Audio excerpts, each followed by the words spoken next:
This meeting of the National Transportation Safety Board will begin at 9 a.m.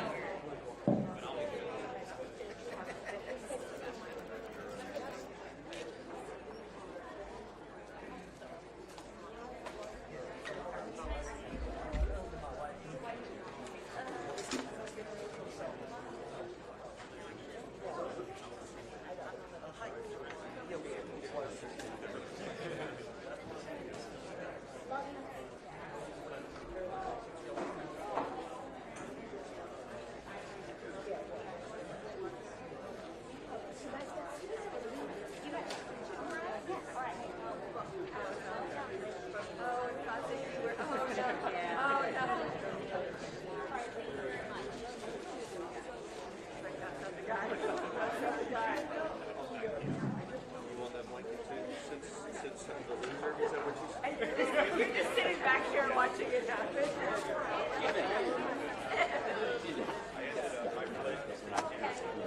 Oh, the TV camera. I'm doing that yet. That's a pool. I know. Yeah, I'm pool. I'm not pool. I'm pulling it from my colleagues. I mean, I thought okay. One still photographer and the other one that is pool. You guys have to work it out. Yep. Sounds good. No problem. Sure.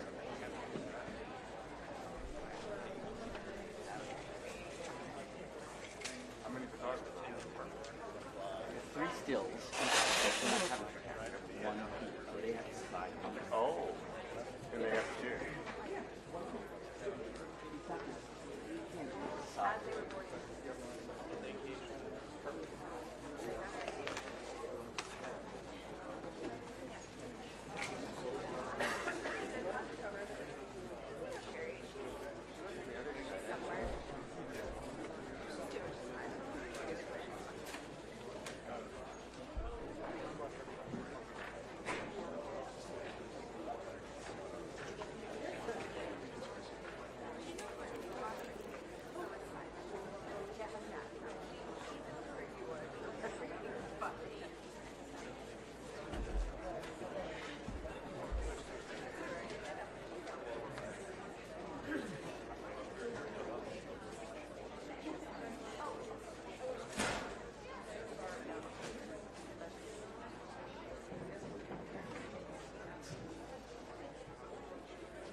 Welcome to the National Transportation Safety Board. I'm Jennifer Homendy, and I'm honored to serve as chairwoman of the NTSB. I'm joined by my fellow board members, Member Michael Graham, Member Todd Inman, and Member Tom Chapman. Before we begin, I'm going to yield 1 minute to Member Chapman. Thank you for the opportunity to speak briefly, Chair. I'm going to excuse myself from today's proceedings as I did prior to last summer's investigative hearing. Before doing so, I want to again explain why I will not be participating. As I have formally disclosed in various public financial disclosure filings, my family and I continue to receive flight privileges from American Airlines pursuant to what's called an executive change in control and severance benefits agreement. Without going into details, that's an arrangement which dates to a circumstance and time much earlier in my professional career. American Airlines is not a formal party to the investigation. However, I have recused myself from participation in this investigation because of the business and corporate relationship between American Airlines and PSA Airlines, and PSA is a party, of course. I commend our team and my colleagues on the board for their hard work. I've followed the investigation closely, and I'll be observing today's board meeting by video. A thorough determination and examination of the facts is owed to those who lost their lives in this terrible tragedy, and to their loved ones who are grieving the unimaginable loss. I know that some of the folks are here today, and others are undoubtedly watching online. My heart goes out to you. I am confident the lessons learned from this investigation will help ensure such a tragedy can never be repeated. And Chair, that concludes my remarks. My thanks again for the opportunity to explain my situation. Thank you, Member Chapman.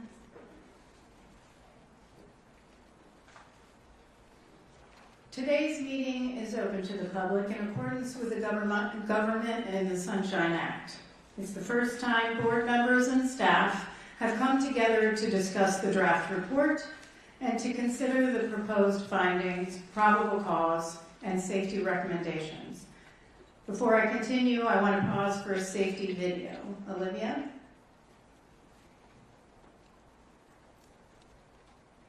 Hello, and welcome to the NTSB boardroom. Before we get started with today's meeting, I'd like to quickly walk you through our emergency procedures. First things first, please take a moment to silence your phones or other electronic devices. If you need the restrooms, they're just outside the boardroom on the left side of the lobby.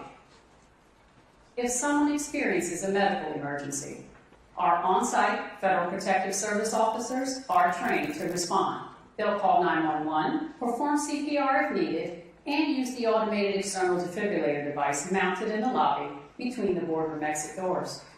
They're also trained to provide first aid. There's a first aid kit at the security desk in the lobby. If we're asked to shelter in place, like during severe weather or a security incident, please stay seated and listen for instructions. Our security team will manage the situation and let us know when it's safe to leave. If the fire alarm sounds, please follow NTSB staff to the nearest exit. There are two main options. You can exit via the stairs next to the stage, or you can exit the same way you came in, through the lobby. Please walk, don't run. Once outside, you'll be directed to an assembly area. Stay there until we're clear to come back inside. If there's a small fire, our security officers are trained to respond using one of the fire extinguishers. You'll find them in 3 locations: by the stairwells on either side of the stage at the front of the boardroom, mounted on the wall at the back of the boardroom, and near the security area in the lobby. For anyone who needs an accessible evacuation route, you can use the door on the left side of the lobby, which leads you into the parking garage. From there, turn right and follow the walkway to the street level. NTSB staff will be available to assist anyone who needs help. And finally, safety is everyone's responsibility. If you see anything that seems off or concerning, please let a staff member or security officer know right away. Thank you for helping us maintain a safe and secure space. Thank you, Sherry, for that excellent safety video. And before I continue on with my opening statement, I'll yield 2 minutes to Member Graham. Thank you, Chair. Today is a heavy day, and I do not think that is lost on any of us. This has been an incredibly difficult year for our agency and our investigators, the first responders to this accident, and the aviation community as a whole, as we have mourned the loss of 67 lives nearly 1 year ago from an accident and tragedy that never, ever should have happened. As difficult as this year has been for so many, though, I know it has been most difficult for the family and friends who lost loved ones in this accident. Whether you're here today with us, or online, or watching at a later date, please know that I, my fellow board members, and our entire agency mean it when we say we have not let a day go by when we are not thinking about your loved ones. They have been on our minds and in our hearts in each and every step of this process. Our investigation has been a grueling and challenging process, but I cannot imagine having to endure all of this in the eyes of the public. I will continue to pray for each and every one of you. I imagine there will be some difficult moments today for all of us as we try to provide answers to how a multitude of errors led to this tragedy. There will be some times where individual errors may be noted throughout the course of the day in relation to this accident, but I want to make it crystal clear. Any individual shortcomings were set up for failure by the systems around them. We are not here today to place blame on any individual or any organization, but we are here to ensure those systems that failed to protect 67 people on January 29, 2025, never fail again. To that end, I remain steadfast in my commitment to forcefully advocate for all the safety recommendations we adopt today moving forward. Thank you, Chair. Thank you. Excellent statement. And I do want to point out this was, as I said at the initial press conference, an all hands on deck investigation and on-scene work. Member Graham, I know that you were there. You met with families, some of which are from your home. So thank you very much for your work. Now I want to yield a couple minutes to Member Inman, who was the board member on scene for this accident. And thank you for your work. Thanks, Judy. First off, to the staff, thank you for dedicating almost a year of your life to this. I know for many of you it has been a singular mission. For many others, they've helped and supported, so we appreciate it. It is not easy what you do, nor what you face every day. To the family members, I'm sorry. On behalf of all of us, we should not be here. I told you yesterday, none of us should be here. You would hope someday we could actually get rid of the NTSB because there was no longer a need. but unfortunately from tragedy we draw knowledge to improve the safety for us all. So for that I'm sorry. It will not be an easy day. I think as Mike just said, there is no singular person to blame for this. These were systemic issues across multiple organizations, and I think as you'll see, we will place a lot of the information that you're going to hear on those responsible organizations and hopefully make recommendations so that this never happens again. But while the board meeting may end today, it's not over. Tomorrow begins the advocacy. It begins the time to get the recommendations. It's the time to actually really start the hard work for a lot of people that may go on for years, but we will be with you throughout that time. We're not going anywhere. I know you're not. We're there to work with you and to help you in any way we can. So for that, again, I am sorry for us being here. I wish it did not happen. I never want to sit before another family and do the briefings like we had to do in the days after that crash. I know we cried together, and we'll probably do that again today. Thank you. Thank you, Member Inman. Appreciate that. The NTSB meets today to finalize our investigation of the mid-air collision between a Black Hawk operated by the U.S. Army under the call sign PAT-25 and a CRJ 700 operated by PSA Airlines as American Airlines Flight 5342. The collision occurred on January 29, 2025 at about 8:48 p.m. Eastern Standard Time, about a half a mile southeast of Ronald Reagan Washington National Airport. Tragically, there were no survivors. The 2 pilots, 2 flight attendants, and 60 passengers aboard the airplane and 3 crew members aboard the helicopter were fatally injured. I want to take a moment to address the 67 people, the families and friends of the 67 people who died that day. I imagine every day since January 29th has been incredibly difficult. And I imagine that today is even more difficult. And Thursday, as we mark 1 year since this tragedy occurred, since you lost your loved ones. As a mom, I can only imagine all that you've been through. You are in our daily prayers. I pray for you every single day. And on behalf of everyone at the NTSB, our entire agency, please accept our heartfelt condolences and our deepest, deepest sympathies. Unknowingly, you are also an inspiration to so many of us. You have, in the wake of absolute devastation, shown remarkable selflessness, courageously advocating for important reforms in aviation safety to save lives for others. I have no doubt that the information uncovered by our investigation will support all of your efforts to make aviation safer, to work towards a future where no family endures such tremendous loss. Our family assistance team and the American Red Cross are here today to provide support for anyone here who might need it. Colleagues, where could you indicate where you are in the room right now? We have several. If you could stand, raise your hand. Some in the back. If anyone needs support, please do not hesitate to ask. We have private rooms that we can sit down with you and meet with you. I also want to recognize NTSB staff for your incredible work on this investigation, which is undoubtedly one of the most complex in NTSB's history.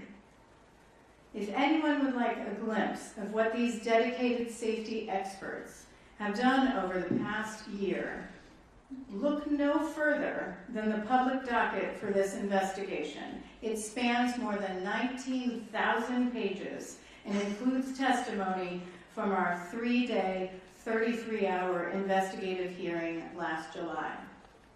And yet, we can never quantify the time you dedicated to this investigation over the past year, from your work on scene to the countless hours spent analyzing and distilling the information into a comprehensive report that exceeds 500 pages to ensure every lesson is learned from this devastating tragedy.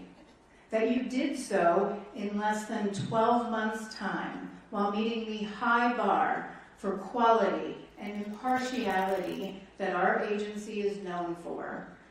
At one point, working through the longest government shutdown in history with a myriad of other accident investigations underway is a true testament to your dedication and your professionalism, and we thank you for all that you do.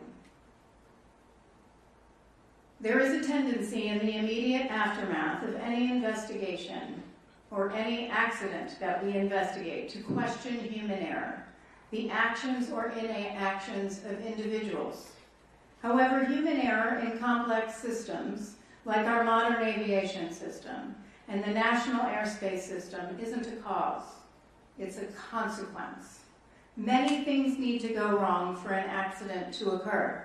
In any investigation, the NTSB could choose to focus on a simple moment, on what happened immediately prior to an accident, on the individuals involved. But that's not the whole picture. To quote research from the National Highway Traffic Safety Administration, what we've referred to as human error is in reality the last event in the causal chain immediately preceding a crash or accident. Indeed, in board meetings over the years, in our findings and our analyses across all modes of transportation, we've often referred to the work of leading scholars like Dr. James Reason, Captain Dan Marino, and Professor Nancy Levison to demonstrate that human error is a symptom of deeper underlying systemic failures, as my colleagues stated in their opening statements. A consequence, not a cause.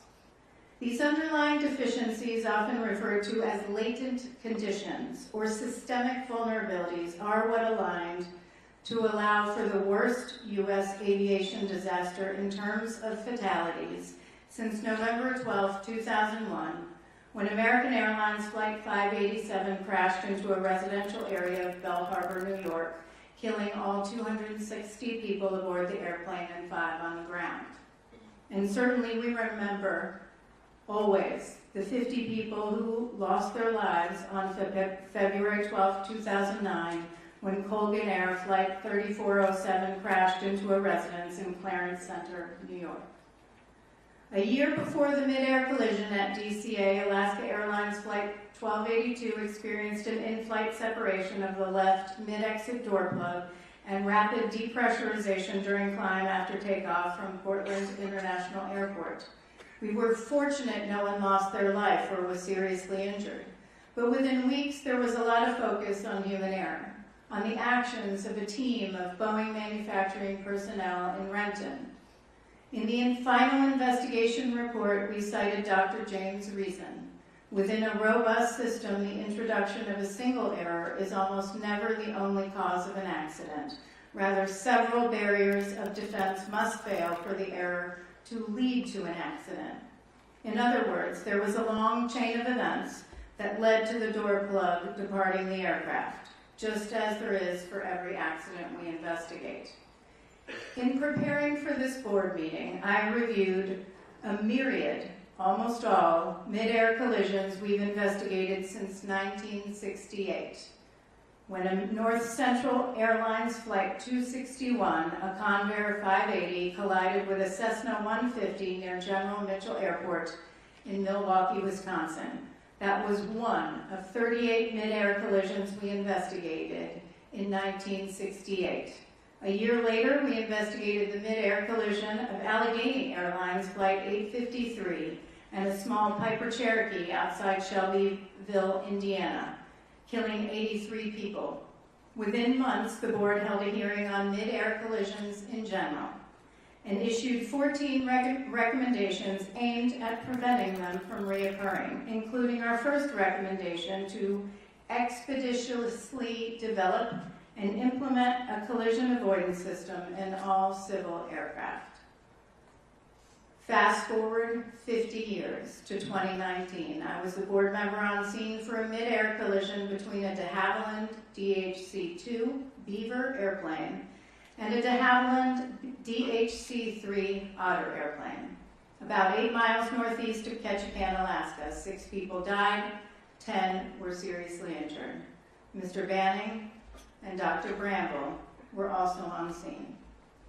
We didn't conclude that the cause was pilot error, that one pilot hit the other's plane.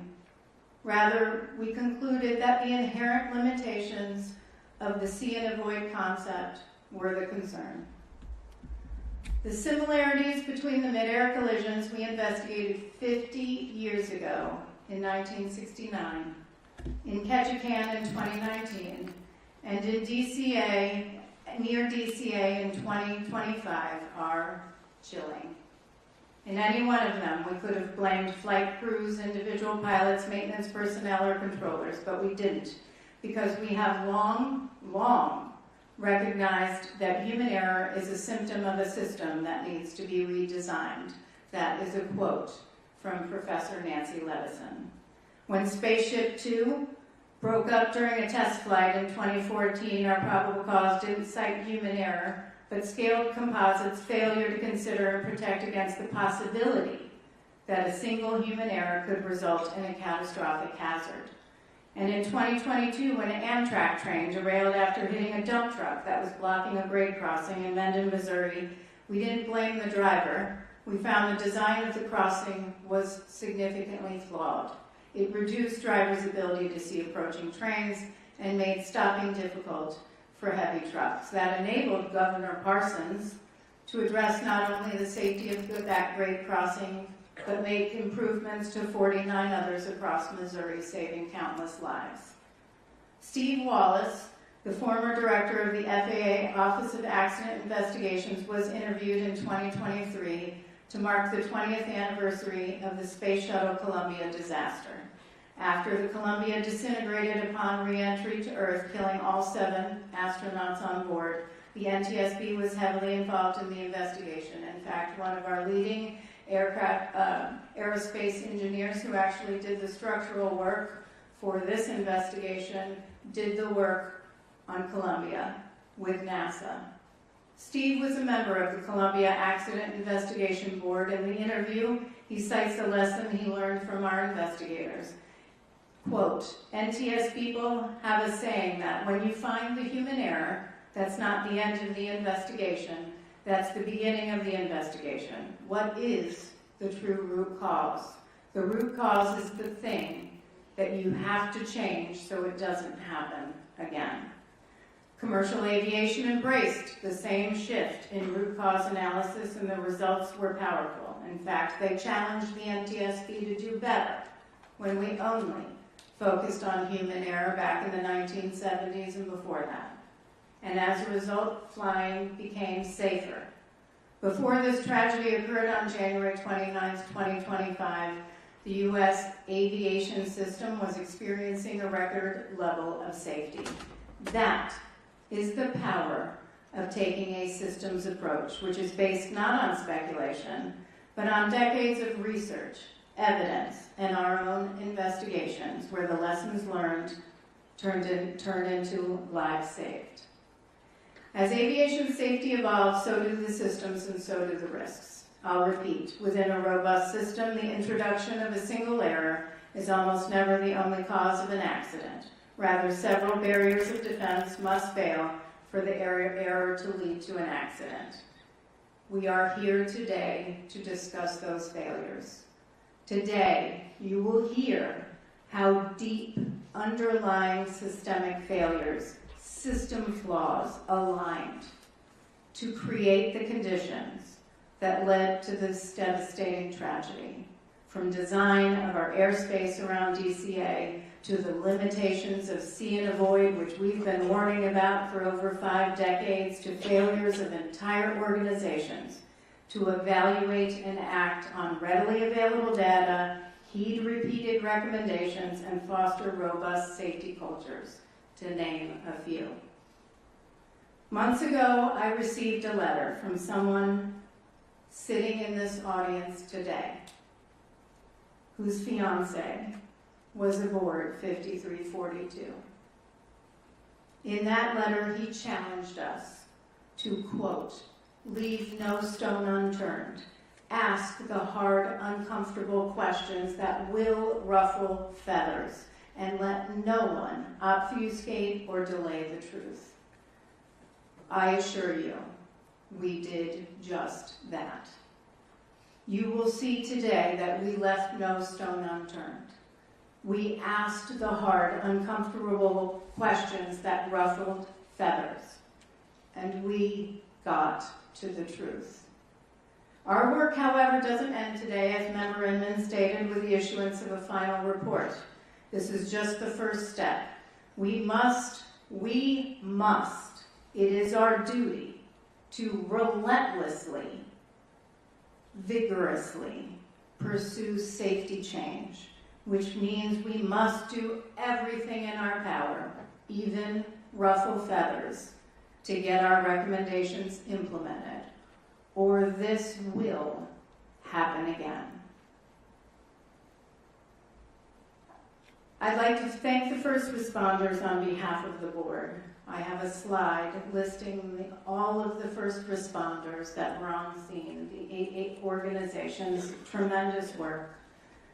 As you can see, dozens of organizations responded to the scene of this tragedy to support search and recovery efforts and assist in our investigative work.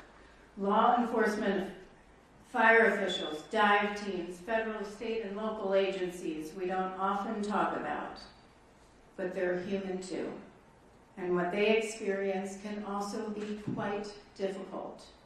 So thank you, if you're listening or you're here, thank you for your public service, for your dedication, and for your heart. You embody the best. You embody the best, each of you, of what public service means. Now let's turn to today's meeting. We're going to do things a little bit differently today, as there's a lot of complex information that we have to go through. We've divided staff presentations into 3 sections, each of which will be followed immediately by board member questions. We believe this is the best way for those watching and in the room to follow along. So let me go through today's agenda. Media will want to get their little pens out.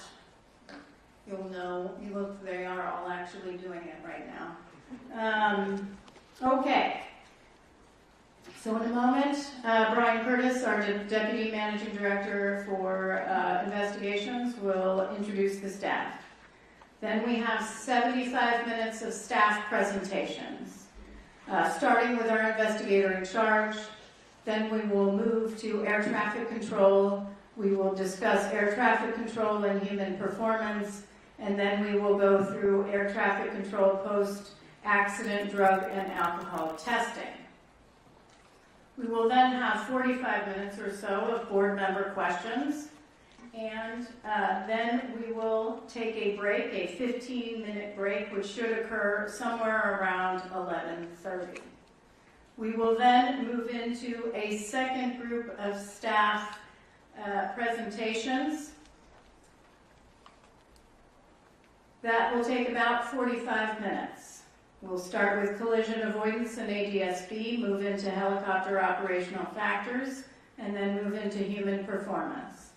Then there will be 45 minutes or so of board member questions just on that section and relevant material in our docket and the draft board report. Then we will break for lunch. I imagine, assuming everything goes right, and I mean that we don't lose heat or video, that I'm probably doing just now, we'll go for a lunch break. That should occur shortly after 1 o'clock. We'll have an hour for lunch. I want to make sure that our staff, most importantly, has the break they need to eat, to get water or Gatorade, and to regroup before the next portion of the board meeting. So after lunch, we'll come back around a little bit after 2 o'clock. Then we'll go through staff presentations focused on safety management systems, safety culture, and safety data. After that, we'll have board member questions focused just on that portion, on that presentation and relevant material in the docket and the board report. Then we'll go to a 15-minute break. That should be slightly after 3 o'clock. And then we'll go through the proposed findings, the proposed probable cause, and the proposed recommendations, as well as the draft report. Mr. Curtis will be supplied with a lot of water because he will be doing a lot of reading, from what I understand. His reading alone on the findings, probable cause, and recommendations in total will take about 1 hour and 10 minutes. That's not even considering the time that we'll have for deliberation. We have numerous findings and numerous recommendations. And after that, I'll have a brief closing statement, and then we'll adjourn. Okay, so I'll now turn it over to Mr. Curtis, our Deputy Managing Director for Investigations, to introduce the NTSB team. Thank you. Good morning, Chair, and good morning to the board. I'll now introduce staff for today's meeting. Unless otherwise noted, staff are from the Office of Aviation Safety. In the front row to my right, Tim LeBaron, Director for the Office of Aviation Safety. Bryce Banning, Investigator in charge for this investigation. Brian Soper, Air Traffic Control. Dr. Catherine Wilson, Air Traffic Control and Human Performance. Dr. Tarang Kayagil, Medical from the Office of Research and Engineering. Behind me in the second row, left to right, Jennifer Adler, Director for the Office of Safety Recommendations and Communications. Tom McMurray, General Counsel for the NTSB. Carl Schultheis, Vehicle Performance Chief from the Office of Research and Engineering. Allison Diaz, Report Writer. Sarah Lewis, Air Traffic Control. And Marie Moeller, Aircraft Performance from the Office of Research and Engineering. And in the third row, left to right, Olivia Fowler, Audiovisual for today's meeting. Chihoon Shin, Helicopter Operations. Mike Richards, Meteorology. John O'Callahan, Aircraft Performance from the Office of Research and Engineering. And Nathaniel Hoyt, Recommendations from the Office of Safety Recommendations and Communications. Additional staff present to answer questions from the board today: Captain Van McKinney, Helicopter Operations. Dr. Janet Price, Safety Data from the Office of Research and Engineering. Dr. Bill Bramble, Human Performance. Michael Portman, Recorders from the Office of Research and Engineering. Caleb Wagner, Systems. Captain Rocky Stone, Airplane Operations. And Dr. Lauren Groff, Safety Data from the Office of the Managing Director. The presentations will begin now with an investigation overview by the investigator in charge, Bryce Banning. Mr. Banning.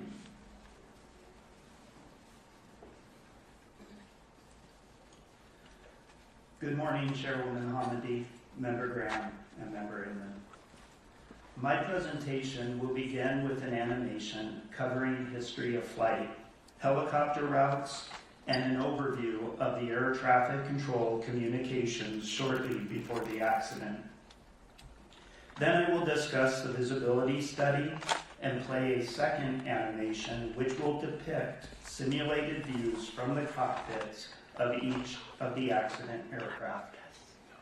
I will also cover the wreckage examination, exclusionary findings, safety issues, and previously issued safety recommendations. Air traffic control audio is included in these animations. Cockpit voice recorder audio from both airplane and helicopter are not included in these animations but their transcript will be shown. We realize that some attendees and remote viewers may find these animations difficult to view and hear. We will pause before starting the animations to allow those currently in the boardroom to leave for the duration of the animation or turn away from your screens if viewing remotely. We will inform you when the animations are finished playing. We will begin the first animation now and will pause for those who would like to leave the room or turn away from their screens. The animation will play for approximately 12 minutes. We will be dimming the lights in the boardroom so that people can see the animation better.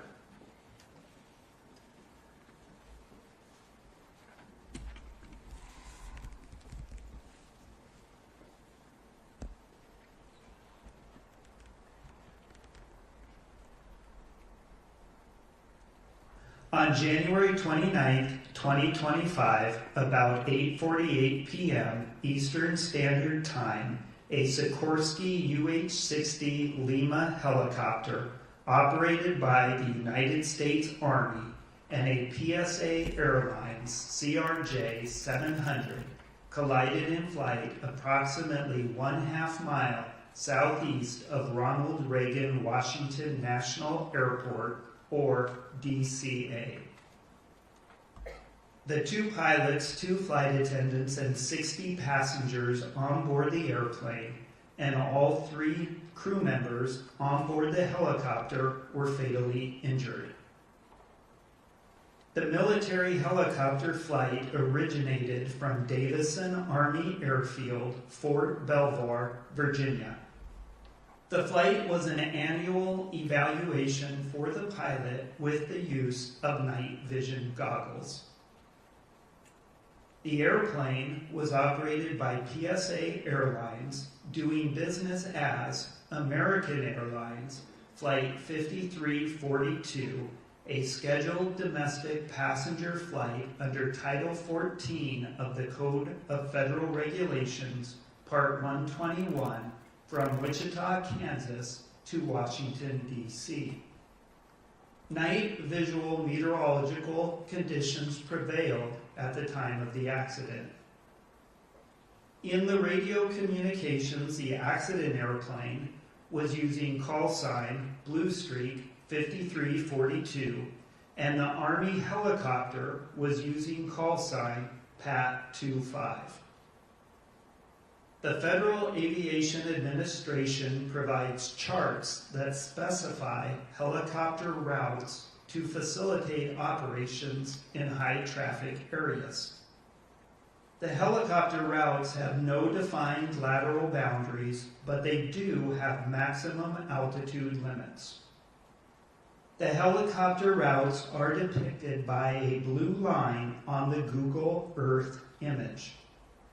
Helicopter Route 1's western section begins in Cabin John, Maryland, and follows the Potomac River southeast to Washington, D.C., through the Tidal Basin and the Washington Channel to Haines Point, and then turns east along the Anacostia River. At the time of the accident, helicopter Route 4 intercepted Route 1 at Haines Point and continued south along the Potomac River's eastern shore past DCA and the Wilson Bridge. North of Chain Bridge, the maximum altitude is 1,300 feet.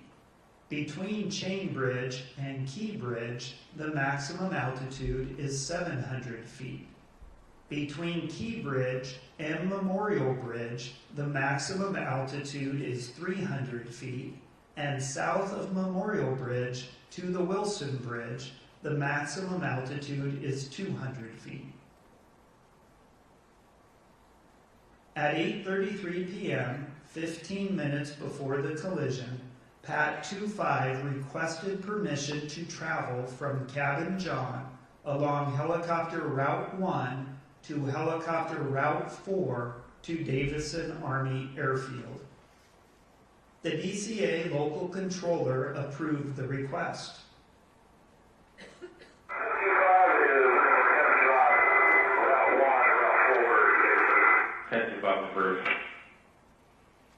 There was no communication between PAT 25 and the DCA local controller for 12 minutes. At 8:39 p.m., 9 minutes before the collision, Flight 5342 was cleared for the Mount Vernon Visual Runway 1 approach to DCA by Potomac Terminal Radar Approach Control.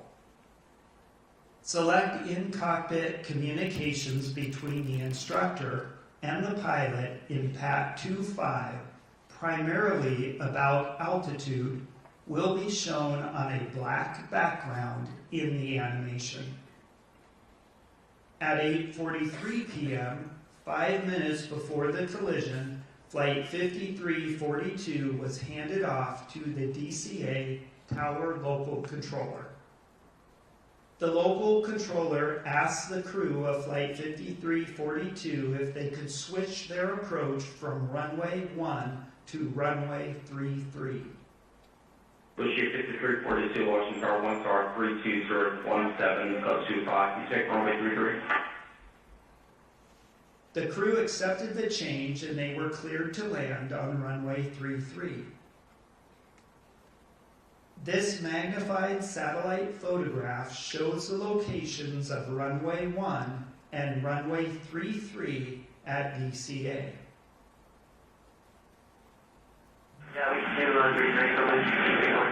Bushir 5342, Wilson Bridge, change start runway 33, runway 33, please land. Change runway 33, runway 33. There was no further communication between the local controller and the crew of Flight 5342 before the collision.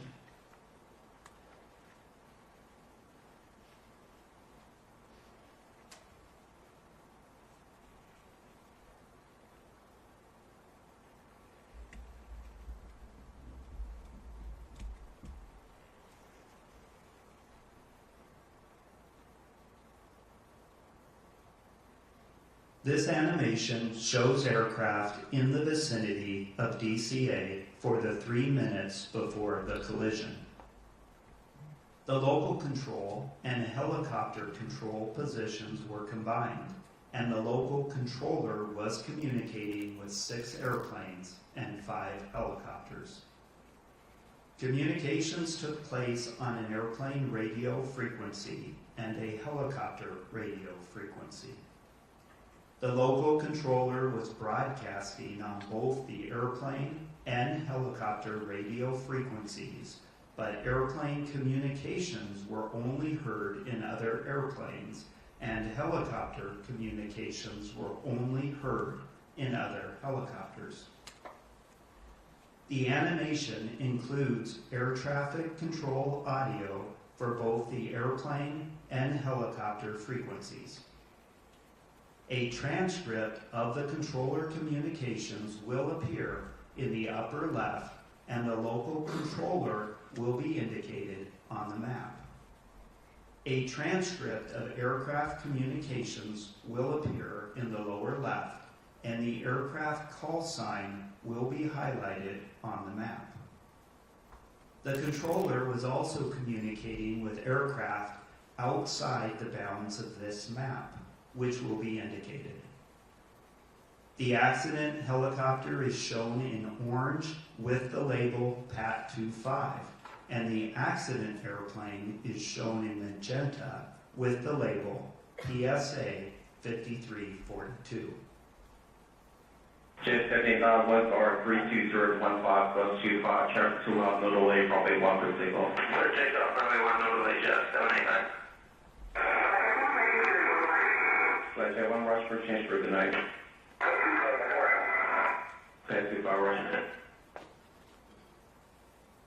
Washington, American 3130 with your runway 1. American, starting 130, Washington Tower 1 star 31014, bus 25, runway 1 clear to land. Check for the car, make our approach arrival. Okay, clear to land, runway 1, start to 313.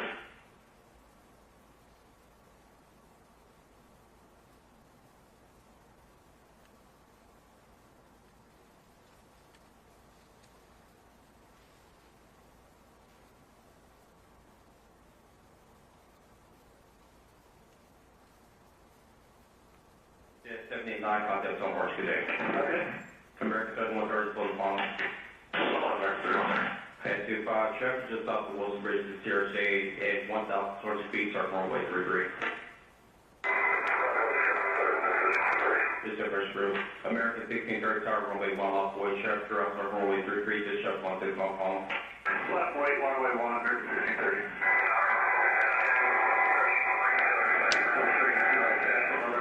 Most of stand by. This is 5307. Keep rolling out to November, ground floor today. November 307.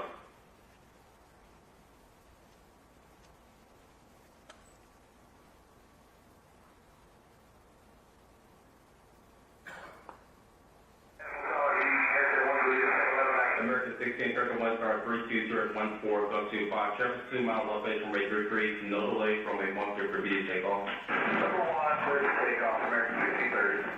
Most 70 plus. Most of you said Rockford zone 6. Most 7 first.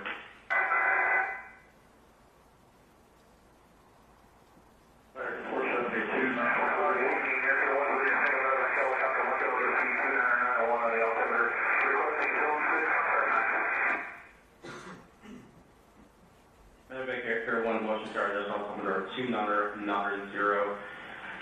Approved Ross class for reverse base for insured Fairfax.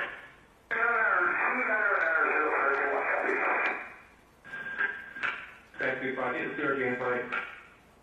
Tag 25, Pathfinder is CRJ. Good job.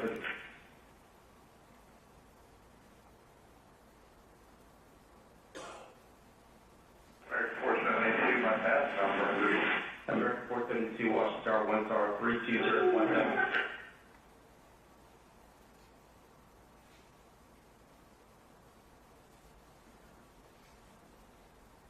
The following video shows the airplane and helicopter leading up to the point of collision. The video was recorded by a camera located near the approach end of runway 33 at DCA, oriented to the south. The video shows the night lighting conditions and the appearance of the aircraft lights against the cultural lighting of the city. Aircraft lined up on approach to DCA can be seen in the right corner of the screen.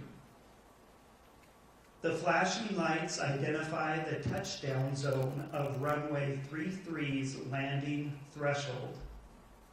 Flight 5342 is visible in the upper left corner as it approaches runway 33.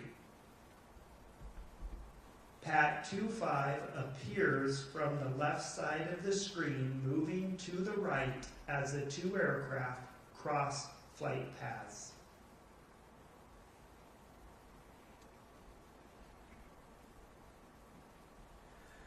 The animation is done playing.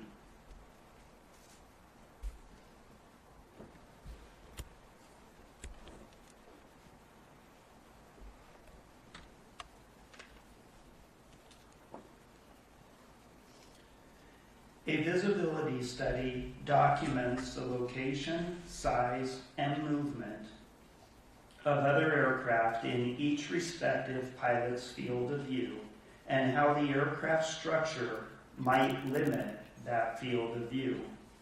Human performance investigators can determine how conspicuous each aircraft would be to the flight crew and how that impacts their see and avoid task. The visibility study faced additional challenges due to the night conditions and use of night vision goggles by the helicopter crew. As we will discuss, it is difficult to accurately represent how the night lighting or cultural lighting looked to the crews at the time of the accident. Investigators documented the cultural lighting around DCA in a series of night observation flights conducted on March 27th and 28th of 2025. We chose these observation dates to replicate the conditions on the night of the accident. Crews flew the accident flight paths individually using exemplar aircraft, which were observed by human performance, operations, and air traffic control investigators. We recorded the view in both videos and photos from each aircraft, the air traffic control tower, and on the ground. This documentation was used to determine which available flight simulator program best represented the cultural lighting at the time of the accident and informed the human performance analysis. Shown is a video frame recorded from the cockpit of the CRJ night observation flight when turning onto final for runway 33. This captures a view of the cultural lighting in the DC area. However, no device records exactly how the human eye sees a scene. These types of images from various recording devices and the impressions of the human performance, operations, and air traffic control investigators from the night observation flights were used together to inform the analysis of the difficulty of the see and avoid task. The visibility study recreates the view from the cockpit and includes what the airplane structure would obscure. The photo on the left is of a CRJ 700 cockpit and labels the 4 cockpit windows: left window, left windshield, right windshield, and right window, and indicates the location of the captain, who was the pilot flying, and the first officer, who was the pilot monitoring. The image on the right shows the field of view of the captain looking forward through the left windshield. The light gray mask indicates how the structure of the airplane would have obscured some of the view. The night imagery is from Microsoft Flight Simulator 2024, and the simulated view shown is from 35 seconds before the collision. The location of Pat 25 is circled, but it is difficult to detect and identify against the cultural lighting of Washington, D.C. The left photo shows the helicopter cockpit and labels the left window, left windshield, center windshield, right windshield, and right window, and indicates the location of the pilot, who was the pilot flying, and the instructor pilot, who was the pilot monitoring. The image on the right shows a view of the instructor pilot in the right seat looking forward. In addition to the aircraft structure, the image on the right includes a mask of the night vision goggle view looking straight ahead. While the NVGs are binocular, the brain merges the image into a single circular view. In this image, the NVG view is shown as white phosphor, but the animation will show a green phosphor display. Both types of NVGs were available to the crew. This image is from 19 seconds before the collision, and the location of the CRJ is circled. While the location, size, and movement of each aircraft in a pilot's field of view is accurate, there are important limitations to the visibility study, including: first, the accuracy of the cultural lighting. You will see in the animation that some landmarks are unrealistically bright. Additionally, not all of the aircraft south of the Wilson Bridge were visible in the simulation. Secondly, the accuracy of the external lighting on each aircraft, which affects how visible it is against the cultural lighting. The CRJ 700 model for Microsoft Flight Simulator 2024 did not have functional external lighting, so a model of a Boeing 737 was used instead. The differences in the appearance of these airplanes at night is insignificant until just before the collision. Lastly, the accuracy of the night vision goggle view. The goggles are shown stationary, and the pilot's head does not move or scan. The imagery also does not include additional light sources that night vision goggles would show more brightly, such as stars. We will begin the second animation now, and will pause for those who would like to leave the room or turn away from their screens. The animation will play for approximately 8 minutes. We will be dimming the lights in the boardroom so that people can see the animation better.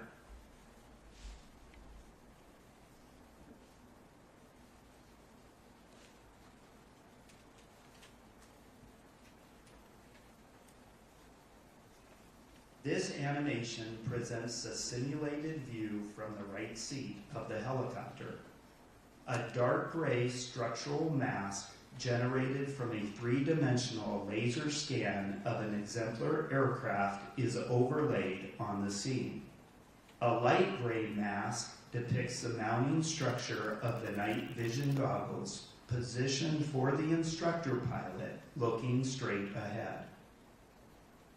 The green tint mimics a green phosphor visual effect, but the actual behavior of the night vision goggles has not been simulated. Crew communications transcribed from the cockpit voice recorder are shown as text at lower left.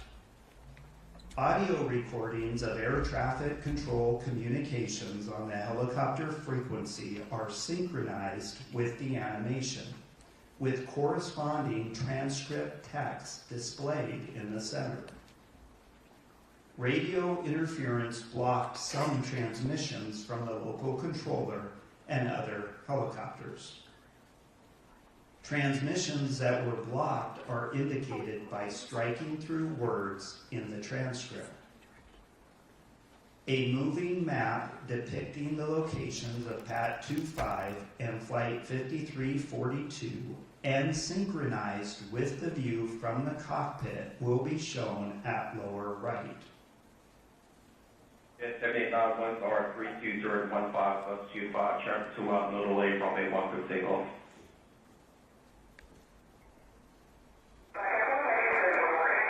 Flight 1 rush for change for good night. Pass 25 rush.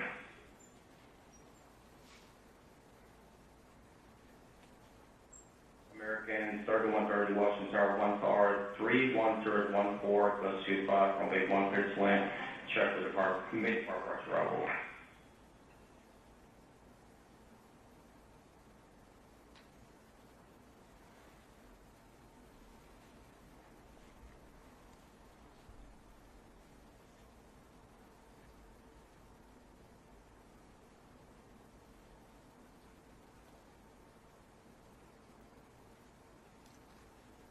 Yeah, 789, contact on March today.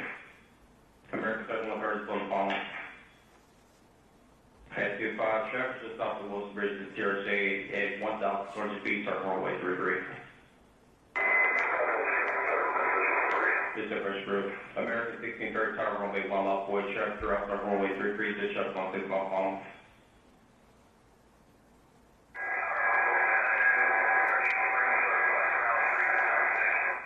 Mark 7 standby. This is 5307. Keep rolling out to November, ground 47 today.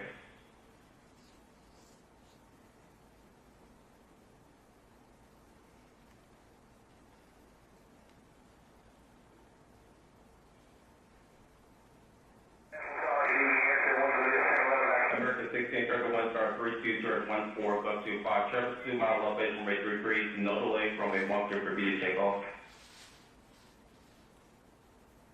147 surplus.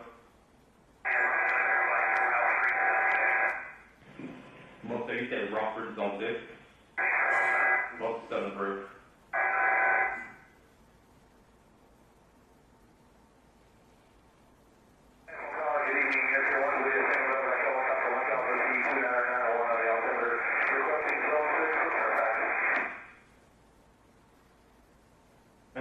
Air 1 Washington Guard, that's all Commodore 290. Approved to Washington class for all first base for Lynn Sherry Fairfax. 290, Pass 25, is CRJ in flight? Pass 25, pass line is CRJ.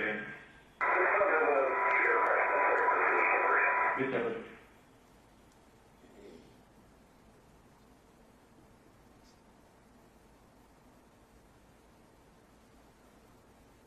Director 472 Washington Tower 1 star 3217.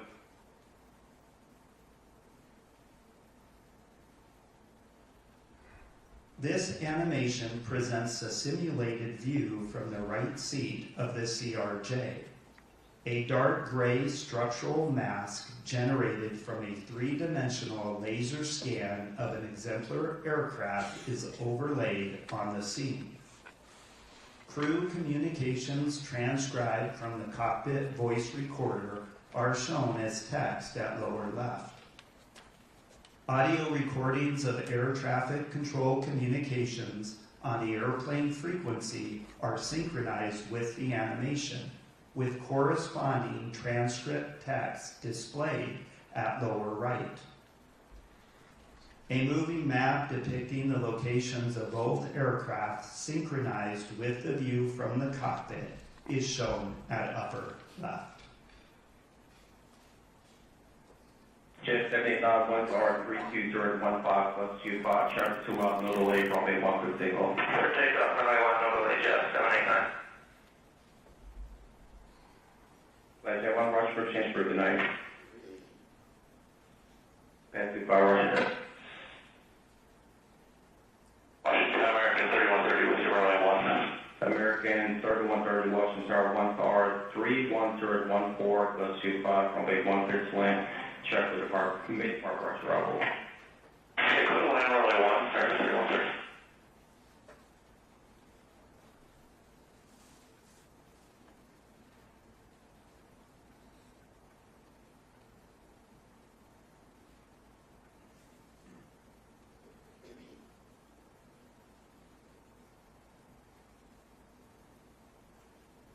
Yeah, 789, contact on March today. Okay.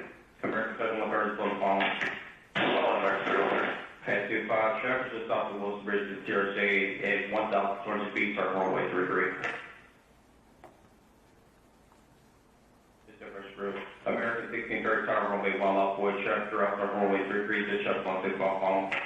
Left wait, runway 1, American 1630. 472 by Casper, runway 1. Mark 7, stand by. Whiskey 5307, keep rolling out to November, ground 17 today. November 307.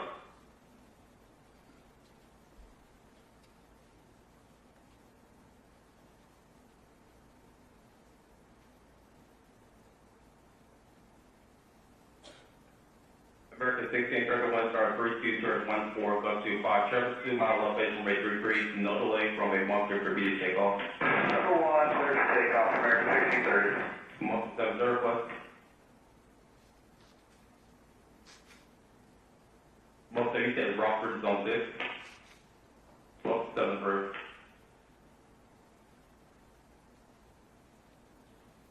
American 4782, residual 1.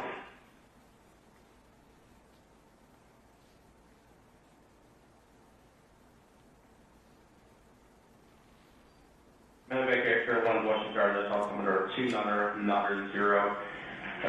Approved to Washington class for all first base for Lynn Sherry Fairfax.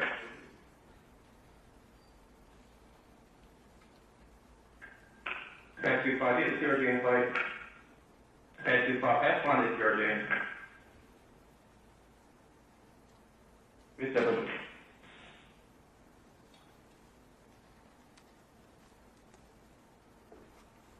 American 472 by pass, American 472 Washington Tower 1 star 3217.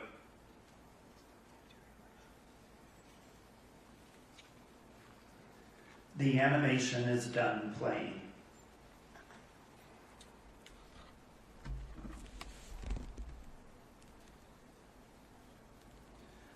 The wreckage of both aircraft were located in the Potomac River in water depths ranging between 1 to 8 feet, depending on location and tidal conditions.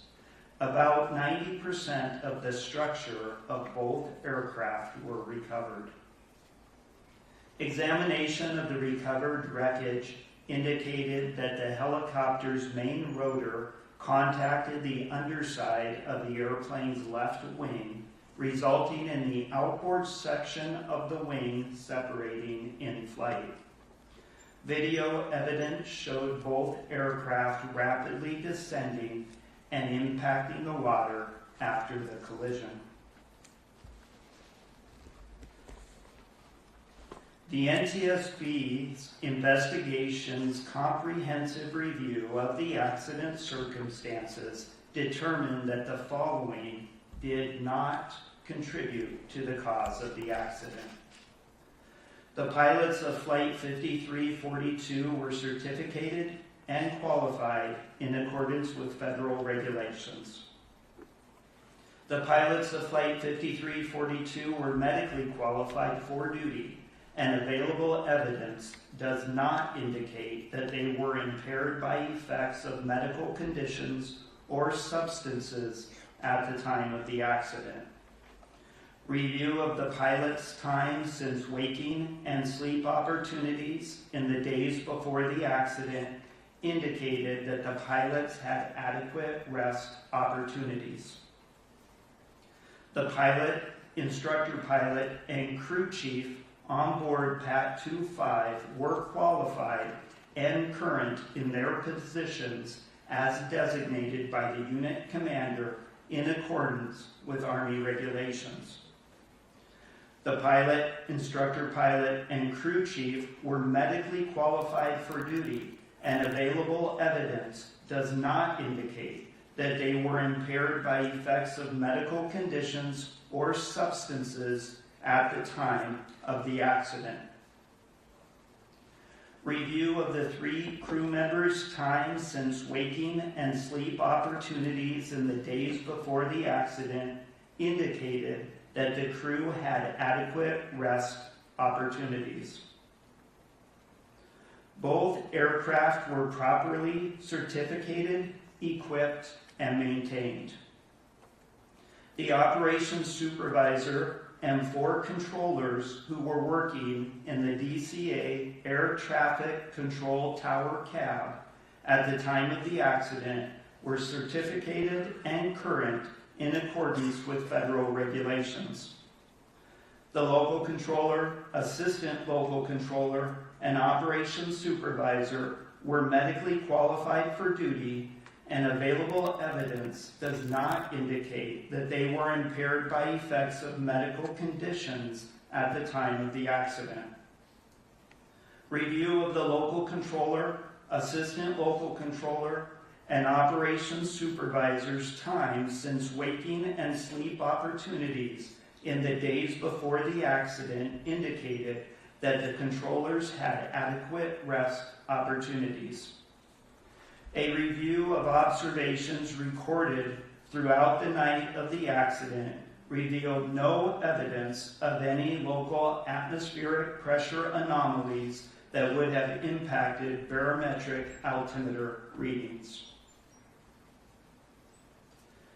The investigation explored multiple safety issues. The design of the Washington, D.C. area helicopter routes and operators' understanding of the route structure and limitations. Air traffic controller workload, position combining, and communications practices. The extensive use of pilot-applied visual separation and the inherent limitations of see and avoid. Deficiencies in FAA safety culture and post-accident drug and alcohol testing. The limitations of the traffic awareness and alerting systems on board both aircraft. And shortcomings in FAA and U.S. Army safety assurance and risk management processes, including lack of proactive data sharing and analysis to identify and mitigate mid-air collision risk. Early in the investigation, the NTSB found insufficient separation between helicopter traffic on Route 4 and aircraft landing on runway 33 and recognized an alternate route for helicopters was needed to prevent a mid-air collision. As a result, the NTSB issued 2 urgent safety recommendations on March 11, 2025. The first recommendation asks to prohibit operations on helicopter Route 4 between Haynes Point and the Wilson Bridge when runways 15 and 33 were being used at DCA. The second recommendation asks to designate an alternative helicopter route that could be used to facilitate travel between Haynes Point and the Wilson Bridge when that segment of Route 4 was closed. Immediately following the accident, the FAA implemented temporary airspace restrictions around DCA. On March 14, 2025, the FAA removed from helicopter route charts the section of helicopter Route 4 between Haynes Point and the Wilson Bridge. Additionally, the FAA prohibited use of DCA runways 1533 and 422 during specific limited helicopter operations in the vicinity of DCA. What we found about helicopter route design was that airplane pilots were unaware of the possible conflict between helicopter routes and approach and departure corridors at DCA. Pilots were not aware of these conflicts because the current aeronautical charts do not provide adequate information. This is not unique to DCA. Lastly, the FAA was unable to provide documentation of the required annual reviews for the Baltimore-Washington helicopter route chart. As a result, staff has proposed 5 recommendations to the FAA in this area. The following 3 slides list the names of the NTSB staff that supported the accident investigation.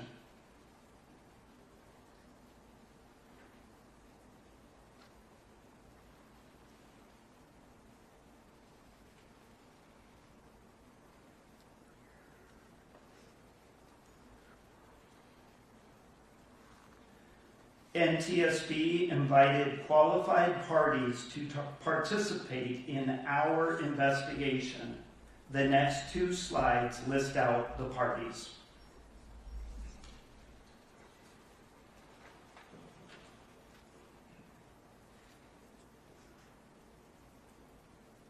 In accordance with the provisions of Annex 13 to the Convention on Civil Aviation, the Transportation Safety Board of Canada, representing the state of design and manufacture of the airplane, provided an accredited representative. Technical advisors from Transport Canada and MHI-RJ Aviation participated in the investigation. Staff will be giving presentations on the following topics: air traffic control, human performance as it relates to air traffic control, and the FAA's post-accident drug and alcohol testing of air traffic controllers. A discussion will follow these presentations. Then presentations will be provided for automatic dependent surveillance broadcast, or ADSB, and collision avoidance systems, helicopter operations, and human performance as it relates to both aircraft. A discussion will follow these presentations. Lastly, we will have a presentation on safety data and safety management systems, followed by discussion rounds. Chairwoman Hamady, This concludes my presentation. Mr. Soper will now discuss air traffic control. Good morning. My presentation will discuss the airspace surrounding DCA, helicopter Route 4, formation and activities of the DCA ATC Tower Helicopter Working Group, the DCA Tower Facility Level Classification, traffic management challenges at DCA, combining of local and helicopter control positions, use of visual separation, traffic advisories, ATC safety alerts, and positive control. The airspace surrounding DCA is uniquely complex, being a Class B airspace that includes the Washington, D.C. Special Flight Rules Area, or SFRA, Flight Restricted Zone, or FREEZE, as well as prohibited areas.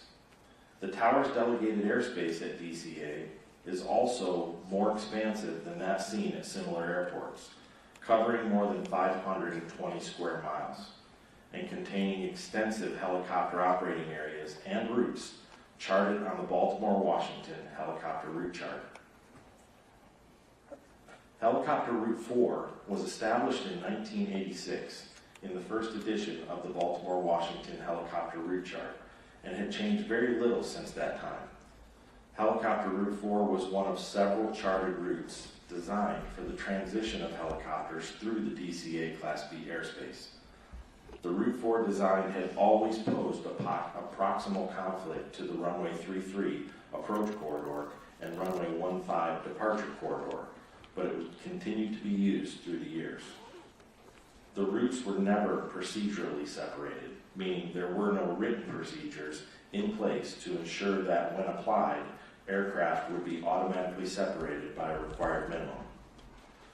While we learned from the FAA during the investigative hearing that these routes were never constructed to provide or ensure separation, we also learned that there was a lack of clear and consistent understanding and varied interpretations across user groups.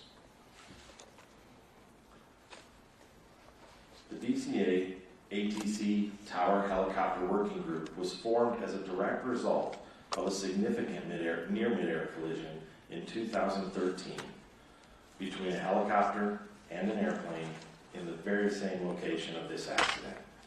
The working group was composed of ATC personnel from DCA Tower only, with local helicopter operators being invited as necessary to address identified safety concerns as they arose. The working group proposed several recommendations to the FAA, including one to remove or relocate Route 4 in order to deconflict with the runway 33 approach corridor and runway 15 departure corridor, as well as the addition of hotspots to aeronautical charting to bring awareness to pilots about the increased risk potential when operating in these areas of the proximity events. The FAA chose not to act on the working group's recommendation to remove or relocate Route 4. Additionally, the FAA rejected the working group's recommendation to add hotspots to helicopter route charts.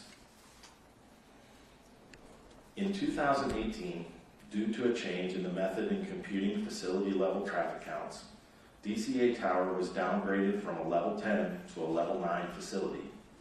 The FAA declined to provide detailed criteria or the metrics used to establish DCA's facility level, but information available suggested that total traffic count was the driving factor in determining facility levels in general.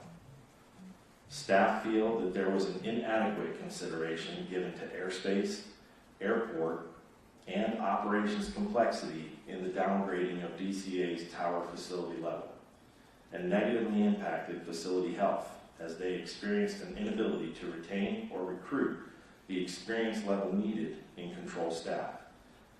In addition, no consideration appeared to be given to the high cost of living in the DC area, with a 15% difference in pay between levels 9 and 10, the biggest salary gap between any two air traffic control facility levels.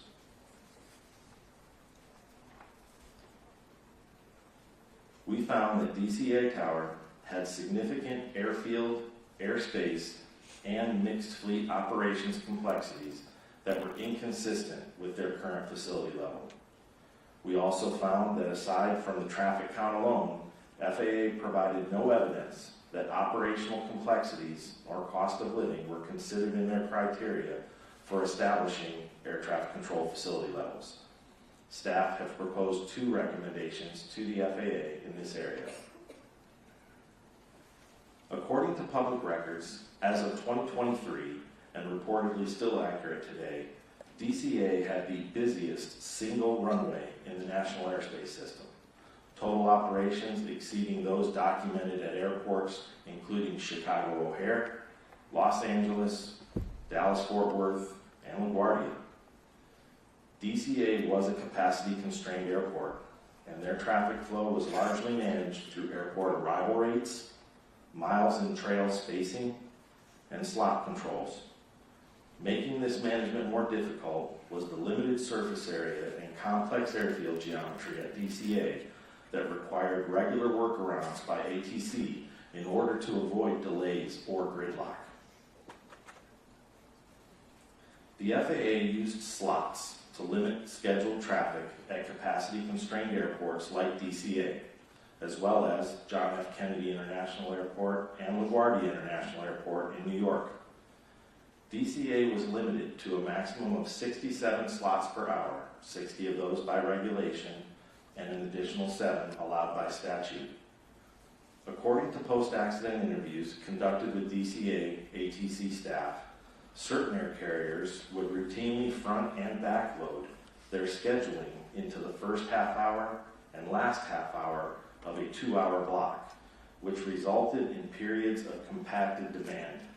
This resulted in DCA reaching total operations of 80 or more per hour at times. DCA slots are allocated in 60-minute blocks. After LaGuardia experienced similar problems, a rulemaking change was adopted that requires their slots to be allocated in 30-minute blocks, providing a more consistent traffic flow. Time-based flow management, or TBFM, was a system whose core function was to provide the ability to schedule aircraft within a stream of traffic to reach a defined constraint point at specified times, creating a time-ordered sequence of traffic. Though reportedly equipment had been installed and the capability was there for several years, the FAA had not activated the system for DCA.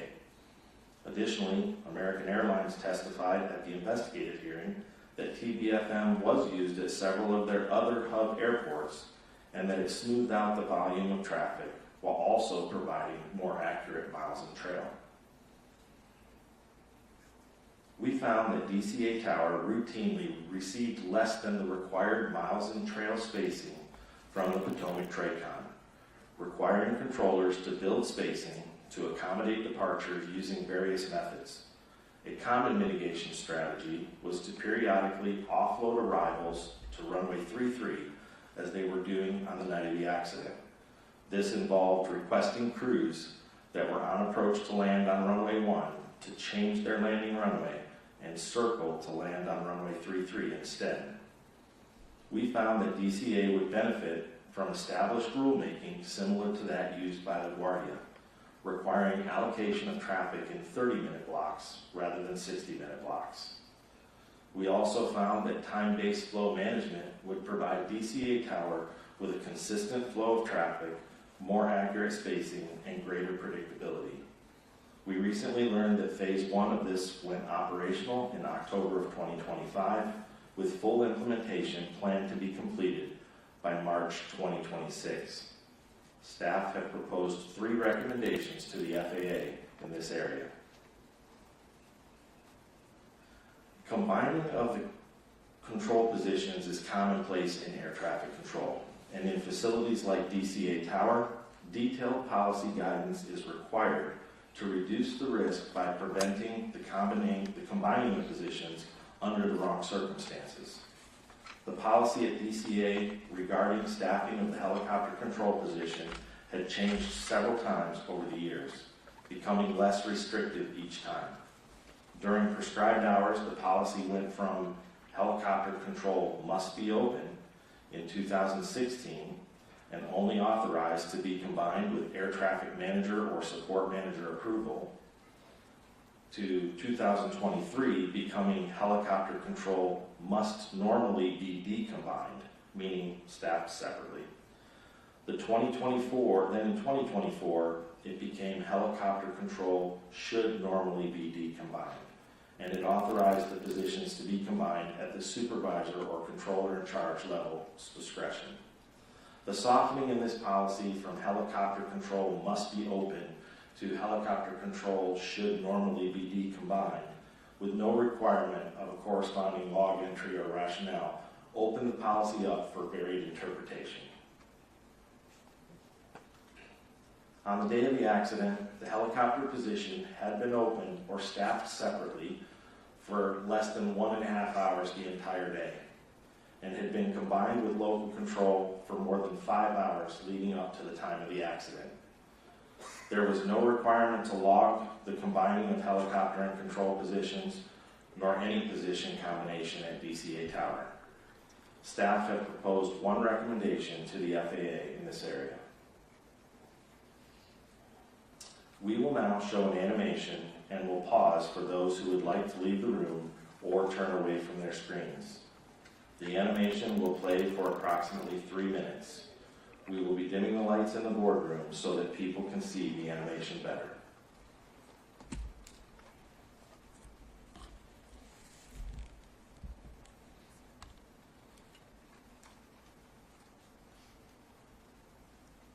This photograph from the interior of the DCA Air Traffic Control Tower shows the view to the southeast across the Potomac River. Traffic displays can be seen overhead. The traffic displays can be moved to suit the needs of the staff in the tower. This animation presents a simulated view from the tower. The point of view was based on the local controller's recollection of his position. The local controller could have changed position or orientation slightly on the night of the accident. The underlying animation was produced Target Generation Facility Simulation Branch. A dark gray structural mask generated from a three-dimensional laser scan of the tower conducted by NTSB staff is overlaid on the scene. Audio recordings of air traffic control communications are synchronized with the animation. Local controller broadcasts are shown in text at lower left. Aircraft broadcasts are shown in text at lower right.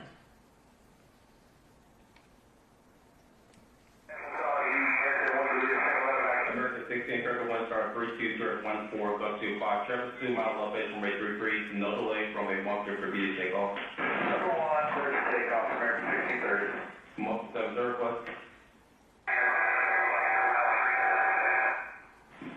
Month 8 says Rockford Zone 6.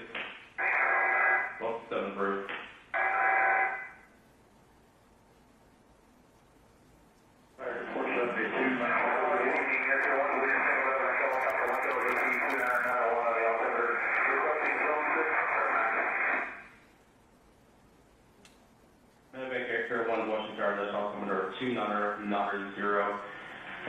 Approved Ross class Robert space for Sherry Fairfax.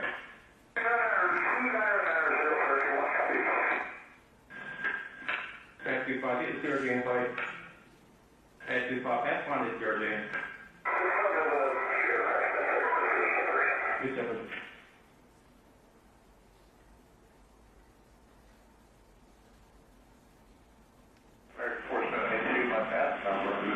Number 472, Washington Tower, 1 star, 2 star, 1 7. The animation has completed playing.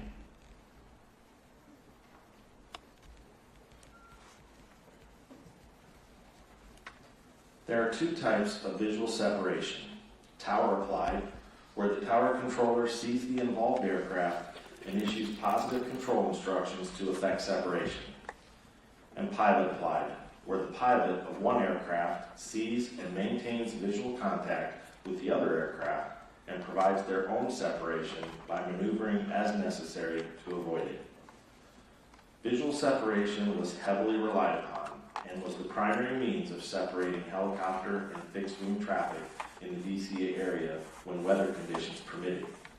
To not increase controller workload, traffic congestion, and traffic complexity, controllers were motivated to and routinely authorized visual separation for helicopters transiting the DCA airspace, and helicopter crews were encouraged to request visual separation as early as possible. According to facility records, DCA Tower had a documented history of controllers lacking in the understanding of basic fundamentals in pilot-applied visual separation, as well as a history of the misapplication of pilot-applied visual separation. The local controller's initial traffic advisory provided to PAT 25, reference PSA Flight 5342, was technically compliant, but no follow-on or updated traffic advisories were provided.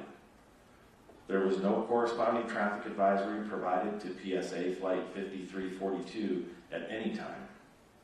The conflict alert first activated between PAT 25 and Flight 5342 26 seconds before the collision, while they were still about 1.6 miles apart and on converging courses. Considering the proximity of both aircraft and their continually converging courses, according to the radar replay of the event, targets were such that merging target procedures should have been provided, which would have included traffic advisories to both aircraft. The local controller stated they were concerned about both the close proximity of PAT 25 to PSA Flight 5342 and their converging courses. This, coupled with the conflict alert that was active at the time, the controller should have issued a safety alert, which would have included updated traffic advisory information and an alternate course of action if feasible. Neither were done in this case. Had a safety alert been issued, it would have increased the situational awareness of both crews and of their closing proximity to one another. Additionally, a timely safety alert may have allowed action to be taken by one or both crews to avert the collision. Positive control is defined by the FAA as the separation of all air traffic within designated airspace by air traffic control. And other FAA guidance included elements of positive control as taking command of control situations and not acting in a hesitant or unsure manner, and that a controller exercising positive control observes present and considers forecasted traffic to predict task overload and takes appropriate action to prevent or lessen the situation. Positive control was not exercised at all times on the night of the accident. Had the local controller exercised appropriate positive control with timely safety alert on the evening of the accident, one or both flight crews may have been able to take action in time to divert the collision. Thank you. Dr. Wilson will now continue with her presentation. Good morning. I will discuss DCA air traffic control tower use of visual separation on the night of the accident, the concept of situation awareness, combining the local control and helicopter control positions, recognition of impending collision and expectation-driven process, the conflict alert system, radio communications when the local control and helicopter control positions are combined, time on position limitations, threat and air management, and risk management. Given the proximity of helicopter routes and zones to the approach and departure corridors for fixed-wing traffic, applying pilot-applied visual separation reduced controller workload and airspace congestion and complexity.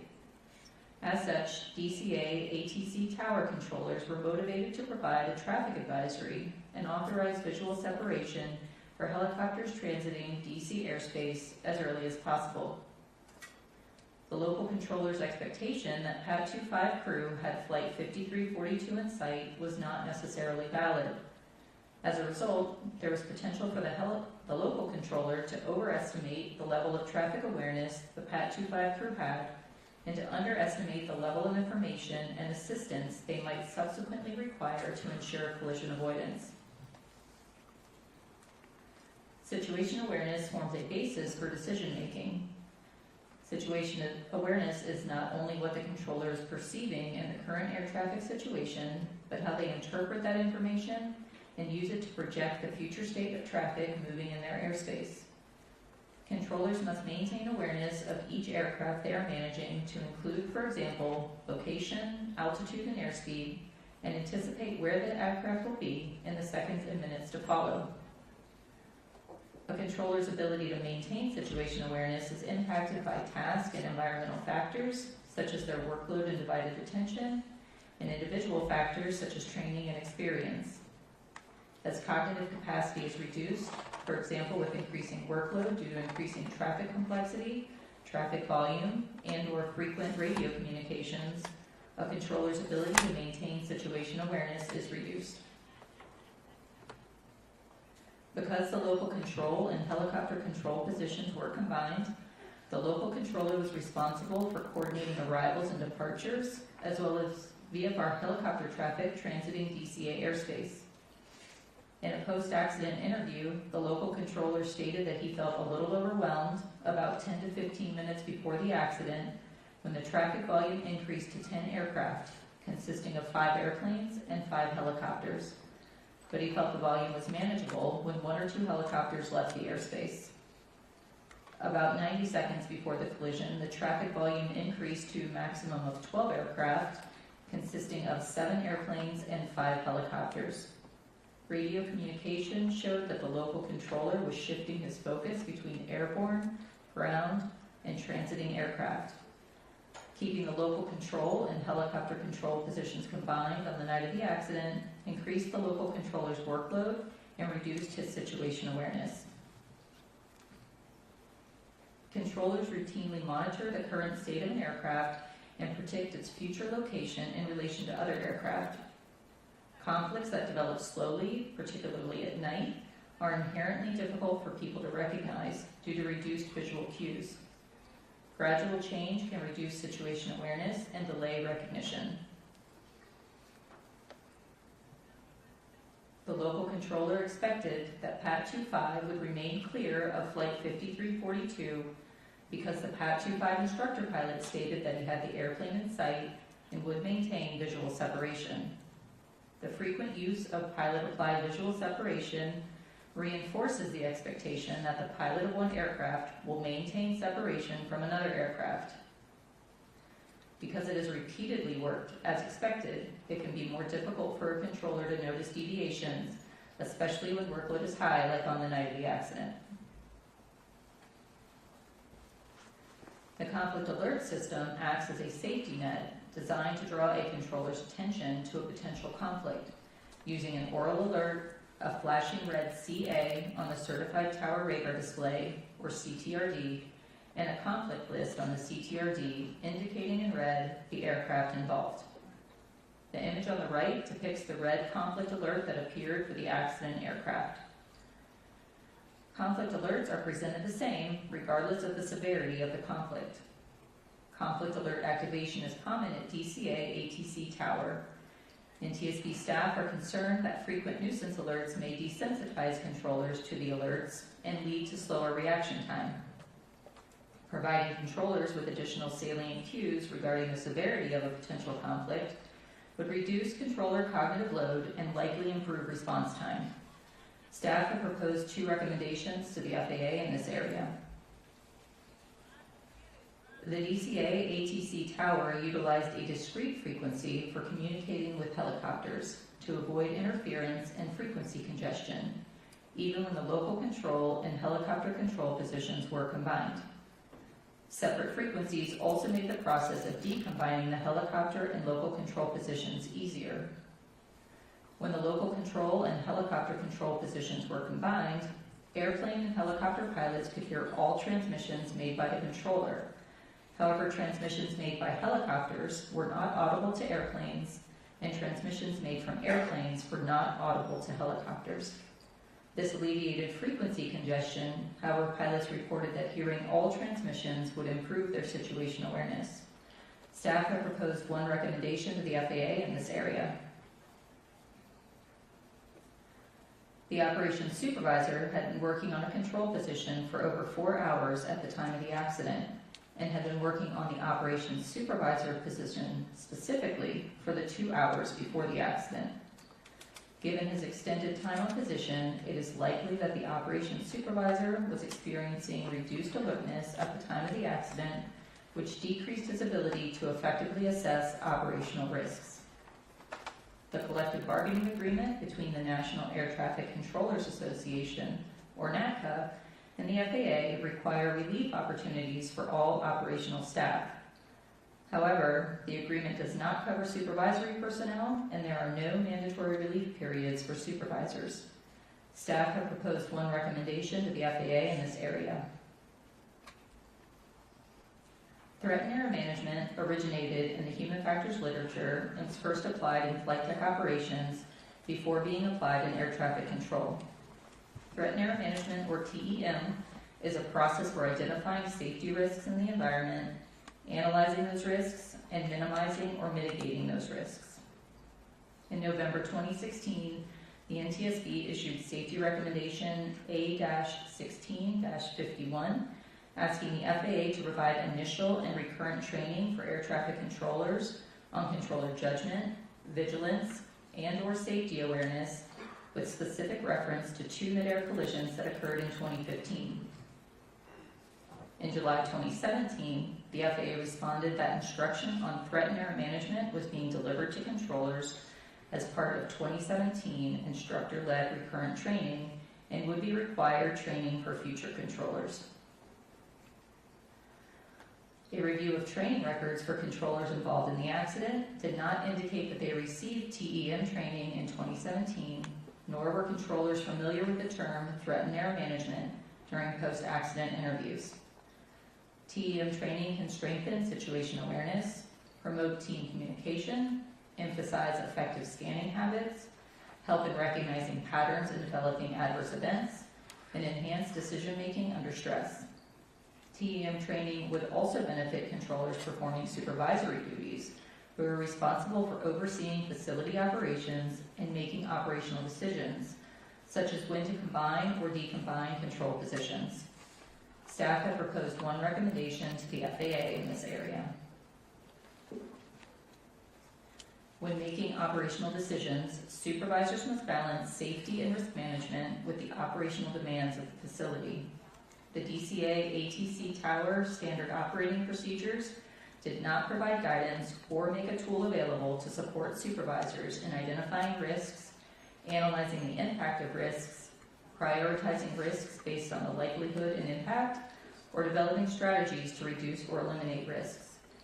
A real-time risk assessment or decision-making tool would have likely benefited the operations supervisor in identifying and mitigating the operational risk factors that were present on the night of the accident.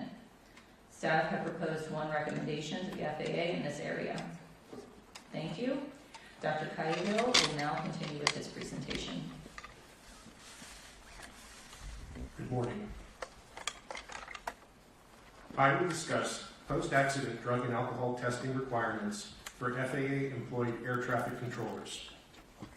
I also will discuss the post-accident drug and alcohol testing of the local controller, assistant local controller, and operations supervisor involved in this accident.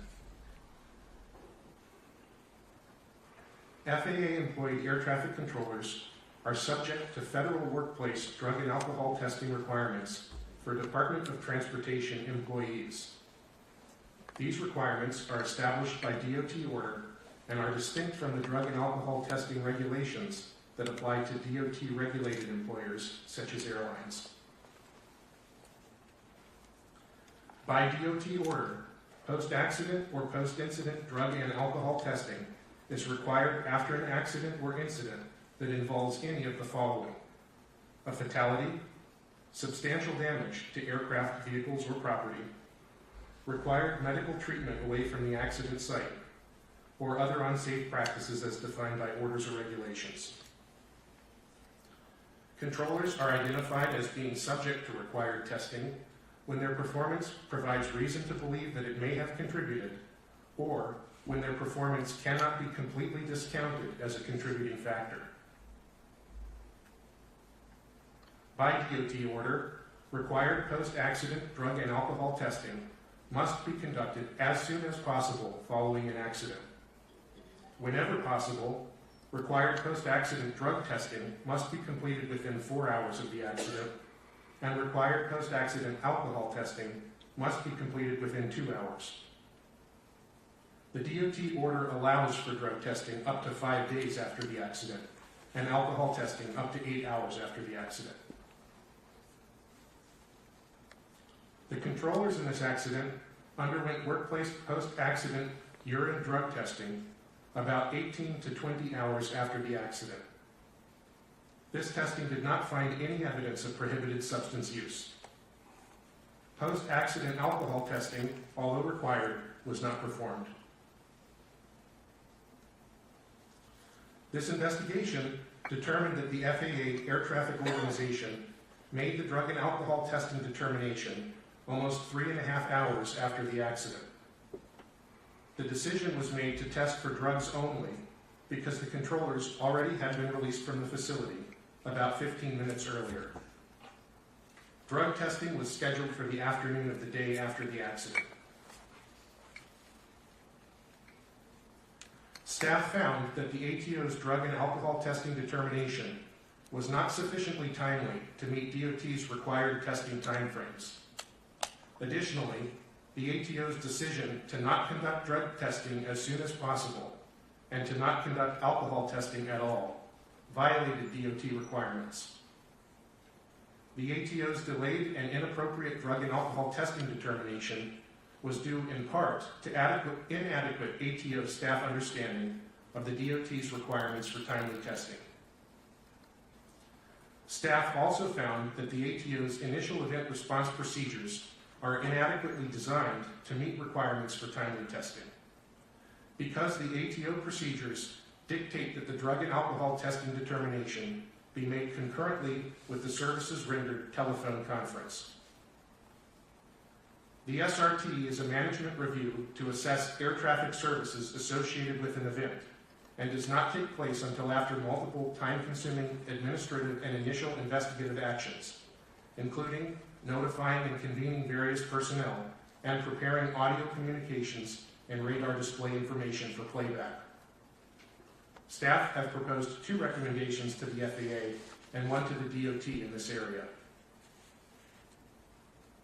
This concludes my presentation, and we are now ready to answer your questions. Thank you all very much. Thank you, Mr. Banning, and certainly Mr. Soper, Dr. Wilson, and Dr. Kyle for your excellent and thorough presentations. As I mentioned at the outset, there's a lot of information in the report, substantially more information than we're able to present in even a day's time. So we have had the pleasure of reviewing your work. You're in the draft, and appreciate that. I have a question. I have a lot of questions in this area, but one I want to start with. Ronald Reagan Washington National Airport opened in 1941. Runway 1533 was part of the airport's original configuration since it opened.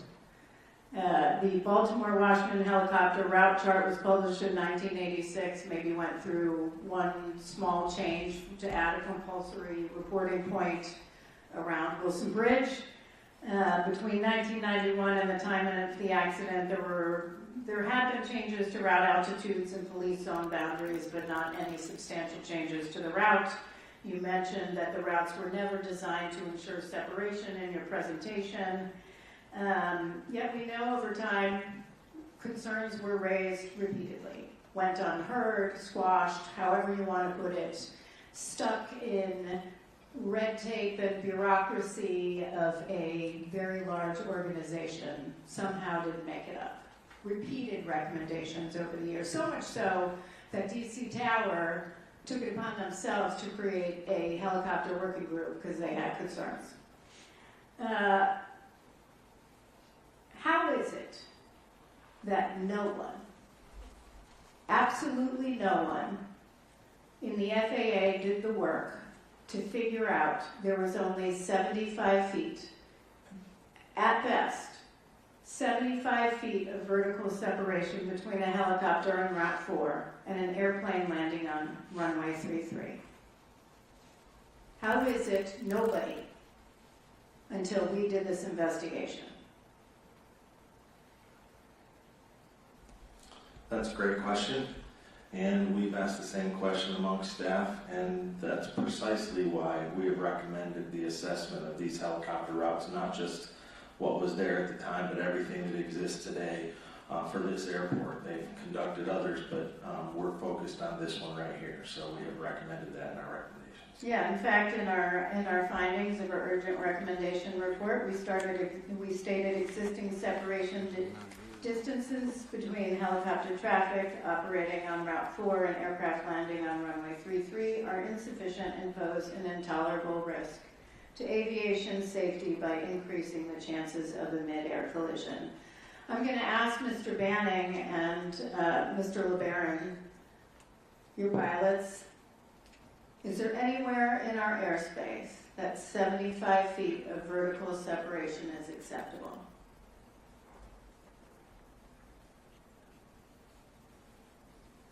I'd say not to me, as a pilot. Yeah, not that I'm aware of. Absolutely not. Absolutely not. But it wasn't until Ms. Moeller and others mapped it out, thank you for your work, that we figured it out. Years of nobody listening. Opportunities too. So I'm going to ask, FAA order states that terminal operations service area directors are responsible for conducting annual reviews of existing helicopter route charts to determine their accuracy and continued utility. Do we have any evidence that these annual reviews were conducted? No, we do not. We asked for that information, and they were unable to provide that, nor identify the individual that you just named. Right. Since then, it has been changed to the air traffic manager responsible for those, but at the time of this event, it was that individual that you named, and we have no evidence of any of it. Do we even know who the terminal, so we have no idea who the terminal operations service area director is for the Baltimore-Washington helicopter route chart? That was the requirement, and the person responsible for conducting these annual reviews at that time. That's correct. We do not know, and as of 2 days ago, the FAA responded in the same manner. They did not either. The FAA had no idea who a terminal, terminal operations service area director was. Who was responsible for conducting annual reviews, ensuring the safety of helicopters transiting the airspace around DCA. No idea who that was. Yeah. So we invited an individual to our hearing from the mapping office to our investigative hearing to discuss the route, to discuss annual reviews, and discuss any sort of proposal. Turns out, we learned after the hearing she wasn't the right person to invite. We should have invited this terminal operations service area director that nobody at FAA could figure out who that was. Was FAA a party to this hearing? Yes, they were. What is required of parties to the hearing when we come to a hearing? For example, are they part of the planning of the hearing, and would they go through the witnesses and list of witnesses with us and possibly be required to identify when we have the wrong witness? Absolutely. Their responsibility is to advise us on the correct witness for the correct subject area. Did FAA raise this with us at all, that this was not the right person to question at the time? They did not. They actually provided this person to us. They provided this person to us that could not answer any of our questions at the hearing regarding annual reviews, probably because they had no idea who a terminal operations service area director was. Thank you. That runs out of my 5 minutes, so turning to member, I am so sorry, Mike Graham.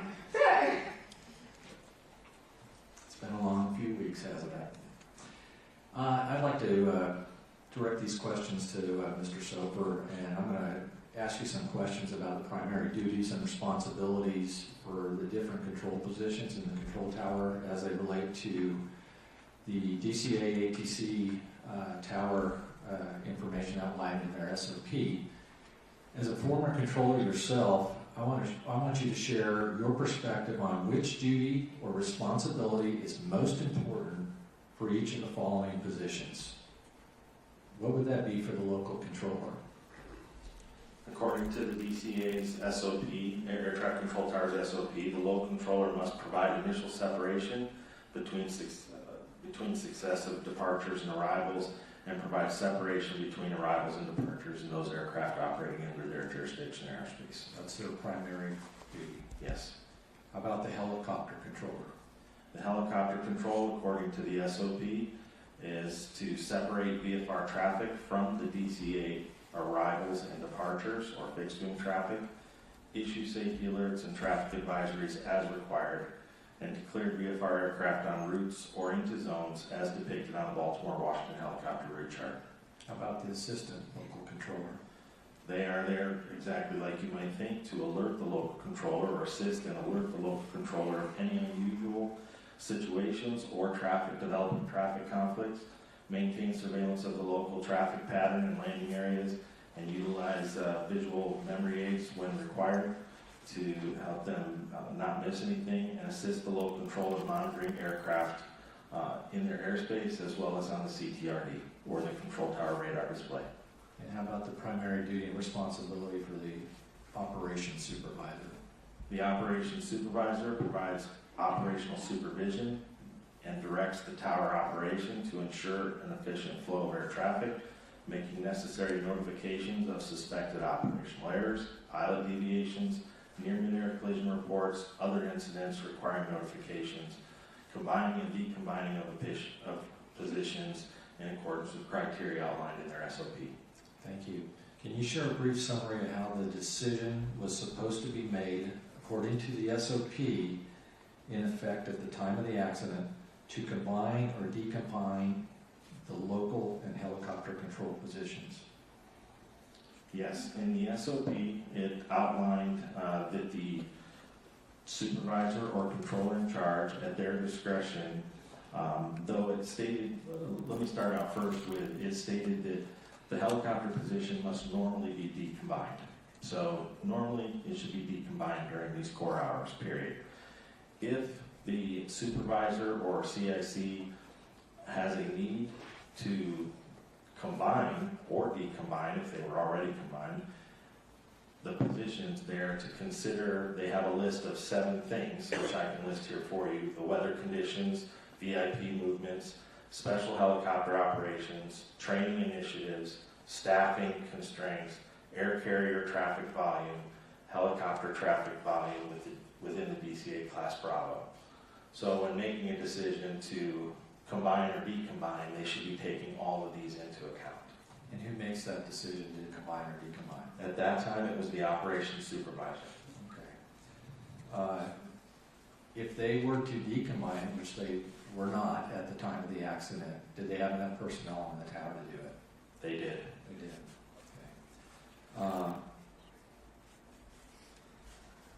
So based on the procedures and the present staffing levels in the tower, with 12 aircraft total on frequency in the 90 seconds leading up to the accident, as well as the steady stream of helicopter traffic in the airspace all evening, in your opinion, should the local and helicopter control positions have been decombined at the time of the accident? Staff looked at this very closely, and we agree that we believe they should have been decombined in accordance with their manual, however softly it may have been written, and that we focused some recommendations actually in this area because we're concerned about that combined positions. All right, one last question. I know there's a good discussion of this in the draft report of the operations supervisor's extended time on position without a break. And I think Dr. Wilson had talked about this.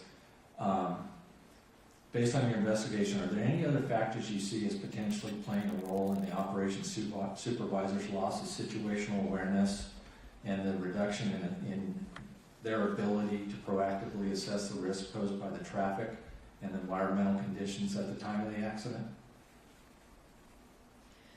We looked at a number of factors that could have impacted his performance, or his awareness on duty that day, but we really felt that his extended time on position was the reason that he had the decreased vigilance and attentiveness. And was there anything to look at as the amount of time that they had been at that facility? Could you clarify what you mean by That supervisor, how long had they been at that facility and making their tenure there? That's okay, I'm past my time. I understand what you're saying. So yeah, he was a relatively new operations supervisor, and one of the recommendations that we have, particularly for the threat and error management, is we think that would have benefited him on making better decisions that day as well. But they had prior experience as a controller, correct? Yes, he did. He was new to being an operations supervisor, but had been a controller for some time. Thank you. Member Inman. Ken, I want to follow up just a little bit on that. As you mentioned threat and error management, we made this recommendation in 2016 based on something we had seen, and the response we got was, yes, we're going to do it, and all new controllers are going to get it. We were promised that this was happening, right? We were. Did they do it? When we reviewed the training records for the controllers involved, we did not see that they received the integrated safety training workshop, which included threat and error management training. We did see that the operations supervisor did have a workshop of that same name several years, a couple of years before, and then a new hire who was working on position, not one of the controllers involved, he had a workshop in, I believe, 2023 with that same name. But that was the only evidence that we had of that workshop being provided to any of the controllers on duty. So you just mentioned 2 people? Yes. And there were 21 that were assigned to the tower? We only looked at the training records for the controllers that were involved the night of the accident. Okay. But obviously, what we were told that had happened and was occurring did not actually occur. We don't have evidence that it occurred. It's okay, I can say that. Thanks, Kat. It's kind of like congressional testimony. I'll get you there eventually. Dr. Cahill, you mentioned about alcohol and drug testing, and I know we don't know or don't believe that it may have played a role in this. It's obviously a violation, something we've looked at many times before. Is that correct? This is not the first time that we've seen it, and you're correct. We did not find any evidence that this was an issue in this accident, but we did address it as a safety issue in our recommendations. So you saw the investigative hearing, correct? Yes, sir. And Nick Fuller testified at that point that they were aware of their shortcomings and they were going to make modifications and changes. Is that right? That's correct. Mr. Fuller testified that the FAA was working to revise the FAA's order for initial event response procedures, which are the orders that tie the drug and alcohol determination to the services rendered telephone conference. And do we know if they've done that yet? As of this date, they have not published that as a revised procedure, no, sir. Exactly. The answer to the question is no, because I was in Louisville, Kentucky when 15 people died and they didn't test then either. So they're not learning a lesson, obviously, nor what they're telling us seems to be factual all the time. It's okay, it's a rhetorical question. I want to go back to this, Mr. Soper. I asked or questioned this about putting this into the report, and I understand the staff's reservation because it's considered slang. But can you tell us what squeeze play is? It was mentioned in several of controller interviews and was discussed somewhat in the reports. Yes, so there is no definition, formal or informal, for squeeze play. It is sort of a slang term, but controllers understand it. For those times when you are taking action to get a departure out in between arrivals that might be a tight space, or to fit one into an arrival sequence, and maybe in a radar situation where they're having to expedite everything and everything has to kind of work just right for it. So I think you're describing this type of scenario that happened with 5342, is that correct? 5342, somewhat, yeah, it's similar to a squeeze play, yes. So I'm kind of curious, And the controller had asked them to circle so they could offload departure. We look back at American 1630 was the last aircraft to be cleared for takeoff prior to the accident. And it departed 12 minutes early. They had safely arrived 25 minutes early. I guess, did controllers know when they're prioritizing an aircraft so it can leave early, or should they even be aware whenever they're trying to attempt this, or are they trying to just, I know we've heard some testimony in regard to the geography at DCA, but should they be aware of that? So they would generally not necessarily be aware if they were early. They would be aware if they had been assigned a departure time based on traffic initiatives or something where they actually get an assigned time. So in those cases, they would know they have to get this aircraft out in a particular window. As far as if a aircraft had taxied maybe a little bit early, they might see the fact that he was scheduled for departure at 2020 and he was ready for departure at 2015 or something. They might see that, but it wouldn't necessarily alarm them, or change something. Okay, I'll wait for the next round. Thank you. At the time the helicopter and local control positions were combined, are the communications for air traffic control all on speaker? For local control, yes, they are. At this tower, they keep local control communications on speaker all the time. So the operations supervisor could hear what was being stated? He should have been able to. Okay. Potomac, my understanding is that at some point the operations supervisor received a phone call from Potomac Tracon requesting a reduction in miles and trail, correct? That is correct. And essentially what that means is to reduce spacing to allow for more arrivals.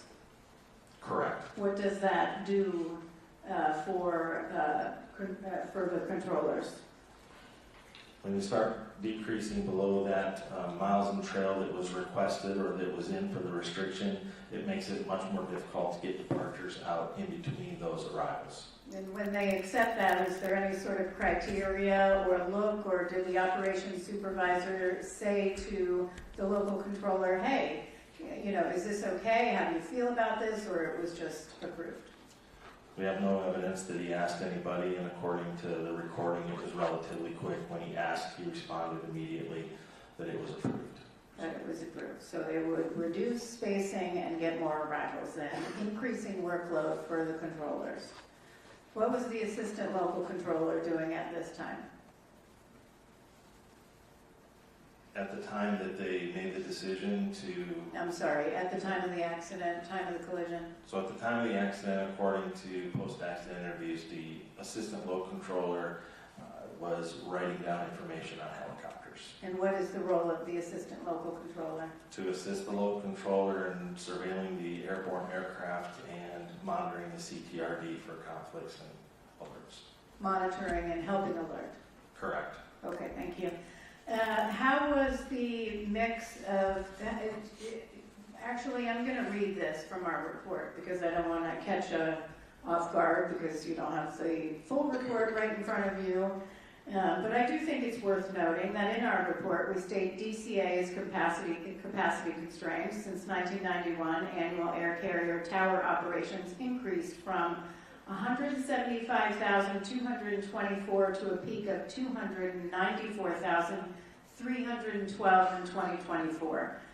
Over the same period, tower operations attributable to air taxi and general aviation declined substantially. Air taxi operations peaked in 2007 at 118,228 operations, but fell to 1,594 operations in 2024. General aviation operations declined sharply after 2001 from 32,286 to fewer than 3,000 operations per year in every subsequent year. Air taxi, GA, meaning general aviation, and military operations accounted for 43.8% of all fixed-wing instrument flight rules operations in 2007, but only 1.3% by 2025. This change also altered the mix of traffic operating at DCA, with smaller airplanes increasingly replaced by larger air carrier category aircraft because larger, heavier airplanes have more restrictive performance margins on DCA's shorter runways. Demand for runways 119, the airport's longest runway, increased. What did this change in the mix of traffic do did this increase workload for the tower and any sort of coordination demands for local and ground controllers? It certainly did. We've documented in the report that as we mentioned earlier, even in my presentation, may have the busiest single runway in the National Airspace System, and what you just explained is precisely why. And they were using runway 33 to offload some of that traffic in order to get more in and to deal with some spacing, including other measures like tromboning and other things which we could talk about later. But my point is, this did increase workload, and did anyone in the FAA ever say, hey, maybe we should look at how things have changed at DCA? We have found no evidence of that and have made recommendations directly to that. Yeah, well, I wonder if they actually looked at any other airspace or major airports in the U.S. With that, Member Graham. Thank you, Chair. I think these are for you, Mr. Soper. How often are airport arrival rates reviewed? According to FAA procedure, they should be reviewed annually every February. Okay. And what factors go into those reviews to determine if an arrival rate needs to be reduced? I'm going to look at my notes real quick. No problem.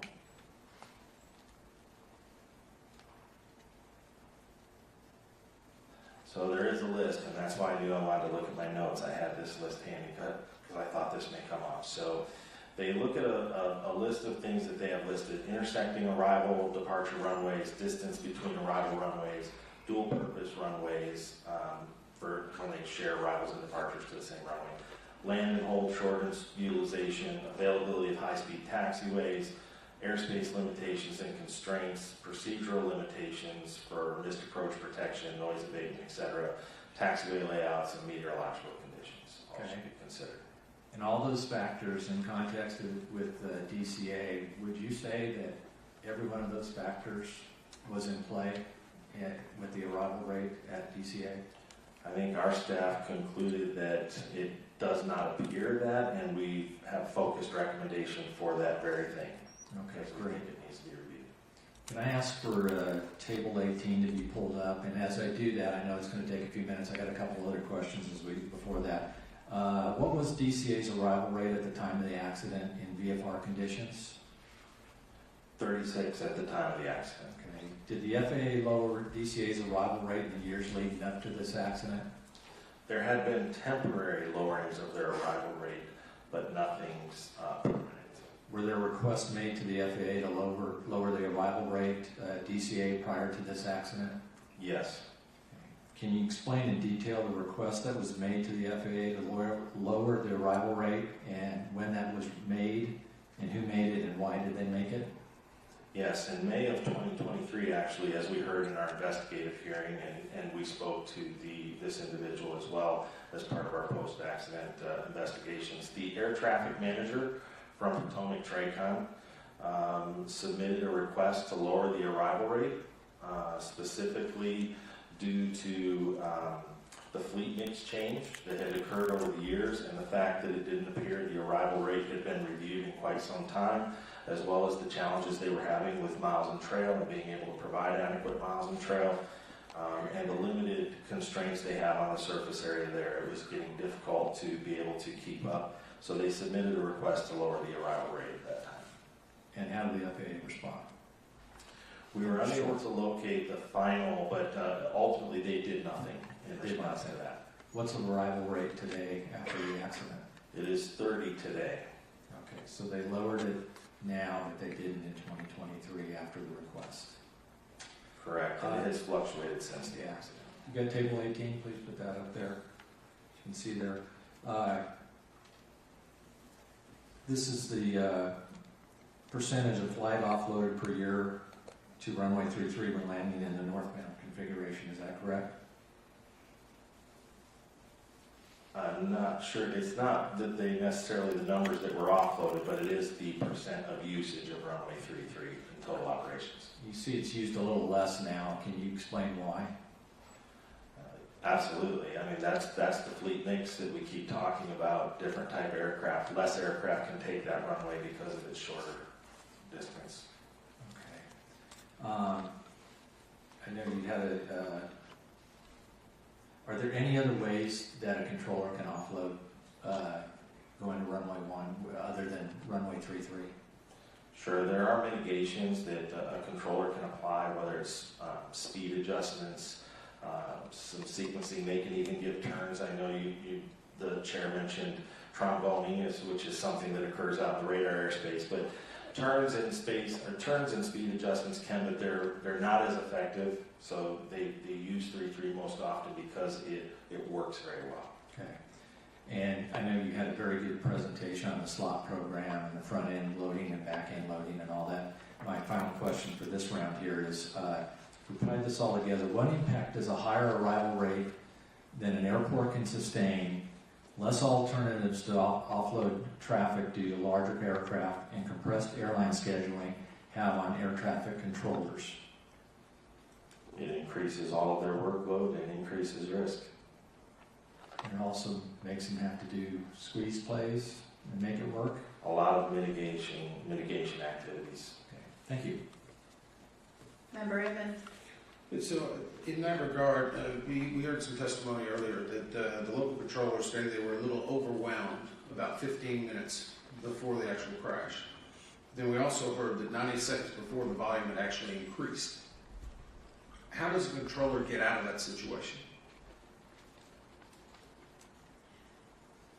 The controller could have asked to have the positions be combined.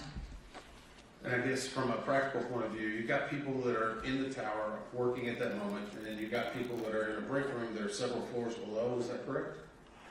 Correct. So if I'm 90 seconds, my volume picks up, and I say I need help, how long is it going to take to get somebody up there to help them? It could take minutes. But he could also rely on the assistant local control and also the operations supervisor to act as extra set of eyes and to assist in any way that they could in terms of monitoring traffic until somebody could get up there for relief. But the assistant local controller was already supposed to be the other set of eyes, right? She was an extra set of eyes, yes. Had she known that the controller was overloaded and needed help, she also could have potentially stopped writing down helicopter information and also started monitoring traffic for him if he felt that there was an area that she needed to focus on. And in this case, the role of that supervisor is to be monitoring all of this. Is that correct? Yes. So what role did they have in monitoring this? They were on station for 4 hours, and I know we kind of talked about that, but in this case, the supervisor should be the one who starts to realize it before anyone else, right? Yes. Which is why we've recommended the threat and error management training, which we believe would help with that, as well as a risk assessment tool that they can use in real time. So was that supervisor the one that actually received it out of the 5? He received a workshop with that same name a year or two before. I think it was 2014. So it was technically before the 2017 response that we had from the FAA. So we don't know what was included in his 2014 training. And so it sounds like he's been around for a long time. He was hired in 2011. I guess how does someone monitor whether a supervisor is actually actively supervising? There would be no one there, I guess, in real time monitoring the supervisor. So there's no real way of knowing if these supervisors are actively engaging unless it's brought up in other reviews. Is that correct? Correct. Okay. I'm going to go to and this is for a reference for later. I've got a reference that we can pull up, and I don't know if we need it. I think, Brian, 14 CFR 91.123. Whenever it talks about ATC clearance obtained. Great, thank you. It says no pilot in command may deviate from that clearance unless an amended clearance is obtained and an emergency exists or the deviation is in response to a traffic alert and collision avoidance system resolution advisory. So I guess my question is, in that regard, we're going to talk about TCAS and ADSB later, but in this instance, if they had gotten some type of warning, the pilots, could they have made any change? Or does it have to be what ATC actually tells them? Now, the pilot is always in final command of the aircraft, and in that case, I think we're talking about a traffic advisory, or a collision avoidance alert to them with resolution advisory, and in that case, it meets that exactly where they will respond to that and they can break away from that clearance. Okay. And we may get to that in the next section. Do we know what the ATC scope showed at the time that this incident occurred? Because I know we've had discussions about whether it rounds up and rounds down. Yes, air traffic altitudes displayed on radar are rounded to the nearest 100 feet. And at the time of the closest time to impact that we can see there, the helicopter was shown at 300 and the CRJ was shown at 200. You have that reversed? I got that wrong, hold on. Let me check that.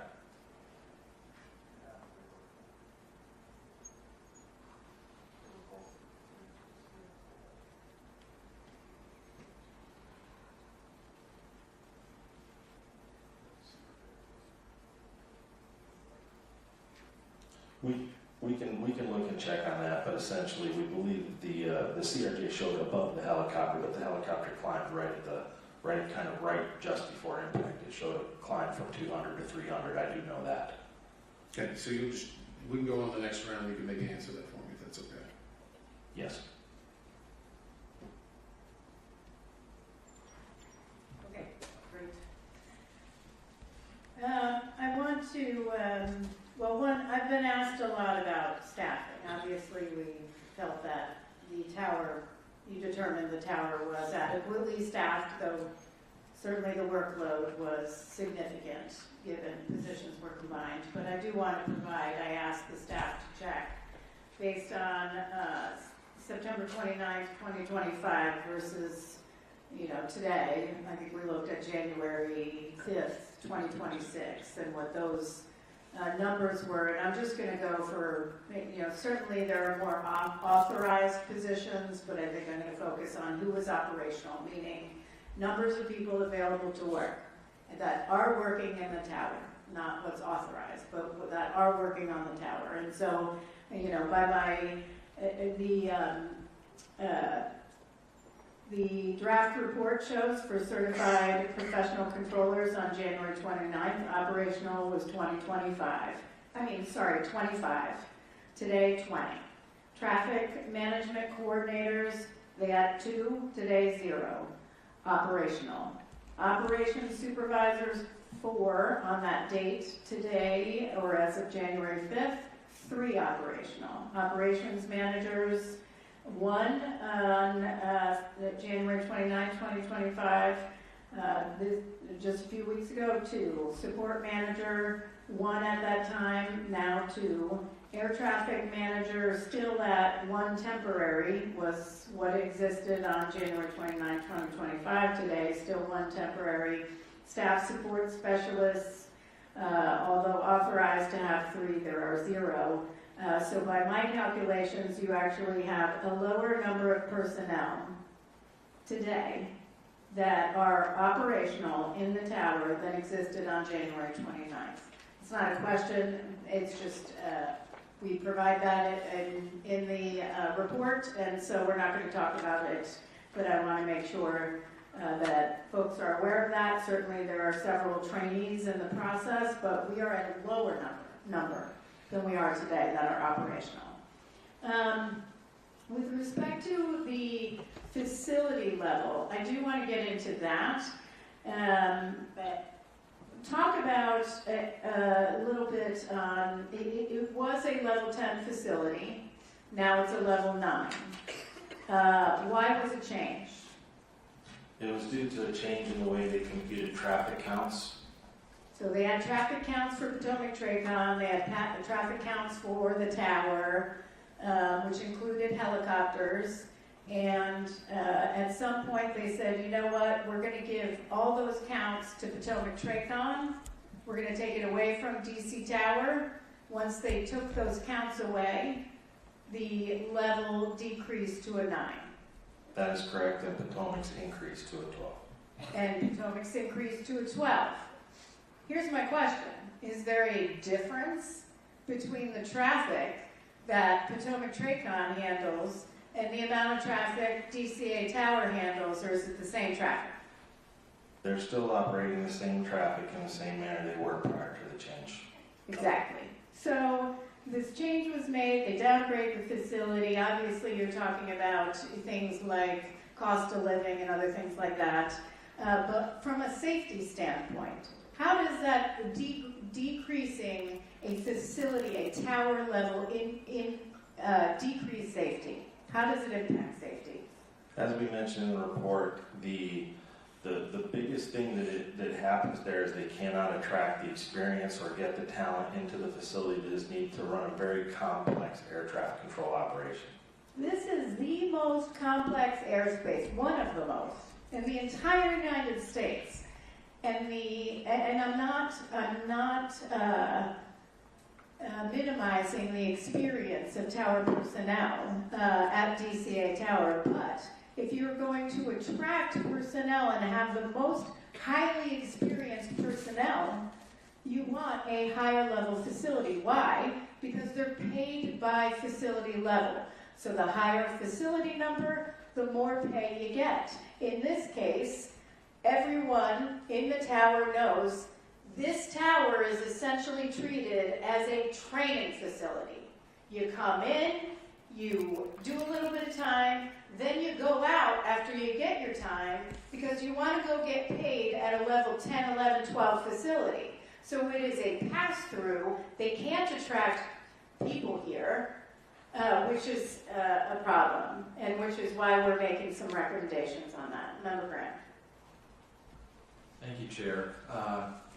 Mr. Soper, is there a minimum distance between converging aircraft where a controller can approve a request for pilot-applied visual separation, or do controllers have the latitude to approve requests for the pilot-applied visual separation whenever they deem appropriate?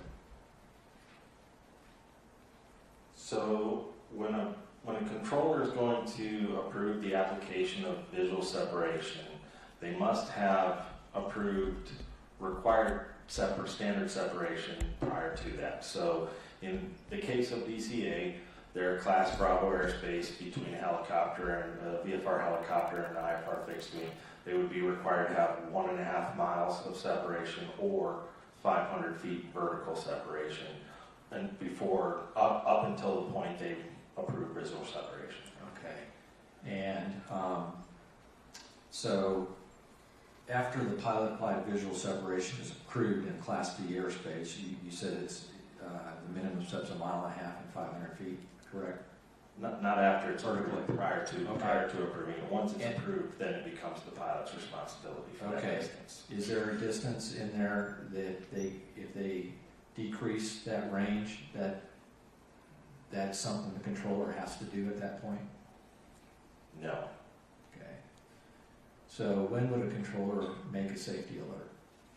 Anytime the controller observes an aircraft that they believe to be in unsafe proximity to terrain or another aircraft. And is there a design? There's not a designated distance or vertical separation for that. Is that correct? That is correct. That's correct. Okay.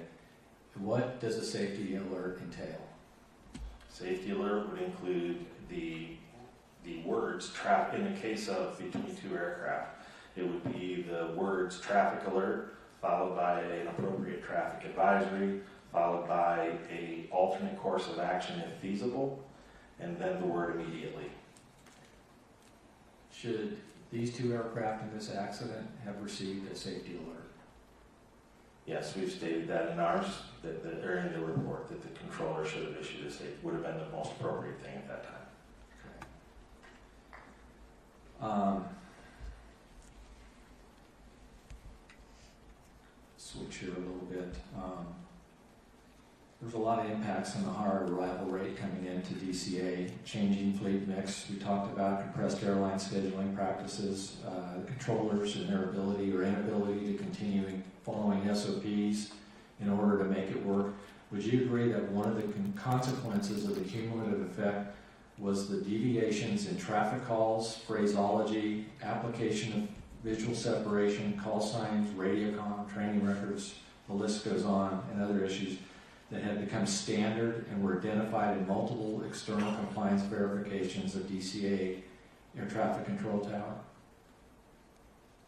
I think I understand your question, and I would say that we've outlined in the report, and staff believes that the continually increased workload for many reasons, whether you're talking about from the traffic to the combining of the positions inappropriately to whatever at the time, we believe that led to the ability for a lot of deficiencies to occur, or operating, as we heard during the investigative hearing, the operations manager said specifically we're operating on that borderline of safety regularly. So we made recommendations, obviously focused in that area. Okay, so do you think the controllers at DCA have fallen into a state of relying on pilot-applied visual separation as a crutch, despite its many well-known and well-documented shortcomings? Staff does believe that there was an over-reliance on the use of visual separation as a means of providing separation for aircraft and moving aircraft through the airspace so regularly. Okay. Yes. Thank you. And finally, the last communication between the controller and PAT 25, was that an appropriate safety alert? It was not a safety alert by definition, but it was an attempt at the time to deconflict. Thank you. Thank you. Member Edmond. You have an answer for me, Ron? Or do you haven't maybe had a chance? Sorry.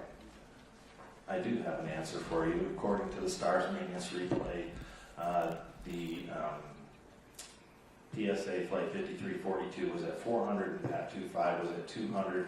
The moment targets merged, we had 400 and 300. And so the controller, if they were looking at their scope, would have seen that, at least indicated on the scope, that it was 100 feet or approximately 100 feet, depending on the averaging of the recommended route maximum altitude? Well, it had actually been at 200 feet for a brief time there, where he was at 200 right up until he was at 300, then 200 for a little bit, and then came up to 3 right when targets merged. Okay.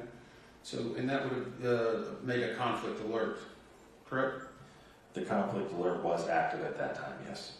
So I think in your research, I believe in the 30 minutes prior to this accident, we had 18 controller radio transmission where conflict alert is going off. Does that sound accurate? It is accurate. And that actually appears to be 5 separate interactions that were occurring. We had, well, not for the full 30 minutes. We were only able to get replay information for 18 minutes prior, but in the 18 minutes leading up to it, there were 5 separate instances of conflict alert that resulted in 9 times there was a transmission with it in the background. You could hear it. So in that 18 minutes, there were that many times, and that would have been heard in the entire tower cab? Yes. So I go back to the supervisor. If they're hearing a number of conflict alerts continually happening, should they not take action to say, is this a trend, or is this just become a nuisance and they just avoid it? They should, and I think that's exactly why, as Dr. Wilson has mentioned previously, we specifically have a rec in this area there's a potential for complacency to happen or for nuisance alerts, and to try to fix that, we have a recommendation to actually adjust the conflict alert system logic. We actually we visited the tower last month. I know Member Graham and I did, and tried to see it in almost the exact same moonlight that was occurring on the night of the accident. Can I take you back to that? And yes. The question I have, and it was on the simulation that was being done, and the pictures indicated these monitors that were hanging from the ceiling.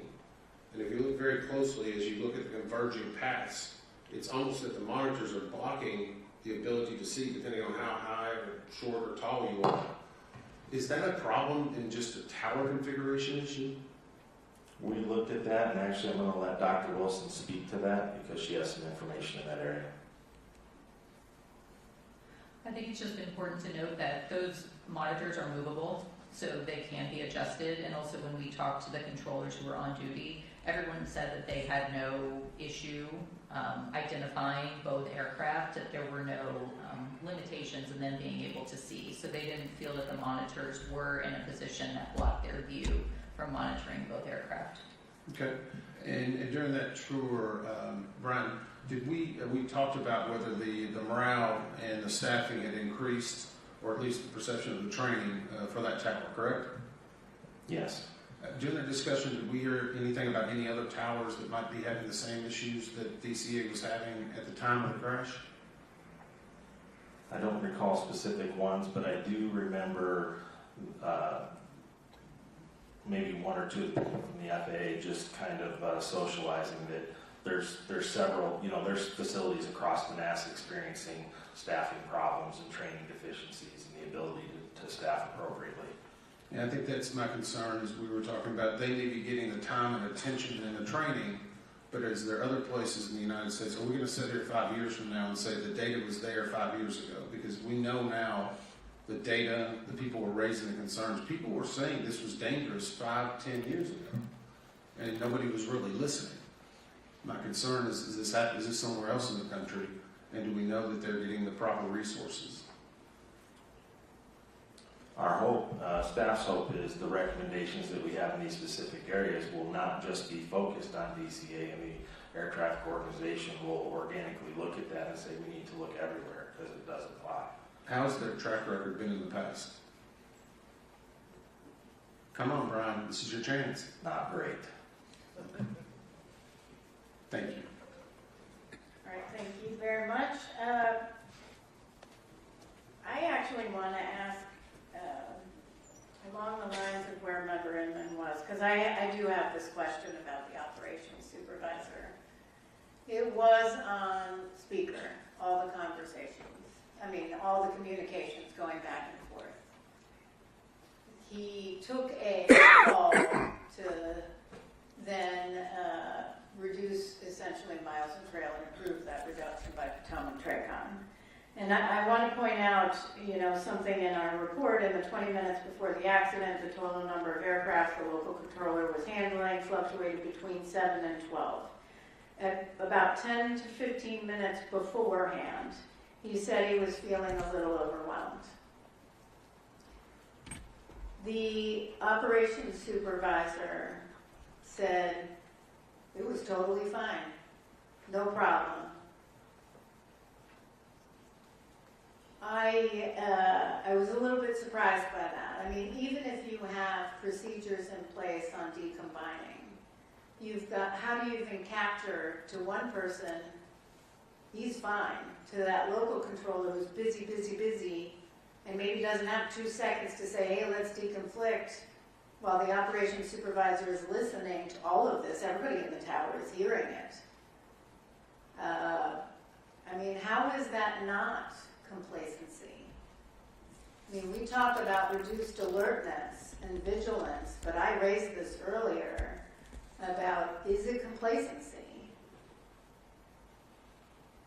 You just mentioned complacency, actually, Mr. Sober, in your answer to Member Inman. I do agree. I do believe, and I think that staff believes there was complacency occurring in that tower on some level. But again, not to keep going back to them, but that's actually the primary reason for our focused recommendation in the area of giving them the tools that they should need, the requirement to log when they combine positions. So there's some sort of accountability and tools available to the supervisor to be able to make better decisions and understand what their true responsibilities are while they're there, instead of just kind of, here you go, you got it. He had received very little supervisory training, from what was documented from the FAA, to prepare him for that job. And so we made recommendations there. We hope we'll improve that. Well, I think when we get to those findings and recommendations, they may have some more questions on that. You talked about, Member Graham had asked about essentially merging target procedures, where you do issue a safety alert. At what point, and Member Graham had asked about a communication, at first it was, do you have visual on that? Do you have visual on that CRJ? First of all, you can't distinguish between the CRJ 700 and anything else in the dark with night vision goggles at that point. But at 8:47 and 41.9 seconds, the communication of pass behind the CRJ was made. Yes. Okay, so 8:47:41, then the collision is 8:47:59, so we've got about 18 seconds in between. Is that when that safety alert, should that safety alert been issued instead of pass behind the CRJ? Is that when, I'm asking when that should have been issued? So from the stuff there, the time in which the safety alert should have been issued was when he first asked him, do you still have that CRJ in sight? Okay, so 8:47:39 seconds, so that provides about 20 seconds. Yes. Okay. My last question is, given that apparently no one we interviewed was aware of routine close encounters of helicopters other than people in the tower, was any organization in your opinion, effectively monitoring the potential for the risk of a mid-air collision between military helicopters and civilian aircraft in that area? I believe that's going to be discussed with some depth in the third panel In today. the third panel. Yes. We'll go with that back in the third panel, and Dr. Price, thank you for that. Okay. Do you have any additional questions? You have one more. Member Graham. Let's talk about the supervisor at the time. This was brought up about the situational awareness. What did they say in the interview when asked about how many helicopters they thought were on frequency at the time?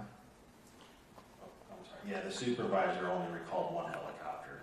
But yeah, leading up to it, there were 5. It varies between, That's 3 and considerably 5. different. Yeah, loss of situational awareness, I'd say. Thank you, that's all I have. Member Edmond?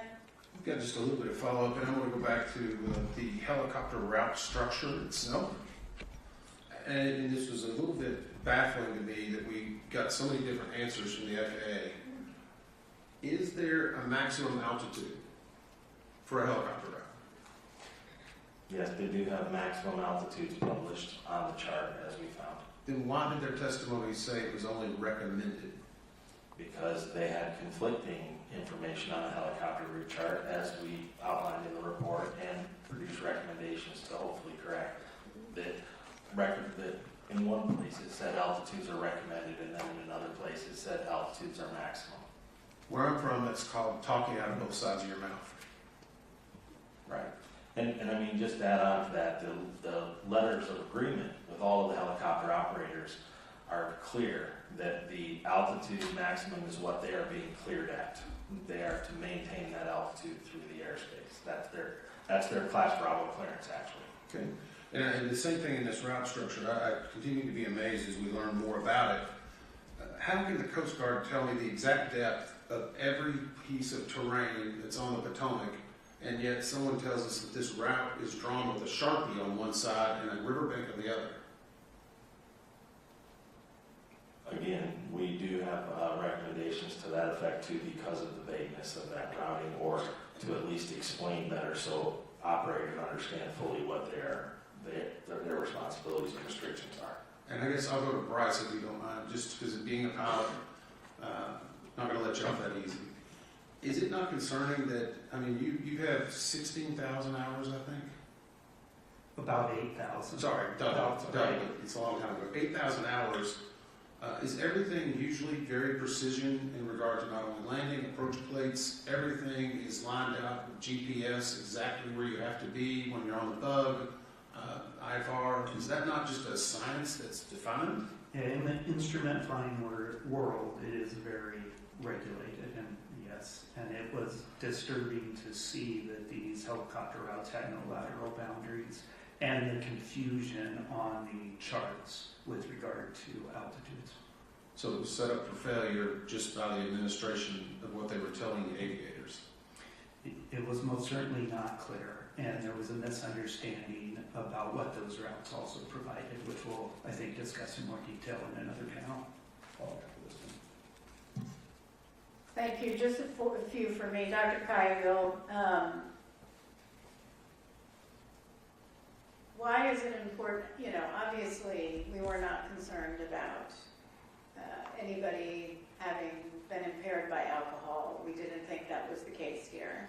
But, you know, time and time again, they're not doing testing. It wasn't just the UPS crash in Kentucky, but it was Austin, Texas, any number of investigations that we've conducted where time and again they're not doing testing. Why is it important to do testing?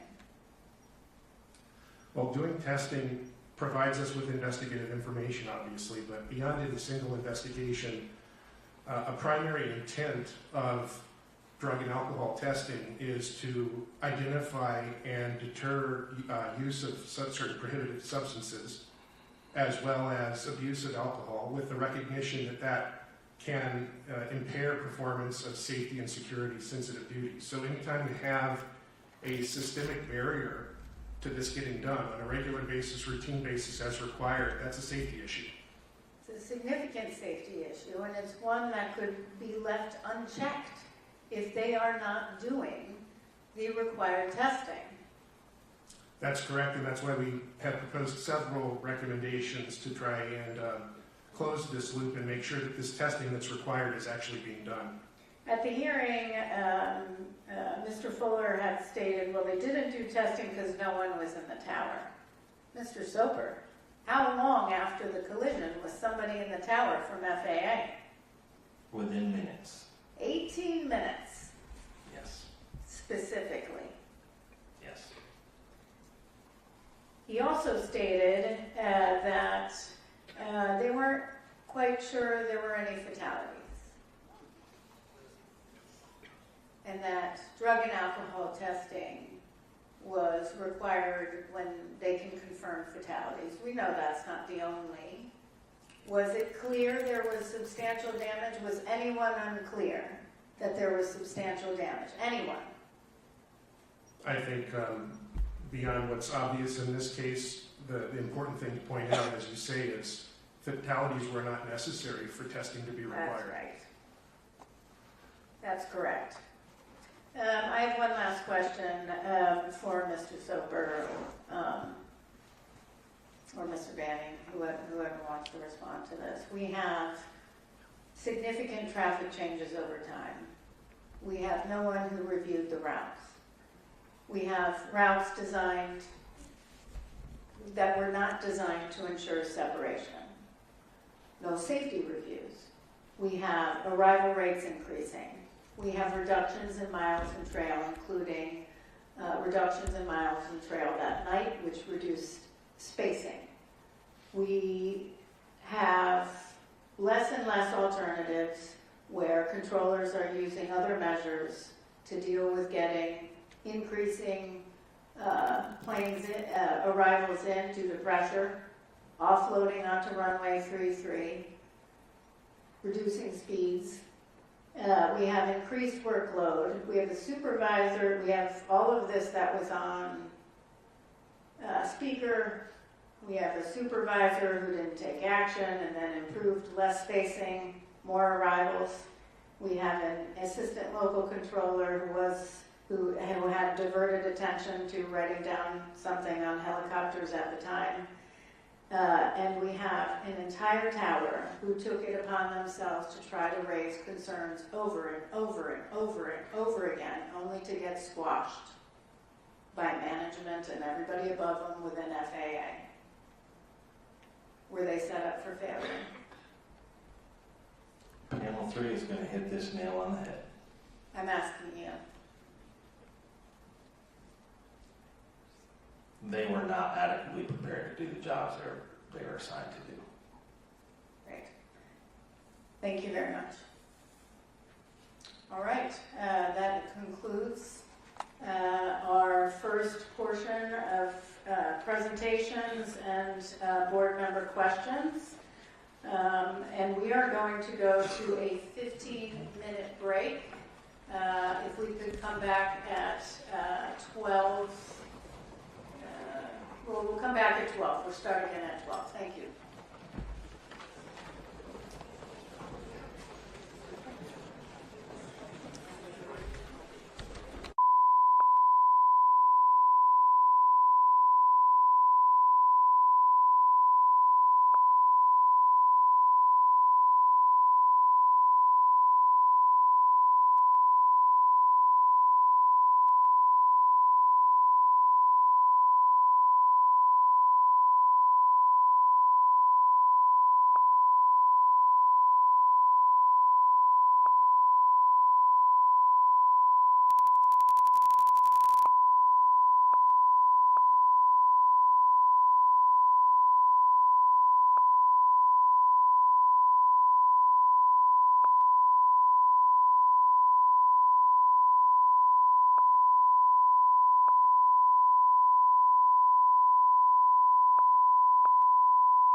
camera.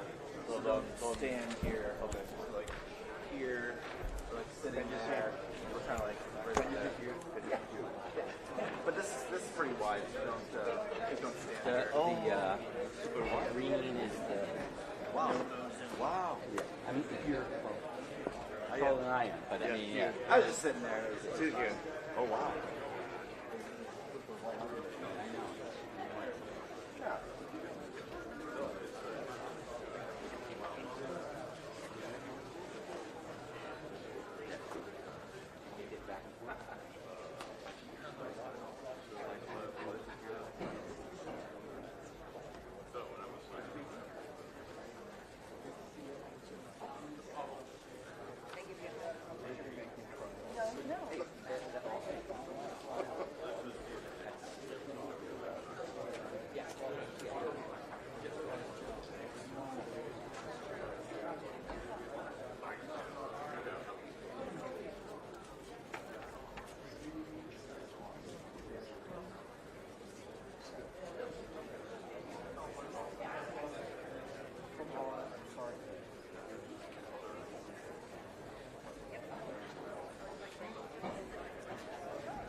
4 minutes late.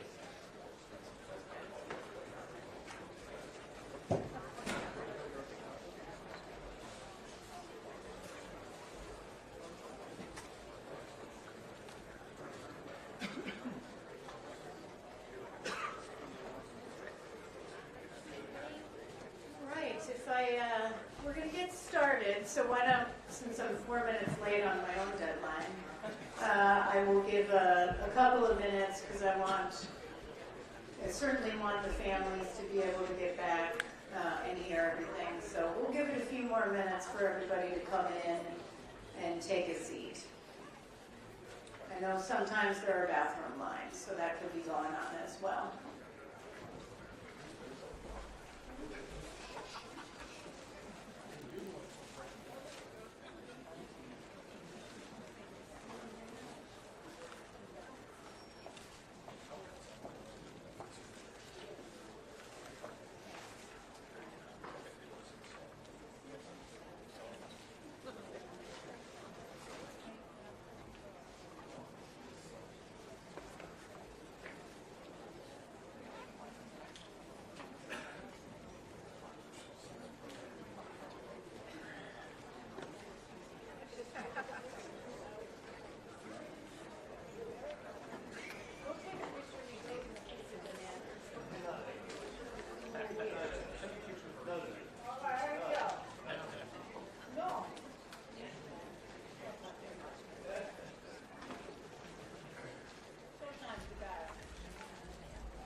Welcome back. We're ready for the next round of staff presentations, so I don't know if I defer to Mr. Wagner or tell Bryce to take it away.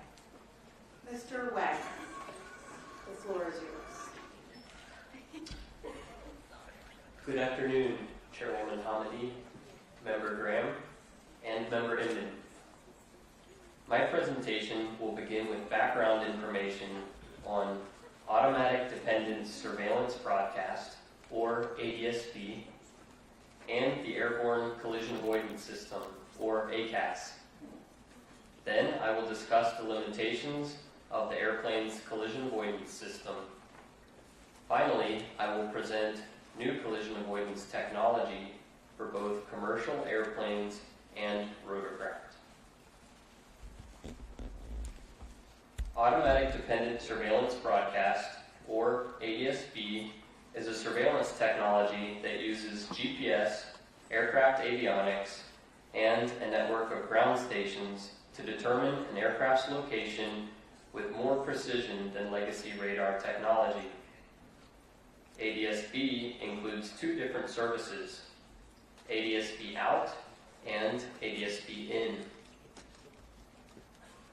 ADSB out works by broadcasting information from an aircraft at least once per second regarding the aircraft's GPS location, velocity vector, altitude, ground speed, and other data to ground stations and other ADSB-in equipped aircraft. Since January 1st, 2020, ADSB out has been required on all aircraft in most controlled airspace within the National Airspace System. ADSB-in is the capability to receive ADSB information. This information can be received via air-to-air transmissions from nearby aircraft that are broadcasting ADSB out, or via ground-to-air transmissions from nearby ground stations. Once an aircraft has ADSB-in data, it can be used by various applications to provide the pilot with information such as displaying or alerting of nearby traffic. The FAA does not mandate ADS-B in. The accident airplane was equipped with and transmitting ADS-B out. It was not equipped with ADS-B in. The Airborne Collision Avoidance System, or ACAS, is an onboard system that operates independently of ATC to reduce the risk of mid-air collision by displaying traffic information and alerting the pilots. ACAS works by monitoring the position and altitude of nearby aircraft that have an active Mode C or S transponder. ACAS serves as a last resort safety net when other safety barriers have failed. As shown in the figure on the right, ACAS iterations include the Traffic Alert and Collision Avoidance System, TCAS 1, TCAS 2, and ACAS X. ACAS products can issue two types of alerts to pilots. Traffic advisories, or TAs, are aural and visual warnings used to alert the pilot of a potential collision threat. Pilots can use a display to help them visually acquire the intruding traffic. FAA and operator guidance instructs pilots not to maneuver based on TAs alone. On the other hand, resolution advisories, or RAs, are aural and visual warnings with vertical maneuvers to avert a mid-air collision. Only TCAS 2 and ACAS X products issue RAs. The vertical maneuver commands are issued to pilots to climb, descend, level off, or maintain their flight path to resolve traffic conflicts. Pilots are trained to immediately obey RAs. They serve as a backup to see and avoid the application of right-of-way rules and ATC separation services. While TCAS 1 provides TAs, it does not provide RAs. Since 1993, large transport category airplanes engaged in air carrier or commercial operations have been mandated to have TCAS 2 installed and active. The airplane in this accident was equipped with TCAS 2. As part of the investigation, a simplified TCAS display was simulated using the accident flight data. Due to technological constraints, the simulation omits details that would have been available to the crew, such as the airport symbol, course overlay, extended runway centerline, or terrain. A symbol depicting the airplane is shown in the bottom center of the display. This video shows the display set to a 5-mile range. 5 and 2.5-mile distance rings are visible. An indication, TA only, located in the top right corner, indicates that RAs are inhibited at this altitude. The blue diamond depicts the relative position of the helicopter. Below the blue diamond are numbers that indicate the helicopter's altitude below the airplane in hundreds of feet. Occasionally, an up or down arrow will appear to the right of the blue diamond to indicate if the helicopter is climbing or descending. Using accident flight data, a simulation of the accident airplane's TCAS display is shown on the right. The blue diamond represents PAT 25, and the target symbology will change from a blue diamond to a yellow circle when a traffic advisory is issued. The crew of Flight 5342 received a TA for PAT 25 about 20 seconds before the collision.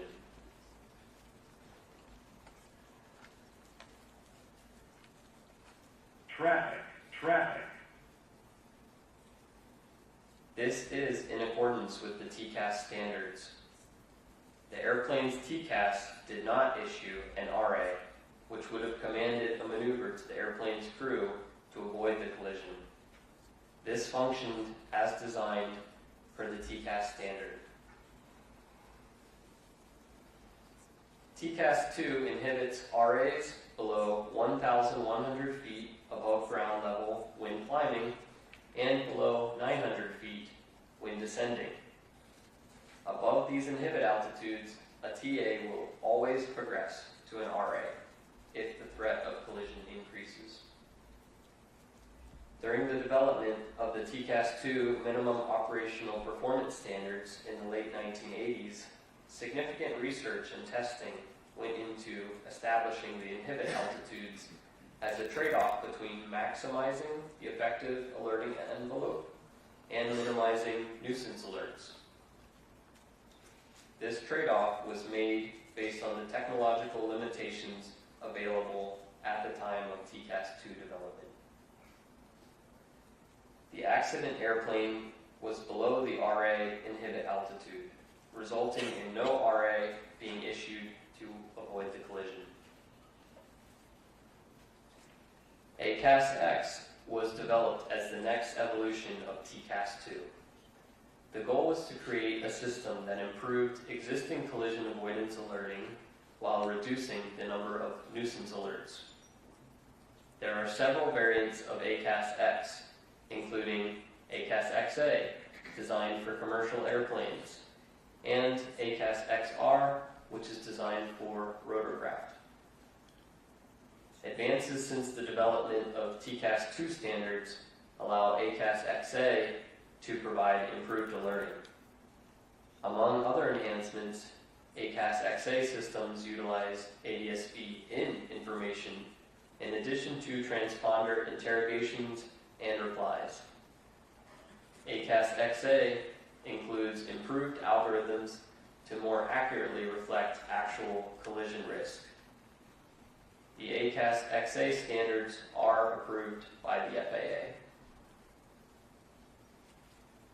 A series of simulations conducted by MIT Lincoln Laboratory using the circumstances of this accident showed that the crew of Flight 5342 would have received a TA about 8 seconds earlier if the airplane had been equipped with ACAS-XA, even though ADSB information directly from the helicopter was unavailable.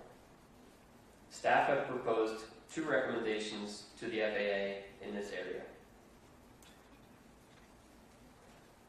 Although ACAS-XA can deliver earlier and more accurate alerts than TCAS 2, the current RA inhibit altitudes under ACAS-XA are the same as those of TCAS 2 and would have prevented ACAS-XA from issuing an RA under the accident circumstances.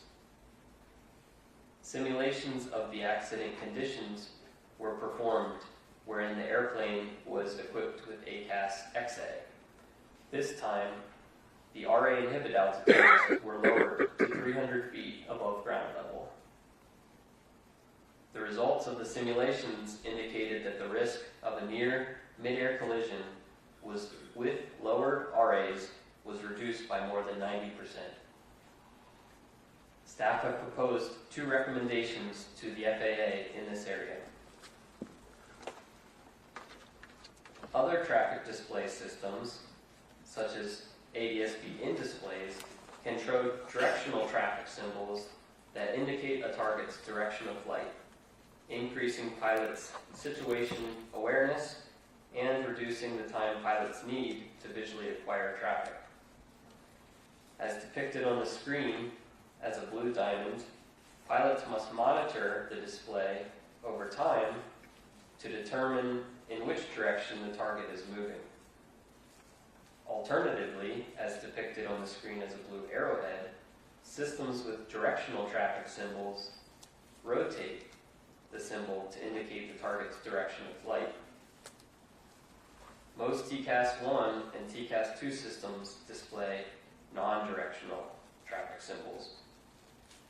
Although ACAS-XA systems can display directional traffic symbols. They are not required for certification as the minimum operational performance standards are currently written. Staff have proposed one recommendation to the FAA in this area. Another feature that could reduce the time to visually acquire target aircraft is the detailed traffic callouts in the ADSB Traffic Advisory System, or ATAS. ATAS generates verbal alerts indicating the clock position, relative altitude, range, and vertical tendency of proximate traffic. For example, traffic, 2 o'clock, high, 2 miles, descending. ACAS does not include detailed traffic callouts that could reduce pilots' time to acquire a target. Staff have proposed one recommendation to the FAA in this area. The accident helicopter was not equipped with TCAS or an integrated ADSB in traffic display, nor was it required to be. ACAS XR, the version of ACAS X designed for rotorcraft, is still under development.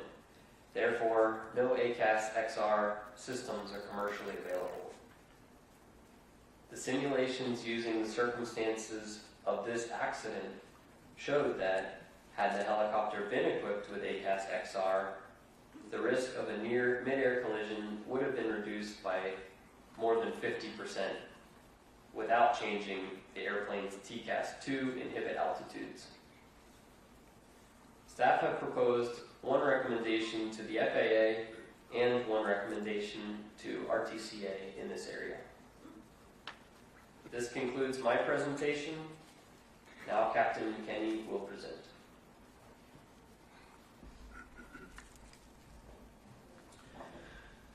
Good afternoon. My presentation will discuss U.S. Army helicopter operations and specifically ADSB out policies, transponder issues, UH-60 Lima altimeter errors, and night vision goggle characteristics. FAA regulations that require ADSB out have exemptions for certain aircraft performing sensitive government missions where transmitting ADSB could compromise operational security. The Army Aviation Brigade Standard Operating Procedures, SOP, specifically states that air crews conducting sensitive or classified operations shall emit transponder modes 3A and C in lieu of ADSB out.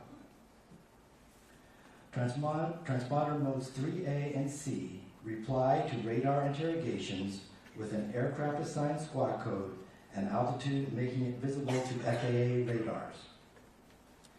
The SOP also prevented air crews from switching transponder modes in flight, which prevented them from switching from modes 3A and C to ADSB out once sensitive portions of the flight were completed. Pad 25 was not transmitting ADSB out during the accident flight, but had an active transponder. The lack of ADSB out information was not a factor because the transponder replies provided the same altitude information to ATC. A review of ADSB data from the UH-60 Lima helicopters at the battalion showed that the accident helicopter, as well as 7 others, did not have a recent history of transmitting ADSB out information since 2023. We found that an incorrect transponder setting on these 8 helicopters was the cause of the ADSB out issue. The Army Aviation Brigade Standard Operating Procedure restricted flight crews from changing transponder modes in flight. This restriction prevented flight crews from transmitting ADSB out when flying non-sensitive portions of their mission.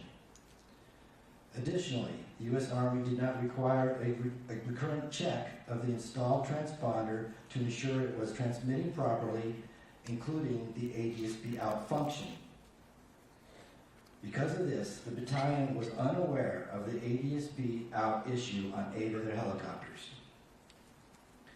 Staff have proposed 1 recommendation to the U.S. Army and 2 recommendations to the Department of War in these areas.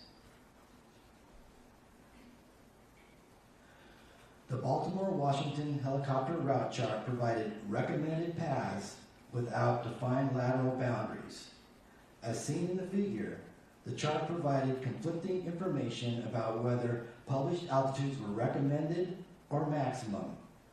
This created the potential for pilot confusion about interpretation of the published altitudes. Although some Army pilots believed momentary exceedances above the published altitudes were acceptable, most regard them as maximum altitudes. However, most Army pilots interviewed incorrectly presumed complying with the published altitudes would provide them separation from arriving and departing aircraft.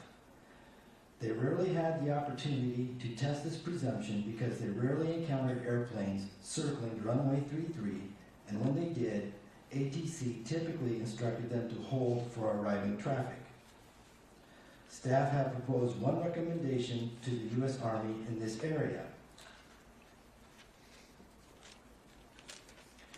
Aircraft pitot-static systems and barometric altimeters have defined performance specifications, including tolerances for allowable errors after manufacture. These allowable errors can generally be split up into 2 categories: instrument error related to the performance of the barometric altimeter itself, and position error due to the effects on the pitot-static system, such as external aerodynamic effects. Instrument and position errors can become additive, but still must remain within their design criteria. Analysis of flight data from this accident showed that PAT 25's pressure altitude parameter was about 100 feet lower than other recorded altitudes. Data from flights conducted on other UH-60 Lima helicopters at the battalion found similar offsets between indicated altitude and true altitude. The crew of PAT 25 was trained to fly the helicopter routes using the barometric altimeter, including Route 4, where the altitude ceiling went down to as low as 200 feet. The crew of PAT 25 likely saw an indicated altitude that was 100 feet lower than the helicopter's true altitude and believed they were at or below the prescribed altitude ceiling for Route 4 when they were actually about 100 feet above the altitude ceiling. The U.S. Army UH-60 Lima Operator's Manual did not contain information on possible indicated altitude errors, such as how the installation of the external wing tanks can increase position error. This information would be crucial for flight crews when flying on helicopter routes with low altitude ceilings, such as the 200-foot altitude ceiling of Route 4. Staff have proposed 1 recommendation to the U.S. Army in this area. Night vision goggles, or NVGs, amplify low ambient light levels to provide enhanced vision at night. As with all technology, NVGs have advantages and disadvantages. Helicopter operators generally consider the advantages to outweigh the disadvantages. The advantages include improved nighttime visual acuity of low illuminated objects where normal night adjusted vision acuity is greatly reduced, along with the ability to identify objects, obstacles, and other aircraft at a distance.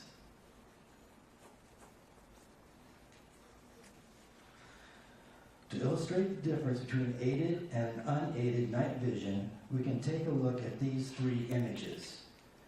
The images were taken about the same time from the same location looking south from Haynes Point. The image on the left is normal unaided night vision. Images in the center and on the right are looking in the same direction using green and white night vision goggles. In the NVG-aided images, stars can be seen along with aircraft approaching DCA as far as 14 miles, which are distinct points of light against the sky background. The water features and lights along the distant shoreline are clearly discernible.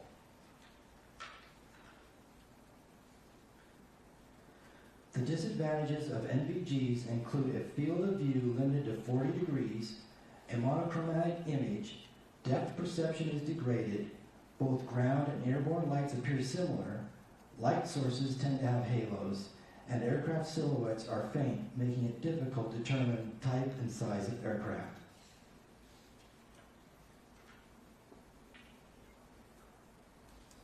The pilots are trained to compensate for the narrow 40-degree field of view by using a focused visual search in sectors by turning their head. Using NVGs along the low-level helicopter routes of Route 1 and Route 4 allows for better visual detection of obstacles such as cranes and towers, which are located along these routes. NVGs allow for the detection of aircraft above the horizon at a distance. However, detection of other aircraft below the horizon surrounded by cultural lighting is difficult, especially if relative motion of that target is negligible. Determining the other aircraft size, type, distance, and orientation is difficult because of the monochrome nature of the image, degraded depth perception, halos around point light sources, and the difficulty in perceiving the aircraft silhouette. All three crew members of PAT 25 were using NVGs at the time of the accident and had 4 NVG sets on board, 2 green and 2 white. However, the investigation could not determine which crew member was wearing or using which color NVGs. Thank you. Dr. Brumble will continue with his presentation. Good afternoon. In this presentation, I will define visual separation and see and avoid, and I will discuss factors affecting see and avoid for each flight crew. Visual separation is a method for separating aircraft in terminal areas and en route airspace. Visual separation can be employed when a flight crew sees another aircraft and, upon instructions from a controller, provides their own separation by maneuvering as needed to avoid it. The FAA does not define minimum separation standards when visual separation is being utilized. See and avoid is the means by which visual separation is achieved. Seeing and avoiding other aircraft relies on a flight crew's visual perception, attentional bandwidth, and use of collision avoidance technology. In this case, both flight crews' ability to see and avoid was hampered by poor radio communications, perceptual limitations, workload, and the shortcomings of collision avoidance technology available on their aircraft. The helicopter flight crew was additionally influenced by expectation bias and assumptions about procedural separation between Route 4 and arriving airplanes. As the helicopter was crossing the tidal basin, the controller advised, PAT 25 traffic just south of Wilson Bridge is a CRJ at 1,200 feet for runway 33. Several other aircraft were visible in the same area at that time. NTSB night vision goggle observations conducted later from the roof of a building near the helicopter's position, illustrated by the image on this slide, indicate the helicopter crew was likely unable to visually identify the CRJ in question because it was surrounded by similar-looking targets. This slide shows the helicopter's flight path in green, the Mount Vernon visual approach to runway 1 in yellow, and the airplane's circling approach in blue. Helicopter CDR recordings indicate that the controller's statement that the CRJ was circling was inaudible to the helicopter crew due to static interference. The crew's workload was high at the time, and hearing the word circling might have helped them better anticipate the CRJ's subsequent flight path. As the helicopter traveled down the Potomac River, perceptual limitations subsequently reduced the ability of the crew to notice the airplane as a potential traffic conflict. These included the narrow field of view provided by the crew's night vision goggles, a window post that intermittently obscured the crew's view of the airplane, complex array of adjacent city lights, workload, divided attention, and lack of apparent motion as the airplane converged. 12th Aviation Battalion pilots carried electronic tablets that were wirelessly connected to a portable Stratus ADSB receiver that provided ADSB-in capability. As shown in the yellow circle on this figure, the tablets ran a mobile application called ForeFlight that was capable of displaying traffic symbols overlaid on a VFR sectional chart. Pilots typically strapped these tablets to one thigh while flying the helicopter to assist with navigation and traffic awareness. However, viewing the tablets required pilots to tilt their heads down away from the outside view and the flight instruments as shown in this figure. Army pilots said they did not reference these tablets when flying low level on the DC helicopter routes due to high workload and the need to frequently reference both the flight instruments and the outside visual scene. Therefore, it is likely the pilots of PAT 25 did not reference the tablets when flying Route 4. The ForeFlight mobile application was capable of providing yellow traffic caution and red traffic warning visual alerts as shown on this slide with accompanying oral alerts. However, visual alerts would have gone unseen without a visual inspection of the tablet, and oral alerts likely would have been inaudible due to cockpit noise and their lack of integration with the helicopter's intercom system. Further, it's unknown whether the tablets were turned on with the ForeFlight application open and configured for alerting at the time of the accident. An integrated collision avoidance system with audible oral alerting and a traffic display within the pilot's instrument scheme could have drawn the pilot's attention to the developing conflict and assisted them in locating the conflicting airplane. Staff has proposed one recommendation to the FAA and one recommendation to the Department of War in this area.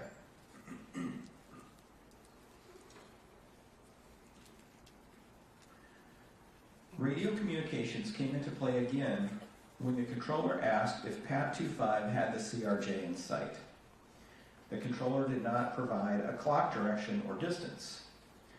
As a result, the helicopter crew did not know where to look for the target. As shown in this figure, there were multiple other airplanes in view that could have been mistaken for the CRJ.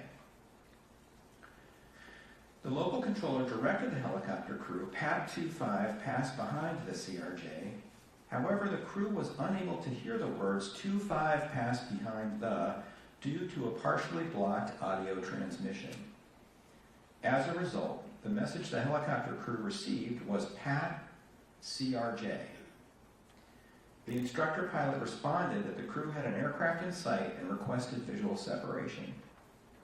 The controller, unaware that his transmission had been partially blocked, approved the request.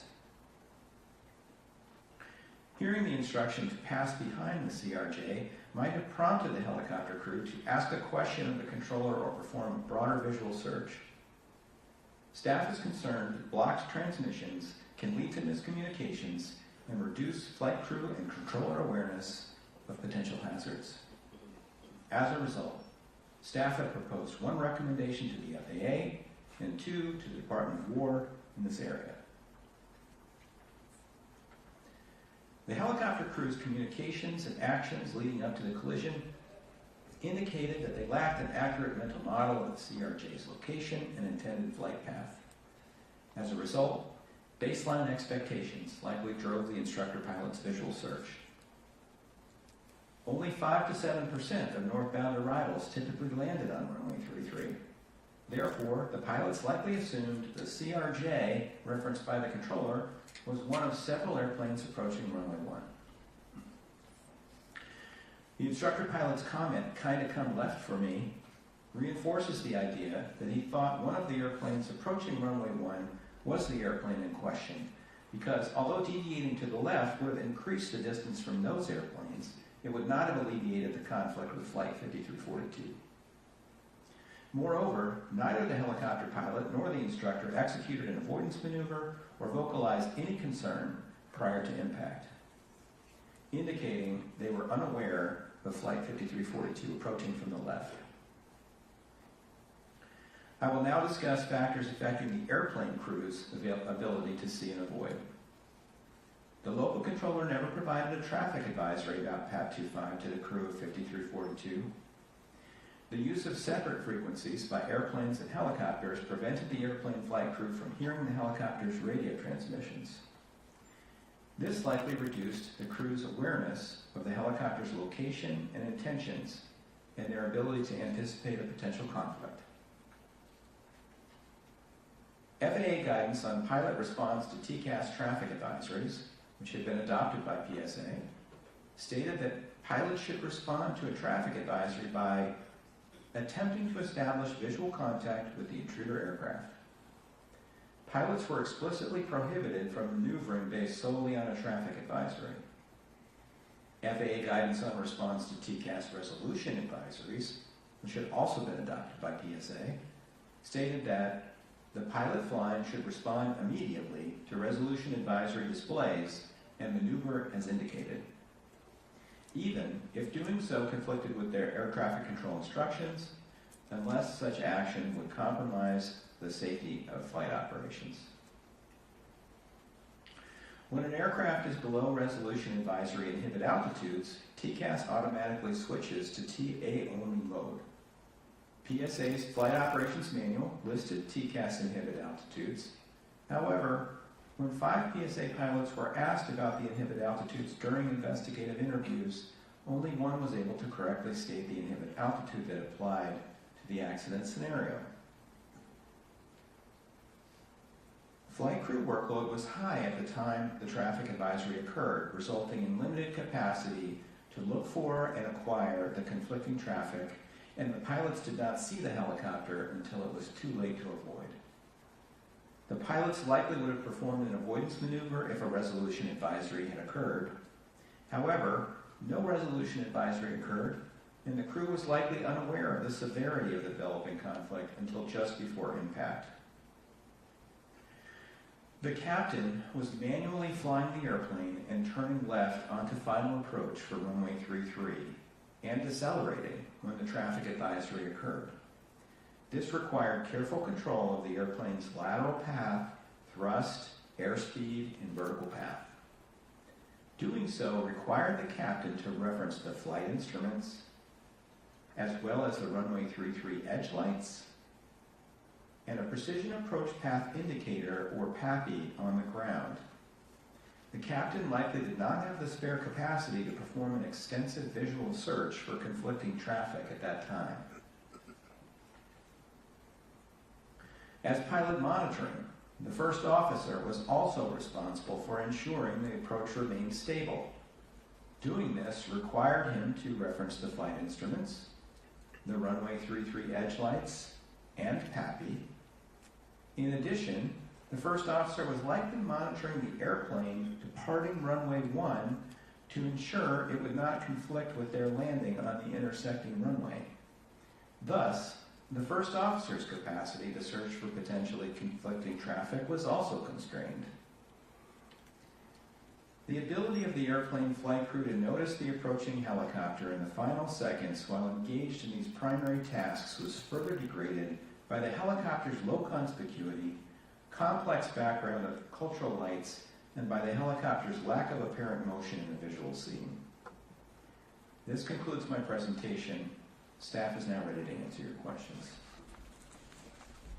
Thank you very much. We will now move to board member questions. We'll start with Member Graham.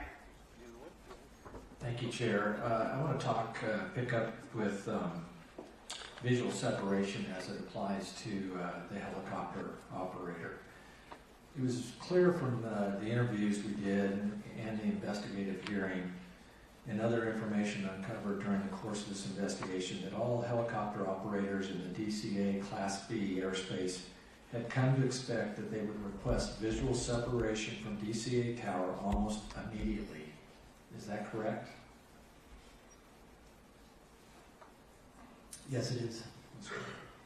And that, I want to iterate this point. It wasn't just Army. It was all the civilian operators also. according to Mr. Dresser's witness statements in the hearing. That is correct. Was it also true that in an interview with the Army Standardization Instructor pilot post-accident, he stated that he and other pilots he knew would request visual separation from traffic that they had not yet visually acquired? Yes. Are pilots allowed to request visual separation from traffic they have not positively identified and acquired according to FAA regulations? No. No. Kind of amazed by that comment in the interview. You being a long-time pilot, as myself, and I think Captain Stone in the back, long-time pilot. When you're given a traffic call, what are you to do, and what is your response to air traffic control?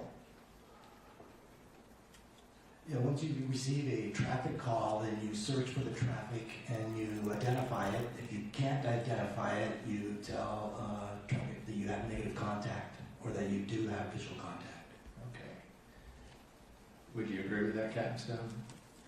Absolutely. Absolutely.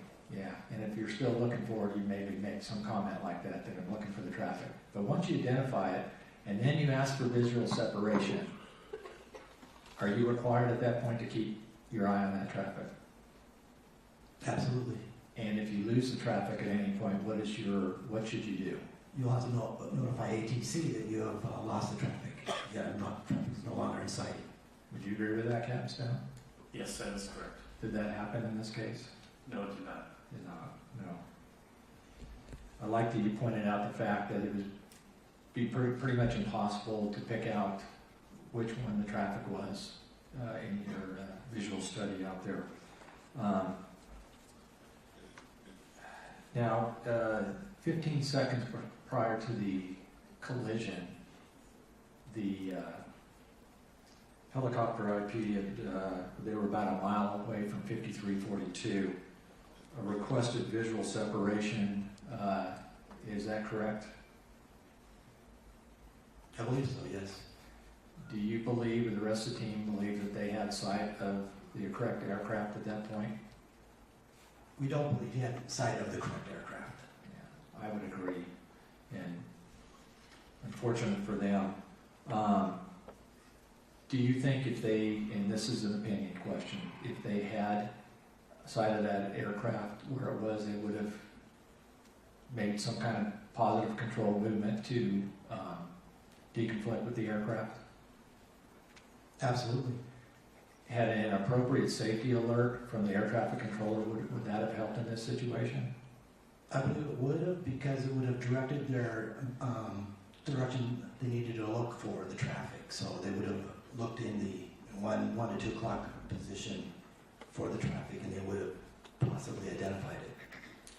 I agree. Do you feel, and I'm going to ask this of Dr. Bramble, do you feel the lack of the circling call that they did not hear the helicopter crew? Do you think that played into them not being able to visually inquire the aircraft? I do think it had an impact, yes.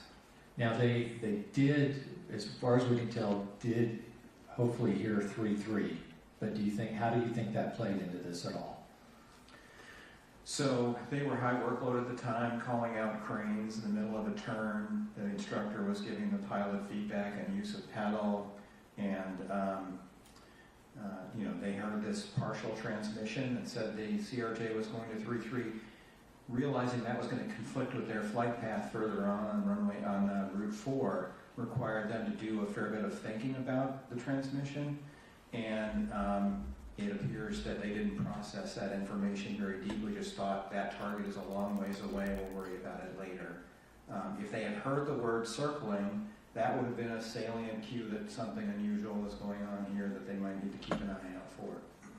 We'll talk more about this when I come back. Thanks. Thank you, Member Inman. I just want to establish something, I guess, a little bit of baseline. Bryce, have we established what we believe to be the exact altitude at which this crash occurred?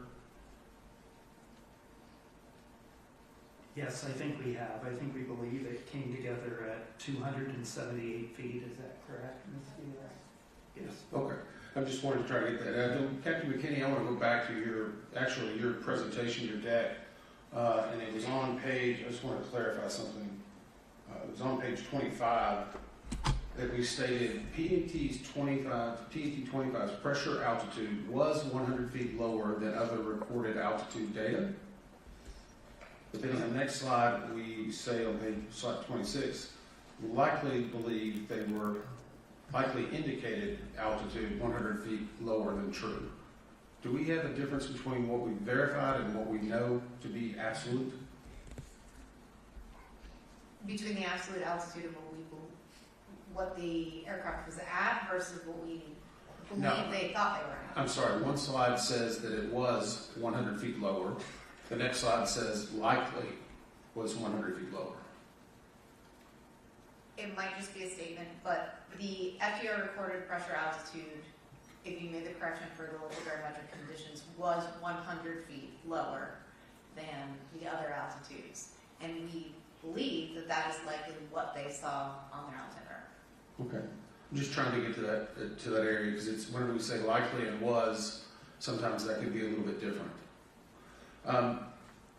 So we indicated, at least in the airworthiness report, that flight testing by Sikorsky found that the installation of the external store systems would increase this position error, meaning that would change possibly what the altitude would be. Is that correct?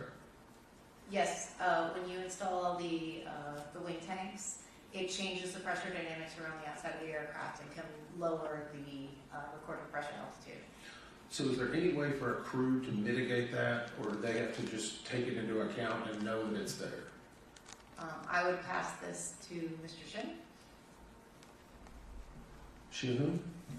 For the UH-60L, the crew would have to take that into account mentally in their mind. So is there anything in there, at least pre-flight or training or manuals, where they know they're going to have stores that they would pre-brief or at least indicate that or make it aware between the crew? That information was not in the UH-60L operator's manual. So they just kind of have to know? We don't believe they knew, since the Army did not have that published in the manual. Okay. And we have a recommendation in that area. I understand. I'm just trying to build into some of the, as we said before, there's not individuals. This is a systemic issue with a lot of manuals and a lot of policies. How do they educate Army air crews on the position error when they will encounter with this ESS? Is that in their flight training? Is it passed down? Do we get any information of how flight crews would know this? They wouldn't know it. It's not in their manual. It's not in the committee. Okay. So in the I'll go into a different area real quick. So we did some discussions in regard to ADSB and the alerts. And I guess if the helicopter, so let me go back. If an ADSB display indicates a traffic advisory or an RA, does that override a controller's instruction as a pilot? Yes. But earlier in the last panel, we showed where it needed to be an emergency, or it had to be something in the FAA circular, specifically what the controllers are told. And no pilot in command may deviate from that unless the minute clearance is obtained, or emergency exists, or the deviation is a response to a traffic alert and collision avoidance system resolution advisory. Yes, if it's coming from an ACAS system and it's a resolution advisory, then the pilot is authorized to deviate from the ATC clearance by the FAR that you had up on the screen earlier. So I guess my question is, if we ask them to lower the RA threshold from the 900 feet now, does that mean that all air traffic controllers will have to be retrained, as will pilots? There will be training, yes. I'm just curious if that injects additional risk. There's always some risk associated with that, but I think the staff has thought this through and think there's much more benefit to it than risk. I'm not disagreeing with your recommendation. So when we think that, I'm just trying to make sure we get all the facts out there. Thank you. Good thing we have an FAA that will, when doing rulemaking, determine any risk and address that risk, including training needs. When you are flying an MSL route, Mr. McKinney, would you be using your barometric altimeter? Yes, That's what you'd be referring to. that's correct. And could the left seat pilot have easily observed altitude indications on the opposite side of the cockpit? But It will be a little difficult, but they can see it. looks a little difficult from. Cross cockpit, yes. Yes, we actually did an observation in the simulator. It was very difficult to see instruments on the opposite side because they're inset and you'd be looking from the side. Correct. So 17 seconds before collision, the aircraft were about 0.84 nautical miles apart. The helicopter's recorded radio altitude was 281 feet. They would have thought, given our assessment that the barometric altimeters, they thought they were 100 feet lower. They would have thought they were below 200 feet, correct? Correct. 6 seconds before collision, it was 266 feet. Again, they would have thought they were under 200 feet. That's correct. 4 seconds before collision, 278 feet. Again, they would have thought they were under 200 feet. They would have not known. That's correct. Okay, so we have established that they thought that they were below 200 feet. We conducted 3 demonstration flights. All 3 showed barometric altimeter readings that were 80 to 130 feet lower than true altitude. We also looked at the ESS, which would add an additional 30 feet. Were the instrument, and so we've got instrument errors, we've got position errors, and then from rotor downwash, right? And then we've got some adjustments for temperature on the day. Were the instrument and position errors known by the Army? Army, not the pilots. Yes. How about the pilots? No. Should they have been? Yes. Would it have made a difference if they actually knew they were below 200 feet? I believe it would. They would incorporate that into their training, and then they would fly at a more appropriate MSL altitude on those routes. Yeah. So you have this tolerance stack of a bunch of instrument position errors. You've got temperature correction, which all add up to this 100 feet. Then you've got the addition of 30 for the ESSS. What is the Army doing to address this?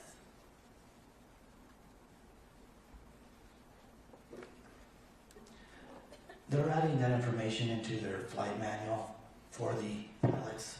Are they going to not just have it in writing on a manual, but actually train their pilots accordingly on what to do there? I believe so, yes. Yeah, okay, so 100 feet difference may not make a difference in Afghanistan, but it certainly makes a difference when you're on helicopter Route 4 crossing civilian aircraft on approach to landing to runway 33 where there's only 75 feet of vertical separation. There's 0 buffer, nothing. Yeah.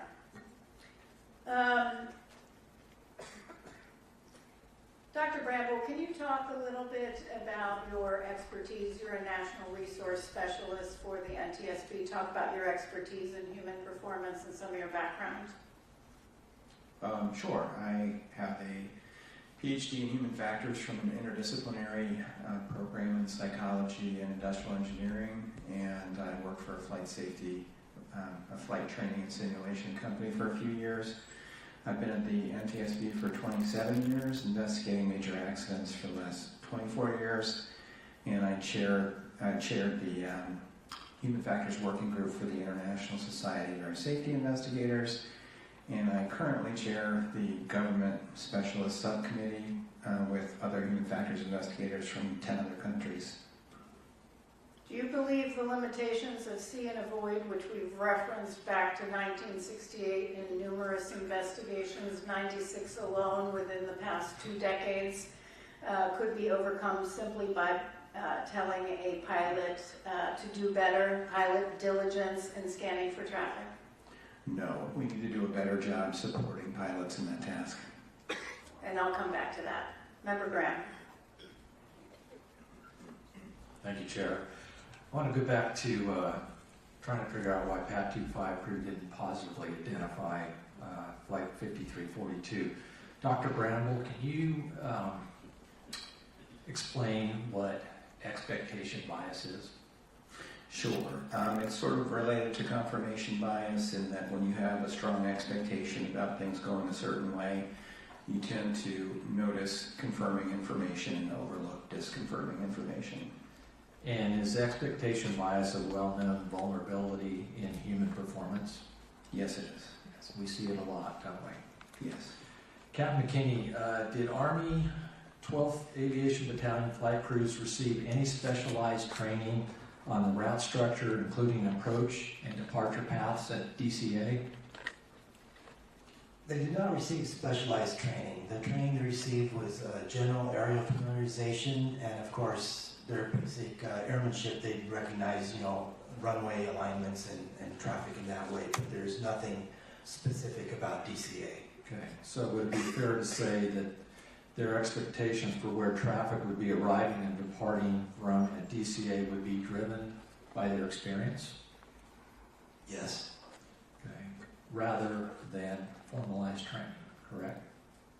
Correct. Okay. As we pointed out in that table I had up earlier, table 18, we see that about 90% of that traffic, even at night, goes on the north flow, land in runway 1.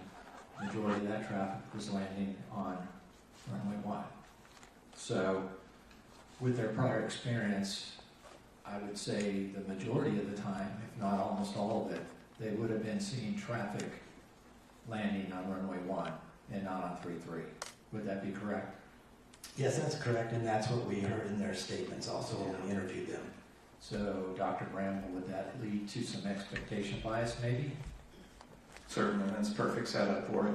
Yeah, I mean, I might have a little theory here and be speculation, but I don't think that hearing anything on 3.3 or the circling before 3.3 would have made a difference in this case, unfortunately.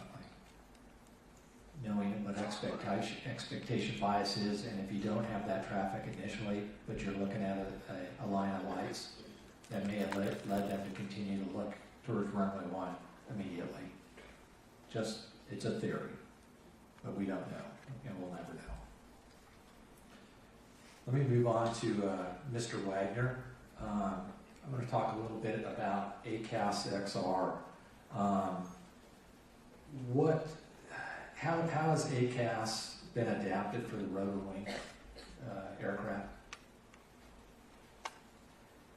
ACAS XR is different from previous iterations of ACAS in that instead of just offering vertical maneuvers to aircrew, it offers also horizontal maneuvers, and additionally, the committee that's writing the minimum operational performance standards is looking at having significantly lower inhibit altitudes for XR when compared to XA or XO, for instance.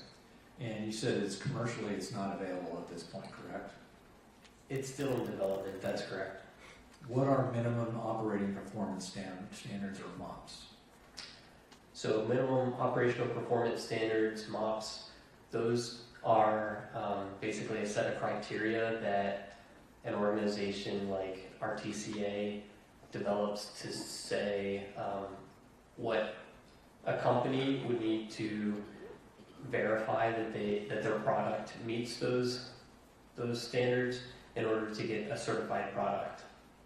Have those standards been developed yet for ACAS XR? They are in development currently. Okay, so my concern is the simulation that we run.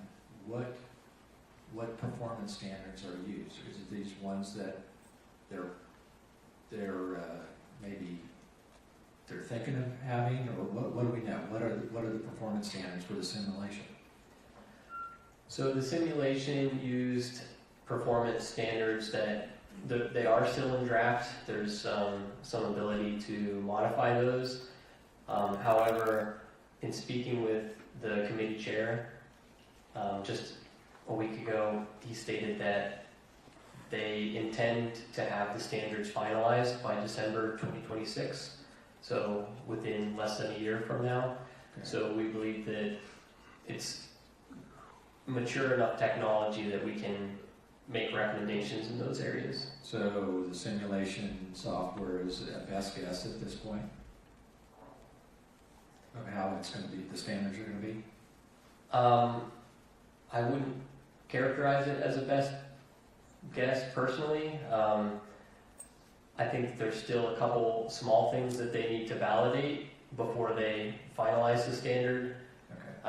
I think Captain Stone may be able to offer a little bit more information. Be quick, I'm past my time.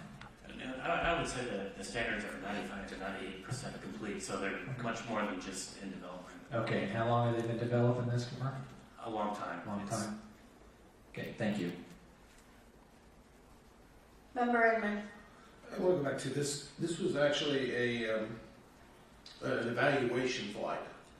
So we know that there's an evaluation going on, and I'm kind of concerned or wanting to figure out maybe this is human factors or actually an expectation bias.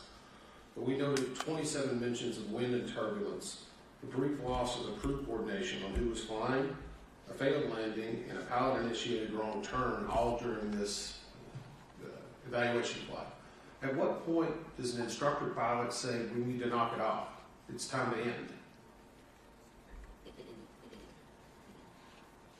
Well, this was a proficiency evaluation, you're correct. And so the pilots being evaluated on their ability to fly the aircraft, manage cockpit resources, navigate, and whatnot. I think as an instructor pilot, doing an evaluation, don't really, you're looking for an unsafe action or situation where you would call knock it off. Otherwise, I think most instructors just continue with the flight. Do you think instructor pilots are given enough latitude or at least direction on when they should knock it off? Yes, that's totally their decision. I know, but are they given enough training in that regard? I believe so. They're especially selected because they have good judgment abilities. Do you think that this IP was empowered to end it despite evaluating a senior ranking official? Absolutely. He was the instructor pilot in command. In their pre-flight risk assessment, do they take into account how many hours a pilot has recently flown? Yes, they do. And how is that weighted? They use a risk assessment tool called an RCOP, and then it's that information is automatically integrated into the risk assessment tool, and a risk rating is generated. It's based on how many flight hours they have, the recency, and what modes of flight they've flown and whatnot. So it's automatically generated. And I think we've heard that all the crew members aboard both aircraft were qualified to perform their duties. But is there an attempt or a bias in order to try to know that we've got a deadline to get this done, we need to get it done regardless of what happened? We did not, the investigation did not reveal anything like that. Okay. This is just for my awareness too, and it was interesting whenever unfortunately, we do listen to the CDRs to make sure that we're getting the tone and tenor. And I've always heard of the sterile cockpit rule that applies under 10,000 feet for commercial aviation. Can you describe that? Maybe Captain Stone can. He's a airline pilot. Yeah, so it's below 10,000. Usually it's 10,000 feet. Some airlines have it up to 18,000 feet, and it's basically only operationally significant information can be discussed. So you can't have a conversation about where we're going to go eat tonight or anything like that. So it's got to be directly related to the safe operation of that flight. Does the same thing apply to the military or to helicopters? Not with helicopters, no. helicopters in You're general. operating below 10,000 feet almost all the time. So it's a different risk for a helicopter than it is for a fixed wing airplane. Different risk. They're treated differently, I should say. That's correct. Helicopter operations are typically low altitude. You're always going to be communicating with your crew on the situation aircraft, looking for traffic, navigating, and communicating with each other about what's going on. So yeah, that's always going on in a helicopter. Okay. And I know we talked a little bit earlier about the bias that these pilots have not been seeing aircraft arriving on 3-3 very often. Did we have a number of ATSEP reports on that? Did we find where this was specifically more defined at night? Do we have any data on that? I think that's something that we'll be covering in the next panel. Okay. I'll wait for the next one. Thank you. This may be for Mr. Hoyt. Hi, Nathan. Welcome to the discussion. All right. So I referenced in my opening statement a 1968 mid-air collision, and again in 69, which was the worst air disaster in Indiana and remains so. We just passed, not a few years ago, the 50th, the mark of the 50 years since that occurred. And I mentioned the board's significant work in 1968 and 69 to hold mid-air collision public hearings in general and issue a number of recommendations, including, again, after 1968, recommending the expeditious development of a collision avoidance system and implementation on all civil aircraft. Also of note, in July of 1969, was the NTSB's first ever recommendation on another collision avoidance technology, positive train control, to prevent train-to-train collisions and to prevent incursions, is basically a train slamming right into a work zone and hitting people. We issued a recommendation on positive train control so numerous over the decades, over 50 years, that I could hardly count. It was many, many times, sometimes 6 times a year. For 50 years, we issued that recommendation. In 1969, there was no standard for positive train control. There was no group that got together and agreed on a written document of a standard for positive train control. It didn't even exist. Did not exist. But we recommended it. And guess what? Yes, it took us 50 years to get there. But Congress mandated it. They mandated it because of our recommendation, but in between 1969 and when it was mandated and fully implemented in 2020, over 300 people died and 6,200 people injured, seriously injured. Death after death after death. It wasn't the first time we issued a recommendation where technology did not exist or there was no standard in writing. Let's just review 1968, when seatbelts came into play. We issued our first seatbelt recommendation, now knowing 450,000 lives were saved. Think about the tremendous pushback on seatbelts at that time. Nobody wanted to wear a seatbelt or install them in a car.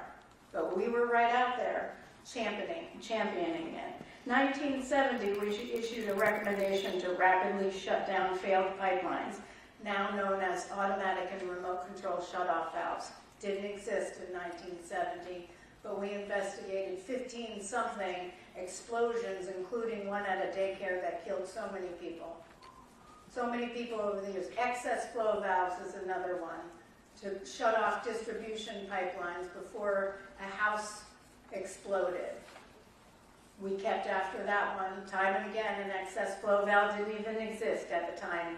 Ground proximity warning systems, 1971. Wind shear detection technology, 1973. Car seats in passenger vehicles, 1983.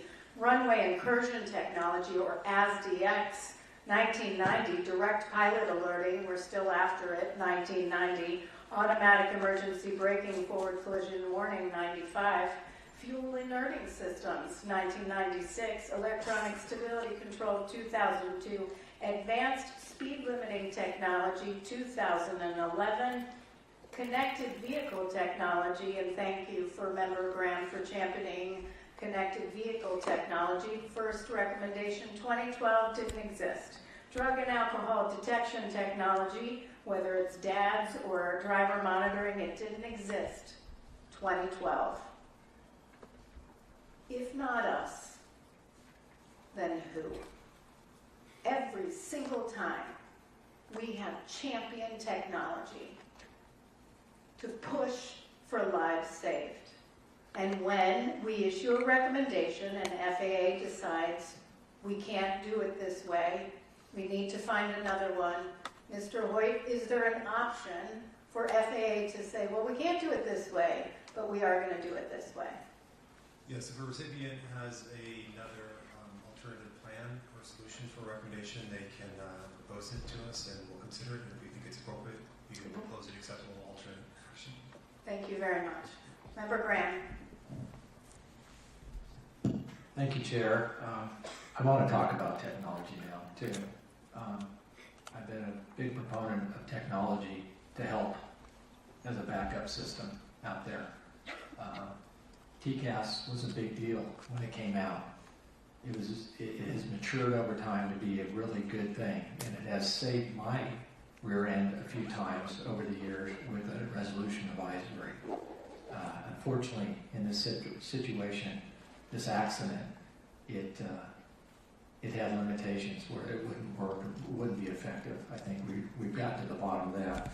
So I want to talk a little bit about ACAS and ADSBN going forward here. I think it's important to point out I'm a believer in ADSBN, but I'm only a believer if we do it right and how it's integrated into the cockpit.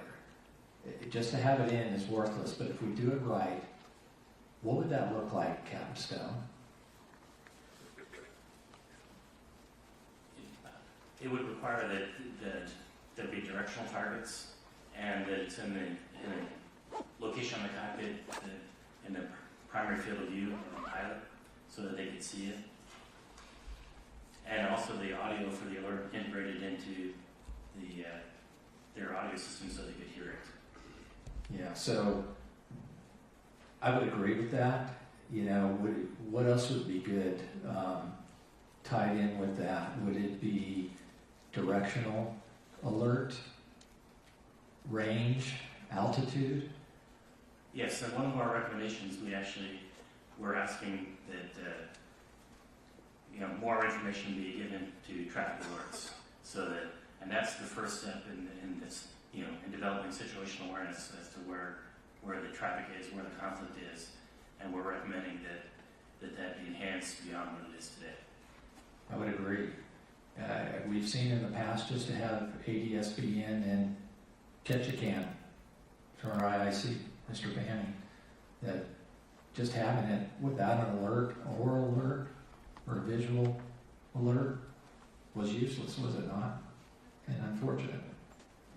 So, let's talk a little bit about ACAS. Is ACAS, does it incorporate ADSBN?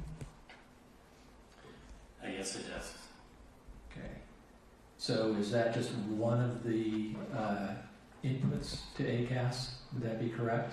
Yes, ACAS can function off of interrogation and reply, just like TCAS does, but it has the ability to actually look at the geometry, which TCAS really doesn't look at geometry. So. Correct. Is there an iteration of ACAS out there that would allow for the ADSBN to make the clock code, range, and altitude callouts? There is no ACAS that's specified to do that today, but it could be. Could be. Might be neat if we're going to use it. ADSBN with it, it would be nice for the crew. So these systems are great, but they're not the primary means of traffic deconfliction in most cases. Is that correct? That is correct. It's primarily air traffic control separation and could be visuals, which could include visual separation. Correct. Yeah, and in this case, this unfortunately was an incorrect visual separation, I would say, on behalf of the tower and the air crew in this case. And yet, if we had some of this technology in the future, maybe this accident doesn't happen. But it was a breakdown initially in the visual separation. I see my time's up. Thank you. Member Inman. I appreciated, Chair, you bringing up the PTC, and it actually resonates with me a lot. And I would go back to whenever I was the Chief of Staff of the U.S. Department of Transportation, 2020, we actually got that implemented. But it also reminds me that it was another recommendation, and unfortunately from the Colgan air crash in 2009, that had been outstanding, pilot record database that the NTSB had recommended. And it took from 2009 until 2019 to get the FAA to adopt that. And I will say this, and being on the receiving end of that, and I'm going to speechify a little bit, but it's going to take everyone in this room and everyone that's watching.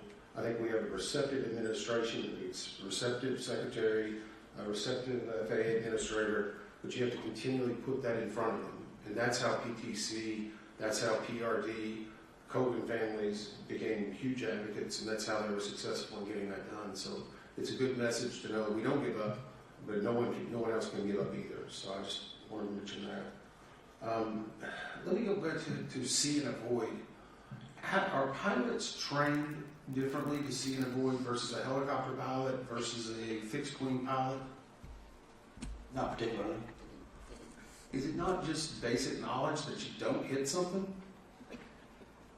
Sorry. Yes. Isn't that the core fundamentals? Don't hit something else? And yet we're using this terminology to see. Rocky, I see you back there laughing a little bit, but I know it's not funny, but it is. It's so ludicrous. It's kind of ironic, I think. Am I wrong in that? I agree. If I could add, I mean, in order to avoid something, you have to first see it and see and avoid. And I think we identified some challenges in this case for that. I just wonder why we're continuing to let, and I don't disagree that the technology can help avoid part of that.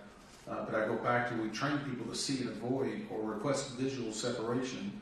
It seems like it's just meant for the sake of expediency rather than it is actual safety. Is that a good assumption? I think staff determined in this case that there was an over-reliance on it in order to ensure the efficient flow of traffic in the terminal area. So it's more about getting the planes efficiently where they need to be. We believe there was a drift in operating practices due to that pressure, yeah. I think, shouldn't it be getting them there live versus efficiently? Yes. It's a little rhetorical, I know, sorry. In regard to night vision goggles, is there ever a time whenever a helicopter crew would advise air traffic control, or they would let them know that we're in a training, either in a training flight, a proficiency flight, or using night vision goggles? Right now, there's no requirement to do that. But we've identified increased risk, obviously, when helicopters are using night vision goggles and operating in a complex airspace. There's advantages and disadvantages in using night vision goggles, and all the helicopter operators in the National Capital Region use them because they think it's advantageous. But it doesn't, it's advantageous because they're able to better discern oncoming traffic, or because we've seen from our visualization, it significantly reduces your field of view. Right, for helicopter operations, you're flying low altitude, so you're not just looking for other traffic, you're looking for ground obstacles and other aircraft that are lower to the ground, other helicopters. So the night vision goggles are a big advantage in that environment. Dr. Brandon, did you have something on that? I was just going to say, yeah, operating without them would likely increase the risk for helicopter crews, but we have made other recommendations that would reduce the risk of collision in the area, such as relocating the route so they don't have to spot oncoming airliners and increasing the use of collision avoidance technology. Okay. I see I'm out of time. Thank you. Rocky, does American Airlines have ADS-B on 302 of their A321 aircraft? Yes, I do. That was cockpit display. And it has a cockpit display in the pilot's primary field of view, yes. Yes, I flew jump seat and was able to watch it in operation. Tim, you're a pilot. Do you have ADS-B in? Yes, ma'am, I do. And you have a receiver that you bought, it was a Garmin, probably a couple $100, right? I think about 400, but yes. And what does it provide you? So the interesting thing, I'm not flying a 121 airline. That's right. But for me, I do fly a 1931 biplane. Okay, so this airplane has no electrical system whatsoever. I have to turn the propeller by hand to start it. But for $400, I bought an ADS-BN unit that velcros to my panel, and using my phone in my ear, if I get traffic, I can hear the direction of that traffic, how far it is away from me, a clock position, and its altitude. Great. Olivia, can you pull up the PowerPoint slide that I had sent to you all on the 48 seconds? All right, so what we're looking at here on your right is had PAT 25, they had a ForeFlight. Do you have ForeFlight, Mr. LeBaron? Yes, I do. So you have ForeFlight with ADS-B in? Yes. And so this, had they gotten that alert and had it been integrated in the helicopter, would have had 48 seconds before collision to do something. We know for a fact, or we know from our analysis, that they didn't realize that plane was there on the left. There was nothing. On the left here, we have Flight 5342, and we did a simulation. They're barely even, they're just circling now from the Wilson Bridge 59 seconds before collision with ADS-B, and they would have gotten an alert instead of 19 seconds, correct?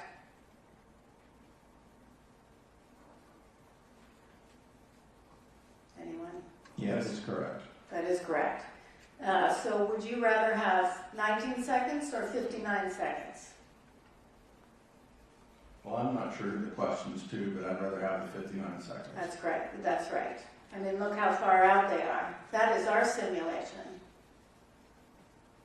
So let me tell you, with respect to ADS-B, the NTSB has recommended ADS-B out and in supported airborne traffic advisory systems that include oral and visual alerting functions 17 times since 2006 on Part 121, Part 135, and general aviation aircraft. In 2008, the board took a position in response to an FAA notice of proposed rulemaking which required ADS-B out. That the NTSB expressed concern that the FAA did not plan to require ADS-B in capability. We stated the safety board believes that the benefits of ADS-B technology warrant rapid adoption. We stated our concerns in that letter. We said to FAA at the time said they had not identified as a requirement for maintaining safety and efficiency of NAS operations. We told them we disagreed, said their assessment was incorrect, and that equipage of aircraft with ADS-B in capability will provide an immediate and substantial contribution to safety, especially during operations in and around airports. We went on to say ADS-B in provides a ready method of sending warning information to pilots, providing confirmation of clearances, on and on. It is a backup. Because why? Humans make errors.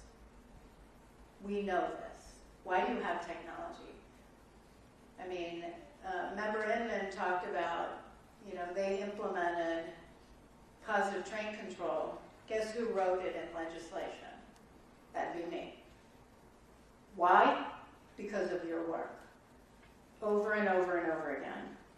And so we went on to continue recommending ADSB in. I wonder where we would be today if they actually did it when ADSB out was required. Where would we be today? Perhaps we wouldn't even be here. 59 seconds. 48 seconds. We might not have to be here. So my time is up, but I'm going to come back to this. Member Graham. Member Inman.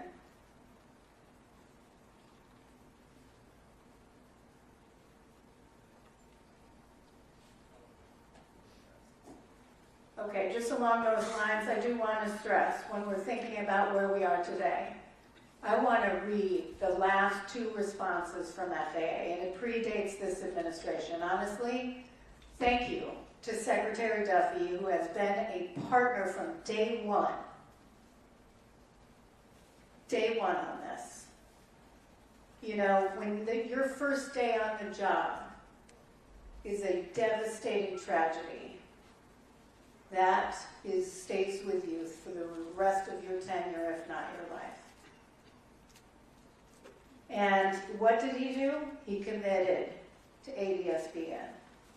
And the last administration, June 26, 2023, a response from then acting administrator of the FAA, Polly Trottenberg, was the FAA's this is to us, the FAA's Air Traffic Organization and Aviation Safety Organization met to discuss this recommendation and review all guidance and requirements associated at the time in response to Ketchikan. Parts 91 and Part 135 and ADSB out and in, we determined that our current ADSB requirements adequately address the needs of aviation safety and will not pursue any additional ADSB requirements at this time.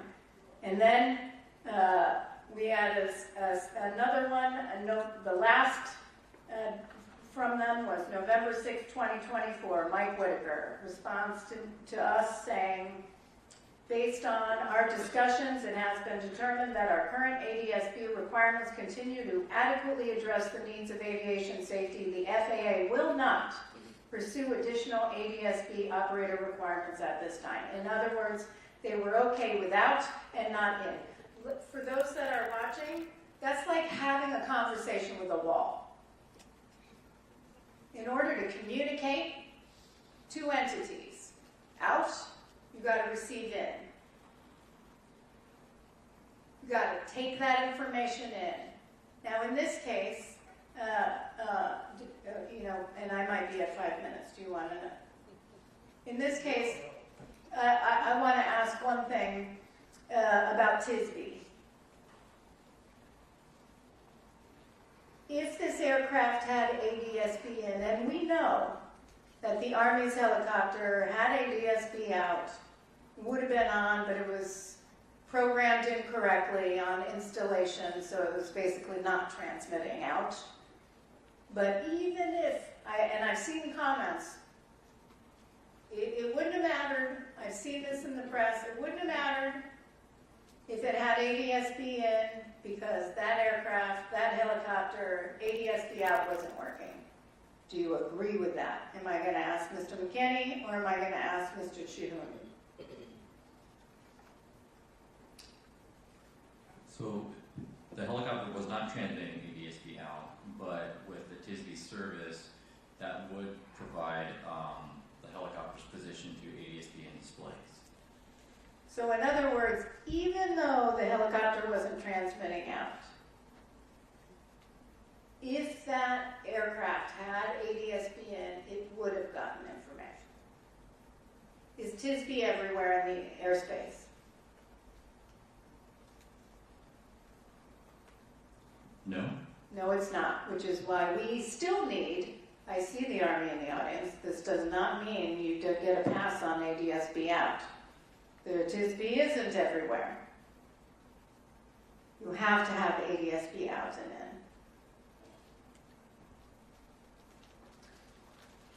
Okay.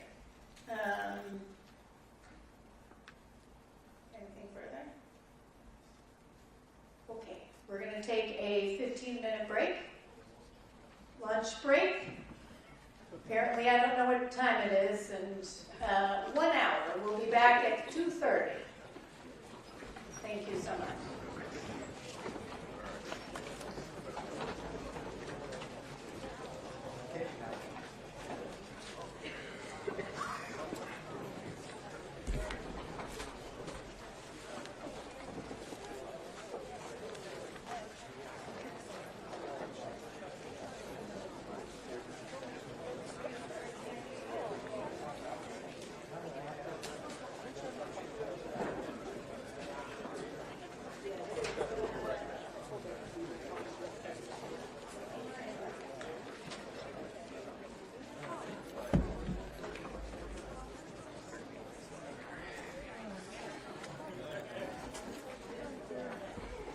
Careful, careful.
Yeah, we're going to wait. We're not ready for that yet.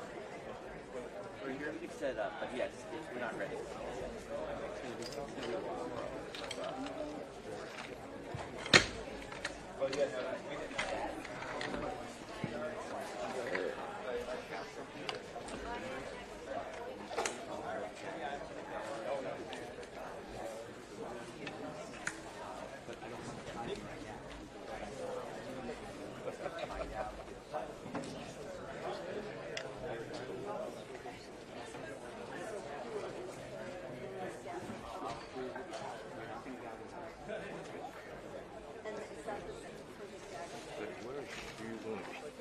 Is she coming up here or she's staying there? Good question. They said she would, first they're going to do it up, want us to move up there, so I'm trying to figure it out. It's easier if she comes back here. I would think so as well.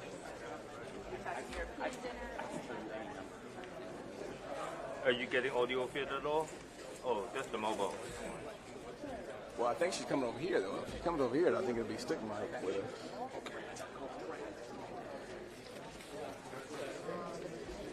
No, we NTSB.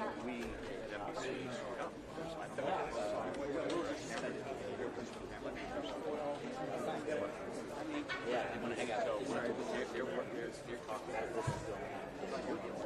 We don't know. There's a lot of members are You know, that's going to she's going to come right here in front of us. I can tighten up if you want. You want me to go in a little more? Yes. Are you good? They good? I think so, yeah. Okay.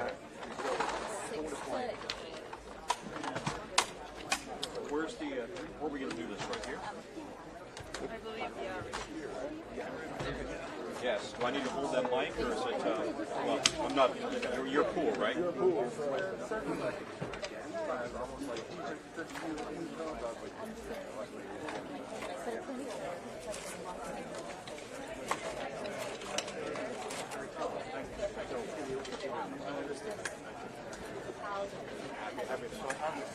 going to come here? I don't know. That's what we think. We don't know. No, I don't think. Well, This is Fiona. Can I speak to either Daisy And then sit underneath these or Stacy.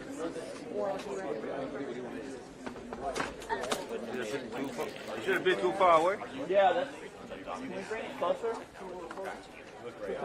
Hey, where's the light? Where's the light? Darker hair. I think that looks good, right there. No. Yeah, that's better. Yeah. No. Right now it's good. Yeah, because it might be too hot, you know. Tell him to stand back up. I mean, you can see it's too hot. Yeah, so right now it's good. Yeah. Yeah, right now it's good.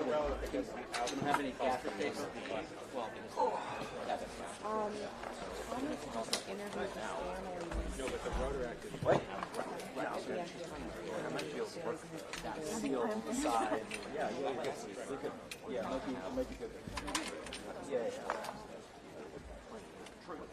And also, right. Well, it could have been provided better acuity in the hour, for sure. Correct. Like, you're all good? All good?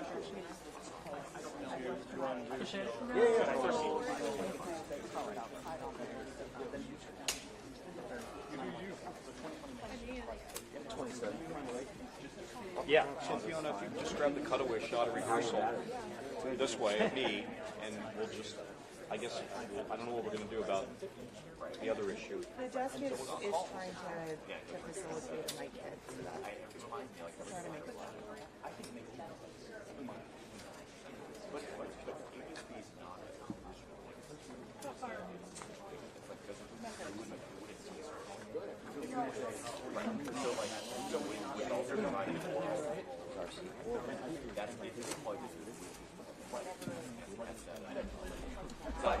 Can you give a white balance once everybody gets their?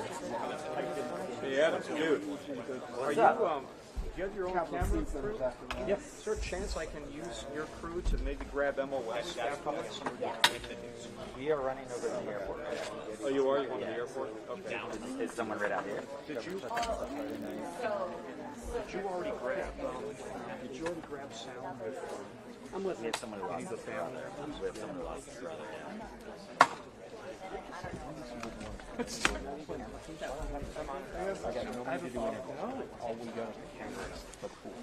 I'll sit in between you guys right here. Go low. You can sit in front of my truck. Can you do me a favor? Can you just turn my mic a little bit to the main mic? Just a little bit so it's...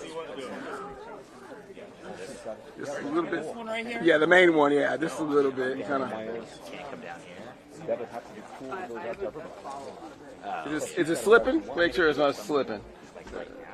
That's what I would try to do. Yeah. All right. You know, the old hand mic, the stick mics, they get quirky after.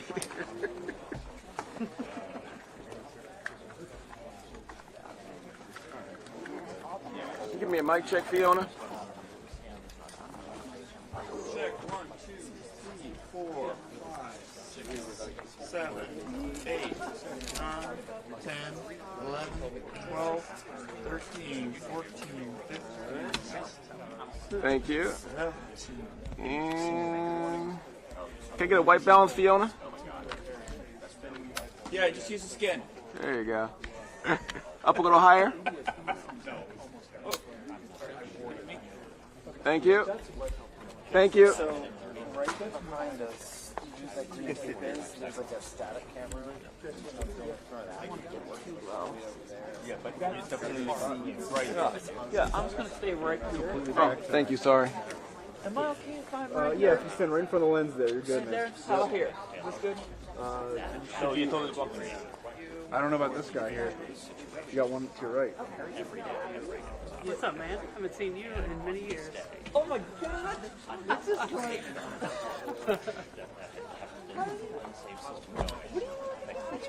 I work for DC News Now. Oh, nice! Yeah, I've been up here. I've been in DC for like 9 years now. Wow! Yeah. You just haven't heard of each other. Yeah.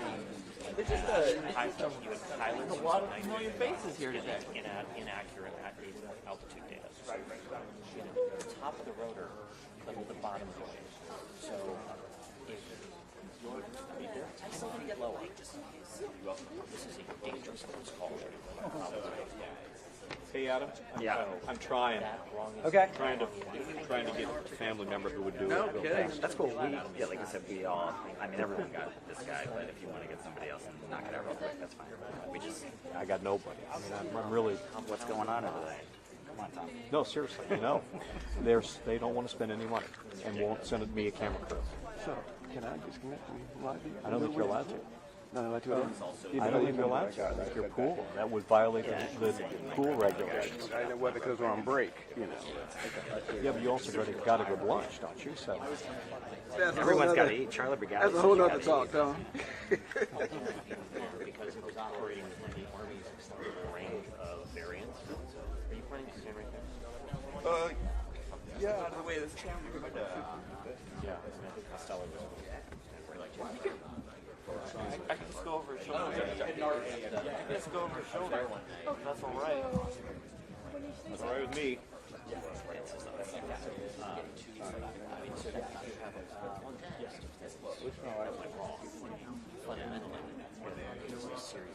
Time to go fix your week.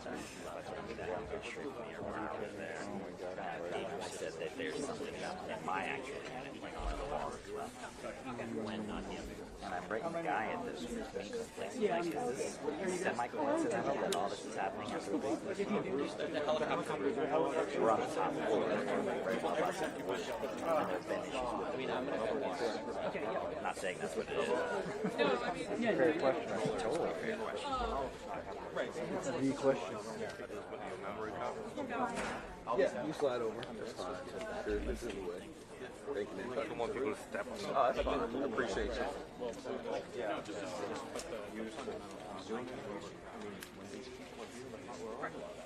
We're third party. We'll go inside. You want to work inside? Or do you want to go live inside or work wherever? Live inside. Not ideal. I pretty much have it already. I need to download it. Yeah, I know. That's the thing. I mean, that's all. I believe in you. I believe in me. The internet's the truth. Is there a guest internet at the airport? Maybe it was backup. Yeah, there's like one. Okay, I might go inside then. It's pretty straightforward. Are we staying in the room, so to speak?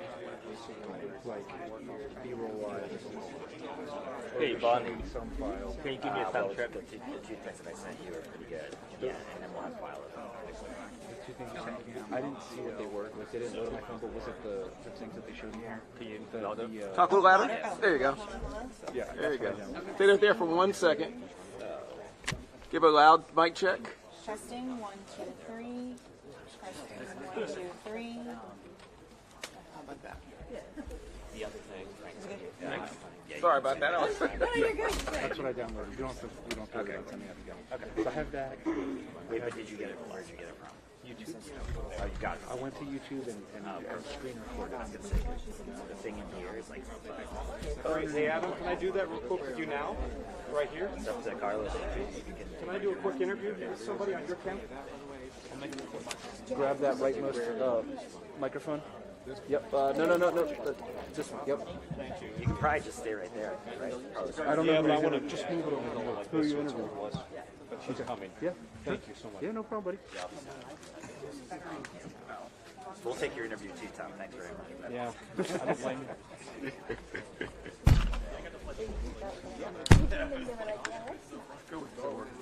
Hey, listen. We're all together. We weren't part of the person split, right?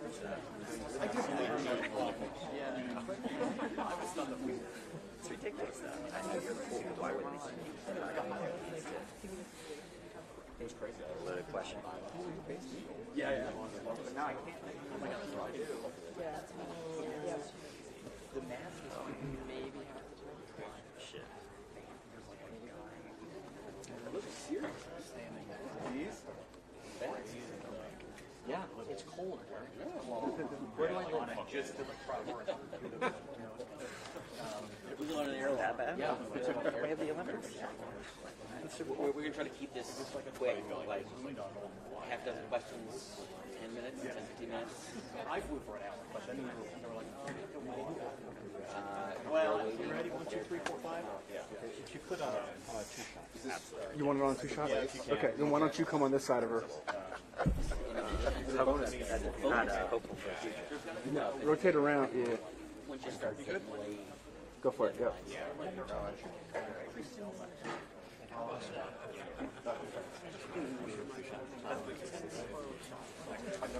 Who said that? Yeah.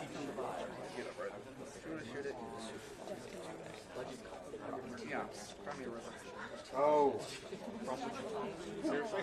So.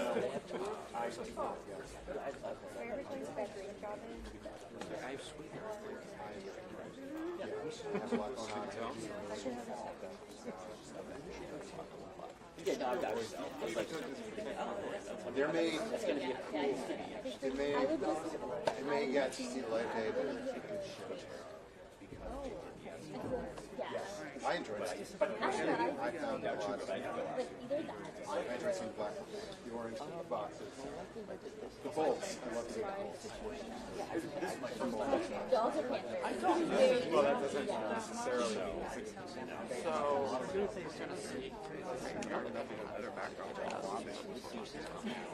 no, I enjoyed. Yeah, you're gonna. When I see something going on behind me, my lights on, and then I can just grab it and get that microphone. That's helpful.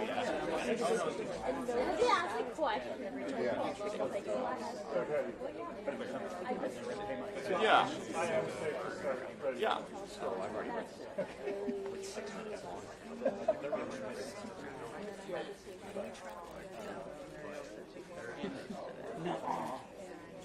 Daniel, you got these people you know. It's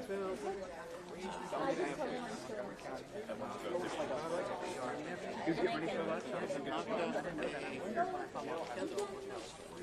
The doctor said you got to be off the air. Situation like this. Against growth would be really handy just to get out. When you get some shoulder to shoulder. But someone further away than that was like, yeah. We always use this job Oh yeah, it's like an official swabbing first. Like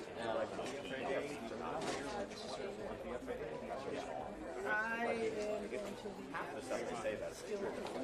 So it's like 2,000 pounds useful load and tail wheel. See that's like hundreds of I'm just getting a tight shot of your brother's picture that you're on.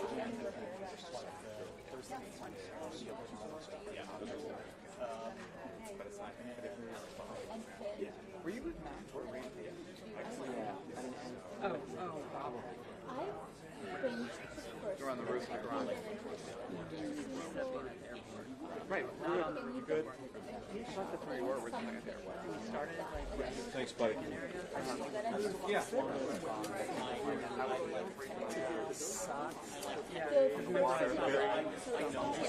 Oh, yeah. Is there any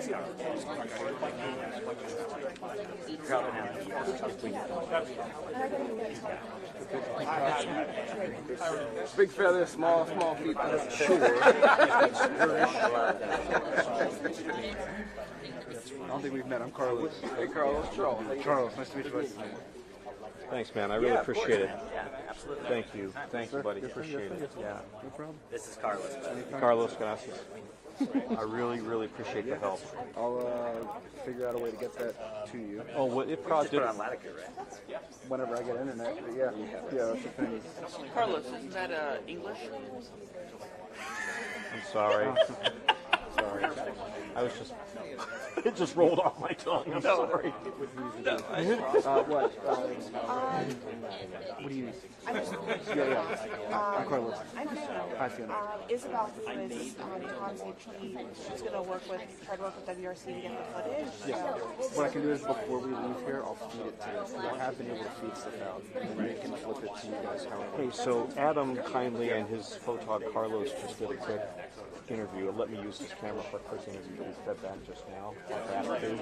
So we probably need to get it sent over from RC. And it's with a woman who lost her brother.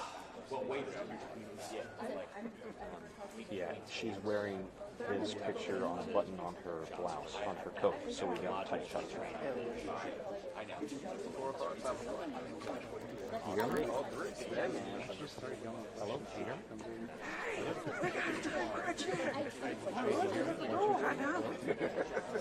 Is this a bomb mail? Yes. I'd love to hear that. Oh,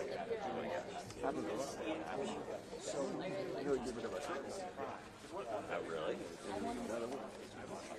Really? Yeah. Here, we haven't heard the full. I heard Dude, we have so much space now. I mean, it's not like it's not great. It's awesome. We have so much space now without you guys there. I do. I love having you guys there.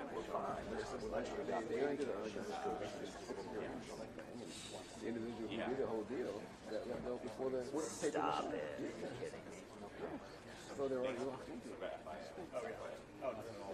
Oh, on our building alone. Oh yeah. Where you guys yeah. Just the glass alone with a meeting in the first floor.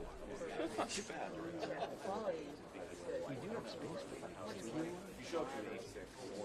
no, but they had one place where I asked what questions was supposed to go. Now they're monumental, but they turned that into meet the president backup studio. Just sitting there on YouTube. What is that? So like next to the television they were a backup studio that like they're using just in case there's crazy protests downtown and they need a shot from us. I wanted to put green screen in there. I started using it. Maybe they'll start using it. And then there's something on the floor probably like where they never did anything with that floor? nothing has happened with that yet. I can see them putting news now up there. Yeah. I mean, we got plenty of parking. Well, it's free. I know. No, all good. So y'all took over the So that is like a big old conference room now. Like when you first walk in, see straight to the back, like right back where the desk used to be, and then also the studio. Yeah. Our newsroom basically blew everything out, and now it goes like once you go around the corner, it is beautiful. I'll give you that. It's not a square anymore. Oh, so it's not, yeah, it's like a box. Yeah. There's still parts of it where you see it in the building when you're walking around, but the first floor is just wide open. The studios are kind We of have the shuffleboard thing. Nice. Like 4 kitchens. Yeah. Still have Field shop is late years Saturday. I'm sure it is. That's good. You still have the restaurant? Is it upstairs? it's upstairs now. They'll probably have to have better hours if you guys go back in, which is not the worst thing in the world. I don't know, man.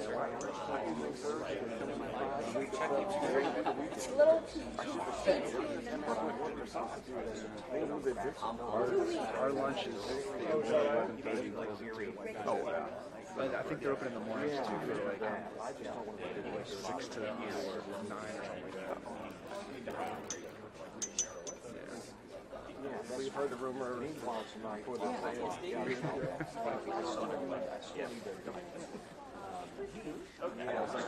came close to getting this stuff before.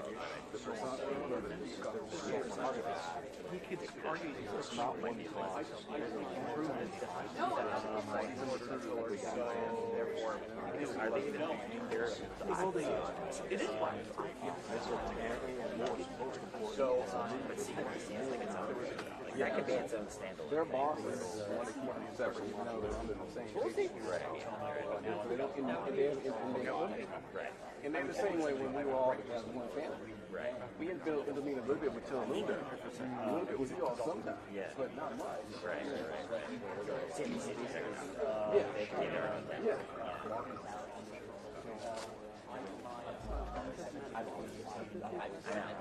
I just got like a request to go shoot social video. I'm shooting my social video. I brother lost. I'm like, so this is the stuff I care about Instagram. You got it. But if I wasn't there, someone was paying attention. I just took other stuff.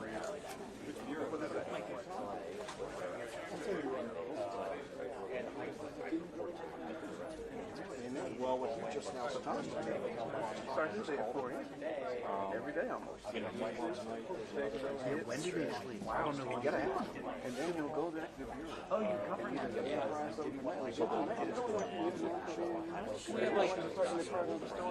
Oh yeah, can you anchor the fire? I have done and he is giving a set that I have from 6 o'clock to get in front of the so then by 6:30. If he's doing it. And he's already done this 4 a.m. then today's already.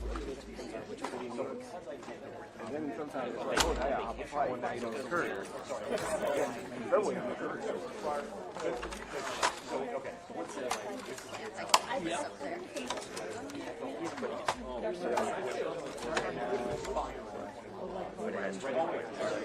I feel like it's the gym bands. Yeah, some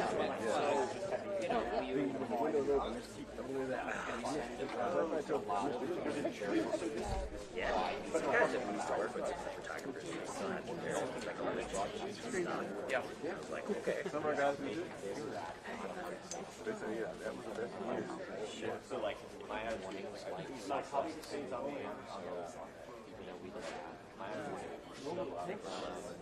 I saw some movement over there, but then she turned around.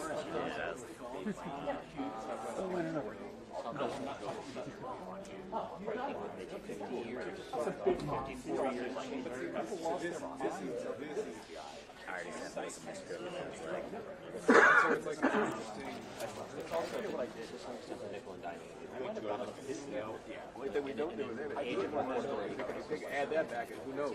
Give a check. Yeah, the checks the sort of consumer value. You guys don't either. No, not as hard still right now. Right. Yeah, everything never know. Rebecca, one more time. Yes. Well, mic check, mic check. 3, I got it. 2, 1. You have it, Brian. Mic check, mic check. I can keep going. 2, 3, 3, 2, 1. You guys okay, or should I keep going? Yep.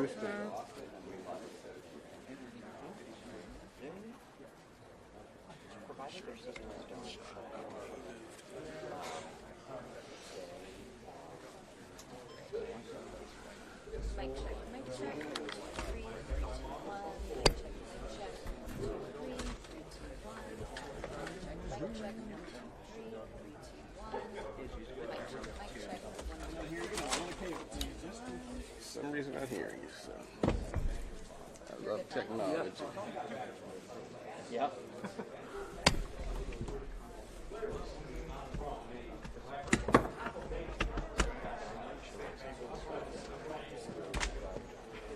This one yet? Or I'll let you. Play magic.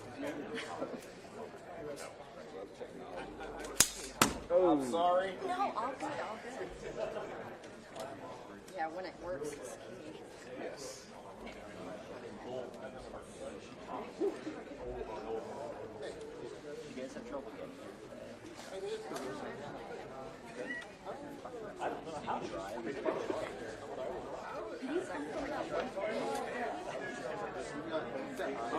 Because there was the one part that I was in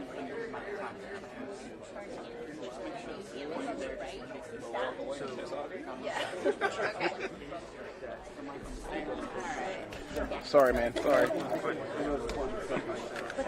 right, how are you hearing now? Mic check, mic check. All right, everyone good?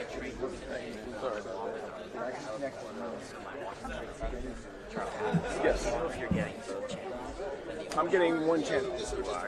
You need both channels? It just sounds a little. Show me.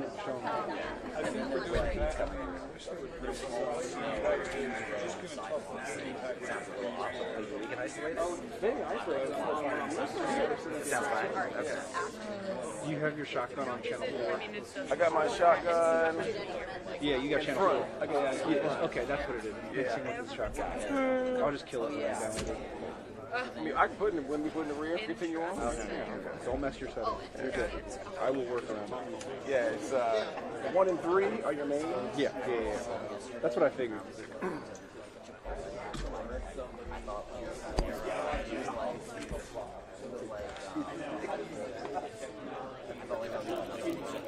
It's like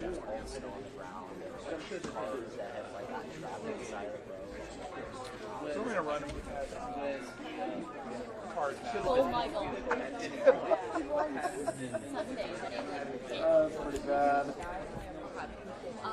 So when send me transcripts and all that, I'm not really bothered.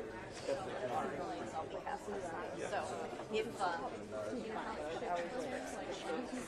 so it may not be, a paragraph. Yes, we have it.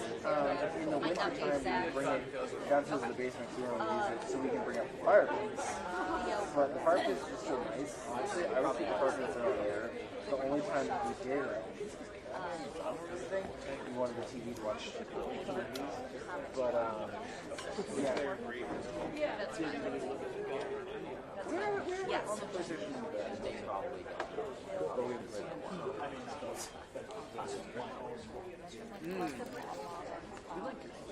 You have the app, right? I think it's you have the app for everything else. Absolutely.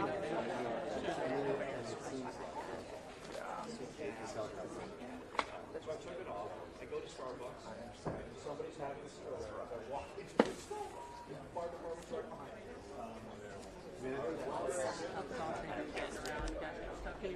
Maybe they have. No, but Ryan and I did yesterday, but we were able to get out. Yeah. Maybe there's something. Yeah.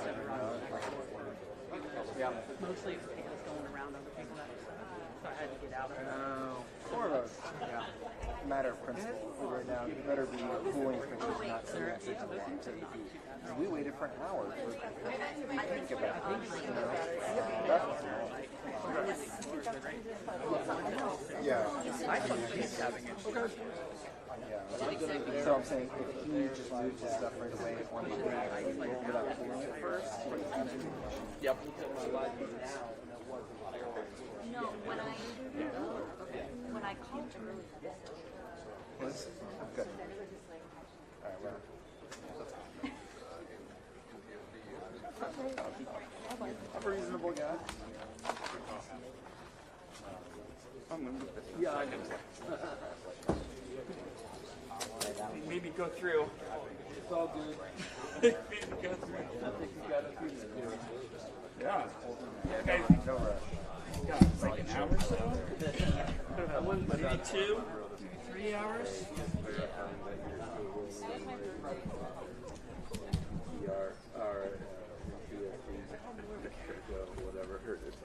Your mic is pointing that way. Alright? Alright, yeah. I can be able to sit right back,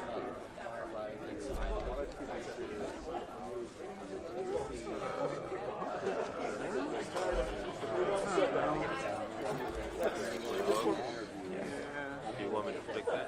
Yes, go on. Unless we just decide to stay here or in the airport. Not that. I know. I just feel like I have to get an animation. Like I don't want to show the video. Oh. You were at ground with one?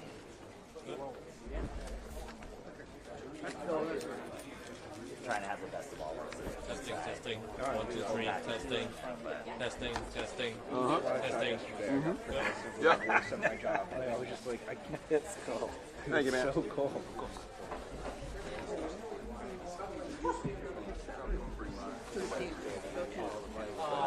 Hey, we should be using that thing.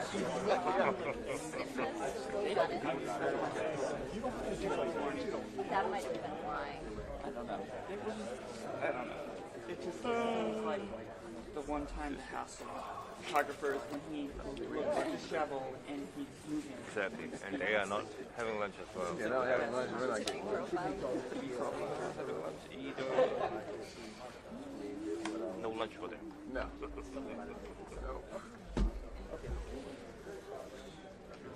Oh!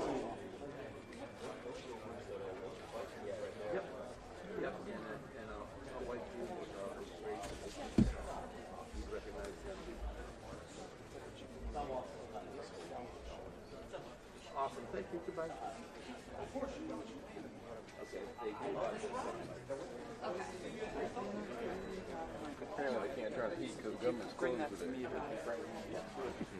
Well, it's funny because when we were here for the hearings, like the 2-day hearing on this, it was like 1,000 degrees in here because it was in the middle of the summer. So like they couldn't get the air conditioner on there and they can't get the heat on there. Oh man, I tell you. I'm on your way.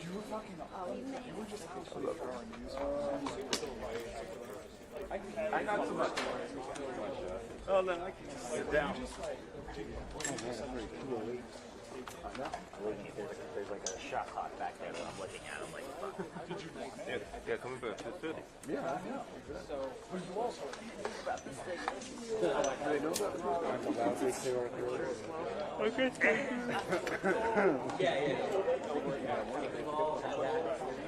No, I'm just trying to get the stand up.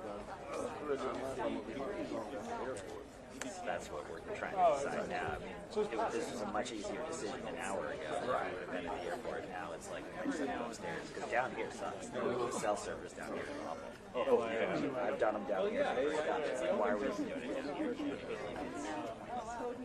upstairs and the inside. The outside, that's the thing. We're trying to get to the airport. Yeah. There are benefits there. Oh, that's Oh, yeah. You got a hand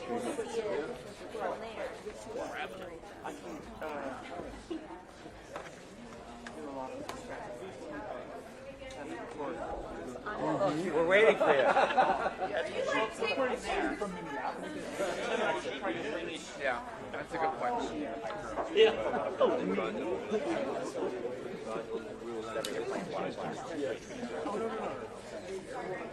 Two ones. Is that half bezel? Right.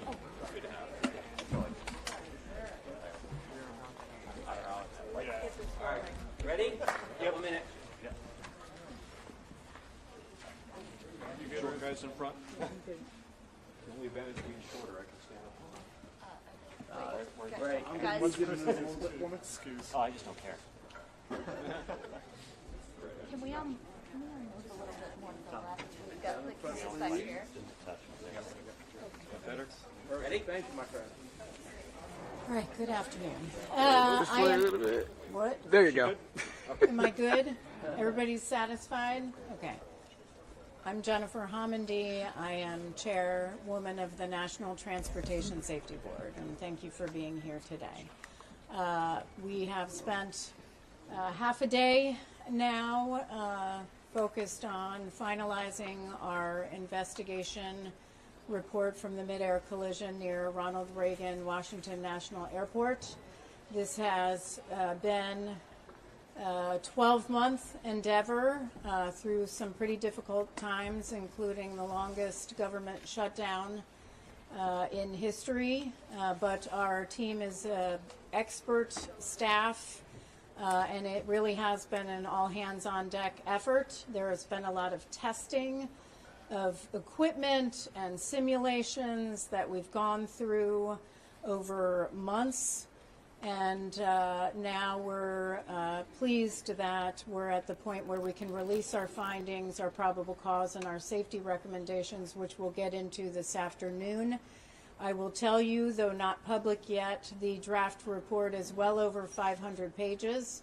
I can't remember the last NTSB report that was that extensive, but also in addition to that, our evidence is quite extensive, exceeding 19,000 pages in our public docket. So with that, we still have an afternoon where we're going to get into some additional issues and then get into the findings, probable cause, and safety recommendations. But I'll take a few questions. Chris, you were the first to raise your hand. I will ask if you can state your name and your affiliation. If you could keep it to one question, largely because I need another coffee. But also, if we need to do more than one round, that's okay. Go ahead. Chris Van Cleve from CBS News. There's very clear frustration from the board, it sounds like, when it comes to the FAA's role in all of this. Should the FAA have known there was a problem? Should something have been done? The question is, should the FAA have known there was a problem, and should something have been done? absolutely, the data was there.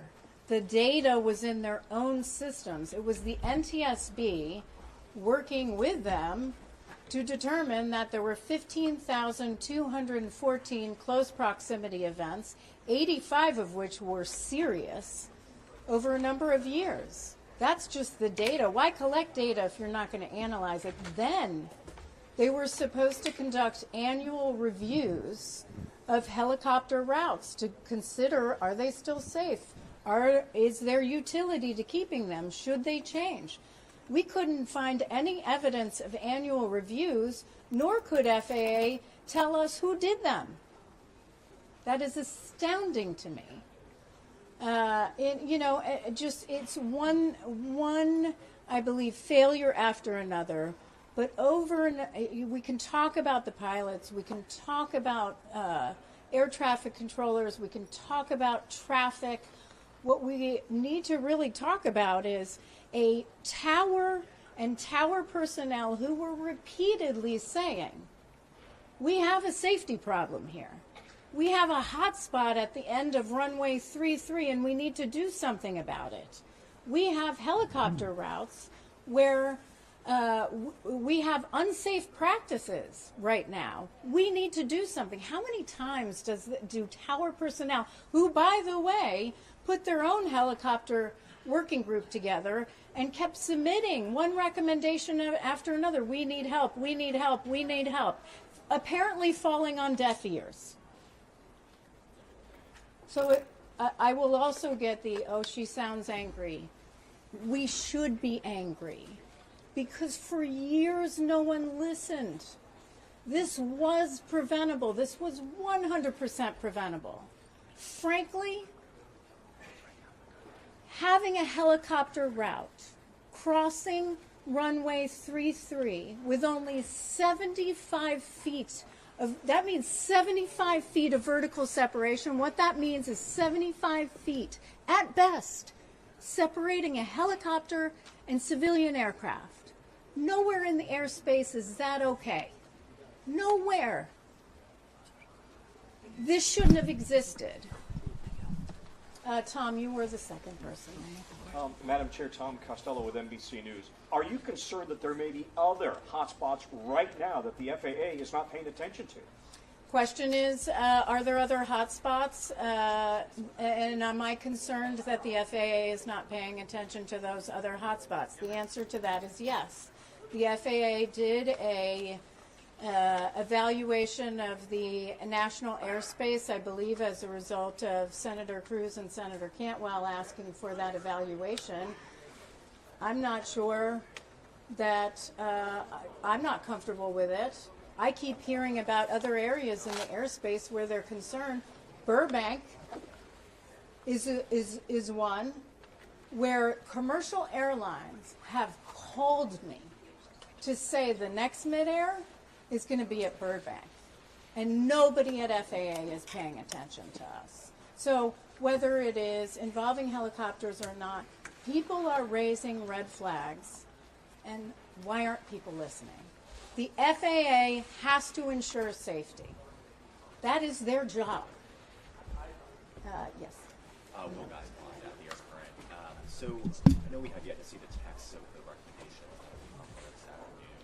I was wondering if you could talk a little bit about how you plan to sort of address some of the cultural issues that the board has displayed here. I know we talked about like specific things with respect to equipage or whatnot, but how do you address some of these big cultural issues that prevented, say, controllers' recommendations from being elevated or from Army pilots really understanding some of the risks of the airspace they're avoiding? The question is, how do you change culture, essentially? And are you just referring to FAA or also Army? Everyone.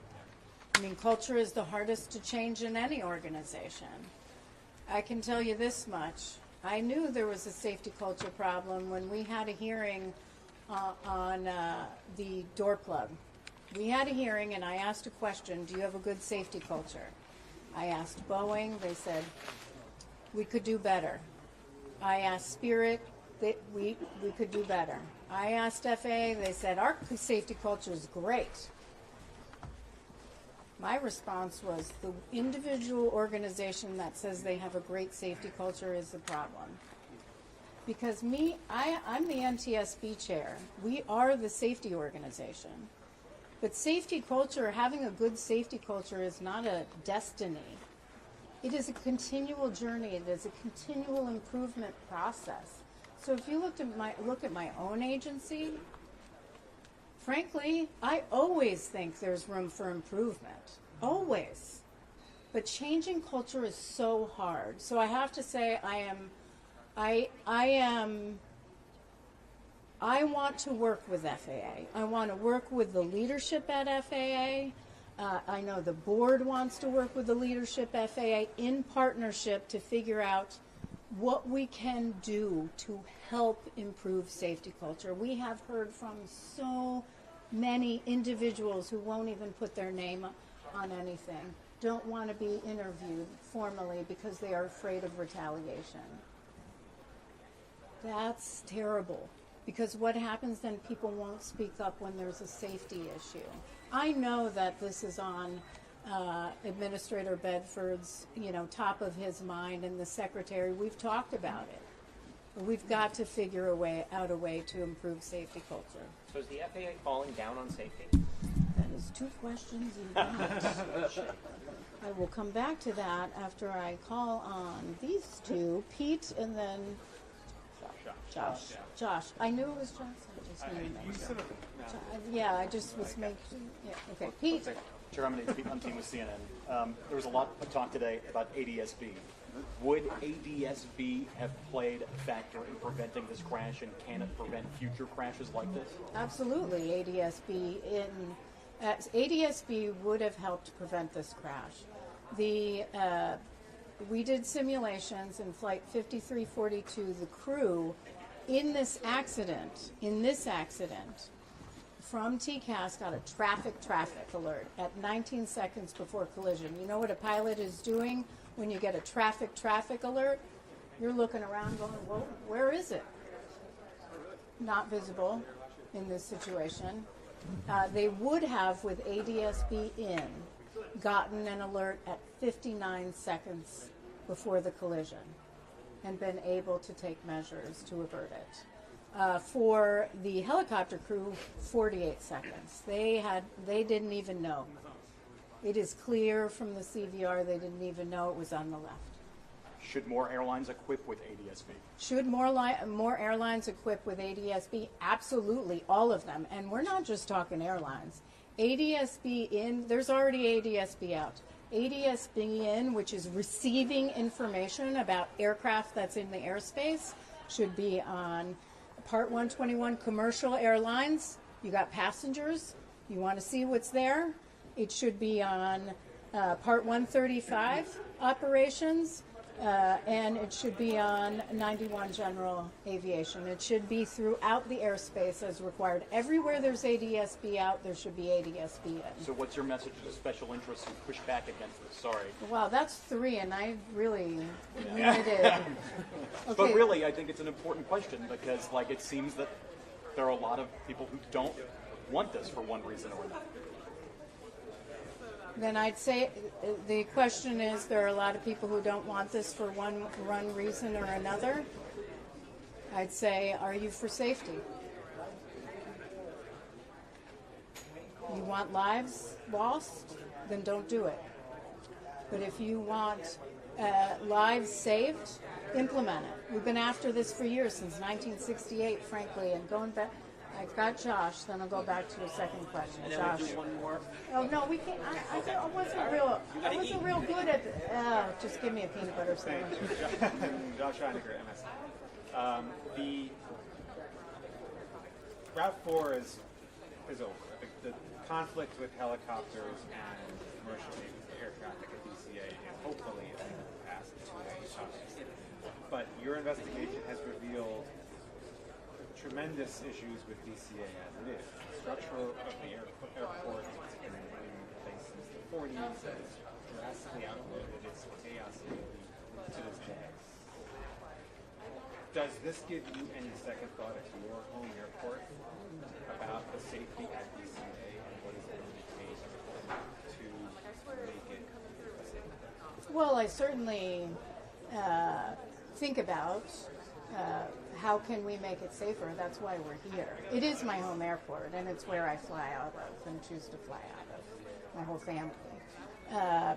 You know, aviation is safe in general, but these are complex systems where there are safety gaps. And when you have certain conditions, certain systemic vulnerabilities that allow for error, you have to address those conditions.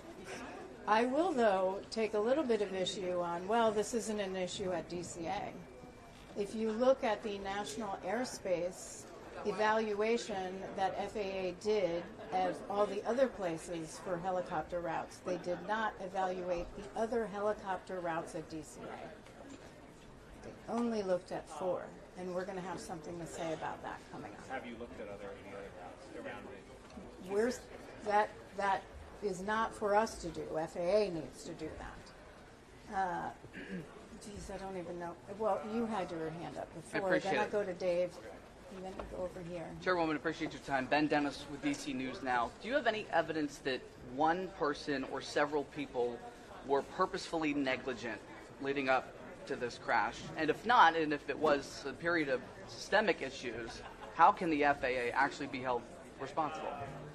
On negligence, I mean, if we felt there was any sort of negligence, there would be probably some criminal component to that, and we'd have to refer that to the authorities. So we don't have any evidence of just plain out negligence. With accountability, I mean, that's why we issue recommendations, and we're going to push hard to pursue implementation of those recommendations. It isn't that we ensure a safe airspace until our recommendations are implemented. Right now we have 300 recommendations that have not been implemented on aviation safety, which were issued after people died. And those need to be implemented to save lives. Dave? Real quick, you mentioned in one of the presentations that the FAA rejected a recommendation to move or get rid of Route 4 after this 2013 near miss. You also referenced the failure to do the alcohol testing after these incidents, a litany of other issues.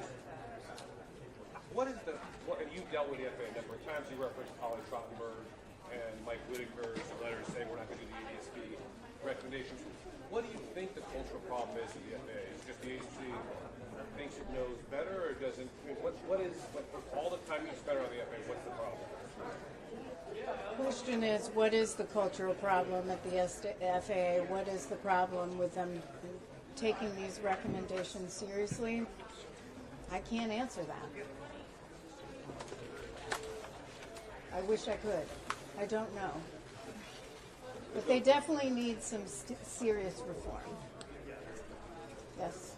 I'm Kevin Cherry with Clinical Transportation Team. I wanted to ask about the Rotor Act, which relates to ADSB technologies. It passed by unanimous consent out of the Senate last month, but it hasn't been forwarded in the House at all. Have you talked to House leaders about the bill since then? So on the Rotor Act, I've been very focused on this investigation. It's a lot to read, 19,000 pages. I read it all over again right before we do a final report, and to prepare, it's a lot to prepare for a board meeting. So I've been very focused on this right now, but appreciate the leadership certainly of the Senate in getting that out. And I do intend certainly to talk to others, on the House and Senate. Is the FAA falling down on safety? Is the FAA falling down on safety? I would say that they did fall down on safety. I believe that this Secretary Duffy, and Administrator Bedford are committed to safety. I have had numerous conversations with them about improving safety, not just in our airspace, but in other modes of transportation. I believe they are committed to safety. This did not happen on their watch, and I'll hold them to that commitment. Next one. I had a previous FAA chief say to me that the airlines were their customers, that the FAA was treating airlines like their customers. They had to be responsive to customers. That's been a number of years ago.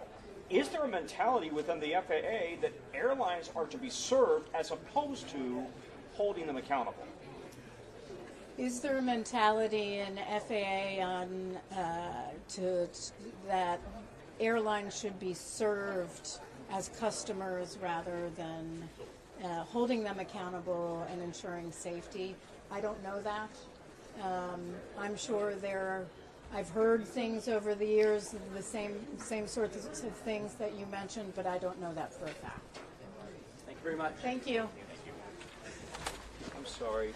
I'll step in your shot. I'm really sorry. I'm just trying not to, but I know where to go.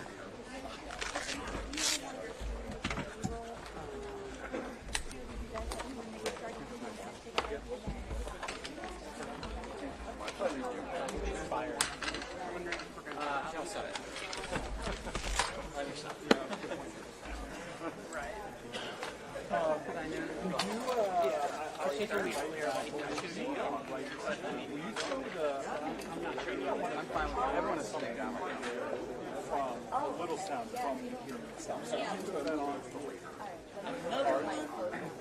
the stuff with Larry.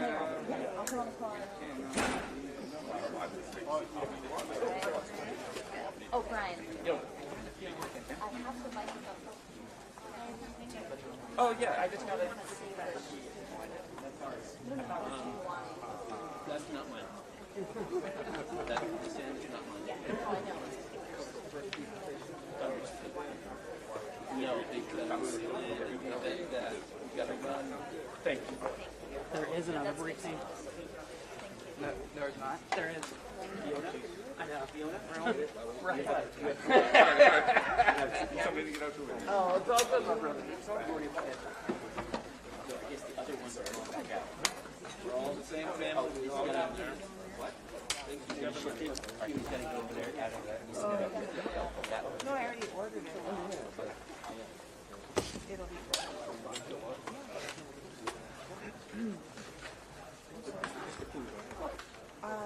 Okay.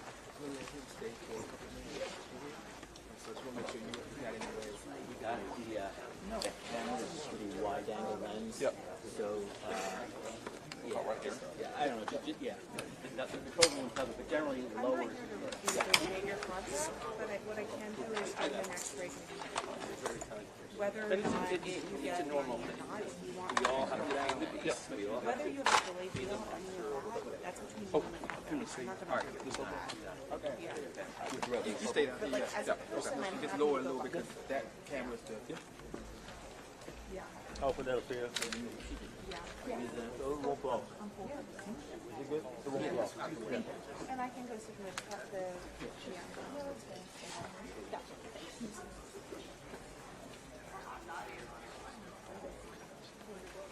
It's going to be you, right? Okay. It's going to be fast from now on.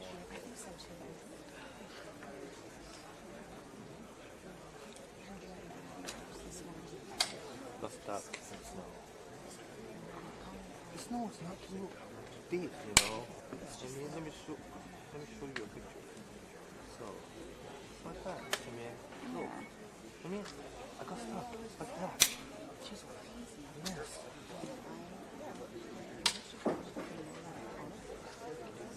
Where are you? Okay, all right. So there you go. Okay. Well, I mean, when there was a snowstorm, Metro is your friend, for sure.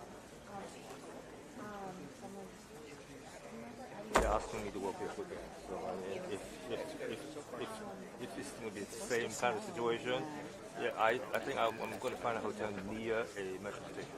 I think that's what a couple of people. Yeah. Annabelle almost stayed at my apartment because she lives in Bethesda. But on Sunday, was Metro running? It was, right? That's good enough. Yeah, I took it from, I went from nobody, I went one stop, and then I walked from the Capitol down to my car house, maybe. Yeah, that's a good idea. And then took it back home, yeah. I think it was operating, yeah. Yeah.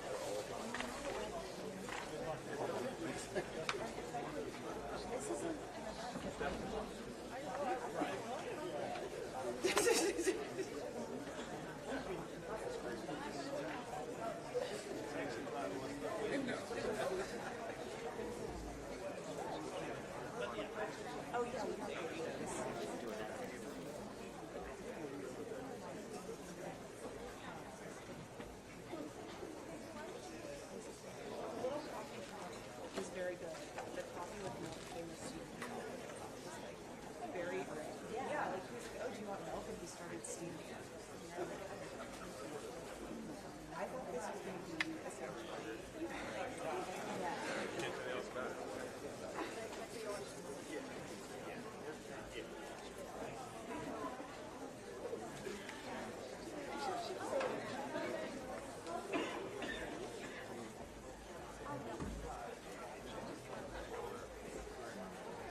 slide a little bit to your left, just a little bit, because I have to get that whole panel there in the front row. Come up.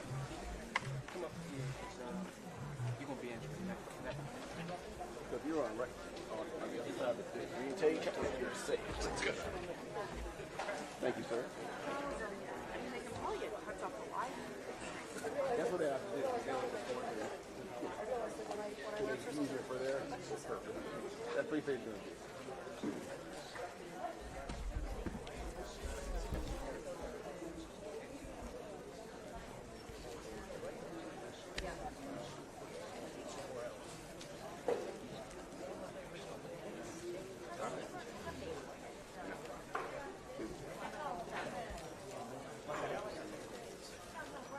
They need to raise it. They should be eye level with this thing. The old system. I think it's like I'm not sure it's like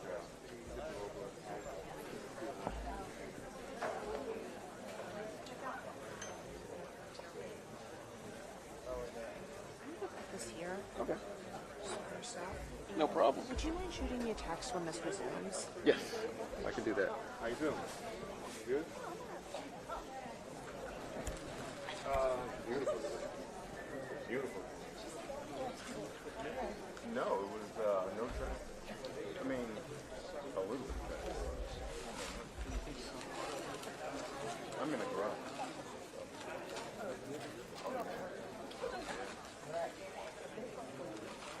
So Friday, I was working from home, and then I was like, I don't feel like, after I was done working, I don't feel like going groceries. Saturday, the garage is full, and my car's in the garage. And I'm like leaving to go get groceries, and I'm like, get a spot. Go get groceries, come back. Perfect. So I was like, it's all working out. Groceries we need. Oh, absolutely. Did you find her shot? No, but I did send you that shot she was asking. Yes.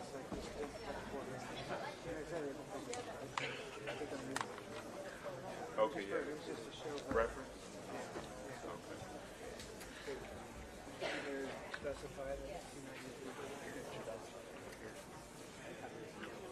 yeah, she found one of the two doctors that. So she didn't want that? She did want one. I found her. I was going to ask you, what did you shoot to replace it? I just want her to be happy in the moment. Check that box out.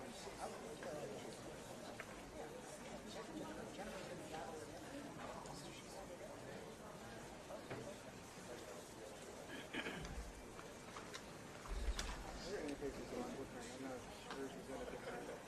Her interface was completely different. She didn't have columns on the side. Oh, she's probably in the newspaper. She's in the top right. It's like everything was white. Like big. Yeah. It's a new cancer.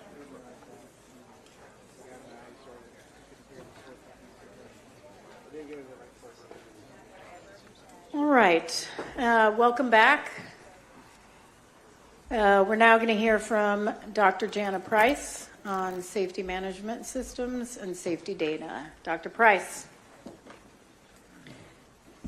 Thank you, and good afternoon, Chairwoman Hamidi, Member Graham, and Member Inman.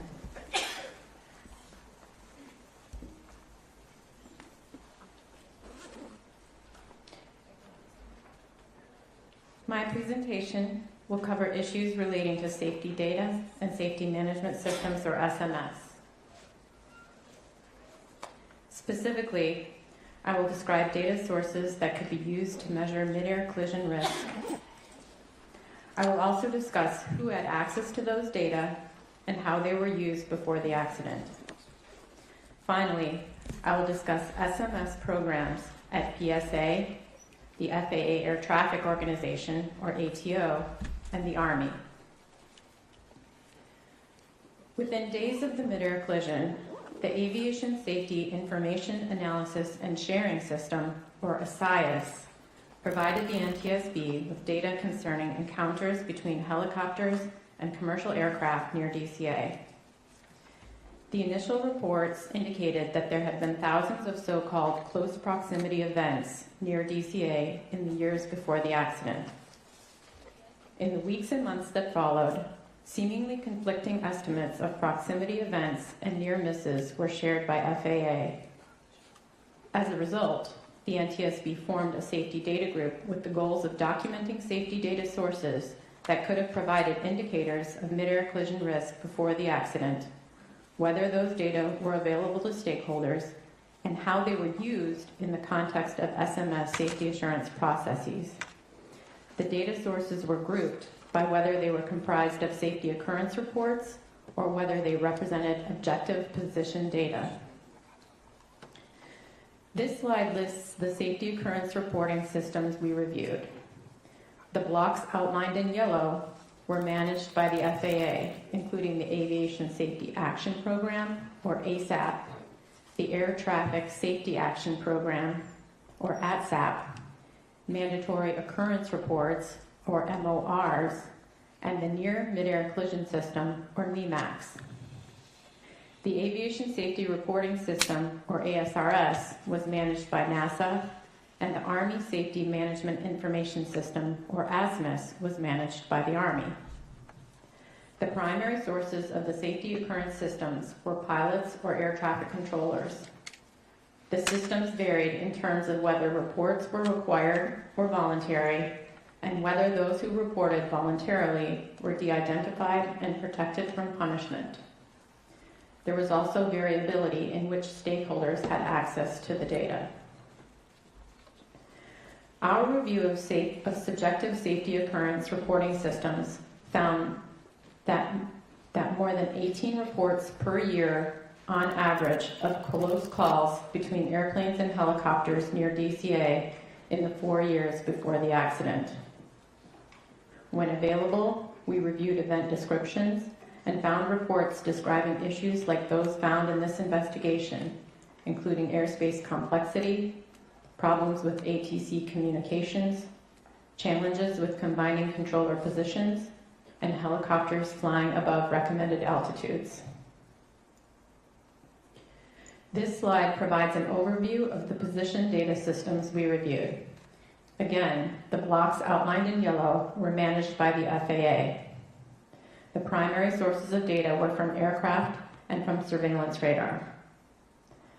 The Flight Operations and Quality Assurance, or FOQA, and the ADSV systems provided information about TCAS resolution advisories and traffic advisories. Systems known as Aviation Risk Identification and Assessment, or ARIA, and Performance Data and Analysis Report System, or PDARS, provided objective information about aircraft proximities using radar and other surveillance data. Data accessibility varied by source, and although the FAA generally had access to all data sources, our review showed evidence of numerous close encounters between airplanes and helicopters near DCA. For example, TCAS resolution advisory data captured by ground-based receivers identified about 15 events per month on average within 10 nautical miles of DCA. The ARIA system found that airplanes and helicopters came within 1 nautical mile laterally and 400 feet vertically, an average of 390 times per month. PDARS found an average of 65.6 instances per month in which airplanes and helicopters came within 1,000 feet separation, and 5.6 instances per month in which they came within 500 feet separation. This heat map shown on this slide comes from PDARS and shows encounters between arriving and departing airplanes and helicopters flying on routes 1 or 4 for the period January 2018 to February 2025. Additional analyses of radar data found that nearly half of all helicopters that transited Route 4 went above altitude limitations at least once along the route. However, we found that neither the FAA nor the Army identified these exceedances before the accident. In all, we found that multiple safety data sources, including occurrence reporting systems, and objective position data showed evidence of mid-air collision risk between airplanes and helicopters near DCA in the years before the accident, but existing systems did not recognize or mitigate the risk. We found that key stakeholders either did not have access to or were not making full use of the data. For example, some of the systems used to analyze radar data for close proximity encounters in this investigation had rarely been used for that purpose before the accident. We found that there was no standard definition to signify when aircraft are too close, which hindered the ability to track their incidents over time or to compare risk levels of different locations. Lastly, although helicopters regularly triggered TCAS resolution advisories for airplanes approaching DCA, we found that helicopter operators were largely unaware of their involvement in these events, and there was no standard mechanism to alert them after such events. Staff have proposed 2 recommendations to the FAA in this area. Next, excuse me. Next, I will discuss the safety management systems that were in place at the FAA, PSA, and the Army at the time of this accident. Multiple investigative groups coordinated to document and evaluate these systems. The United States is a member of the International Civil Aviation Organization, or ICAO, which sets standards for SMS. It calls for inclusion of 4 main components: safety policy, safety risk management, safety assurance, and safety promotion. Building and sustaining a positive safety culture is also considered foundational to an effective SMS. Both PSA and the FAA developed SMS programs using this model. ICAO requirements do not apply to military aircraft operations. The Army, therefore, had unique regulations and guidance for aviation safety programs. In the remainder of my presentation, I will focus on SMS policies and implementation by the ATO and the Army. At the time of the accident, the FAA had an established SMS for several of its organizations, including the ATO and ATO facilities such as the DCA Tower. Its SMS policy described the required 4 components of SMS. However, this investigation revealed gaps in ATO's application of safety risk management and safety assurance in comparison to FAA's guidance for other service providers. We found that unlike the FAA SMS guidance for operators, which established requirements for coordinating with relevant external parties to collect and share safety hazard information, the same requirement is not reflected in the ATO SMS guidance, which is limited to bargaining unit representatives and management at FAA air traffic facilities. There was no formal process at DCA for the FAA to share information about helicopter route traffic, TCAS resolution advisories, or potential conflicts with external stakeholders. The formation of a helicopter working group was an example of an informal collaboration among multiple stakeholders designed to promote safety. However, as previously discussed, that group was not able to effect changes such as relocating helicopter Route 4 or adding hotspots to the route chart and spots with potential conflicts. We found that the ATO's application of its SMS did not recognize and mitigate the risk of a mid-air collision at DCA, nor did it effectively coordinate SMS activities with external stakeholders. As a result, staff have proposed 2 recommendations to the FAA in this area. We also found that ATO management eroded the overall safety culture within ATO by not supporting its workforce, encouraging open communication, identifying and mitigating operational challenges faced by controllers, or fostering a just culture. Interviews with ATO staff indicated that they feared retaliation for raising safety issues, and management often discouraged filing reports because it made the facility look bad. Interviews with current and former DCA tower personnel indicated that morale had been low for years before the accident due to the 2018 facility level downgrade and from the FAA's lack of transparency regarding the metrics used to support that decision.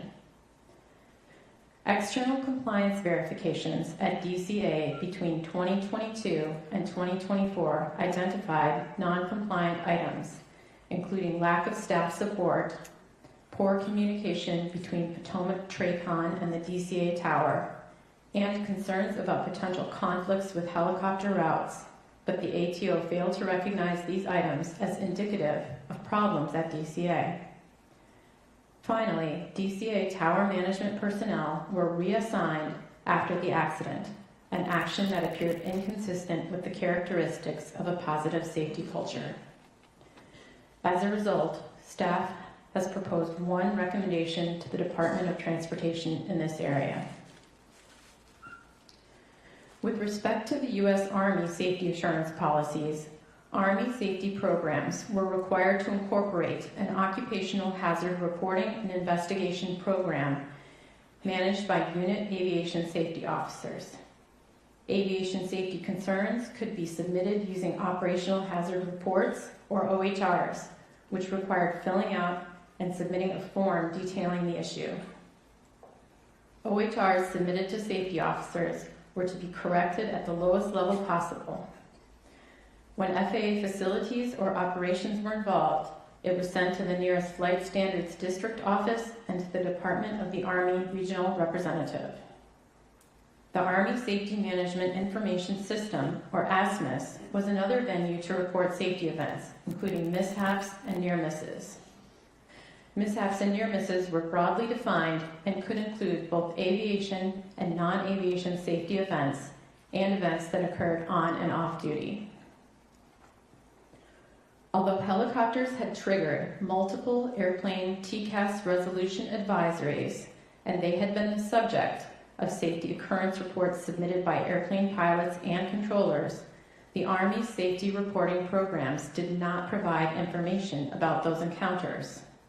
An Army review of ASMIS found no reports of aviation mishaps or near misses near DCA area or OHRs referencing the DCA helicopter routes or other hazards in the area.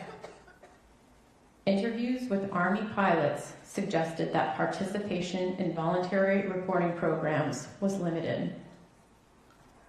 Additionally, the Army did not have a program to monitor operational flight data for its helicopters, and as a result, was unaware of routine altitude exceedances and related risks in the DCA terminal area. Such a program could have not only helped identify altitude exceedances, but may have also raised awareness about cumulative errors in the UH-60 Lima's barometric altimeter system. As a result of these findings, staff have proposed 3 recommendations to the U.S. Army in this area. In 2024, the Secretary of the Army issued a directive for the adoption of an Army Safety and Occupational Health Management System, or ASOMS, the Army's first official SMS framework. The elements described in the directive are similar to ICAO SMS components described earlier. The directive required incorporating ASOMS in Army Safety Program regulations by September 2026, and it required Army commands and organizations to be fully compliant by the end of calendar year 2030. Our reviews indicated that progress has been made in incorporating the directive's requirements in policy documents, but ASOM's implementation has been slow, which may stem from several causes, including resource and staffing issues and a distribution of safety management responsibilities across Army organizations. Additionally, we found that the Army lacked a positive safety culture in that its aviation safety system did not have the capacity, resources, or analytical mechanisms to consistently detect, interpret, and act on weak signals of latent hazards. Overall, we found that the Army's process for allocating resources to aviation safety management did not ensure development of a robust SMS for helicopter operations in the Washington, D.C. area. As a result, staff have proposed 2 recommendations to the U.S. Army in this area. This concludes my presentation, and we are now ready to answer your questions. Thank you. Member Inman. Thank you. And I'll go back, and Dr. Price, that was really helpful. I think I guess I also want to, because you kind of broke it down a little bit differently, because I pulled some information out of our report. I think it gets to the same place, but we state that performance data analysis and reporting, or PDAR, indicates there were 4,067 encounters between 2018 and 25, in which separation between the helicopters and the fixed-wing aircraft was less than or equal to 1,000 feet. In 348 of those, the separation was less than 500 feet. To what extent did the FAA utilize that data prior to this mid-air collision? Thank you for that question. In the case of PDARs in particular, after this accident was the first time that that system had been used in this fashion to look at the incidents. And in fact, it was a novel use of this system and a very useful one for our investigation. But before this investigation, PDARs had not been used in that fashion. So I want to go back to the different ways that people can give information. So the way I read it, there's currently the Aviation Safety Action Program, or ASAP, the Air Traffic Safety Action Program, or ATSAP, the Mandatory Occurrence Reports, or MORS, the Near Mid-Air Collision Systems, NMACS, the Aviation Safety Reporting System, ASARS, and the Army Safety Management Information System. Now, collectively, it sounds like pilots and individual controllers were ringing a bell saying something's dangerous, do something. And I'm just curious, is the FAA, were they taking this information? Do they have the capacity? And will they take action on it? That's 3 questions in one. I'm sorry, Dr. Price. Well, certainly there were numerous different reporting systems that provided information about near misses and events that were happening at DCA before this accident. And the FAA did have access to all of those systems. Our investigation revealed that in general, the reviews of these systems were largely happening kind of on a case-by-case basis and weren't necessarily being looked at in an aggregate fashion. And when we do a look back, of course, we can see that there was a definitive pattern in these data, both with the safety reporting data and with the position data that I mentioned. But as the FAA even noted in our public hearing, that was something that, although they had opportunities to see, they did not detect and mitigate before this accident. Since that time, have they indicated that they are using this data correctly? Thank you for reminding me about that question. Since the accident, we do have evidence that the FAA has put some of these data to use. They did a helicopter route analysis in 10 different cities with 16 airports where they used these data to look at and assess risk in airports that had helicopter traffic, and they have made some recommendations as a result of those.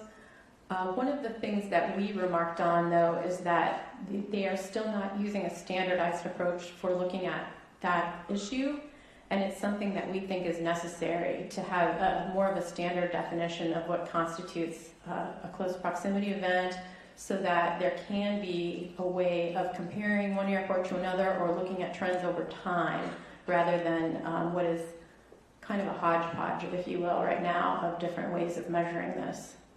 So I guess even though we didn't present, Captain, just want to get your attention first. Are you under the impression whenever people file these reports, somebody's actually listening? I would say generally you file a report and you don't hear anything back. So what's the purpose of filing a report? Dr. Price can probably answer this better, but I think it goes into a database. You're asking what is the purpose of a voluntary report? I guess I think a lot of people in aviation, and a lot of us believe if you're saying something, somebody's looking at it or they're going to take action. Is that a misperception? Well, no. I think that these safety reporting systems are vital and they serve an important purpose, and we would hope and we would like to believe that when a pilot or a controller files a voluntary safety report, that it will be looked at and will be considered very seriously. And like I said, there is some evidence that there was some case-by-case analyses of reporting, but I think the pattern was missed, and that's where we've proposed recommendations that we think can get at that. Thank you. So we looked at, for different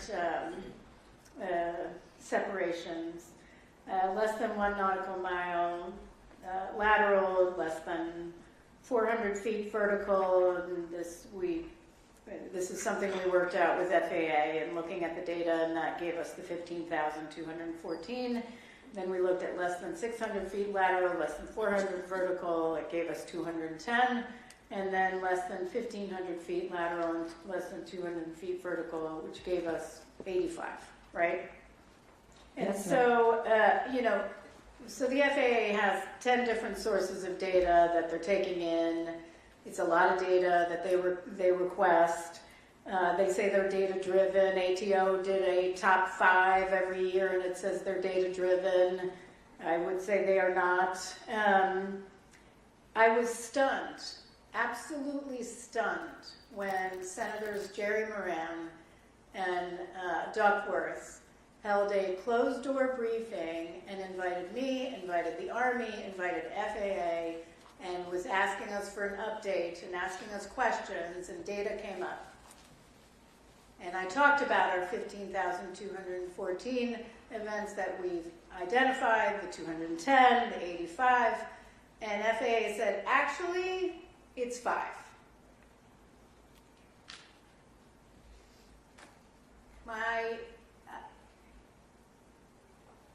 Five. And this isn't the first time. Every time we release data that FAA gives us, they come up with some new thing 2 hours later. And it's just how you want to define it. Now, my guess is, so and you tell me if I'm wrong, you worked with MITRE and the FAA on what the definition should be. That was you and them working together to figure that out for our urgent safety recommendation. Then, right after we release it, they say, ooh, that makes us look bad, I guess. So they redefine it themselves and decide they should go with 600 feet lateral, 200 feet vertical to come up with 5. So is that correct? Well, Chairwoman Hamidi, I will be honest and say staff was never able to determine the exact source of where that 5 near misses quote came from, in spite of requesting that explicitly. We have some ideas about what it could represent, but to be honest with you, we never got the clear response from FAA about the source of that 5 near misses quote. Yeah, so I have to tell you, and we're gonna get into this, but Dr. Price, right before our hearing, actually maybe 2 months before, a month and a half before the hearing, I got calls from staff saying, we need your help. I can't get information out of the FAA. We need data, we need help. Can you help us? I weighed in several times. We finally got a response. Then you, Dr. Price, my staff, and Mr. Lauren Groff, you all participated in a phone call with FAA. FAA, you said, this is the information we need. FAA said, okay, put it in writing and we'll get it to you. This is the agreement on what we'll provide. So you put it in writing, and the response was? In some cases, we were told that our requests were out of scope. Well, in this specific request, they basically told you no. In this specific request, we were given some information about near-mid-air collisions, but it didn't match the number 5, so that was the source of the confusion there. But there was a response from Matt Kaybeck that I have in writing that says after they agreed to provide you information that they responded and said no. I think I know what you're referring to, and that was an instance where we had gotten some data from the SIS program, and we had additional follow-up questions about that. And then, as a result of that, we were told that we needed to request that data directly from the Air Traffic Organization, and we followed up and did that. And we were told that the Air Traffic Organization would not duplicate work that had already been done by SIS. Even though part of the request was an additional parameter that you gave them? Yes, ma'am. That was not a duplicate? Correct. Yeah, thank you. Member Graham. Thank you, Chair. Well, I think many people would understand that the military has unique missions and demands that necessitate deviations from what might be standard or accepted in the commercial world. A proper comprehensive safety management system should not be one of those things. As well documented by our team in their presentation, neither the Army's Safety Management Information System nor their Safety and Occupational Health Management System, individually or combined, comprise an acceptable SMS. I have relentlessly beat the drum of SMS across multiple modes of transportation and organizations since I arrived here at the NTSB. And I truly believe that the military should be no different on this one. The core pillars of SMS are intentionally broad concepts that can be adapted to any operation. In particular, any operator regularly conducting flights in Class B or other congested airspace should have an SMS to properly manage their risk.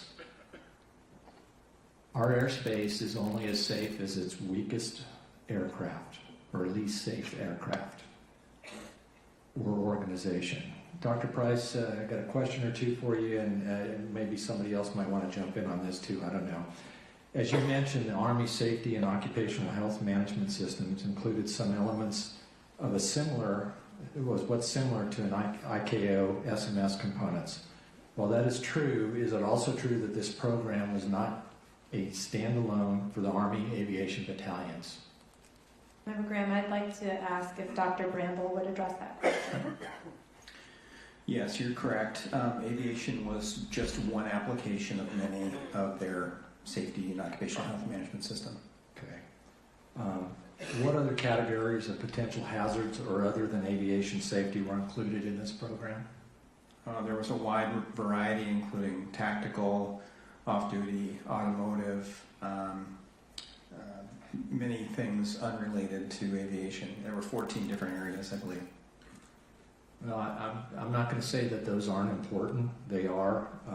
They are important for each unit, but I think what became abundantly clear during the course of this investigation is that the Army Aviation Safety cannot simply be lumped in with all of those other elements.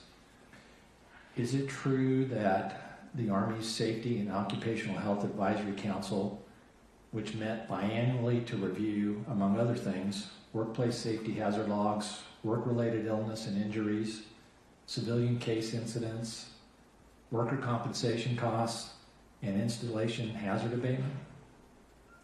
Yes. And while these biannual meetings could also cover items directly related to aviation safety, can you share why this does not meet the level of what you would expect to see through like an aviation safety action program or a FOCA program or in the granddaddy of them all, the SIS system? Sure. I mean, I guess the first difference would be that it's integrated with the command structure and run by the commander. And in the case of an event review committee or something like that, you'd have sort of the safety and QA folks working it independently and advising management. Secondly, those types of committees in commercial aviation tend to have much better data streams, such as FOCA data, LOSA, ASAP, that sort of thing. They had no real, they had an employee reporting system, is that correct? Yes, they had two different ways that reports could be submitted. And were there many reports to look at?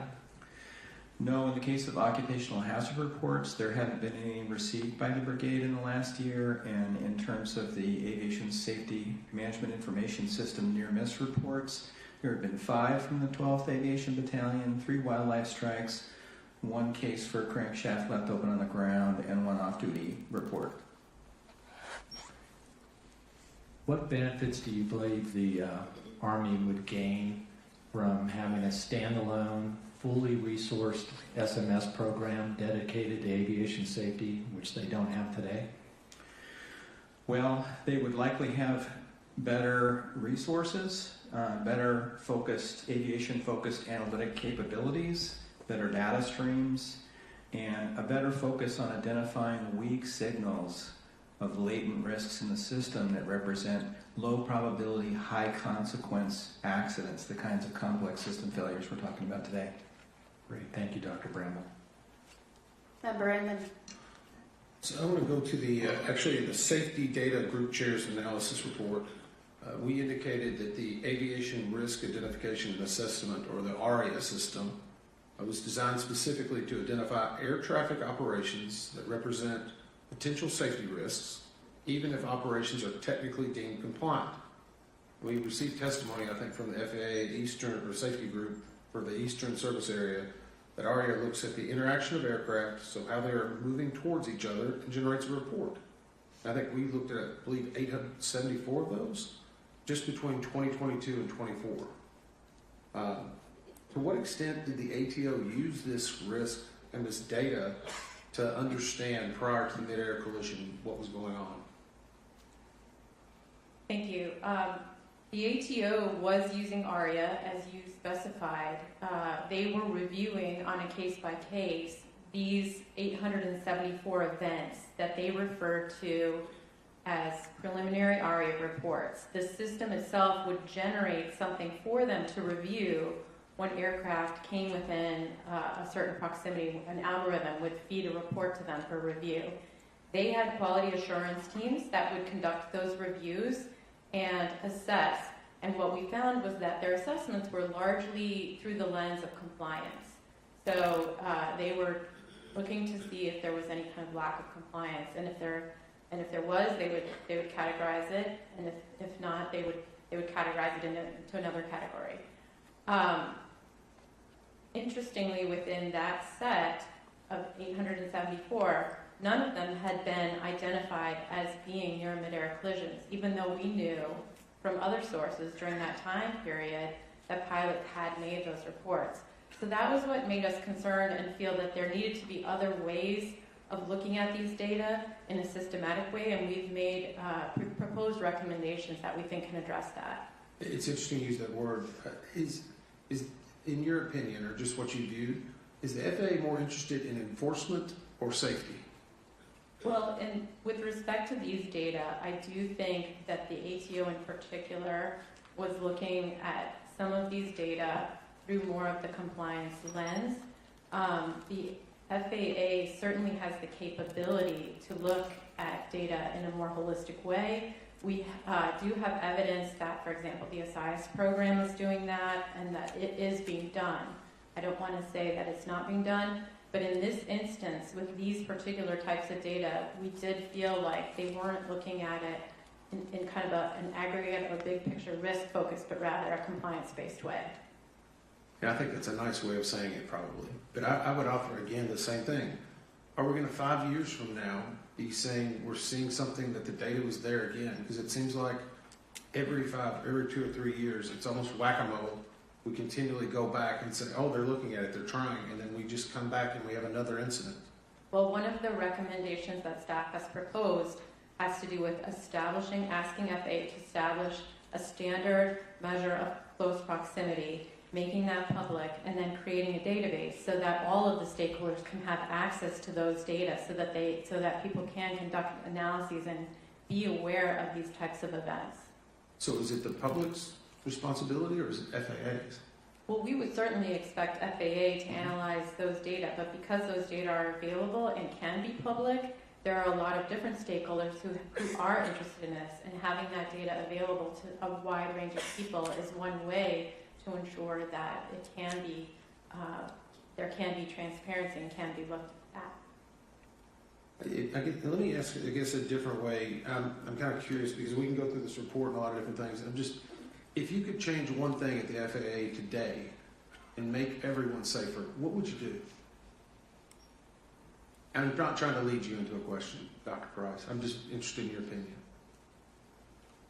Well, sir, I think everyone at this table would have an idea of what they would want to do. I am a safety data person, so I would like to see better sharing of safety data information, better analysis of safety data information, and the recommendations that our group has proposed in this area, we hope can move forward in that, because then it can allow for better foresight and better prediction of risk in the system.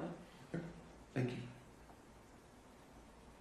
Thank you. I wanted to talk about sharing of data, which you mentioned with external stakeholders. Can you talk about that a little bit? First, how does NTSB get its data? General County, there's a variety of different ways we get data.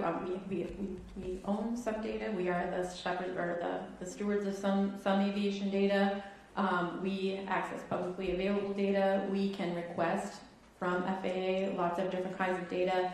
And there are some sources of data that are proprietary. For example, as I mentioned, the ASAP and ASAP voluntary reporting systems and the FOQA systems that are part of the ASIS program that are proprietary, and we have a special agreement memorandum of understanding with FAA, and there are certain situations where we may request those data. Some data systems that FAA have, we still pay for. That is correct. That is correct. Instead of the sharing of data. So how about industry? How does industry get, say the commercial airlines, how would PSA get information from FAA? Well, PSA, as many airlines, are members of the ASIS program, which is a collaboration between industry it's a collaboration among many stakeholder groups that's managed by a third party that brings information together and allows them access to it. So that's one way that PSA and many operators get safety data. Some of the criticism of that, though, is that it's outdated and old by the time they get it. Well, we were told in this investigation that there were lags between when they were contributing data and when they could see that data. And so, How long? Sometimes 3 months. How about the Army? Do they get the data? We asked Army about their use of FAA data. Before the accident, they did not routinely request data from FAA. In the public hearing, they said that they were interested in starting that practice, and we queried them again recently, and we do know that they have made some outreach efforts to FAA. We know that there has been some conversation about them becoming participants in the ASIS program. I think there have been some challenges with that, and again, I think some of the recommendations that staff is proposing, we hope, will help to foster that type of sharing. Did the FAA ever give the Army data? To the best of my knowledge, no, they did not. And we'll get to, well, what are the biggest barriers, I guess, to that information sharing? Well, I think that some of the barriers that we identified was that there wasn't a common language of sharing some of this information. So there wasn't kind of a common language. We also just found that some parties, as we mentioned, as we just alluded to, didn't have access to some of the data sources. And in some cases weren't even aware of it.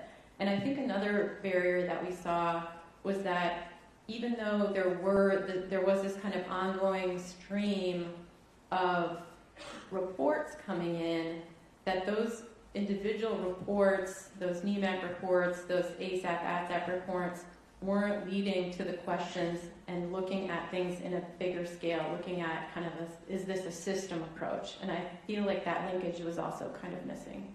Okay, one more question on the data side. Can I ask Mr. Groff a question? Certainly. Hey, Lauren.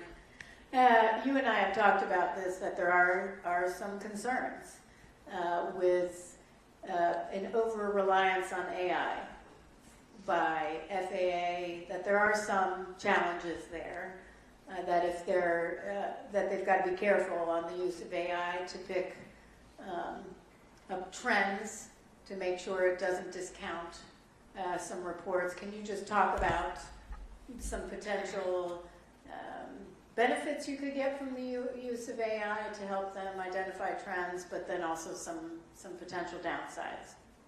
Sure, thank you for that. There was some discussion even in the investigative hearing on use of AI. The term is widely used to include a lot of kind of algorithmic computer process. And so what is it that you're actually talking about when someone says AI as a question? And I think in this case, it is being used. FAA is using it in some cases when they have large volumes of pilot reports to make sense of them, categorize them, and group them, and it directs attention there. I think one of the things, even the ARIA system could be considered to be AI.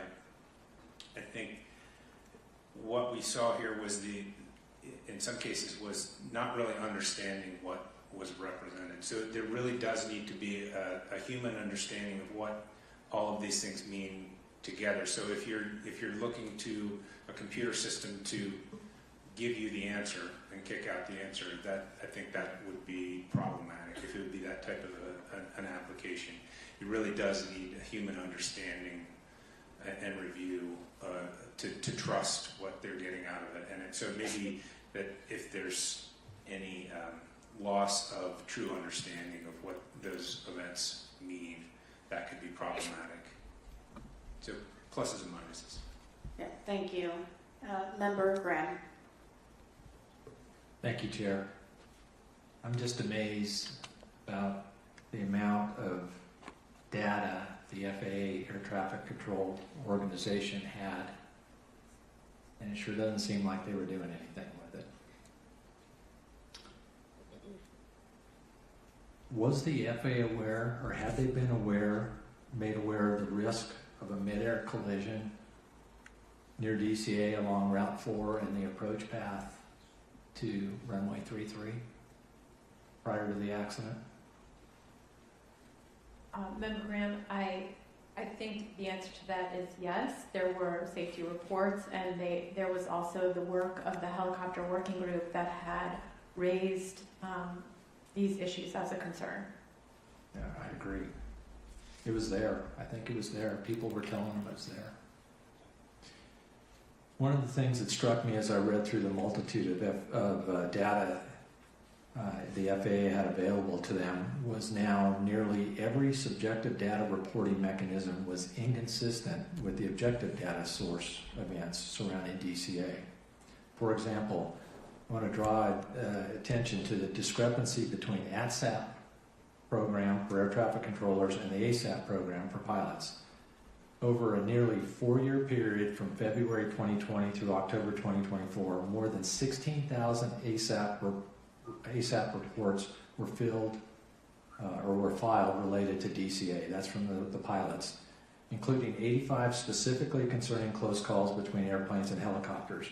Yet, somehow over nearly a 12-year period, 3 times as long, from January 2011 through August 2023, only 520 ATSAP reports were filed related to DCA. Of those, just 26 contain information on close calls between airplanes and helicopters. Put those numbers in perspective, pilots at DCA were filing nearly 18 ASAP reports annually regarding close calls between airplanes and helicopters, and controllers at the DCA were only filing 2 per year. I'm going to ask Mr. Soper this. With regard to the discrepancy between ASAP and ADSAP programs uncovered during this investigation, what do you believe is the reason for air traffic controllers identifying significantly fewer close calls than the pilots? Thank you for the question. So in air traffic control, there is a little bit of a difference, so that metric could be a little deceiving, and that's because in air traffic, we also have, you've heard mentioned a couple of times, mandatory occurrence reports, which are requirements for air traffic control to submit. Losses of separation would be one of those things. Near mid-air collisions would be one of those things. Runway incursions would be one of those things. The list goes on.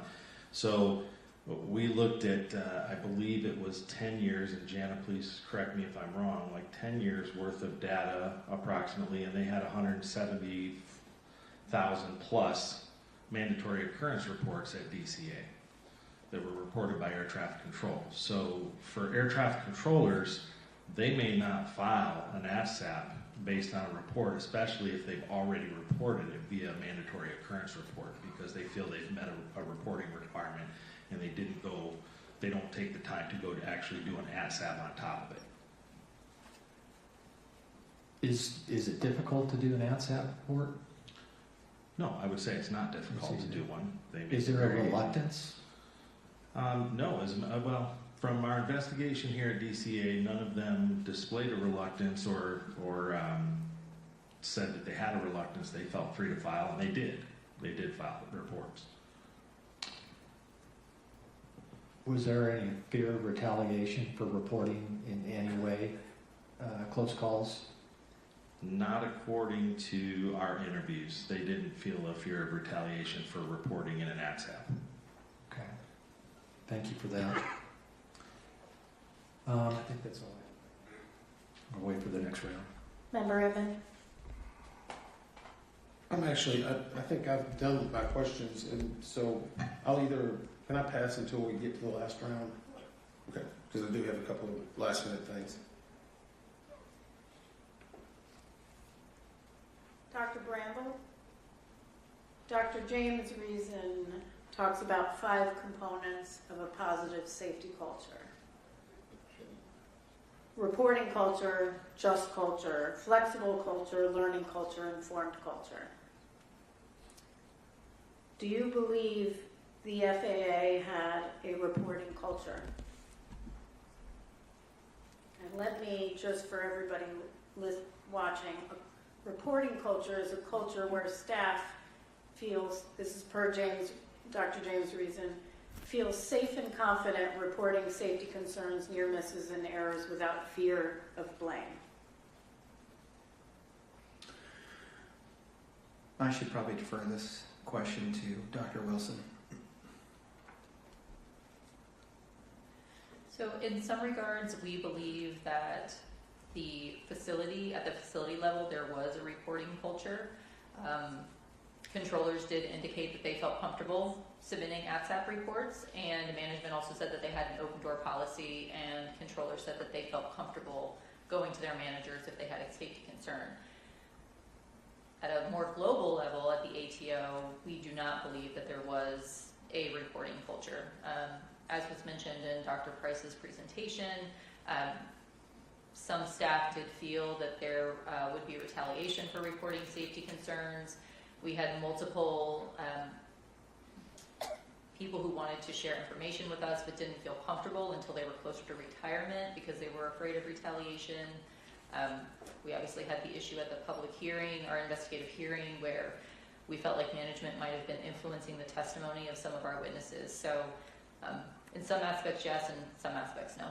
In fact, we couldn't get some people absolutely refused to testify or even be interviewed on the record.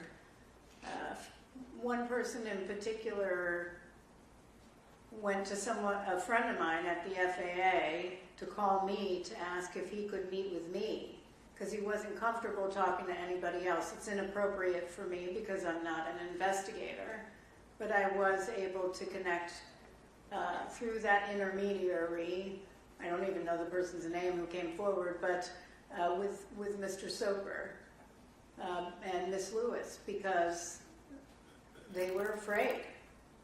people who testified, they were afraid. I mean, and I'll ask Mr. Soper if you can comment on that. I mean, numerous times people indicated they were afraid of retaliation. We did have several. Now, just wanted to differentiate, not people that were actually at the facility in this No. case, but yes, we had. I had at least 3 that I felt were key concern personnel that absolutely refused to Including testify. all our witnesses that were concerned. Yes, the witnesses that we did get were very concerned.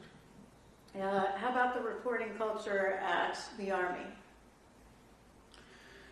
It was not robustly implemented at the unit level. How about just culture? Just culture in ATO. Just culture means an atmosphere of trust where people are encouraged to report essential safety-related information, but clear lines are drawn between acceptable and unacceptable behavior. Again, I think at the facility level, for controllers, they were encouraged to report ATSAP reports, but we do know that following this event, managers were reassigned. As Dr. Price mentioned in her presentation, following some mandatory report occurrences that occurred, they were told not to report them because it might make the facility look bad. And then again, just those hesitant to talk to us, I think, goes to show that there was not the just culture. Just culture at the Army. We did not find that to be a problem at the unit level in the Army. Flexible culture. Do you mind if I finish the 5? Yeah. Flexible culture. Culture that can adapt effectively to changing demands and, when necessary, shift from normal hierarchies to a structure that relies on expertise. ATO. I think we found that the ATO did not adapt to recommendations, concerns over near mid-air collisions in the DCA area. Flexible culture, Army. I think that the safety assurance system was not nimble enough to specifically look at some of the risks in the DC airspace. Informed culture, an organization that collects and analyzes relevant data and actively disseminates safety information to the workforce. ATO.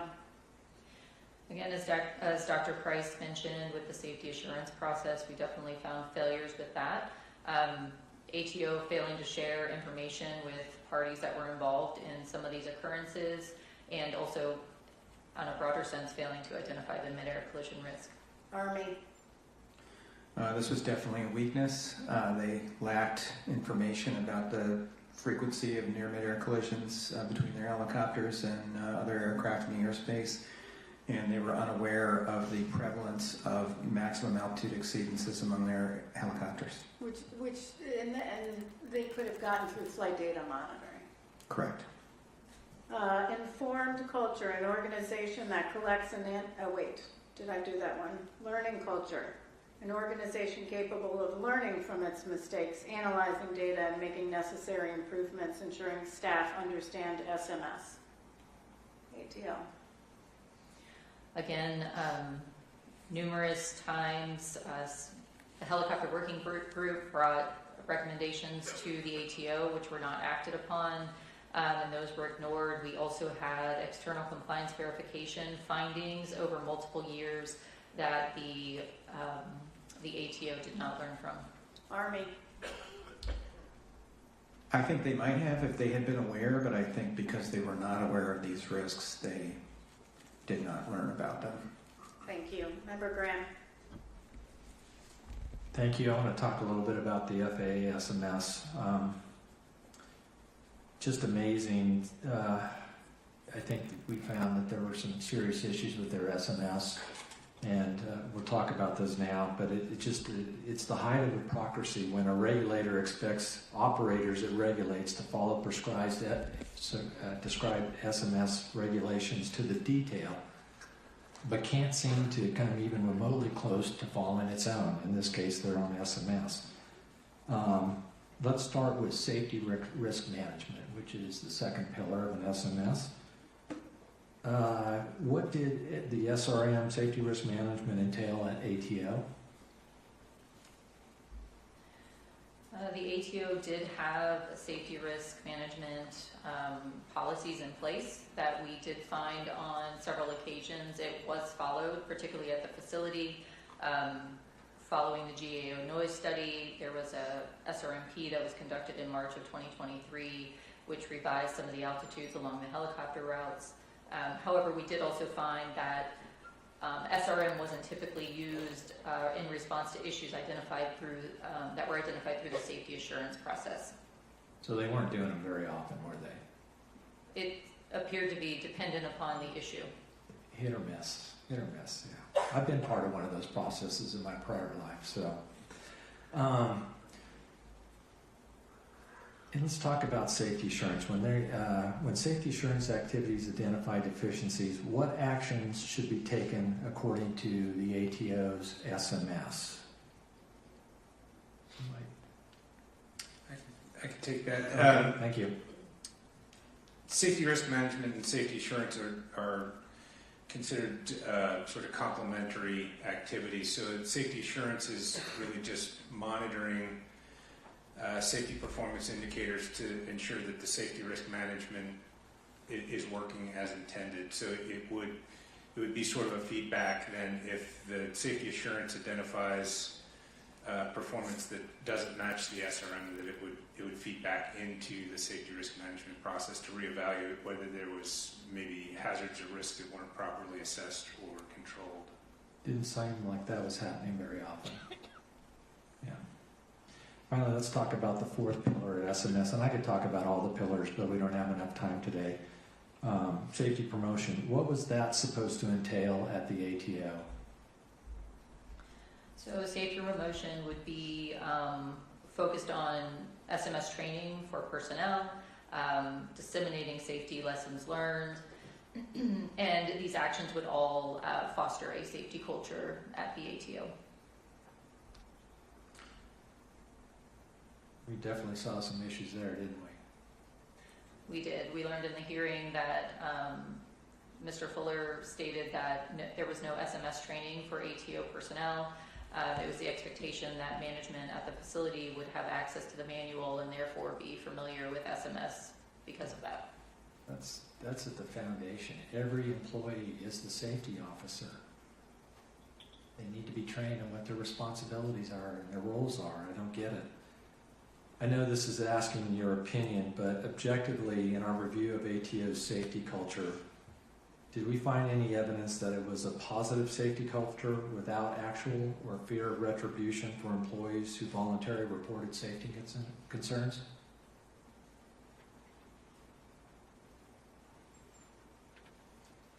We don't have evidence that anybody who reported a safety concern via ATSAP faced any retaliation. But again, we did have several people who talked to us who said that they faced retaliation for raising safety concerns at the ATO. So would it be fair to say that their SMS was nice on paper, but maybe not so nice in reality? They did have an SMS manual, so they did have it documented. However, we did identify a number of deficiencies, and that is why we have a recommendation for their SMS to be evaluated. And in your judgment, had the ATO followed their prescribed SMS with regard to what they knew about the risk around DCA before this accident, would that process have led them to enact mitigations that could have prevented this accident? We'd like to believe that a properly implemented SMS would have identified this. I agree with that. Thank you. Good questions. Member Amen. This is maybe our last round. Okay, so first, the conversation is good. I appreciate it, Graham, Jim. It reminds me of something, actually, someone who just passed away. It was a great comment. When culture clashes with policy, culture always wins. That was Fred Smith at FedEx. I think it's a very apt quote. So I've done something every board meeting since I've been on the board.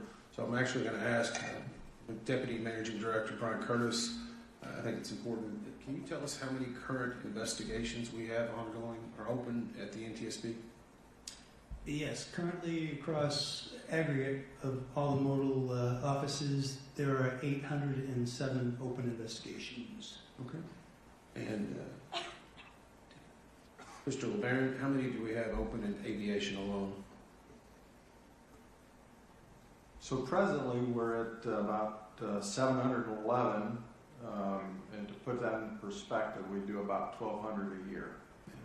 I only bring that up in that it's probably going to be the last time that I'll have a little bit of opportunity to before Jared do a closing statement, but I know this is tough on everyone, but there's a lot of other people that these investigators have to work and try to help.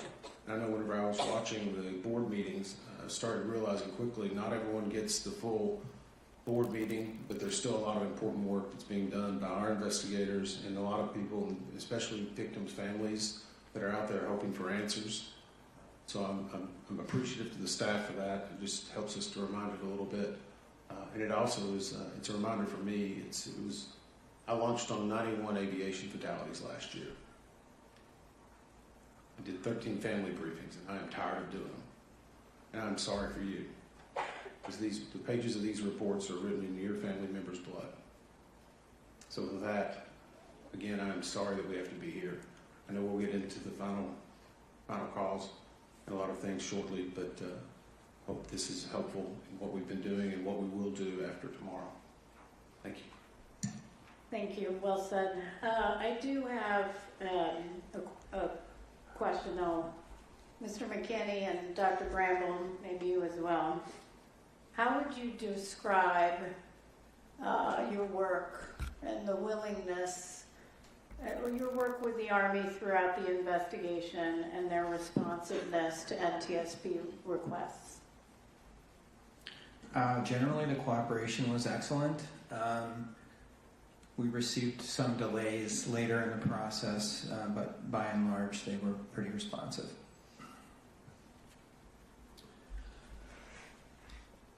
The Army was excellent and responsive to work with, especially through the brigade. We had no problems getting the information we requested, and they rapidly provided us assets such as aircraft to do flight tests. So it was a good experience, good working relationship with the Army at the TAB level. Mr. Banning, would you agree?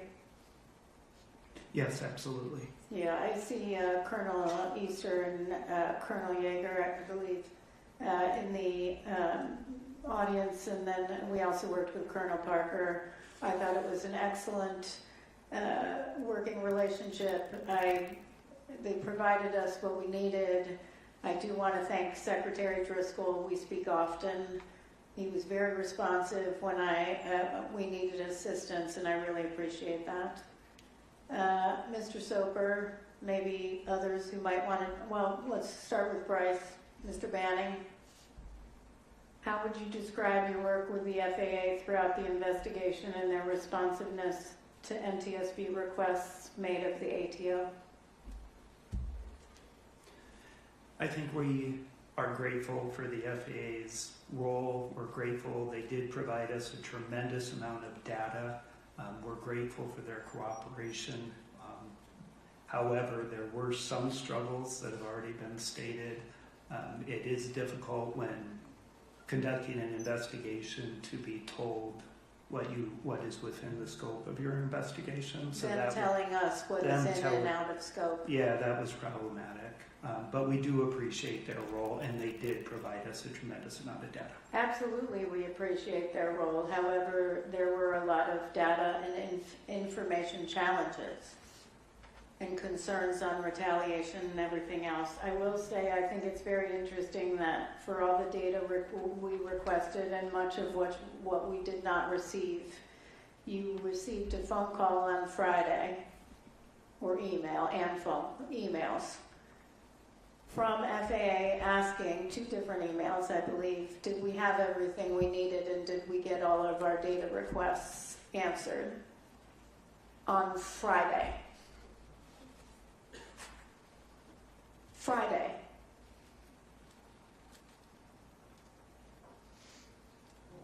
That's ridiculous. 1 year later, 6 months of asking, actually I think you asked me You all asked me to start weighing in back in May. Some of those questions never answered. And yet Friday, they asked. You're too late.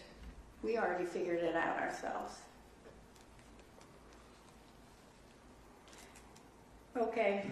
Well, any other questions? No? All right. Well, we're going to take a 15-minute break. We'll be back, 15 minutes. Yeah, 4 o'clock.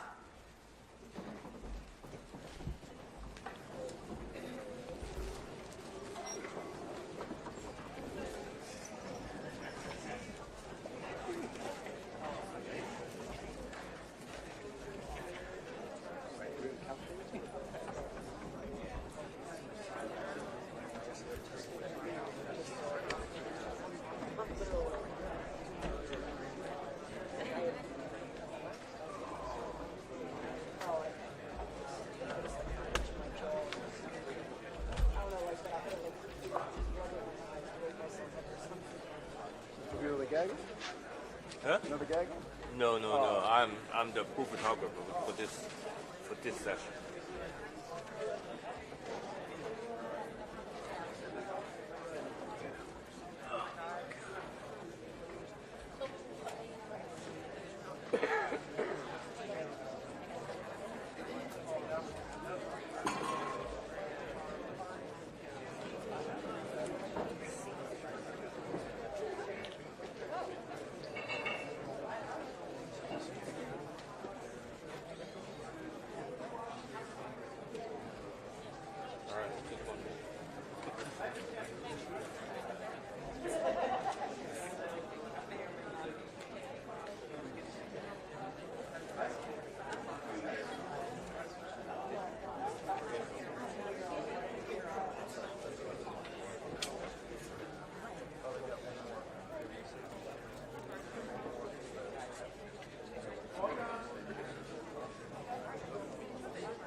We do have part of the discussion yesterday was that we have 19,000 pages of document materials and file.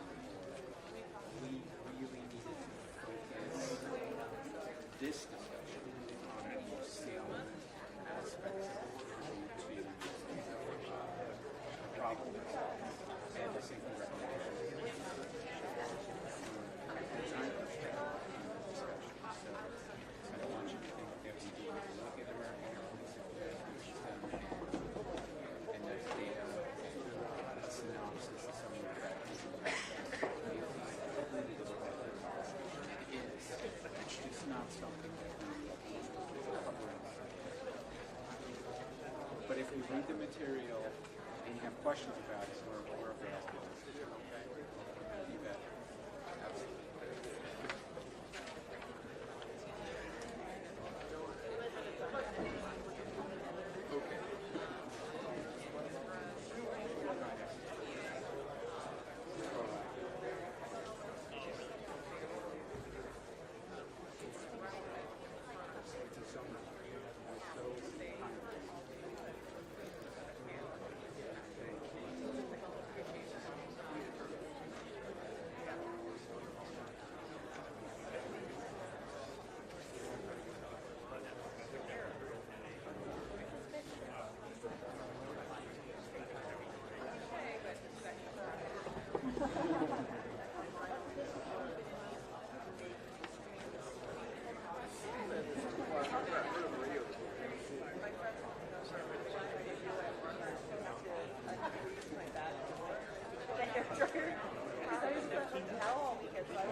That's fine.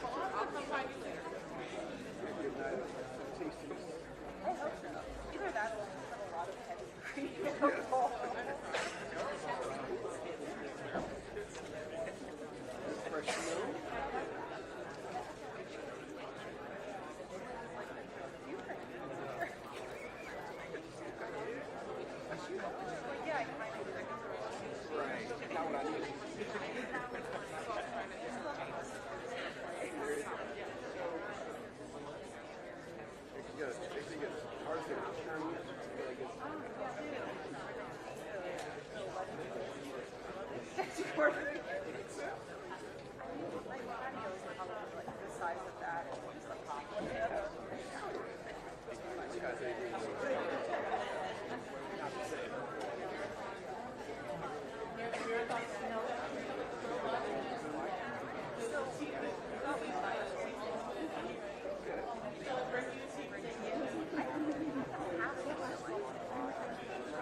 I think this is a conclusion, no? Should be fast, no?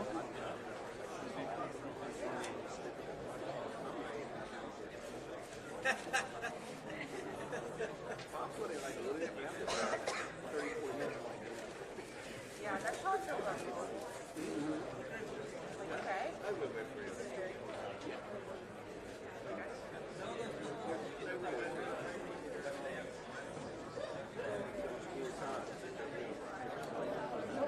Yeah, I guess it's like what? Like the next stage. I was thinking though, I think that'll be good. It'll happen during the workday.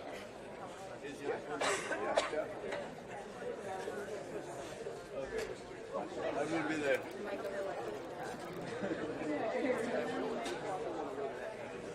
Yes, that's right. I love it.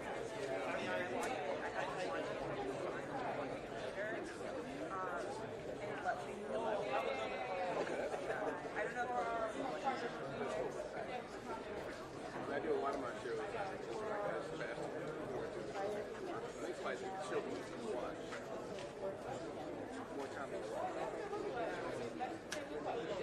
Sometimes they start with the first one, always annoying. So they, and then the person who is the highest one goes like on it 11:30. going to bed about to eat. They're like, but yes. And you're like, oh, I guess.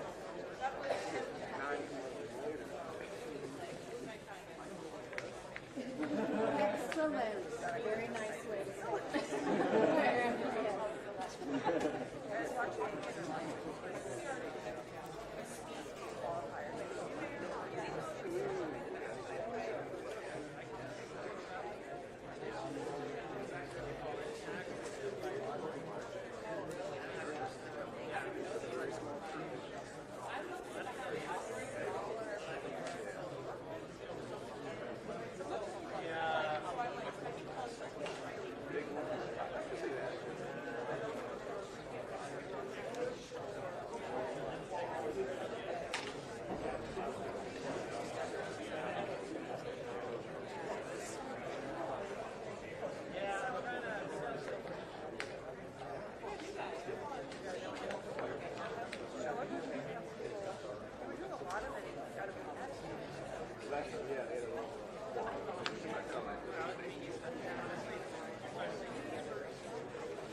All right. We are back in session.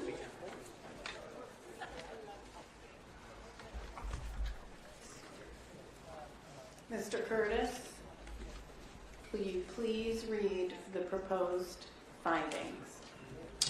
Certainly, Chair.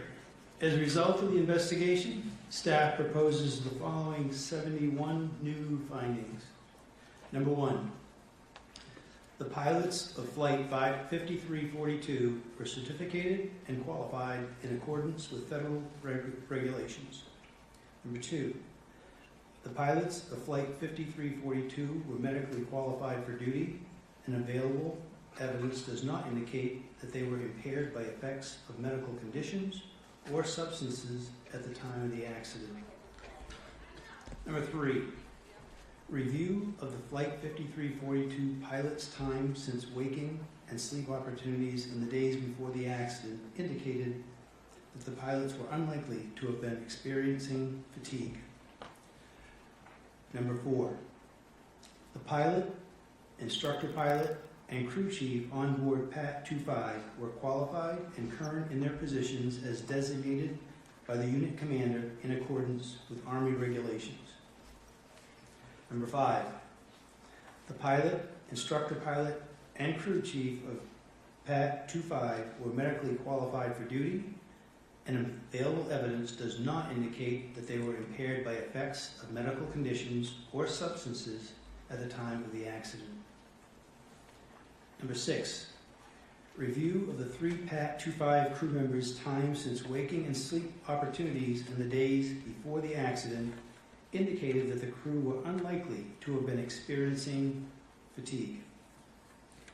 Number 7, the airplane was properly certificated, equipped, and maintained in accordance with 14 CFR Part 121. The airplane operated within its weight and balance limitations throughout the flight. Examination of the airplane. Sorry, can you pause for a second? I'm sorry. Yeah, okay, we're back to 7 and had to flip to 8. Go ahead. You're fine. Start at 7 and just the video, the screen was Okay. off. Okay, I'm sorry. Number 7, the airplane was properly certificated, equipped, and maintained in accordance with 14 CFR Part 121. The airplane was operated within its weight and balance limitations throughout the flight. Examination of the airplane revealed damage consistent with an in-flight collision and subsequent impact with water, and there was no evidence of any structural, system, or power plant failures or anomalies. Review of surveillance videos indicated that the airplane's wing navigation, landing taxi, and anti-collision strobe lights were operating at the time of the collision. Number 8, the helicopter was properly certificated, equipped, and maintained in accordance with U.S. Army regulations. Review of helicopter maintenance records did not reveal any open discrepancies or anomalous trends that contributed to the accident. The helicopter was operated within its weight and balance limitations throughout the flight. Examination of the helicopter revealed damage consistent with an in-flight collision and subsequent water impact. There was no indication of any structural, main or tail rotor system, flight control system, or power plant failures or anomalies. Review of surveillance videos indicated that the helicopter's right and tail position lights, the landing light, as well as both upper and lower anti-collision lights were operating at the time of the collision. Number 9, the operations supervisor and 4 controllers who were working in the Ronald Reagan Washington National Airport Air Traffic Control Tower cab at the time of the accident were properly certified, qualified in accordance with federal regulations and facility directives, and current.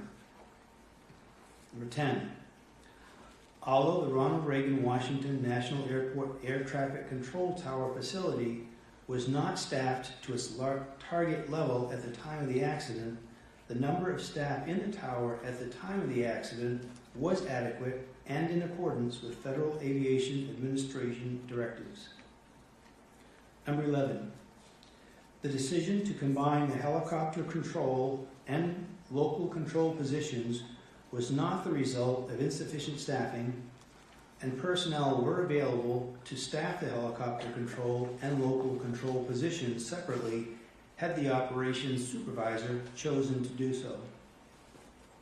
Number 12, the local control controller, assistant local controller, and operations supervisor were medically qualified for duty, and available evidence does not indicate that they were impaired by effects of medical conditions at the time of the accident. Number 13, review of the local control and assistant local control controllers and operations supervisors' time since waking and sleep opportunities in the days before the accident indicated that the controllers, including the OS, were unlikely to have been experiencing fatigue. Number 14, visual meteorological conditions prevailed in the area at the time of the accident.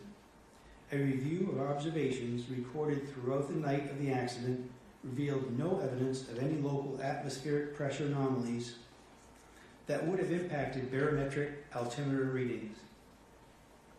Number 15, keeping the helicopter control and local control positions continuously combined on the night of the accident increased the local controller's workload and negatively impacted his performance and situation awareness.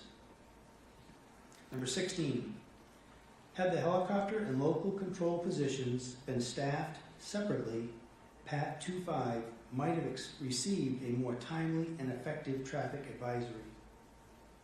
Number 17, due to extended time on position at the time of the collision, the operations supervisor was likely experiencing reduced alertness and vigilance, which decreased his awareness of the operational environment and reduced his ability to proactively assess the risks posed by the traffic and environmental conditions at the time of the accident. Number 18, the lack of mandatory relief periods for supervisory air traffic control personnel is contrary to human factors research that shows clear performance deterioration in situations of prolonged time on task. Number 19, although the local controller provided an initial traffic advisory to the crew of PAT 25 in accordance with Federal Aviation Administration Order 7110.65, he did not provide a corresponding advisory to the crew of Flight 5342 regarding PAT 25's location and intention, which could have increased situation awareness for the crew of Flight 5342. Number 20, if the LC controller had issued a standard safety alert to the flight crews of either aircraft as prescribed in FAA Order 7110.65, providing the conflicting aircraft's position and positive control instructions, they could have taken immediate action to avert the impending collision. Number 21, initial and recurrent scenario-based training in threat and error management would help controllers identify and mitigate risks and strengthen situational awareness. I'll read that again, 21. Initial and recurrent scenario-based training in threat and error management would help controllers identify and mitigate risks and strengthen situation awareness. Number 22, a risk assessment or decision-making tool would likely have benefited the accident OS in identifying and mitigating the operational risk factors that were present on the night of the accident. Number 23, due to degraded radio reception, the crew of PAT 25 did not receive salient information regarding Flight 5342's circling approach to runway 33. Number 24, the PAT 25 IP did not positively identify Flight 5342 at the time of the initial traffic advisory, despite his statement that he had the traffic in sight and his request for visual separation. Number 25, with several of the targets located directly in front of the helicopter represented by points of light with no other features by which to identify aircraft type, and without additional position information from the controller, the IP likely identified the wrong target. Number 26, interference that obscured the controller's circling to call, the microphone keying that blocked the PAT 25 crew from receiving the instruction to pass behind, ambiguous visual cues, and the lack of an integrated traffic awareness and alerting system likely reinforced the PAT 25 crew's expectation bias that the airplane was among the traffic approaching runway 1 and did not pose a conflict. Number 27, the absence of documented training on Ronald Reagan Washington National Airport's fixed wings procedures and the mixed traffic operating environment represented a safety vulnerability for Army flight crews operating in the Ronald Reagan Washington National Airport Class B airspace.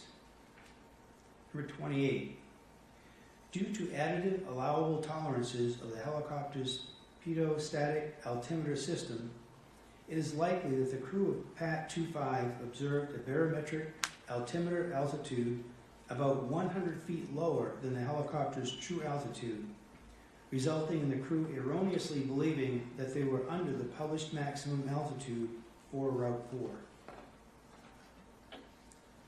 Number 29, a recurrent task to verify the continued accuracy of recorded flight data for U.S. Army aircraft would help ensure the data integrity needed to support quality assurance and safety programs and accident investigations.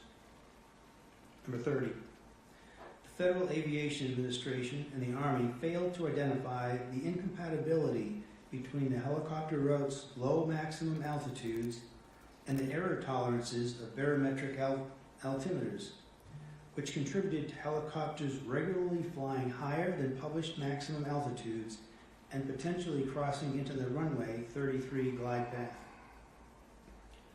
31.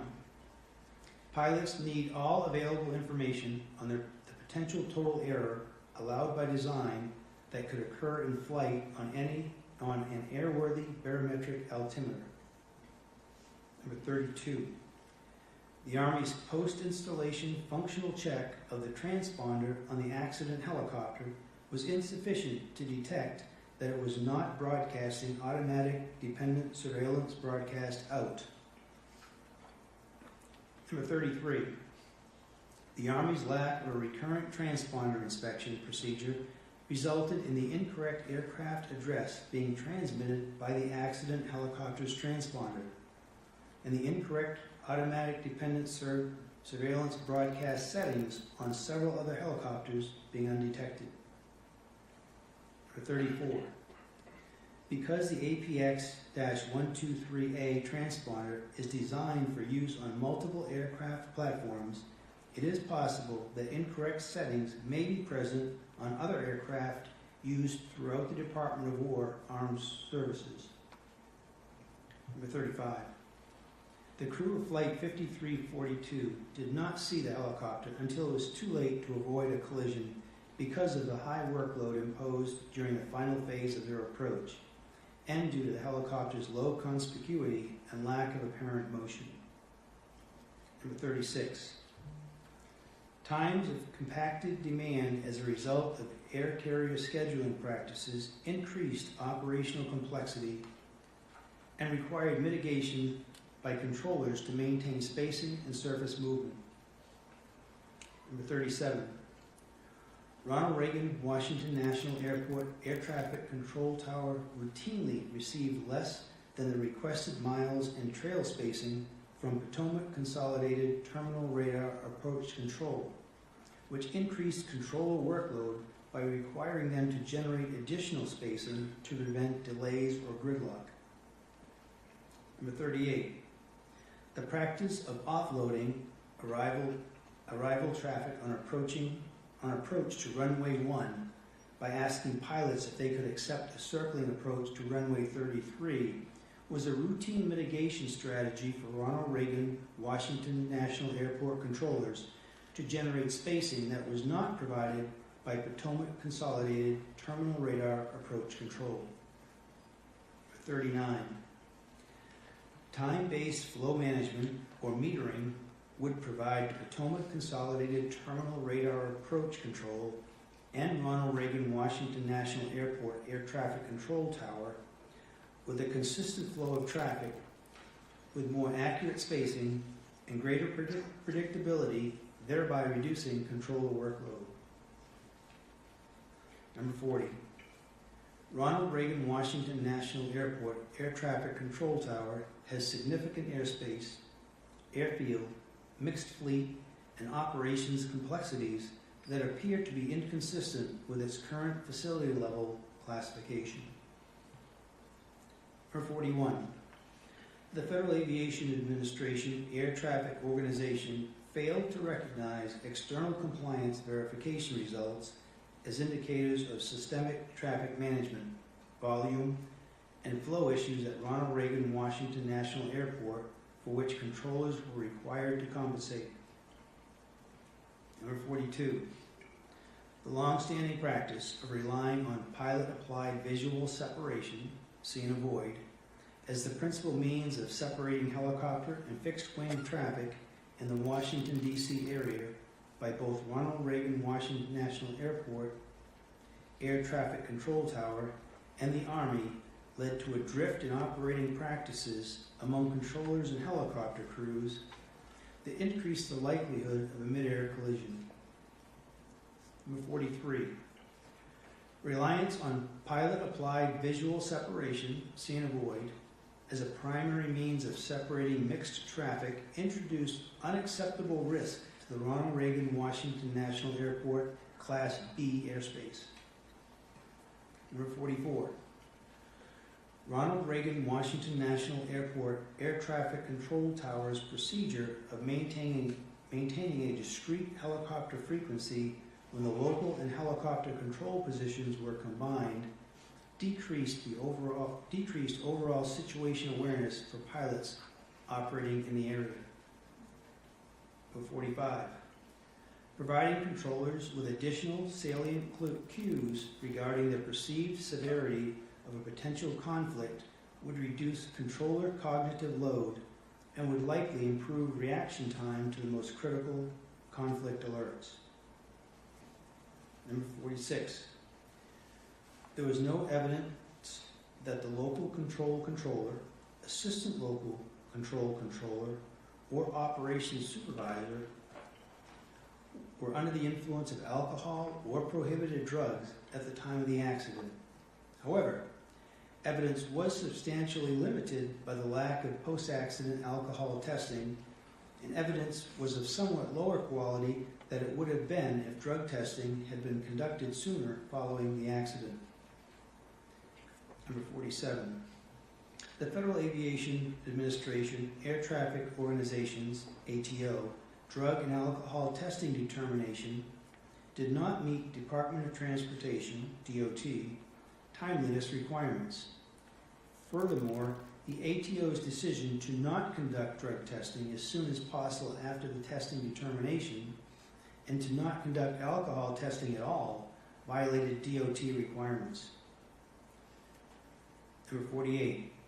The delayed and inappropriate drug and alcohol testing determination was due in part to the Air Traffic Organization's, ATO, determination process being inadequately designed to routinely meet Department of Transportation requirements for timely testing, and in part to ATO's staff incomplete understanding of those requirements. Number 49. Additional reviews of helicopter route charts as required by Federal Aviation Administration Order 7210-3DD would have provided an opportunity to identify the risk posed by the proximity of Route 4 to the runway 33 approach path, but there is no evidence to support that these reviews were being performed at Ronald Reagan Washington National Airport. Number 50. The information published by the Federal Aviation Administration regarding Washington, D.C. area helicopter routes was insufficient to provide helicopter and fixed-wing operators with a complete understanding of the helicopter route structure and its lack of procedural separation from fixed-wing traffic. Number 51. Current aeronautical charting does not provide information on visual flight rules, helicopter routes, that may conflict or come in close proximity to and approach departure corridors, which reduces pilot situation awareness. Number 52.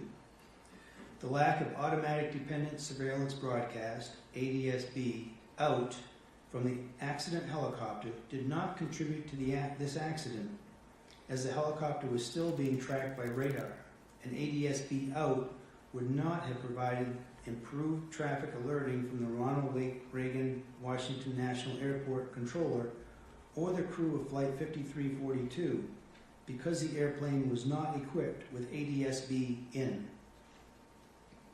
Number 53.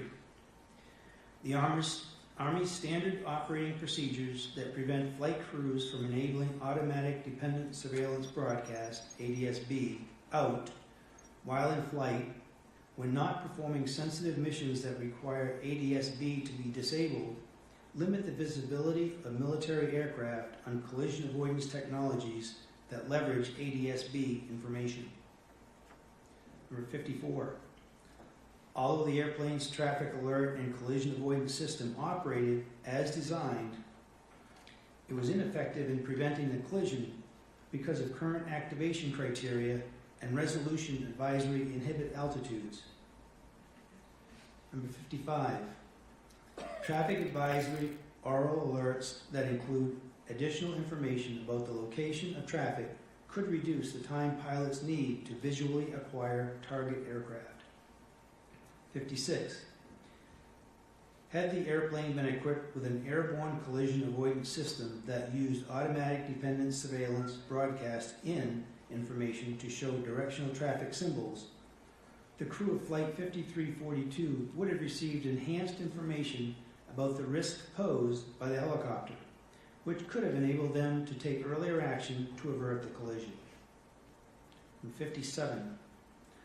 Although the pilot and instructor pilot onboard PAT 25 were equipped with tablets that had the ability to display traffic transmitting automatic dependent surveillance broadcast out, it is unlikely that the pilots were using the tablets to monitor or identify traffic at the time of the accident due to the workload associated with low altitude flight. 58. Technological advances since the development of Traffic Alert and Collision Avoidance System 2 operating standards may allow Airborne Collision Avoidance System XA with reduced inhibit altitudes to have an expanded alerting envelope while reducing nuisance alerts. Number 59. Although not commercially available, had the helicopter been equipped with Airborne Collision Avoidance System XR with integrated oral alerting, the crew would have received an alert regarding Flight 5342 and would have taken action to avert the collision. Number 60.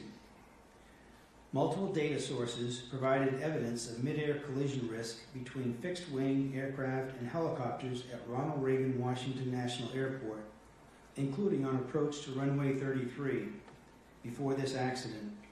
However, the limited access to and use of available objective and subjective proximity data hindered industry and government stakeholders' ability to identify hazards and mitigate risk. Number 61. Improving stakeholder access to standardized and objective information about aircraft close proximity encounters for use in safety assurance processes would increase the likelihood of detecting and mitigating hazards before accidents occur. Number 62. The Federal Aviation Administration's lack of an established process to inform parties about their involvement in events such as near mid-air collisions or traffic alert and collision avoidance system resolution advisories reduces the likelihood of fully understanding and mitigating future mid-air collision risk. Number 63. The Federal Aviation Administration Air Traffic Organization had multiple opportunities to identify the risk of a mid-air collision between airplanes and helicopters at Ronald Reagan Washington National Airport. However, their data analysis, safety assurance, and risk assessment processes failed to recognize and mitigate that risk. 64. The Federal Aviation Administration Air Traffic Organization's application of its safety management system did not effectively coordinate safety assurance and safety risk management activities with external stakeholders in the Ronald Reagan Washington National Airport Class B airspace. Number 65. Changes to Ronald Reagan Washington National Airport Air Traffic Control Tower's standard operating procedures to the accident, removing the requirement for the operations supervisor, OS, to document the time and reason for combining or decombining the helicopter control position in the facility log made it less likely that the OS would consider and evaluate the risks associated with combining or decombining the position. Number 66.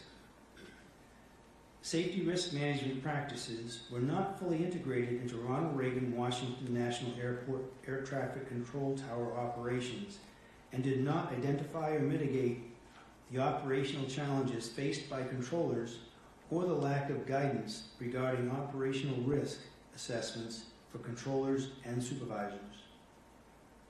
Number 67. Federal Aviation Administration Air Traffic Organization, ATO, management did not follow the tenets of safety management systems to support its workforce, encourage open communication, identify and mitigate risks, or foster a just culture, which eroded the overall safety culture within ATO. Number 68. The Army did not have a flight safety data monitoring program for helicopters, and as a result, was unaware of routine altitude exceedances and related risks in the Ronald Reagan Washington National Airport terminal area. Number 69, the Army's safety reporting system for pilots were not well utilized and did not provide the organization with information about close encounters between Army helicopters and other aircraft that were later found to have occurred frequently. Number 70, the Army's process for allocating resources to aviation safety management did not ensure the development of a robust safety management system for helicopter operations in the Washington, D.C. area. Number 71, the Army lacked a positive safety culture in that its aviation safety system did not have the capacity, resources, or analytical mechanisms necessary to consistently detect, interpret, and act on weak signals of latent hazards. As a result, safety assurance and organizational learning were degraded. Additionally, this report contains the following 2 findings previously issued by the National Transportation Safety Board in March of 2025 in its report titled Deconflict Airplane and Helicopter Traffic in the Vicinity of Ronald Reagan Washington National Airport.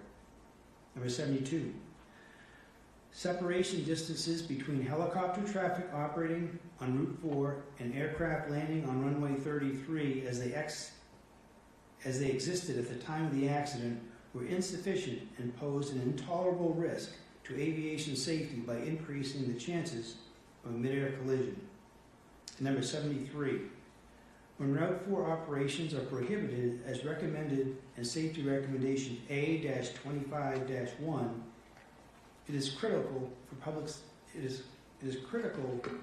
public safety helicopter operations to have an alternative route for operating in and around Washington, D.C. without increasing controller workload. Chair. That was a lot. And just for the awareness for voting, there may have been a few words off here and there. That's not a criticism, Brian.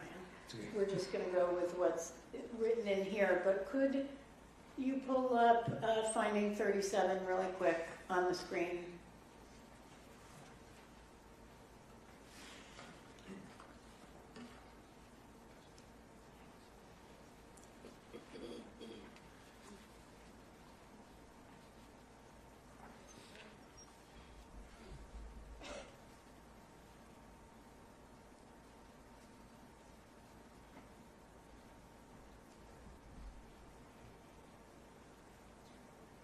Okay, we're good. We just need to check something. Thank you. Okay. I know we have a number of amendments to the findings as proposed. And typically, before we get to new findings and consideration of any new findings, we go through any amendments to the existing findings as proposed. So the first one I have from Member Graham is finding 17. I'm just going in order of number. Yes, that's correct. And I can ask the team to pull up Amendment 3. That way everybody in the audience can see this or online.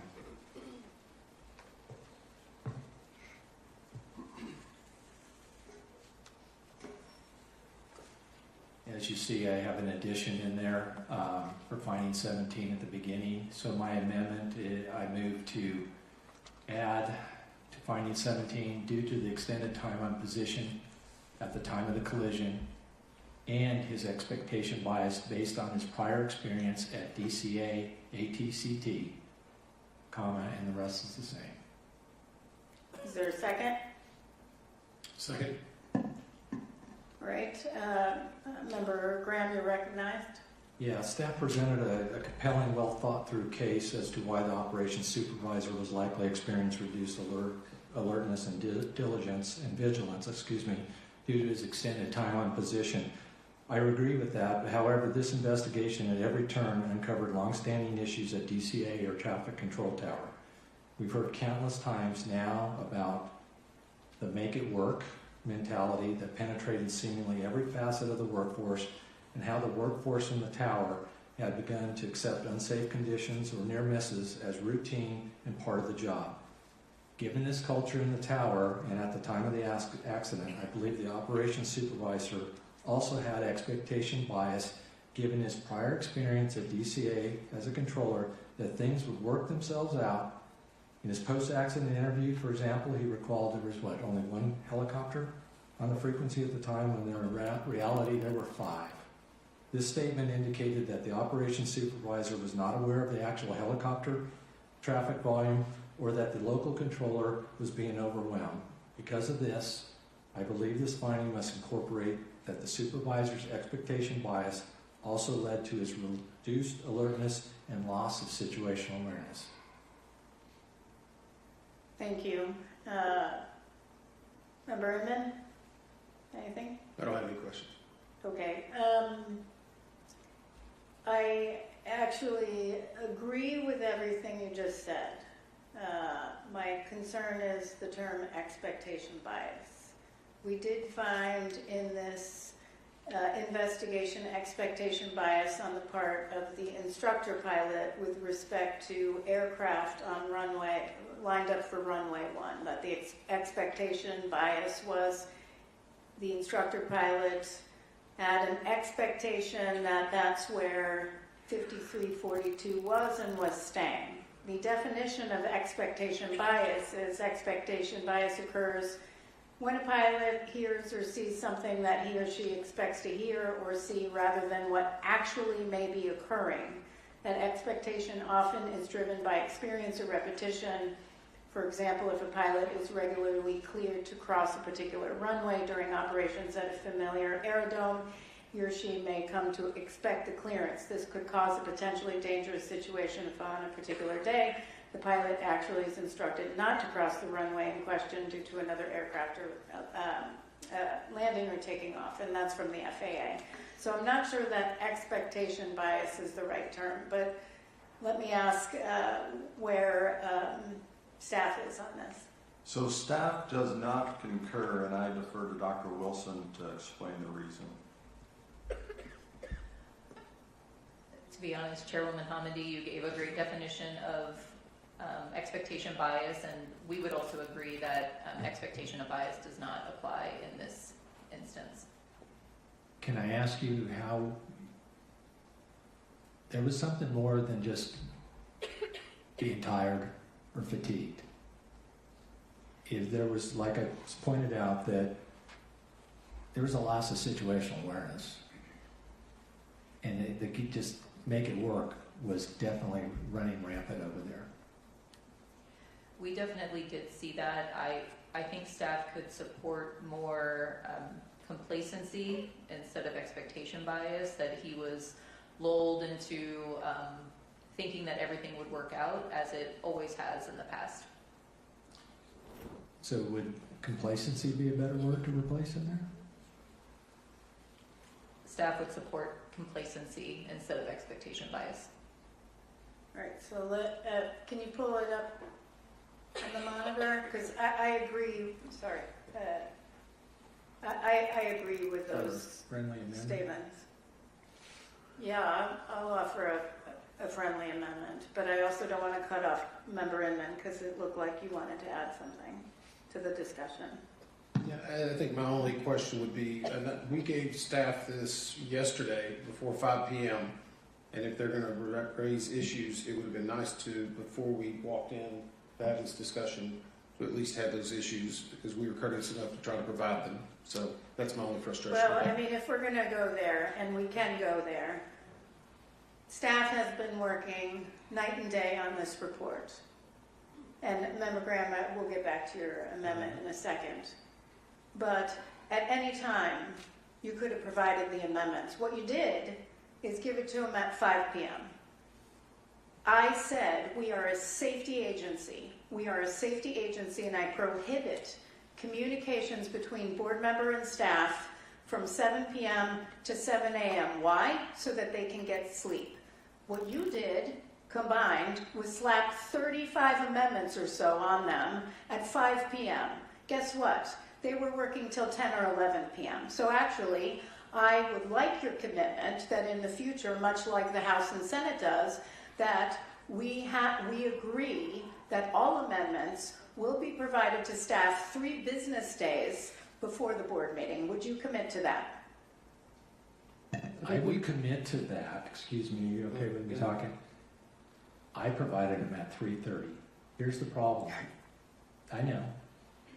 Staff continuously changed, made amendments throughout the week. We didn't get the report, our recommendation, our staff responses until late Tuesday, less than a week. So You submitted the amendments that you already gave to staff a week ago that they already responded to objecting to. So you resubmitted them at whatever, 3:30. You all had, I don't know, what, 2 hours to go through any of that? It's not right. 3 days in advance. and Do what I have that happens when we have commitment? amendments right here?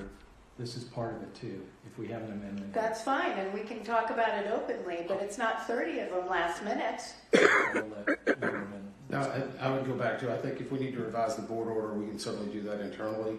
But So I would do say, you commit hang on to a second, giving- I would please like to answer. Your request to us was to submit them by 5. That was your request to us.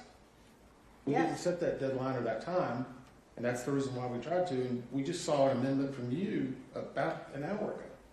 That amendment was because we just found out that FAA changed the individual office about hours ago. But what I will tell you is that I said no later than 5. You knew what you were going to submit, and you put staff in a very bad position. They got no sleep last night. We are a safety agency. We can do better. So do you commit to submitting amendments in the future 3 days beforehand? I will commit to having a discussion with the board about our He procedures. won't commit it. Okay, good to know. So let's go back to finding 17.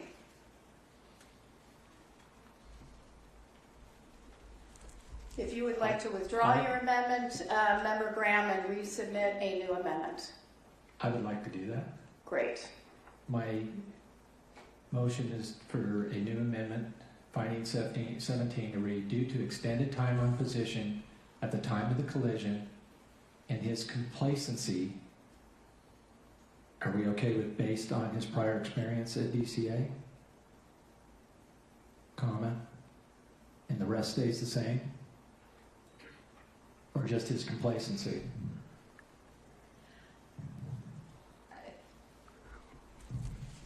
Putting me on the spot, having to think on the fly. Yeah, I'm here too, on the spot.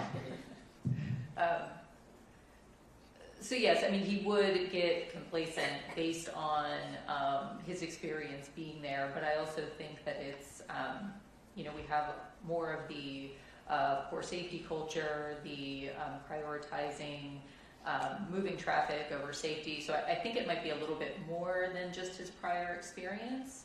I would be more comfortable with just putting complacency. So I would like to amend my amendment to add after time of collision and his complacency, comma, the rest all remains the same. That is my motion. I second. All right. Any further comments? Great. Council will call the roll and tally.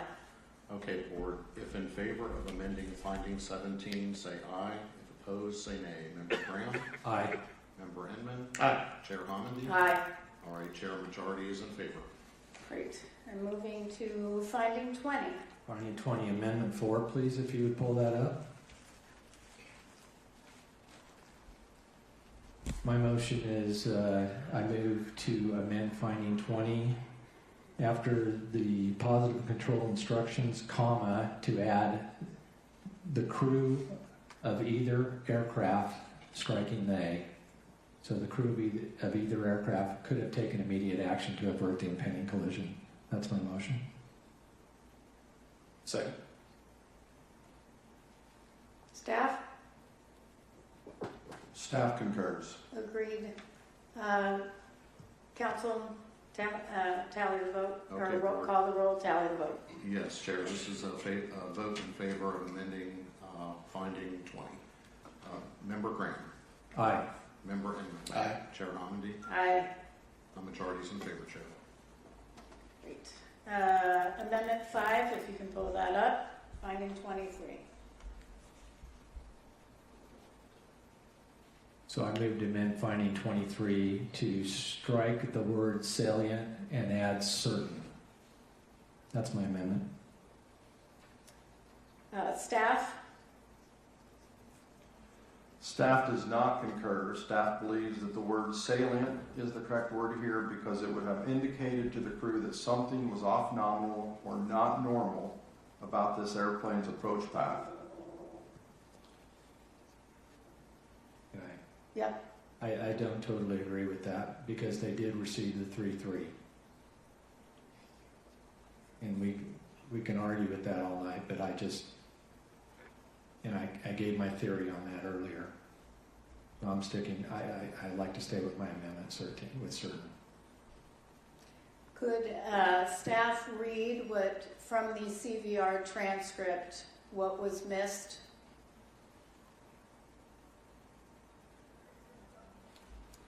I'm sorry, I don't have this transcript in front of me, but it was, I believe it was CRJ in the vicinity of Wilson Bridge at 1,200 feet, circling to runway 33. And it was, what was missed was circling. So it came across as CRJ 33. Or 233, depending on what the partial word sounded like. So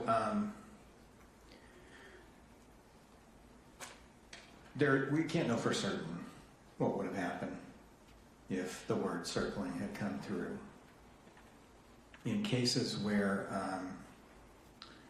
a person, an operator, needs to recognize that something's out of the ordinary and deserves special attention, the more salient a cue is that draws that attention, the better.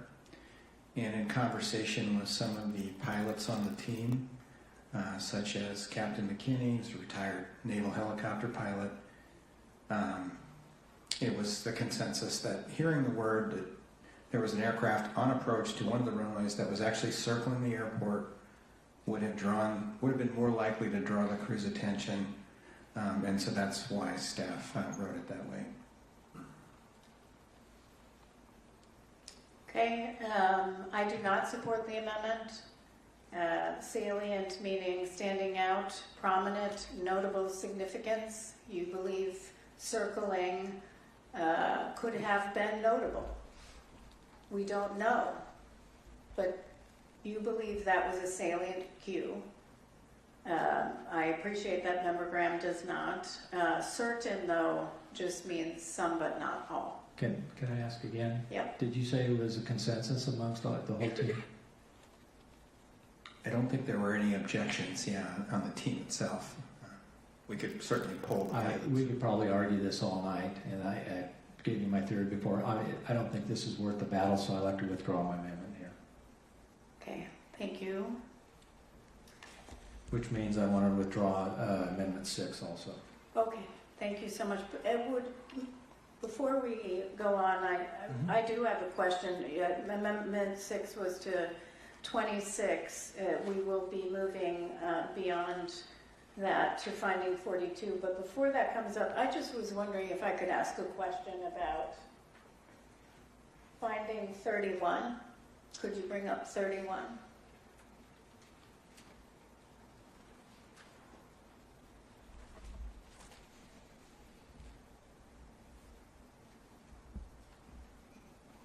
And this is just a question maybe for Mr. Shahoon, and just in reading it, the term allowed by design, instrument error, so the tolerance stack there was, the allowable tolerance was instrument error, position error, and an adjustment for temperature.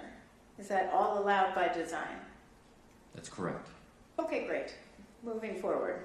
Just wanted to confirm that. Moving to Amendment 7, finding 42. Member Graham, you're recognized.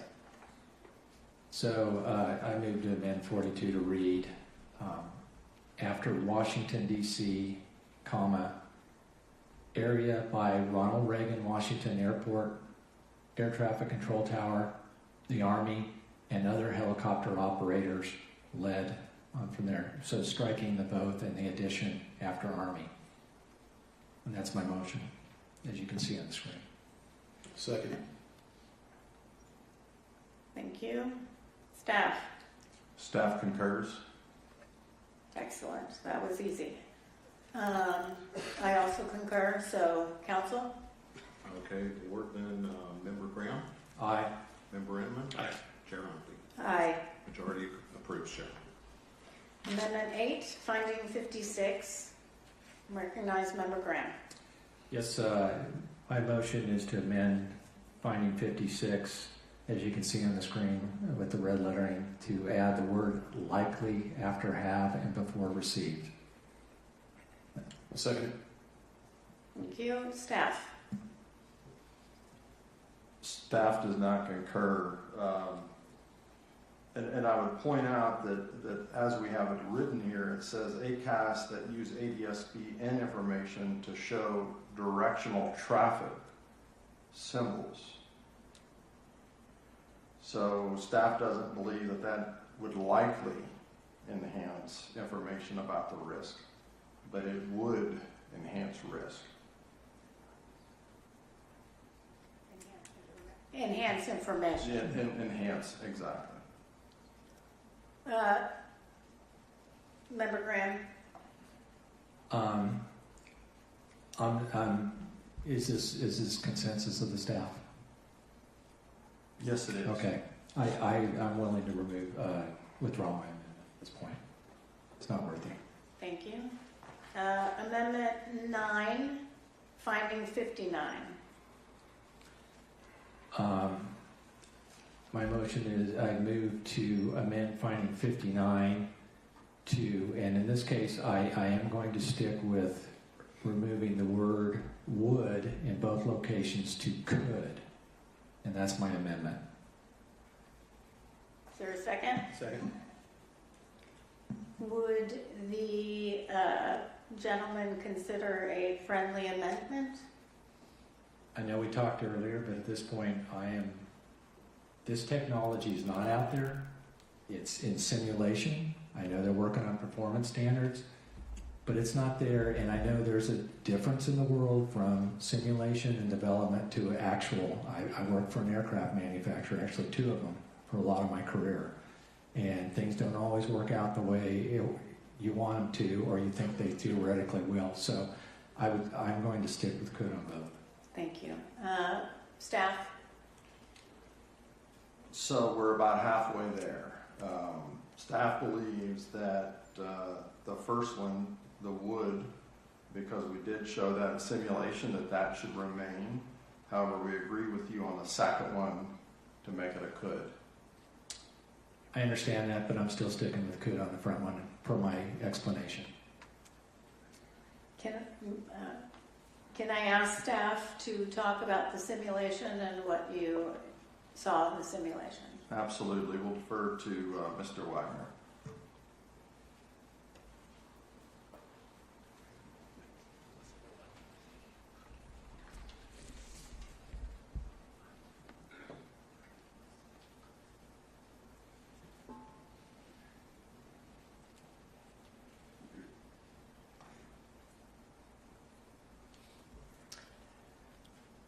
As we demonstrated in our presentations, simulation using the accident flight data with the developmental version of ACAS XR did show improved alerting for the helicopter.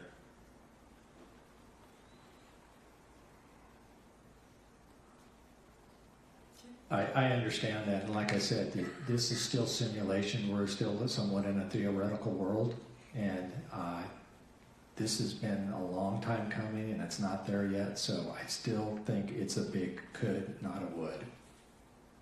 Thank you for that, though. All right.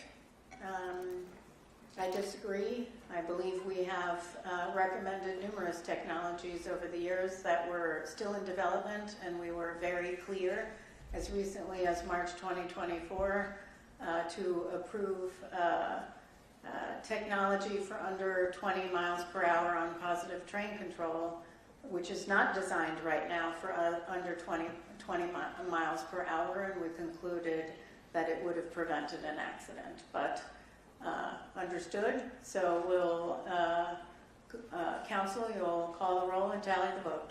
All right, Chair. Member Graham? Aye. Member Inman? Aye. And Chair Hamady? No. All right, Chair, majority is in favor. Thank you. We're going to pull up Amendment 10, finding 63.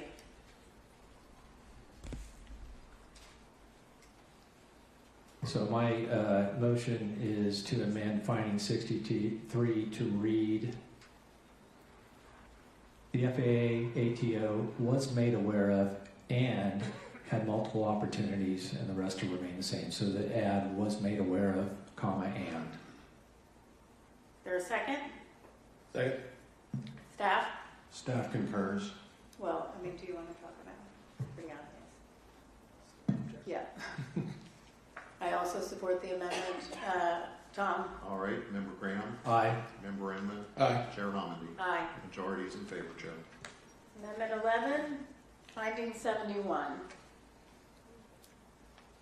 Yeah, just my motion is to amend finding 71 to read, the Army's aviation safety system failed to consistently detect, interpret, and act on signals of latent hazards, resulting in degraded safety assurance, organizational learning, and safety culture.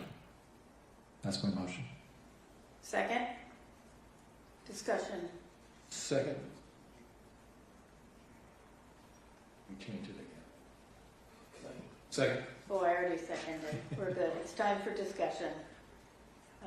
Member Graham?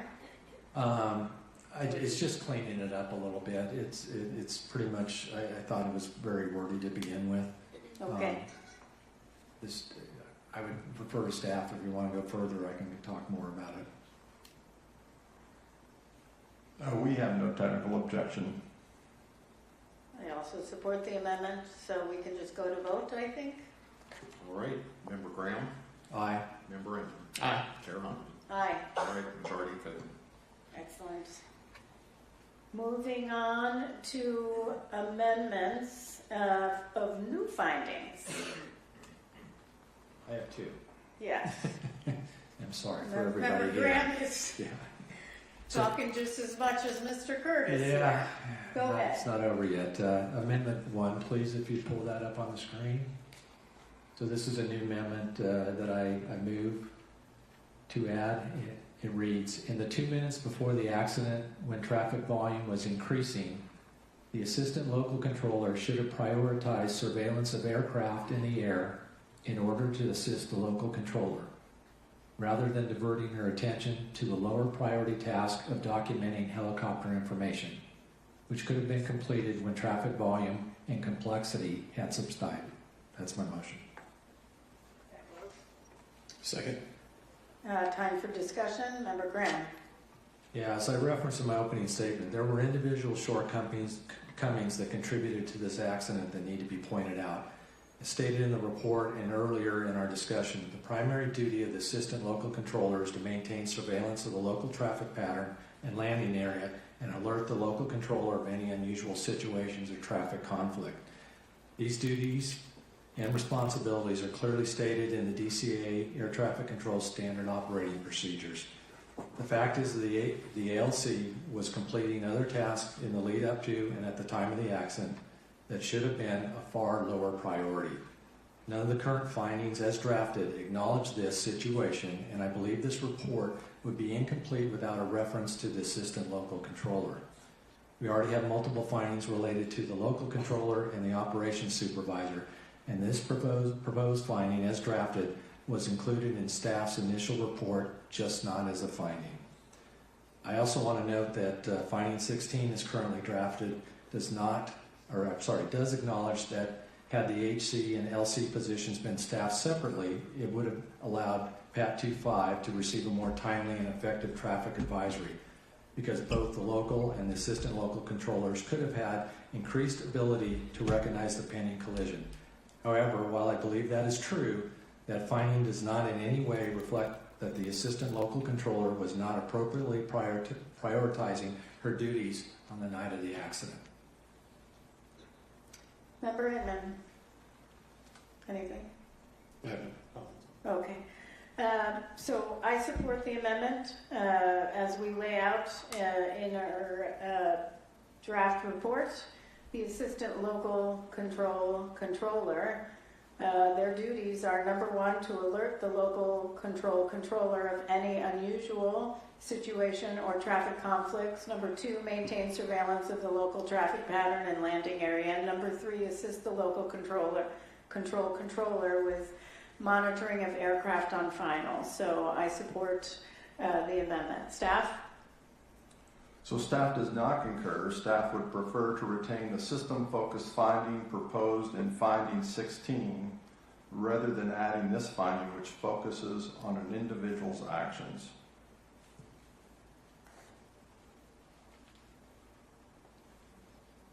And I'm just going to read 16 really quick for public transparency. That is the one I believe you just read, which was had the helicopter and local control positions been staffed separately, Pat 25 might have received a more timely and effective traffic advisory. But it wasn't. So it's But a it wasn't. finding. Yep. All right. Any other questions? Tom, you're up again. All right, this is adding a finding by Member Graham.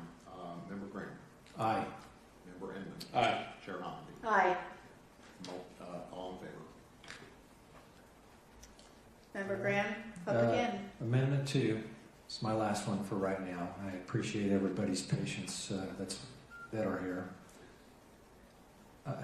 I move to add new finding. The local controller and helicopter controller positions should have been separated at the time of the accident, given traffic volume and complexity. Second. I'll second. Discussion. Yeah.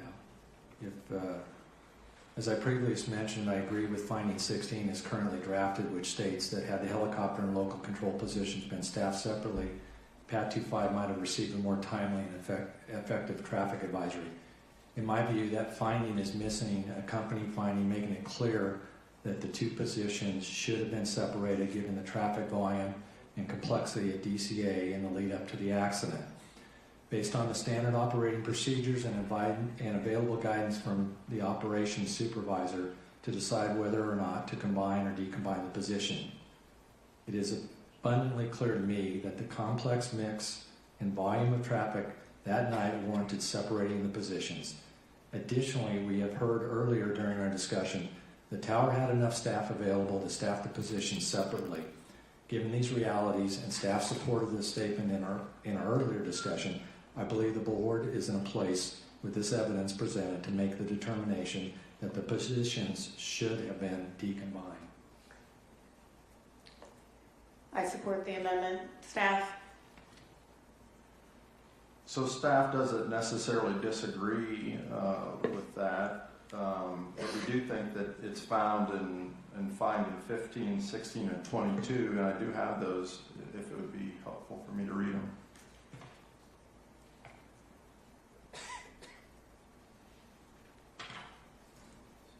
I honestly think we tend to talk around it a lot, but we don't specifically state it.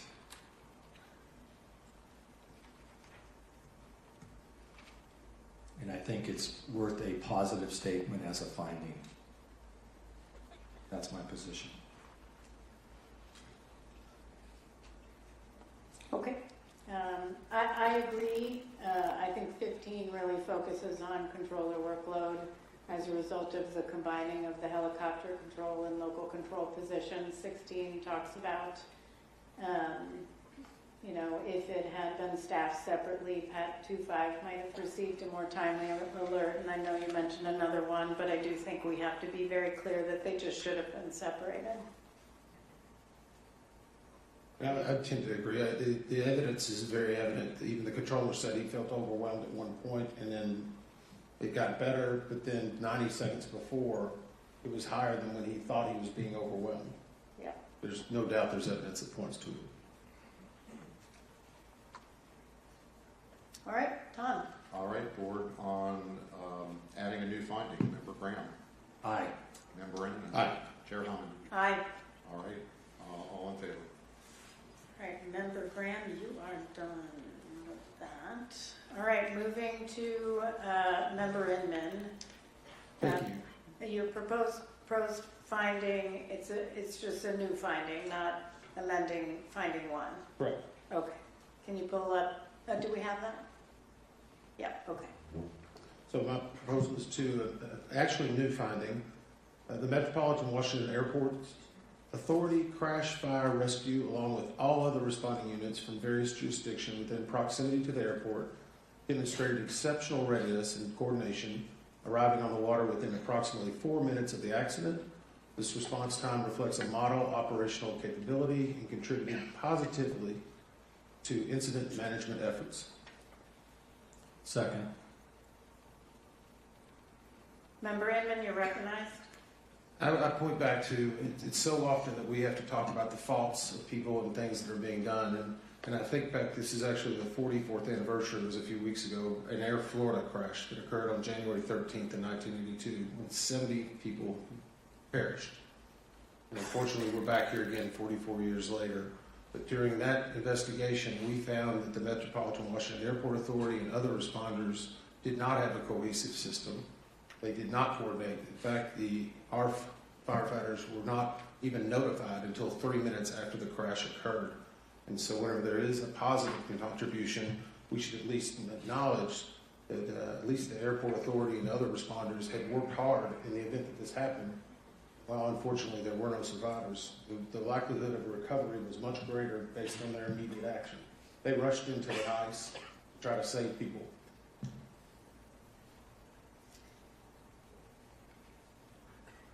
Was there a second? Okay, Member Graham, do you have a comment? I totally agree with Member Inman, and I'm supportive of this. I am supportive of the intent, but I am not supportive of the amendment. There were a number of response agencies. When the NTSB, and I will refer to WMATA in the L'Enfant Plaza smoke accident, East Palestine, DuPont, we are aware very early that there are major issues, which is why we form an emergency response group to look at the emergency response and take lessons learned. That's our mandate, lessons learned, and turn those into lives saved. So we did delve deeply on emergency response in many accident investigations, including those I referenced. Highways, a recent one we investigated looked at emergency response because they had some questions early on, but it turned out that it was timely inadequate. And so what we put in reports over and over again is emergency response was timely and adequate.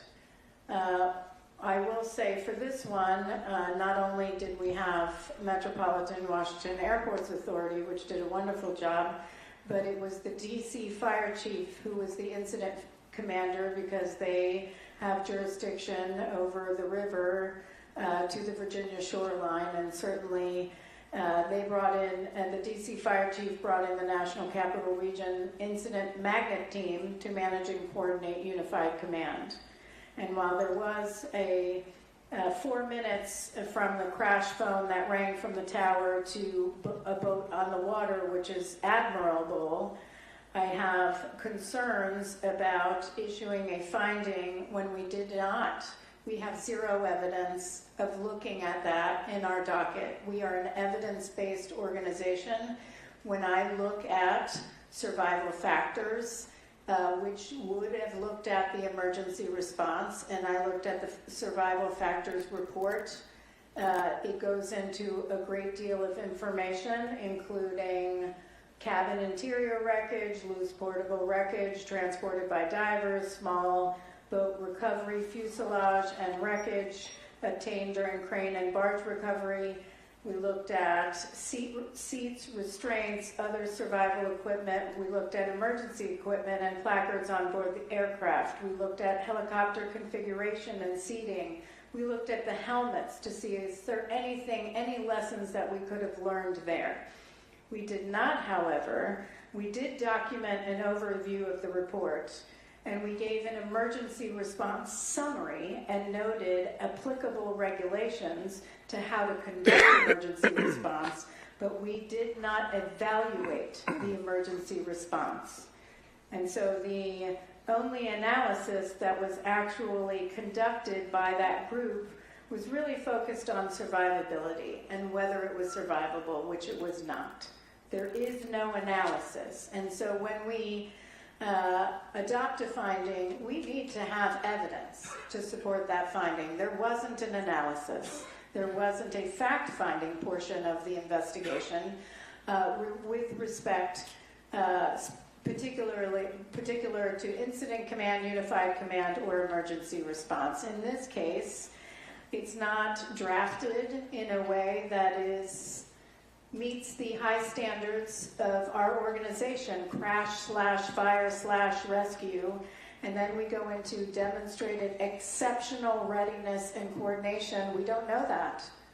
We did not evaluate that, and while their work is heroic, truly heroic, again, we are evidence and fact-based, and we do not have that evidence in our docket. And so when we say things like this response time reflects a model operational capability, we have not evaluated whether it's a model. We have no factual evidence to look at any other model across the United States and compare it to. So I do not support the amendment. Staff? Thank you, Chair. I've waffled on this, and I fully appreciate the intent, and I think every one of us that were down at the airport that night and that week appreciates everything that the first responders had done. And so I had asked staff, go back, look to see what we can support. And in all reality, we had put something together to try to come back and say, hey, here's something we can support. But when I looked at the chair's opening presentation, and I was here counting, there's 29 different organizations that were present. And we can't support that. You know, we didn't look at the response for all of them. So I don't concur, or staff doesn't concur. And again, it's not that we don't think they did a fantastic job. We've got to go back to what we did indeed investigate for our findings. And in this case, we didn't look at the first responders as a whole.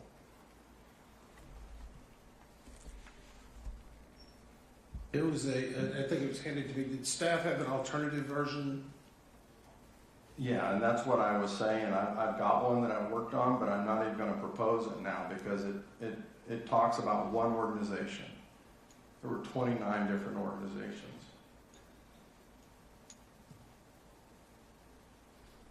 I respectfully, I do agree with you. Perhaps we could, if Member Inman is willing to withdraw that and consider the staff finding, withdraw his amendment and consider the staff finding, perhaps we could just say, and other response organizations in there. That's the reason I asked if the staff had an alternative. So, I think we got a slide, if that would be helpful. how about a slide? Yep. And again, oh, sorry. I don't think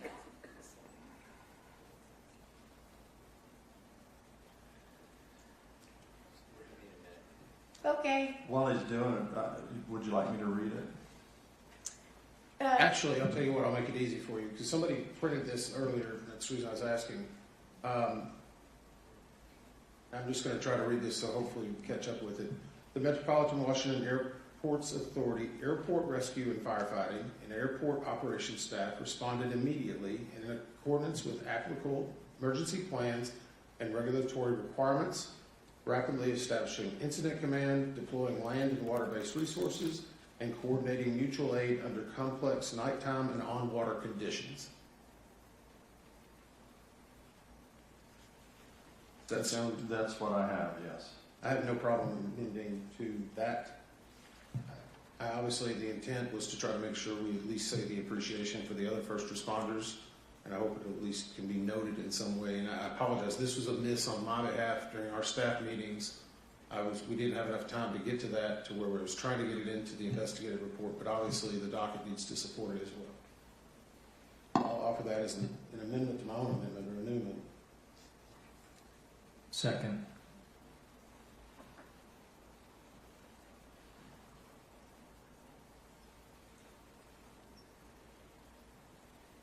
Can you give me 2 seconds? So what, you gonna put it up? Yeah.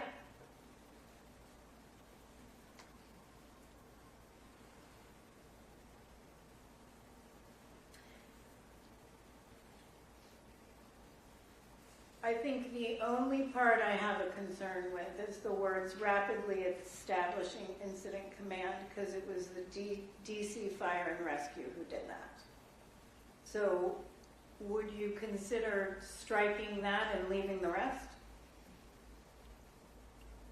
Because DC Fire didn't do the other things. So if we add them. I would tend to disagree, and the reason I say I tend to disagree is that MWA had an incident command trailer on runway 33 that night. And they established their own incident command. That may not be the unified incident command. It's not unified command. I checked with our I checked with our director of special operations this morning on who established incident command immediately afterwards. They had an incident command trailer. They did not establish incident command. DC Fire and Rescue was also immediately there and established incident command, and it was transferred to unified command the next morning. Okay. Okay. What I'm saying is that would be inaccurate to say that MWA rapidly. If you'd like to strike it, we can. Oh, okay, got it. I said okay. Oh, I don't know if you're getting used to that. We will say okay. So. No, I didn't know if you were just saying I heard you. Yeah, okay. So let's pull this back up. I'll repropose it for the third time. The Metropolitan Washington Airports Authority, airport rescue and firefighting and airports operations staff responded immediately in accordance with applicable emergency plans and regulatory requirements, deploying land and water-based resources and coordinating mutual aid under complex nighttime and on-water conditions. Second. I'm seconding it. Okay. Okay. Anything else? Okay, Tom. All right. Vote in favor of the new finding. Member Graham. Aye. Member Inman. Aye. Chair Humphrey. Aye. All in favor. Excellent. Member Inman, you're recognized. Amendment, proposed additional finding. Number 2. The accident could have been prevented if the instructor pilot had ended the NVG proficiency flight at numerous points due to pilot performance and meteorological conditions while on NVGs. Second. Okay, staff? Thank you. Staff does not concur. We could have said this about a number of things. I mean, we could have said if the helicopter would have never taken off, the accident would not have happened. In addition, the instructor pilot did not consider the pilot's performances poor enough to discontinue the flight. And in reality, a check ride is a training opportunity, and even if it's unsuccessful, that's not a reason to discontinue the flight.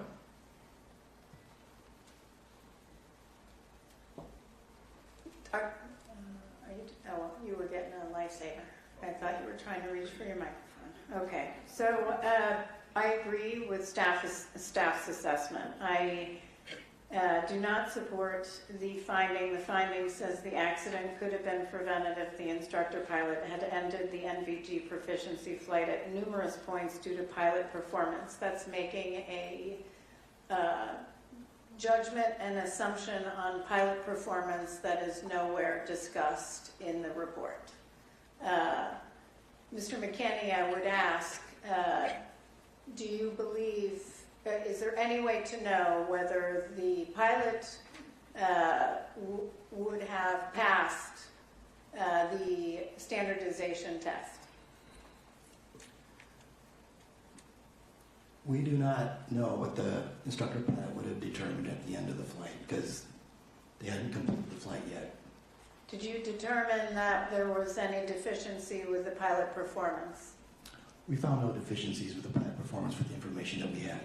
And was there any reason why the instructor pilot should have ended the NVG proficiency flight due to meteorological conditions? It was windy, but gusty.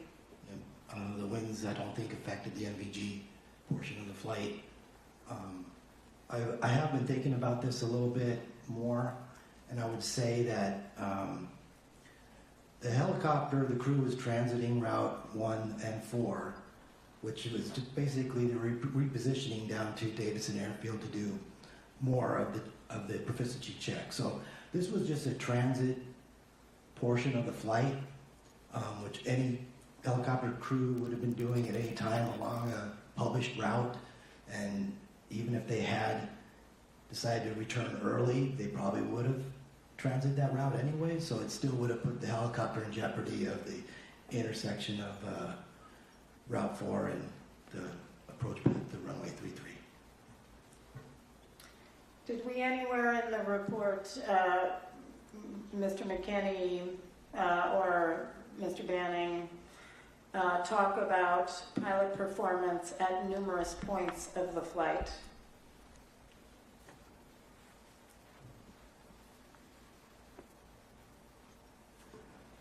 I don't recall that we even had anything on that. We did not. So this would be a finding with no backup information in the report. And frankly, would put staff in the position of making it up, I guess, because that was not your assessment. Would Member Inman consider withdrawing this? I actually will, but on a different argument, I guess, because the CVR itself reveals, and we talked about this earlier, a missed turn, failed landing, 27 different instances of wind buffeting and things like that. But actually hearing your latest reasoning, had they even called it off, they still would have had to transition back to Fort Belvoir. That to me sounds more rational. And I can understand that a little bit more. Even if you said no, you still got to get home. You got to land the aircraft, and you can't take a different route than what was already there. So with that, I'm willing to withdraw on that premise.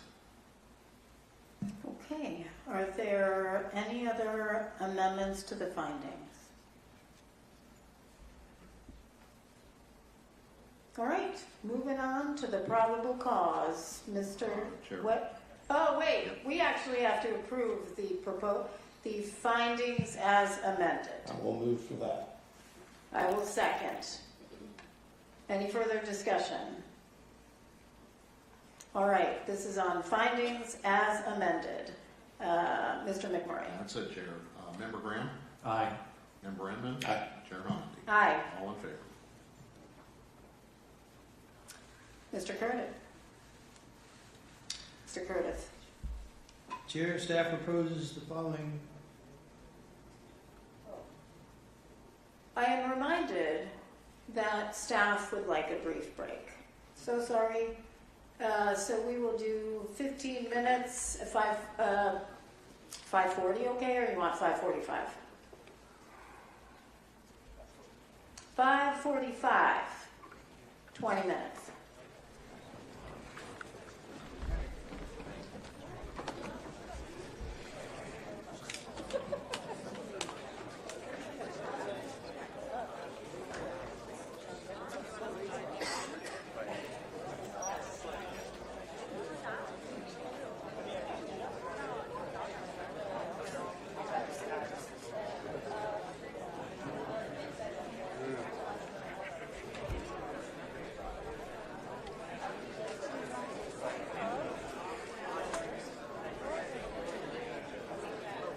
Is everything still open?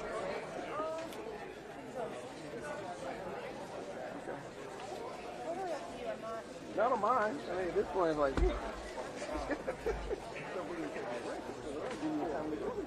It'll be done. They should be done in the next 45 minutes. 7:30. Yeah. That's right there going. So we don't come back till 6 o'clock. Yeah. Well, it should be 6:30. How long they Yeah. Well, no, but they got to do a gag around. Oh, the gag. Last time I was here, they canceled the gag. Yeah. What? Did you cancel it? No. Last time I did one of these events, they canceled the gag. I don't know about tonight. Tonight, the gag was still out. But she.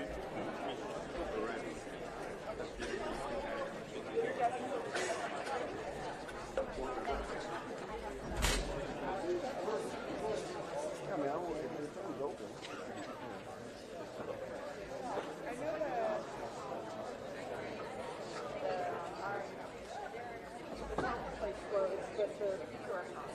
Okay.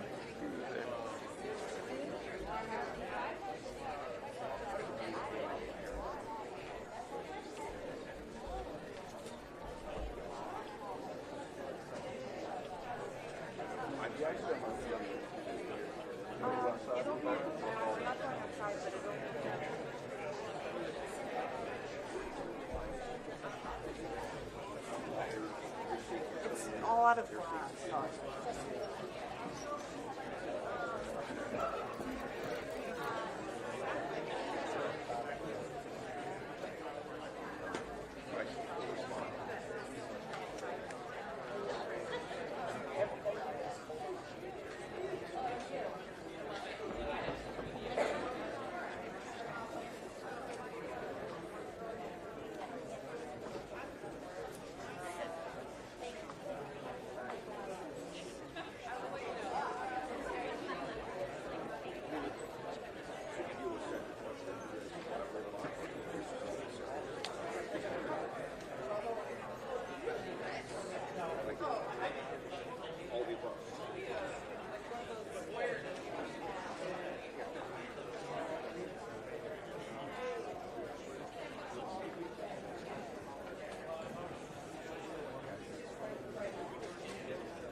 Snacks and stuff down there.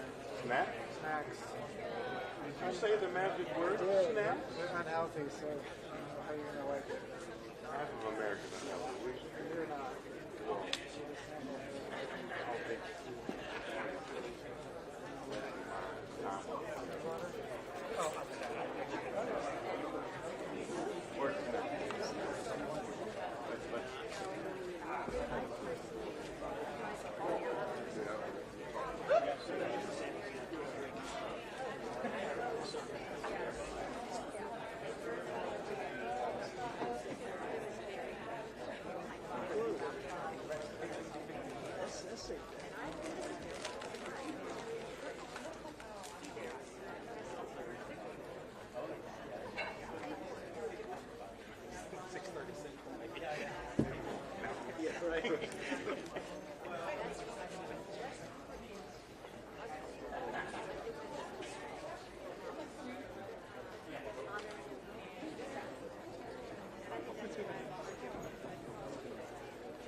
one investigator two was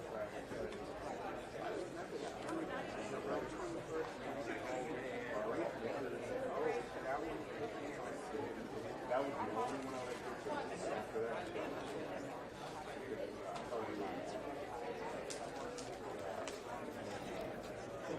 No, that's right there.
Dr. Janet Price is fine, or NTSB investigator, Janet Price. Oh, so she's an investigator. Well, she But was are they all investigators? not all investigators.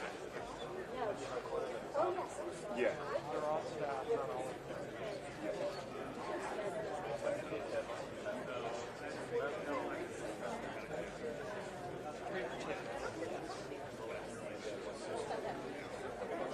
One for the court.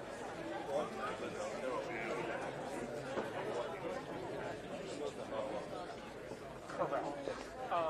Of the 4 board members, only 3 are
This already didn't last year.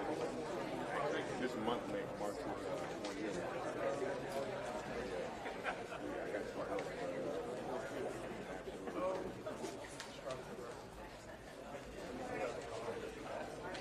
Last year was a rough year. The year before.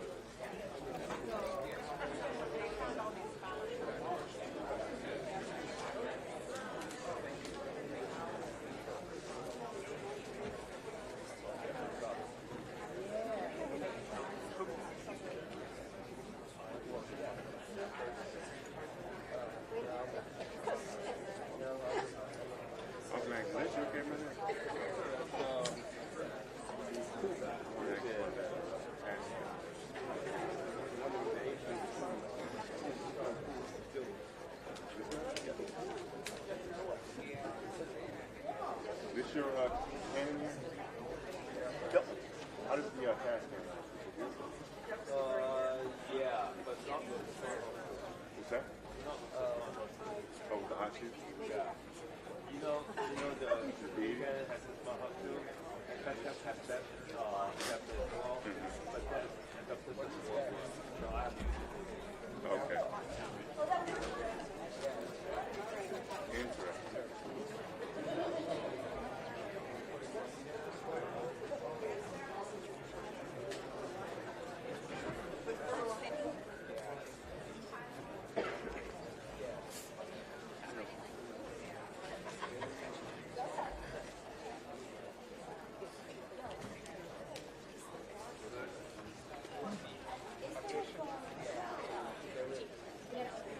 They are the same.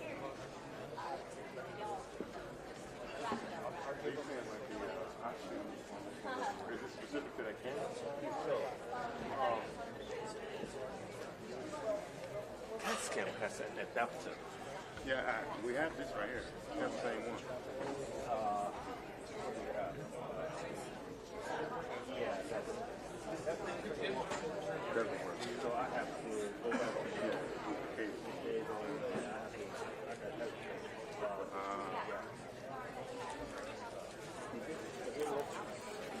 I haven't used it yet. I haven't had a need to use it. So apparently, people get it.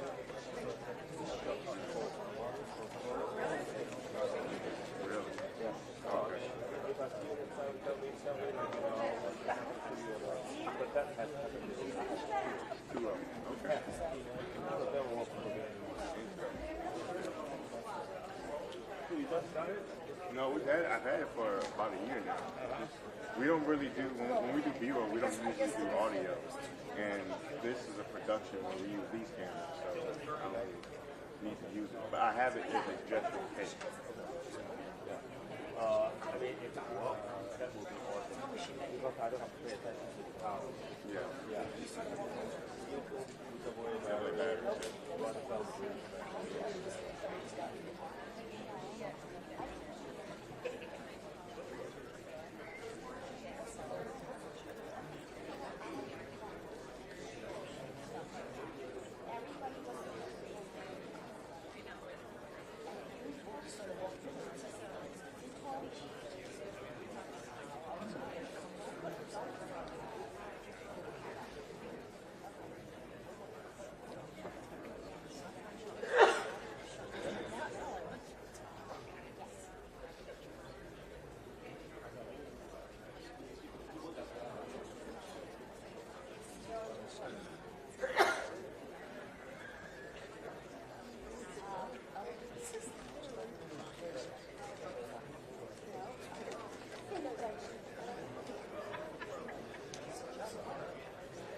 Okay, we are back. Mr. Curtis, can you read the proposed probable cause? Certainly, Chair. Staff proposes the following probable cause. The NTSB determines that the probable cause of this accident was the placement of a helicopter route in close proximity to a runway approach path with no procedural mitigations to separate helicopter and fixed-wing traffic. The FAA's inadequate evaluation and review of data that indicated the risk of a mid-air collision in that area, and their failure to act on recommendations to mitigate that risk. Also causal was the air traffic system's over-reliance on visual separation in order to promote efficient traffic flow without consideration for the limitations of the see and avoid concept, and the Army's lack of a fully implemented safety management system which should have identified and addressed hazards associated with altitude exceedances on the Washington, D.C. helicopter routes. These systemic failures allowed for a mid-air collision after the helicopter crew was unable to apply visual separation due to their misidentification of the location of the airplane. Contributing factors include the limitations of the traffic awareness and collision alerting systems on both aircraft, which precluded effective alerting of the impending collision to the flight crews, the high workload of the controllers due to the combination of the local and helicopter control positions, and the absence of effective data sharing and analysis among the FAA, aircraft operators, and other relevant organizations. Chair. Thank you. Well, we all had some changes. So I'm going to recognize Member Graham. Thank you, Chair, and I appreciate staff and the individual members of working individually with me on this. I move to amend the probable cause to read, and I'm not even going to read, well, I guess you got a red line in there. That's pretty good. I'm just going to read the whole thing because I can't read through those red lines right now. The NTSB, my motion is to amend the probable cause to read.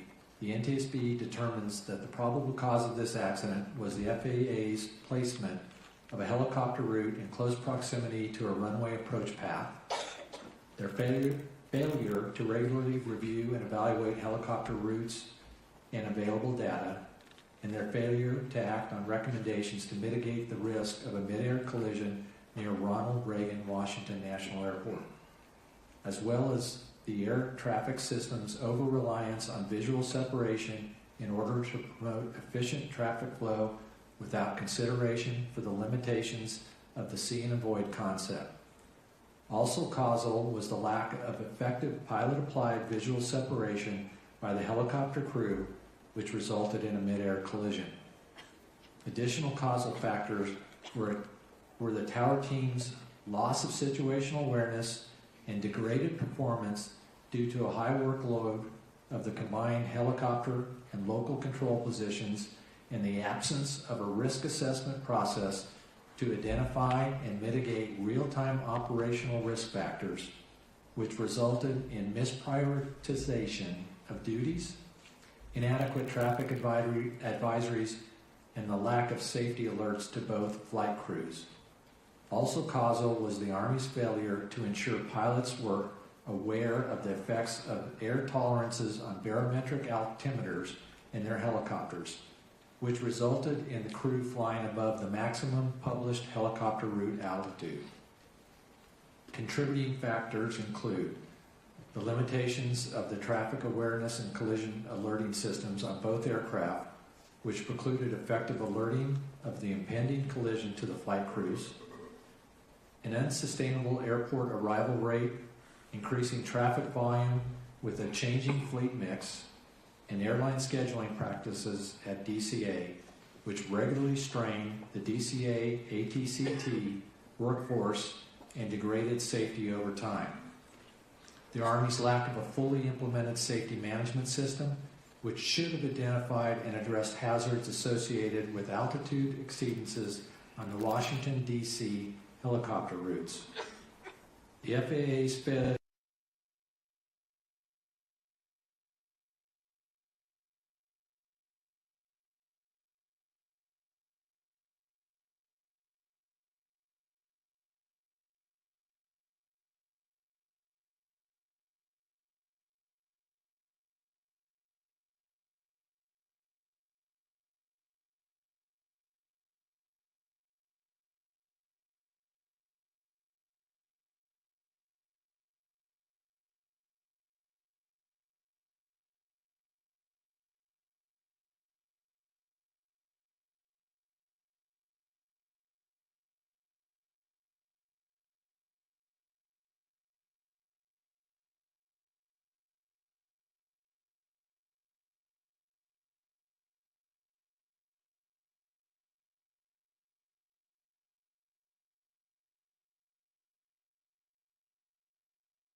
How about we move to a vote?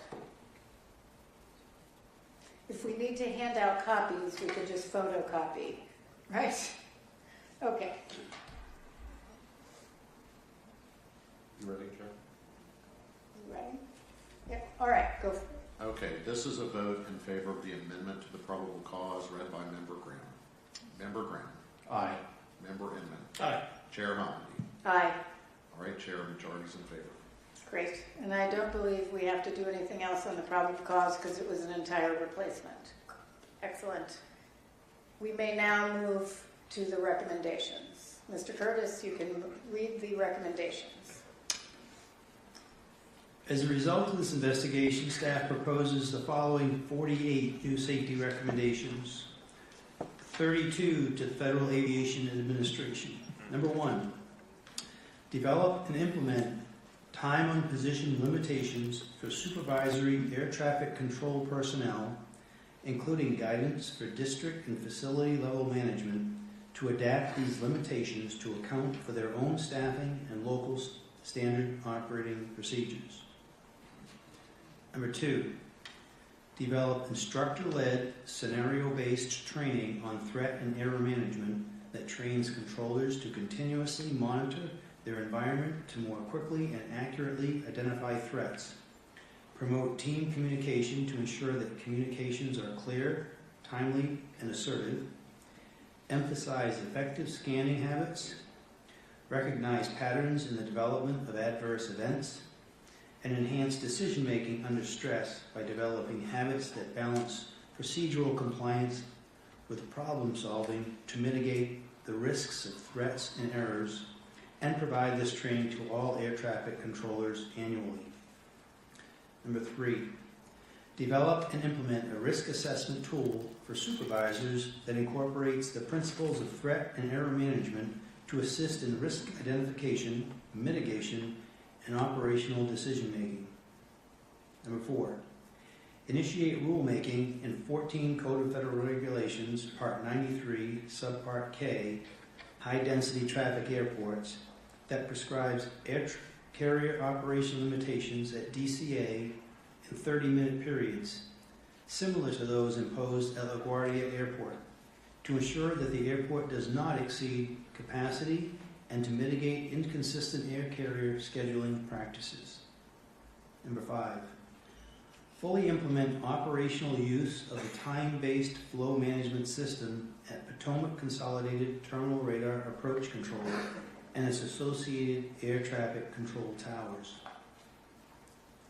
Number 6, reassess the Ronald Reagan Washington National Airport's airport arrival rate with special consideration to its airspace complexity, airfield limitations, mixed fleet operations, and traffic volume. Number 7, define objective criteria for the determination of air traffic facility levels considering traffic and airspace volume, operational factors unique to each facility, and cost of living. Number 8, using the criteria established by Safety Recommendation 7, determine whether the classification of the Ronald Reagan Washington National Airport's Air Traffic Control Tower as a Level 9 facility appropriately reflects the complexity of its operations.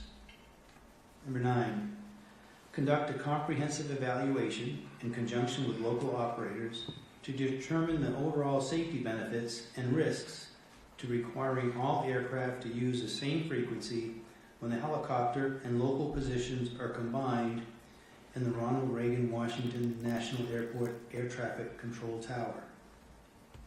Number 10, implement anti-blocking technology that will alert controllers and/or flight crews to potentially blocked transmissions when simultaneously broadcasting occurs. Number 11, develop and implement improvements to the conflict alert system to provide more salient and meaningful alerts to controllers based on the severity of the conflict triggering the alert. Number 12, once the improvements to the conflict alert system discussed in Safety Recommendation 11 are implemented, provide training to controllers on its use. Number 13, revise the air traffic organization's initial event response procedures so that an appropriate on-site supervisor makes each post-accident and post-incident drug and alcohol testing determination based on their assessment of whether the event meets testing criteria and which controllers had duties pertaining to the involved aircraft without needing to wait for investigation or approval. Number 14, at least annually, provide training on the revised post-accident and post-incident drug and alcohol testing determination procedure discussed in Safety Recommendation 13 to all staff who have responsibilities under that procedure. This training should include a post-learning knowledge assessment. Number 15, ensure that annual reviews of helicopter route charts are being conducted throughout the national airspace system as required by Federal Aviation Administration order. Number 16, conduct a safety risk management process to evaluate whether modifications to the remaining helicopter route structure in the vicinity of Ronald Reagan Washington National Airport are necessary to safely deconflict helicopter and fixed-wing traffic and provide the results to the National Transportation Safety Board. Number 17, Amend your helicopter route design criteria and approval process to ensure that current and future route designs or design changes provide vertical separation from airport approach and departure paths. Number 18. Based on the criteria and approval process established by Safety Recommendation 17, review all existing helicopter routes to ensure alignment with these updated criteria. Number 19. Incorporate the lateral location and published altitudes of helicopter routes onto all instrument and visual approach and departure procedures to provide necessary situation awareness to fixed wing operators of the risk of helicopter traffic operating in their vicinity. Number 20. Modify airborne collision avoidance system traffic advisory oral alerts to include clock position, relative altitude, range, and vertical tendency. Number 21. Require existing and new traffic alerting and collision avoidance system, TCAS 1, TCAS 2, and airborne collision avoidance system X installations to integrate directional traffic symbols. Number 22. Require all aircraft operating in airspace where automatic dependent surveillance broadcast, ADSB, out is required to also be equipped with ADSB in with a cockpit display of traffic information that is configured to provide alerting audible to the pilot and/or flight crew. Number 23. Require the use of the appropriate variant of Airborne Collision Avoidance System X on new production aircraft that are subject to traffic alert and collision avoidance system equipage regulations. Number 24. Require existing aircraft that are subject to traffic alert and collision avoidance system equipage regulations be retrofitted with the appropriate variant of Airborne Collision Avoidance System X.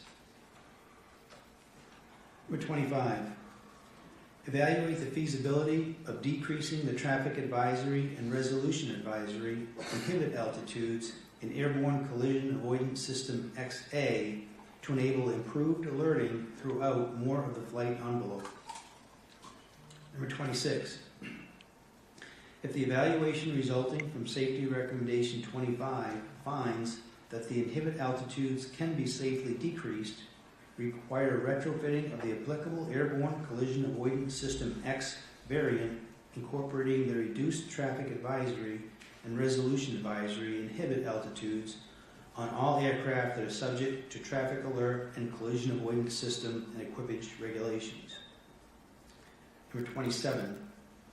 Require that all rotorcraft operating in Class B airspace be equipped with Airborne Collision Avoidance System ACAS XR technology once the ACAS XR standard has been published. Number 28.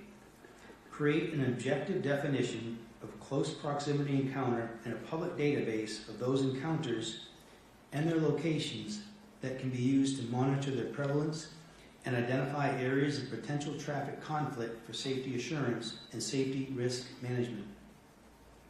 Number 29. Develop and implement a process that will, in a timely manner, notify involved parties after events such as near-midair collisions or traffic alert and collision avoidance system resolution advisory activations, such that notification occurs while relevant data remain available and before meaningful safety analysis, reporting, or corrective action is no longer practical. Number 30. Direct an audit of the Air Traffic Organization, ATO, by a competent authority outside of the ATO, of ATO's safety management system functions and data sharing activities at all air traffic control facilities, and determine whether these activities are conducted in collaboration with all relevant external stakeholders, ensuring that the audit's results are documented, reported to the administrator, and made available to the public. Number 31. Based on the results of the audit completed in accordance with Safety Recommendation 30, ensure that all safety management system functions and data sharing activities at all air traffic control facilities are conducted in collaboration with all relevant external stakeholders. Number 32, establish a requirement across all air traffic control tower standard operating procedures that the operations supervisor, OS, or controller in charge, CIC, document in the daily facility log that when any control position is combined with the local control position, or when the OS CIC position is combined with a control position, along with a rationale for doing so. 8 recommendations to the U.S. Army. Number 33, revise training procedures for flight crews assigned to operate in the Washington, D.C. area to ensure that they receive initial and recurrent training on fixed-wing operations at Ronald Reagan Washington National Airport, including approach and departure paths, runway configurations, and the interaction of those traffic flows with published helicopter routes. Number 34, develop and implement a recurring procedure at an interval not to exceed 18 months to verify the continued accuracy of recorded flight data. Number 35, incorporate information within the appropriate operator's manual for all applicable aircraft on the potential total error allowed by design that could occur in flight on an otherwise airworthy barometric altimeter, including the increased position error associated with the external stores support system configuration. Number 36, develop and implement a transponder inspection procedure on all aircraft with transponders capable of transmitting Mode S, an automatic dependent surveillance broadcast ADS-B, and operated in the National Airspace System, NAS, at least annually and upon each aircraft's entry into service in the NAS that ensures 1, the transponder ADS-B settings are correct, 2, the transponder is transmitting ADS-B, and 3, the transponder is transmitting the correctly assigned address. Number 37, establish a flight data monitoring program for rotary wing aircraft the U.S. Army operates in the National Airspace System. Number 38, survey U.S. Army helicopter pilots to identify barriers to the utilization of flight safety reporting systems, develop a plan to address the identified barriers, and implement that plan across Army aviation units. Number 39, revise the method for allocating resources to ensure the development of a robust safety management system that will, at a minimum, identify and monitor the potential for mid-air collisions between Army aircraft and civil air traffic operating in the National Airspace System. Number 40, develop and maintain a flight safety management capability that is independently resourced and functionally separate from its occupational and environmental health management system, and ensure that this capability is both culturally and functionally integrated with units conducting sustained flight operations in the National Airspace System. 5 recommendations to the Department of War Policy Board on Federal Aviation. Number 41, conduct a study to evaluate the quality of radio transmissions and reception for those aircraft operated within the National Airspace System to identify factors that degrade communications, equipment performance, and adversely affect the safety of civilian and military flight operations. Number 42, implement appropriate enhancements based on the findings of the study recommended in Safety Recommendation 41 to remediate identified deficiencies in air-ground radio communications performance.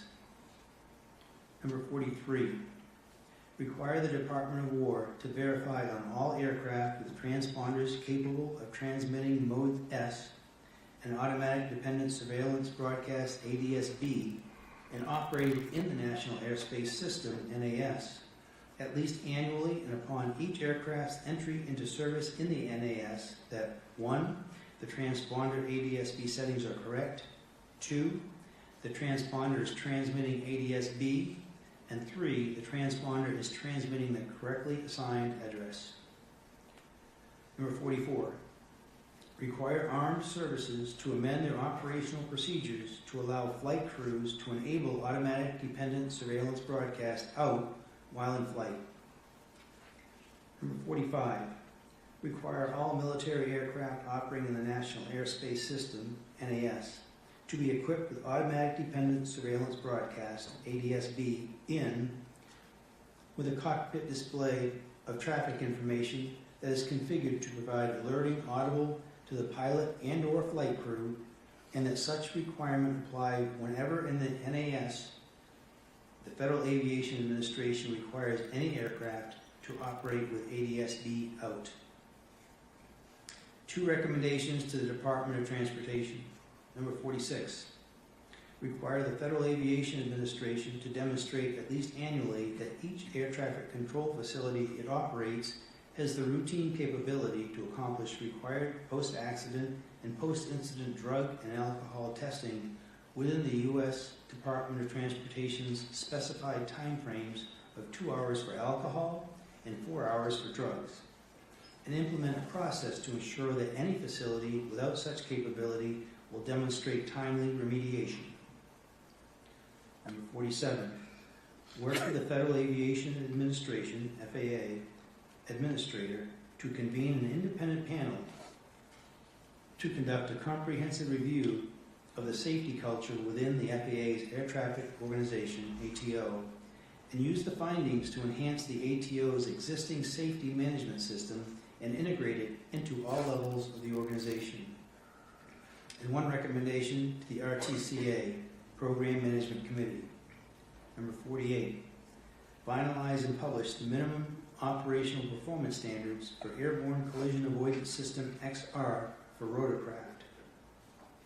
Additionally, this report contains the following 2 safety recommendations previously issued by the National Transportation Safety Board in March of 2025 in its report titled Deconflict Airplane and Helicopter Traffic in the Vicinity of Ronald Reagan Washington National Airport to the Federal Aviation Administration.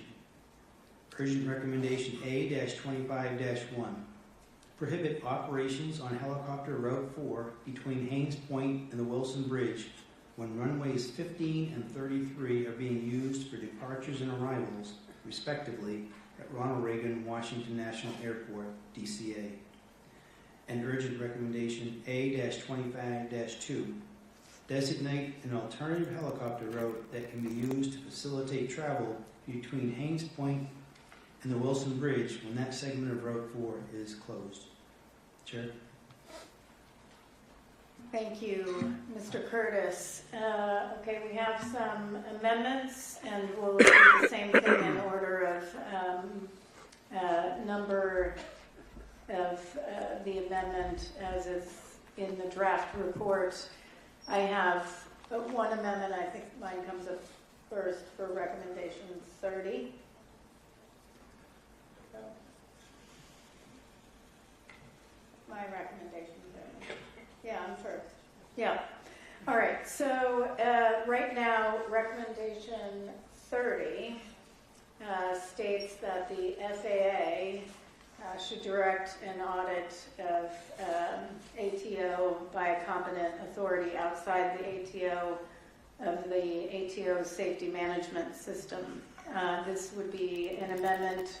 I offer an amendment to change that to a recommendation to the U.S. Department of Transportation Office of Inspector General. Is there a second? Yes.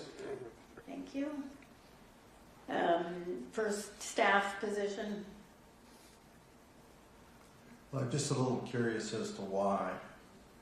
Yes, I will tell you why. Okay.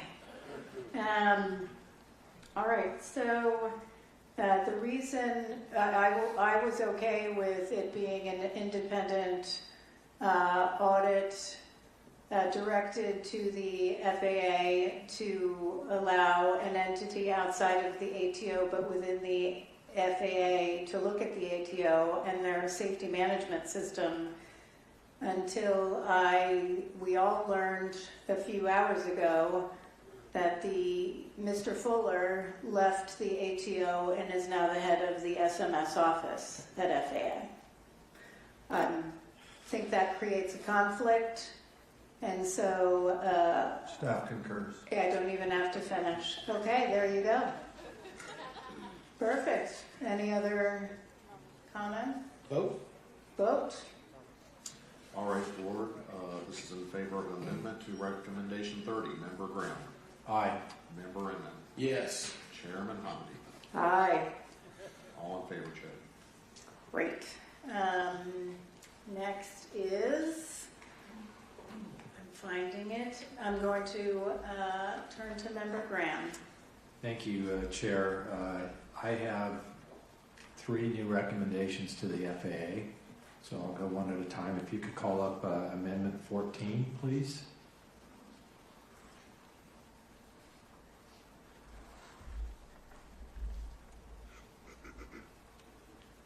Oh, I'll go ahead and start right here. We go. I move for a new recommendation to the FAA. Revised FAA Order Job Order 7110.65, Section 2-1-6, Safety Alert, to require controllers assert positive control by issuing an alert with appropriate traffic advisory information and offering pilots an alternate course of action followed by the word immediately, in quotes, if they observe an aircraft is in unsafe proximity to another aircraft. That's my motion. Is there a second? Second. Member Graham, you're recognized. This is the first, I said, as a series of amendments I'll be offering on visual separation. This report and our investigation revealed that air traffic controllers at DCA were incredibly over-reliant on pilot-applied visual separation. The numerous limitations and risks of see and avoid are well documented in this report and prior NTSB investigations. If there was ever a time to address this issue, especially from an air traffic control perspective, it would be the result of this investigation. I can go on if you want. No. Does staff? So, Member Graham, I can appreciate it, and I know staff very much would like to support this, and I think where we're concerned a little bit is that if controllers are required to issue positive control instructions with every safety alert, could there possibly be some unintended consequences that we're not thinking about? I don't think so, but I'd like to get, if you don't mind, I'd like to get your staff member from the ATC control group back there, get their opinion on this. That would be fine. Mr. Soper. So yes, we did talk about this with at some depth yesterday, and our initial feel was the same. We liked the idea. However, when we started to consider the ramifications of potentially requiring a positive control instruction, that becomes problematic from the standpoint that there are times a safety alert could be issued without the aid of a radar display, for instance. And I can't, a controller might not be able to look out there and actually, if they're giving this visually just because they see 2 aircraft coming in close proximity to one another, an instruction that they can be certain would not be conflicting with something else, like they don't know their headings or they don't know exactly the altitude. So it could actually cause maybe some unintended consequence there. And then also just the sheer, the number of times, if it was every single time that they issued a safety alert, they issued an accompanying control instruction to do something, we just felt that it may introduce unintended consequences. So we just, after considering all that, the best thing that we could even, consider is I mean, that's it. That's where we landed on it at the end of the day. So you're not supportive of this anymore? You helped me write it, you know that. It's tough. I'm supportive. Well, that's why I started that off with that. I actually was supportive of the concept of it, but after playing it out like that, it made it that it may be somewhat unrealistic in some respects. In this case, we certainly think it would have been great. So I think that, an alternative that I would hope to see is that, maybe we get an enhanced emphasis and training on safety alerts in the FAA to understand what that means to offer an alternate control instruction if feasible, and that type of thing to press the issues from that standpoint. But we didn't develop anything like that here. I wish you would have let me know a little earlier. But if that's the case, you're not supportive of it. I was doing this in support of your chair's report, group chair report. I understand. And so I would like to withdraw that recommendation. Okay. Which would also have me withdraw my next recommendation, but I would go to the last one then. Okay. Moving to the last one. Okay, so please bring up Amendment 16. Am I okay to speak on this, Mr. Soper? Oh, yeah, you're recognized. Sorry. I'll go ahead here. I move for a new recommendation to the FAA. Update FAA order job order 3120.4S to ensure controllers receive instructor-led, scenario-based initial and annual training on the proper use of tower and pilot-applied visual separation via a standalone training module that includes the limitations and responsibilities when applying visual separation.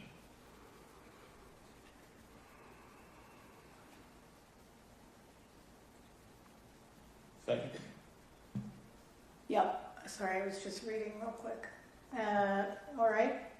Staff. So staff concurs, and I understand we have some language we'd like to add to it if you would consider. And I think there's a slide prepared.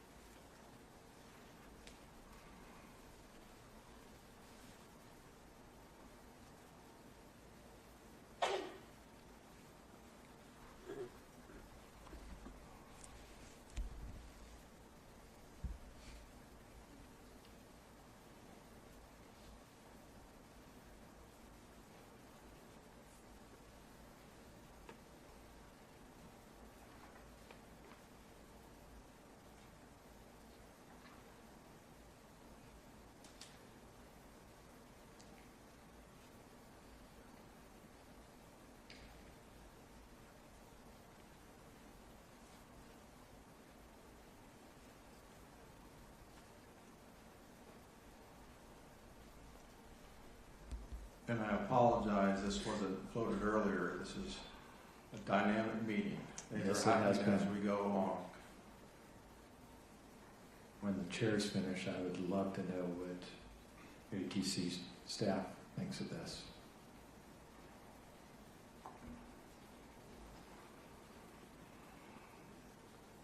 Yeah, I would too. Mr. Soper. Can you, yeah, and eventually I'm going to want to put back up, but go ahead. So this one was a result of, obviously we're all supportive of it, and sitting back here and going over these, actually, Mr. Hoyt brought to my attention that the rec as it was written may not land well with the FAA. They may just come back and say, we have this training module already, here it is, we've complied. And because it didn't ask for something new, didn't maybe outline some other things. I believe we kind of wrote that to include everything that was in yours. I don't think I missed anything out of that other than the manual. And the only reason the manual title wasn't included is because if they do this and they include it, if they develop the module and include it as a refresher, as part of the annual simulator refresher training, it automatically will go into the 3420.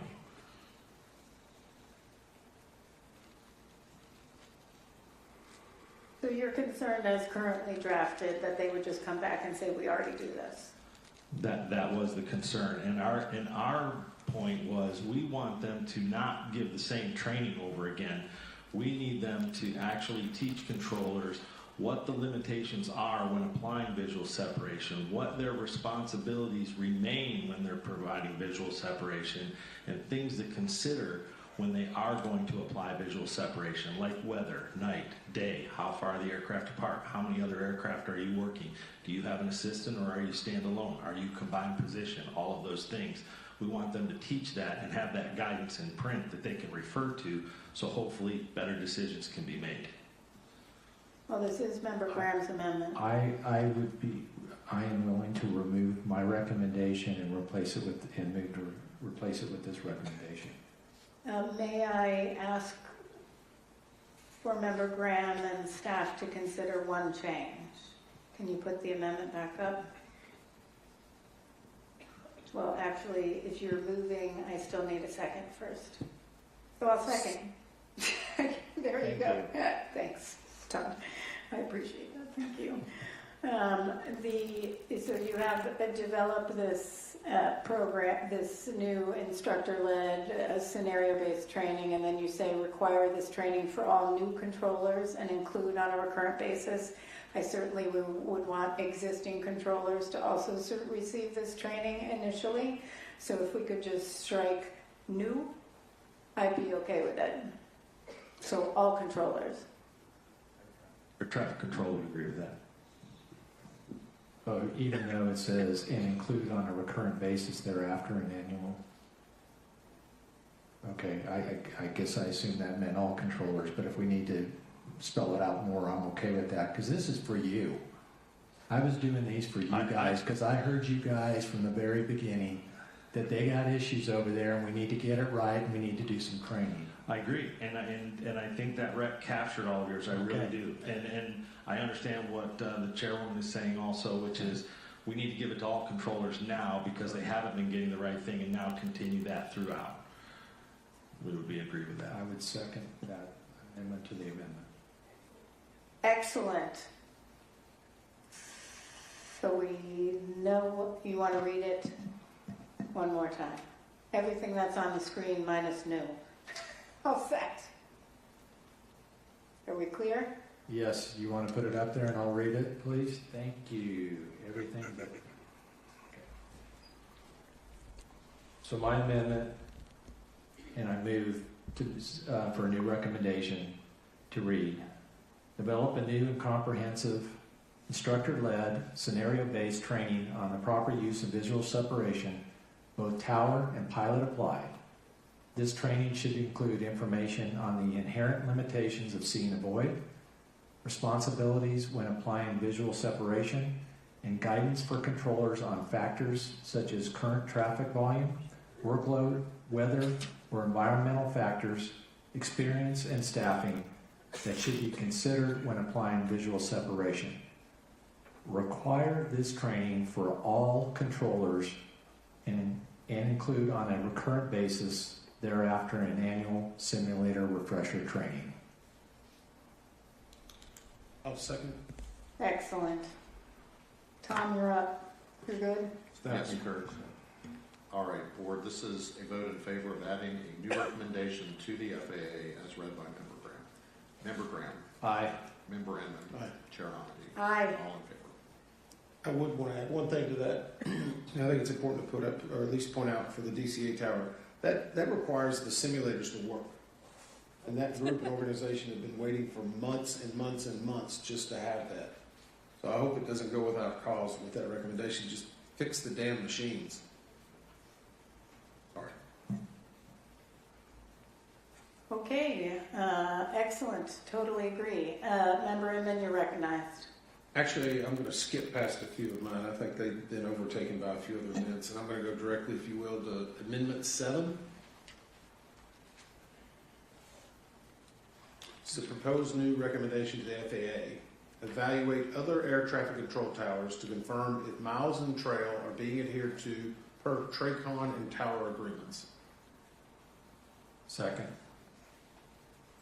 All right. Staff. Staff does not concur. We have no indication that miles and trail issues are at other airports. The staff does not believe this recommendation is supported based on the findings of this investigation. Member Inman.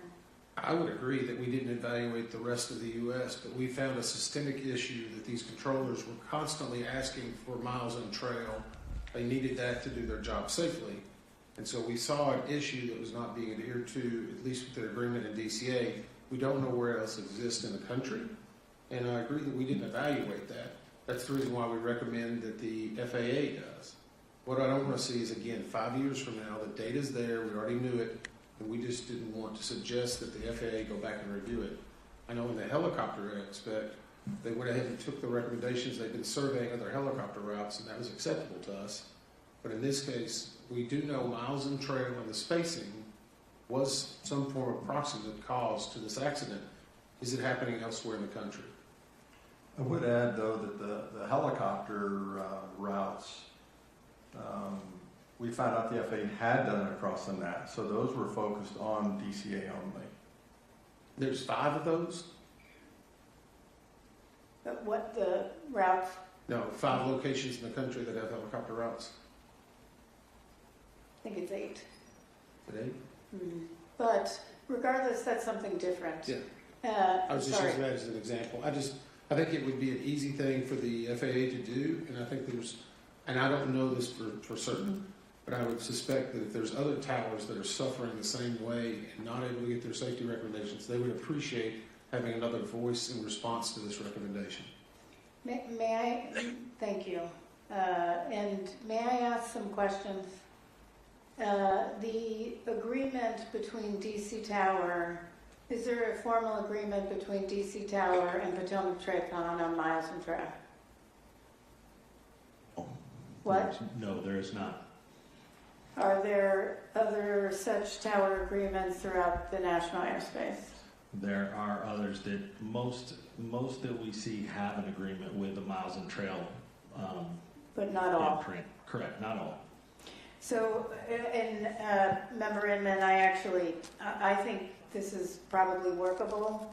I'm going to say my concern with this is actually that if, let's say, DC Tower had an agreement with Potomac Tracon, but the agreement was terrible because they kept asking for less. An increase in spacing, then the Tracon and Tower agreement would actually not ensure safety. So my concern is actually the words being adhered to per Tracon and Tower agreements that may not ensure safety. I think your intent is to ensure safety and to ensure you're getting adequate spacing. My concern is you might have deficient and safety deficiencies in the applicable Tracon and Tower agreements. I'm happy to take a modification of that. I mean, the idea is the FAA's got 30,000 people. They can't go back and check and take the opinions and give us a report of what they did. I think a lot of people deserve to know that.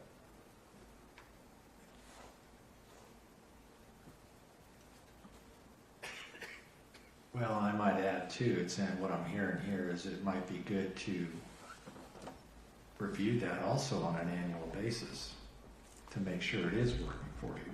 Kind of like you're supposed to evaluate the helicopter routes. Yes.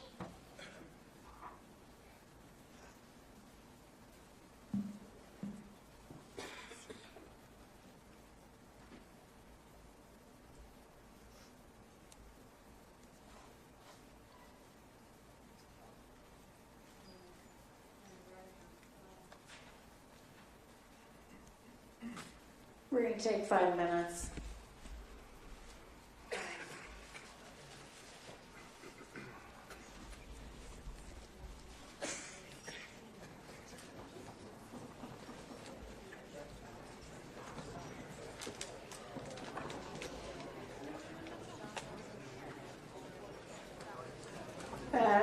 We're actually going to make that 15 minutes, and I'd like staff to come up, and one of us will disappear so Tom doesn't have a fit.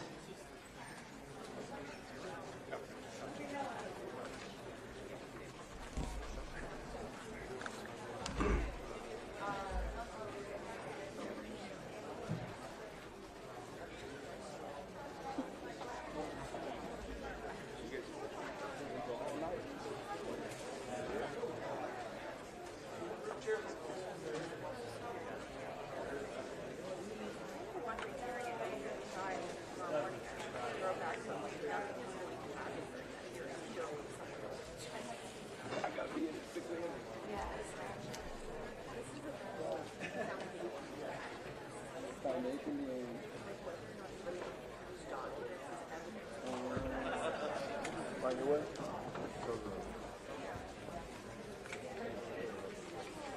Lucky you.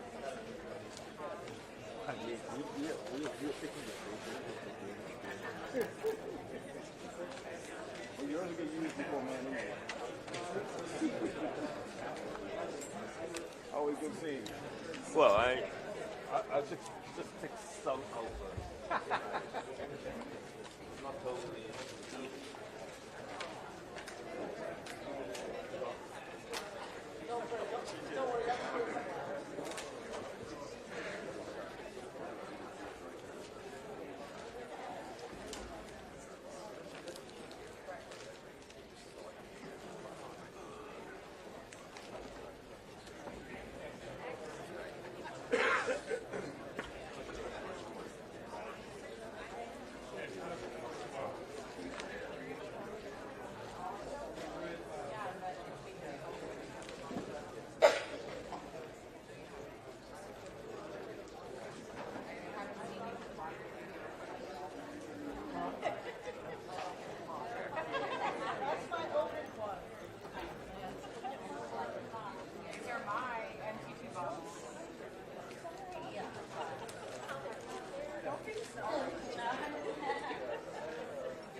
literally checked my phone when I got down there.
Okay. Getting close. We are. All right, Member Inman, you're recognized. I'm going to actually, after consulting with staff and others, I'm going to revise my original recommendation, and this will be to the FAA, specifically to require each Class B or Class C ATCT facility to evaluate its existing MIT procedures or agreements to ensure that the spacing provided is appropriate for operational safety and make the results publicly available. I second. Staff concurs. I think again, we have a responsibility beyond just this air traffic control tower to make sure the NAS is as safe as possible, and I hope this would help achieve it. All right, Mr. McMurray, you're up. All right, this is for a new funding to the FAA. Member Graham. Aye. Member Inman. Aye. Chair Homendy. It's a new recommendation. I'm sorry, new recommendation. Aye. FAA. All in favor? All righty, so now we get to the recommendations as amended. Move to adopt. Is there a second? Second. All right, Mr. McMurray. All right, Board, this is a vote in favor of adopting the recommendations as amended. Member Graham. Aye. Member Inman. Aye. Chair Homendy. Aye. All in favor? All right, now we get to consider the full report. Are there any amendments to the report? Nope. All right, there are some revisions, right? Yeah, there are some revisions that will need to be made by staff to correspond to the new findings and recommendations that were adopted, or adjustments to some. And we recognize that in Board Order 4D, it states that the board may direct revisions be made to the text and prepared or finalized by staff, and that if a board member requests that revisions be circulated for review after the board meeting, those will be circulated for review on through the voting process, giving board members 3 business days on those post-meeting revisions. And so all the board members request that. So any revisions made would go on PMA, our voting process, so that we can just review those and move that forward. But that means, is there a motion? Well, let me make sure I got it right. Is there a motion to adopt the final report pending revisions? So moved. Second. All right. Council. All right, on adopting the report pending final revisions. As amended. I'm sorry? The report as amended. As amended, pending final revisions. Board, if in favor, say aye. Member Graham? Aye. Member Inman? Aye. Chair Homendy. Aye. All in favor? All right. Does any member wish to reserve the right to file a concurring or dissenting statement? Member Graham? Sorry. Member Inman? Yes. Me too. All 3 of us.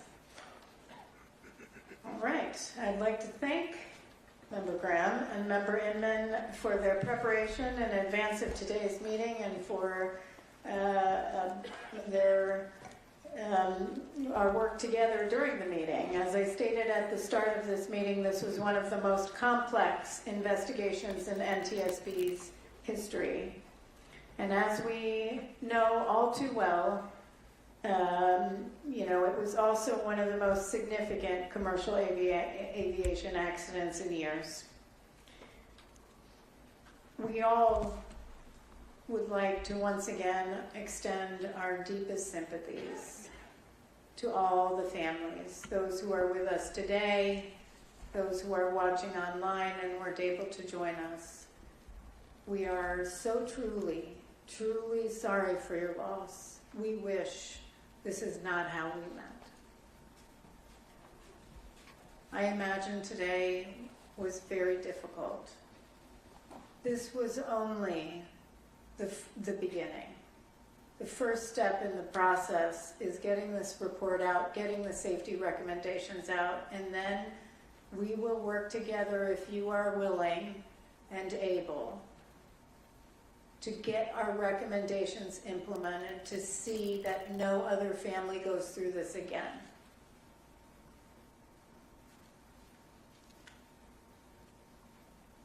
We will vigorously advocate for implementation of our recommendations. And the other day somebody said to me, it was a media person, oh, you went on a tirade. That was the word, tirade, at that press conference. You know what? And Todd said this too. We should be angry. This was 100% preventable. We've issued recommendations in the past that were applicable here. We have talked about see and avoid for well over 5 decades. It's shameful. I don't want to be here years from now looking at other families that had to suffer such devastating loss.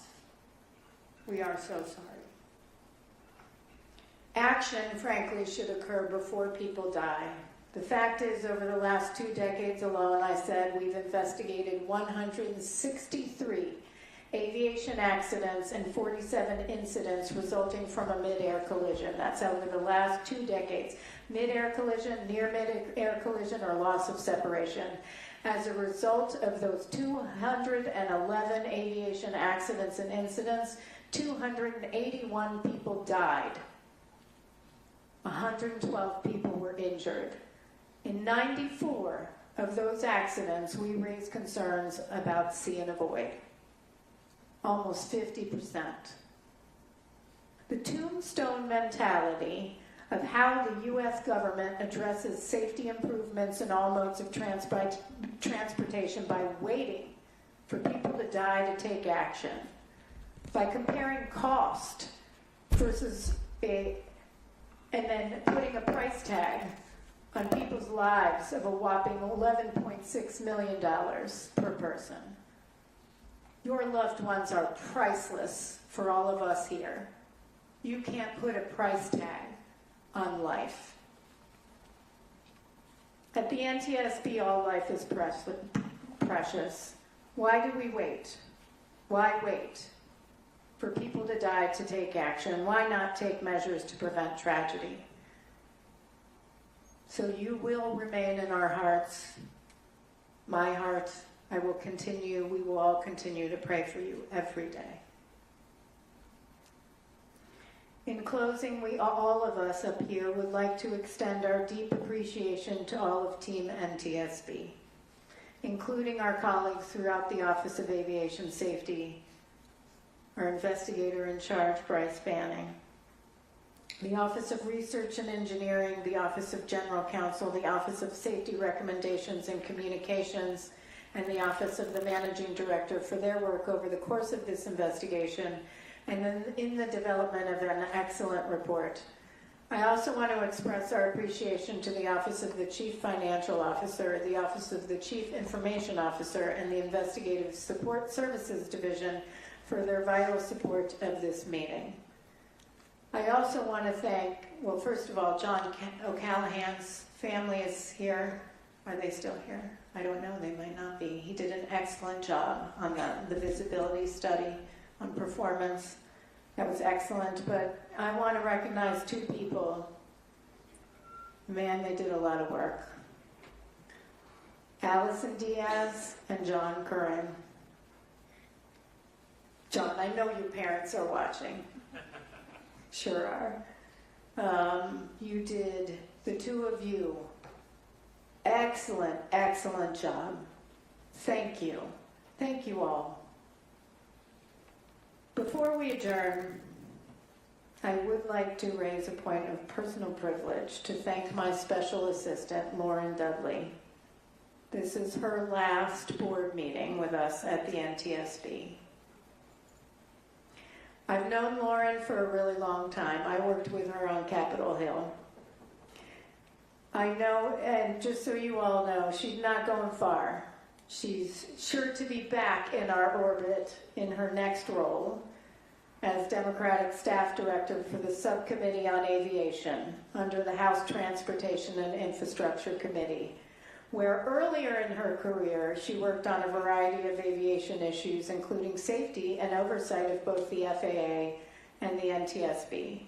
Before that, Lauren was Investigations and Oversight Counsel for the T&I Committee, where she supported the committee's Boeing 737 MAX investigation. Lauren, of course, worked for many years for Eleanor Holmes Norton, which is how I met her. Lauren joined my team in December 2024 directly from the FAA, and while it is not in my statement, I'm going to say it was the most memorable of all swearing-ins. We were on the verge of a shutdown. We did not actually have a shutdown, but I was worried we were going to miss the opportunity to hire her real fast.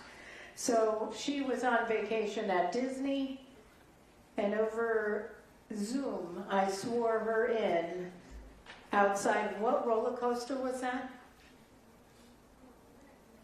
Sorry, it was Universal. The what? The Velocicoaster. She is a roller coaster fan. I love it. And that was the most memorable. But at FAA, she served as Assistant Administrator for Government and Industry Affairs. She advised the Administrator, the Deputy Administrator, and other executives on legislative and policy initiatives, and helped lead implementation of the FAA Reauthorization Act of 2024, legislation that also reauthorized the NTSB. Needless to say, Lauren brought an incredible wealth of expertise to my team and the agency at large. The tragedy at DCA occurred just weeks into her tenure. Lauren launched with us and was invaluable on scene and ever since. Clearly, she is a brilliant policy analyst, attorney, and safety professional with unfailing dedication to our mission. But what I will personally miss most is her bright spirit, her tremendous grace and poise under pressure, and the warmth she always exudes. Lauren, you embody somebody I've always thought, which is that safety is about people. Safety is about people. You care deeply about the safety of individuals and communities alike, and your unique background makes you uniquely positioned to catalyze positive change for both, and frankly to do everything we want in your new role as Staff Director of the Subcommittee of Aviation. That was a little bit of a joke, but we'll try to, get her to move our recommendations forward. But thank you for all you've done and for all you have yet to do. I look forward to fighting alongside you, and I am very excited that you have this opportunity. I also served as a staff director of a subcommittee for that committee before I came here to the NTSB. So actually, Lauren, that means you could be an NTSB board member one day, possibly chair. Anybody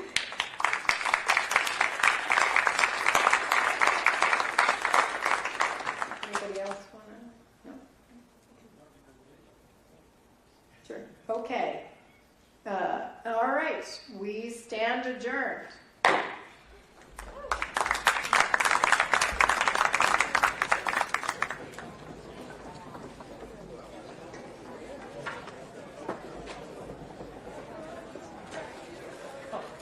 Hiring. Everybody got friends?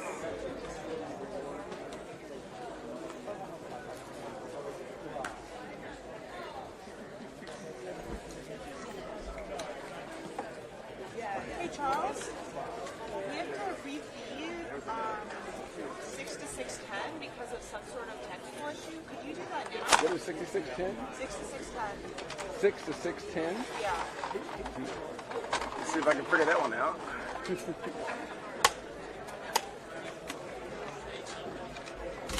That's.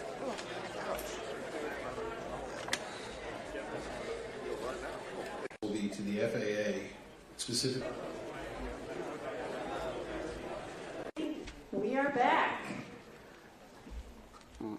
Mr.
on their end.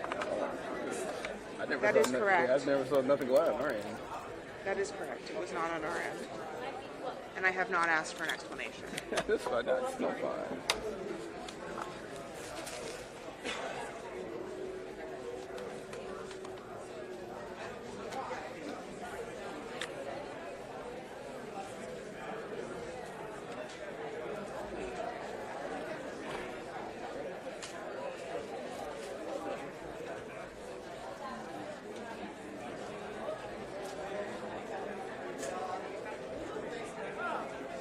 Oh, God. 717. Roll now. I'm sorry? Roll now. You said 717 roll? Yes. All right. We are rolling. It's 7. We are back. Text Mr. me. Curtis, Maybe better. can you read the proposed probable cause? Certainly, Chair. I'm assuming my phone is correct. No, you're right. No, I'm looking. You're right.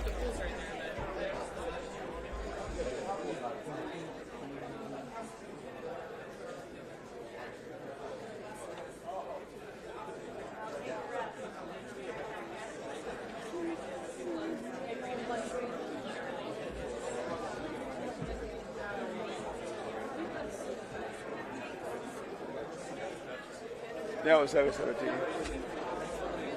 We roll. We are back. Text Mr. me. Curtis, Maybe better. can you read the proposed probable cause? Certainly, Chair. Staff proposes the following probable cause.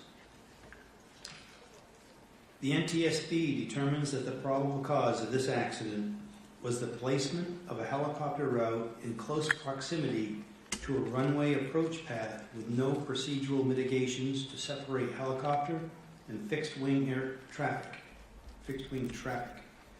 The FAA's inadequate evaluation and review of data that indicated the risk of a mid-air collision in that area, and their failure to act on recommendations to mitigate that risk.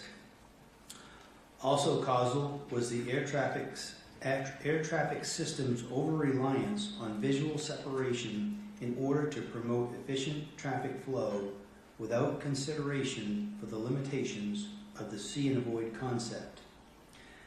And the Army's lack of a fully implemented safety management system which should have identified and addressed hazards associated with altitude exceedances on the Washington, D.C. helicopter routes.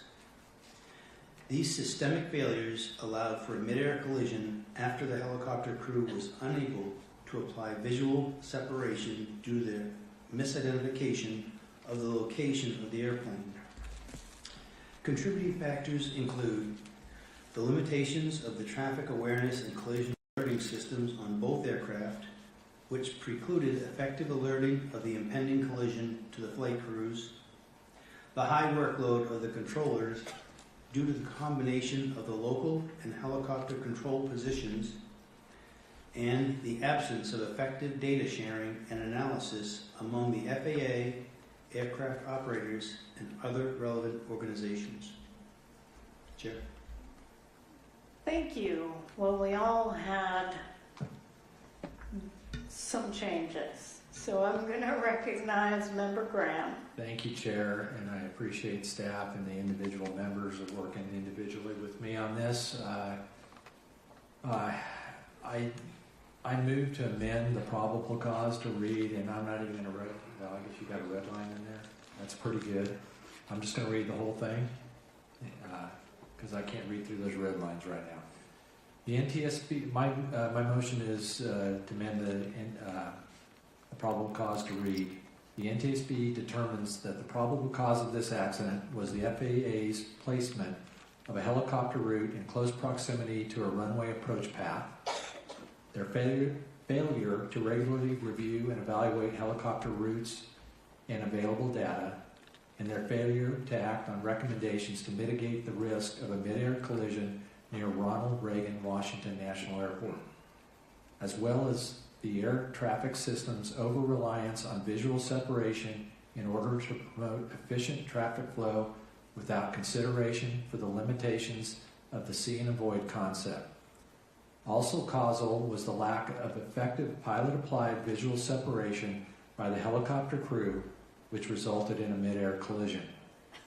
Additional causal factors were the tower team's loss of situational awareness and degraded performance due to a high workload of the combined helicopter and local control positions and the absence of a risk assessment process to identify and mitigate real-time operational risk factors, which resulted in misprioritization of duties, inadequate traffic advisories, and the lack of safety alerts to both flight crews.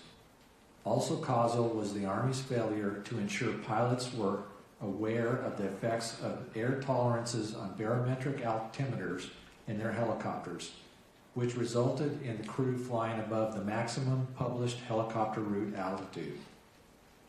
Contributing factors include the limitations of the traffic awareness and collision alerting systems on both aircraft, which precluded effective alerting of the impending collision to the flight crews, an unsustainable airport arrival rate, increasing traffic volume with a changing fleet mix, and airline scheduling practices at DCA, which regularly strained the DCA ATCT workforce and degraded safety over time.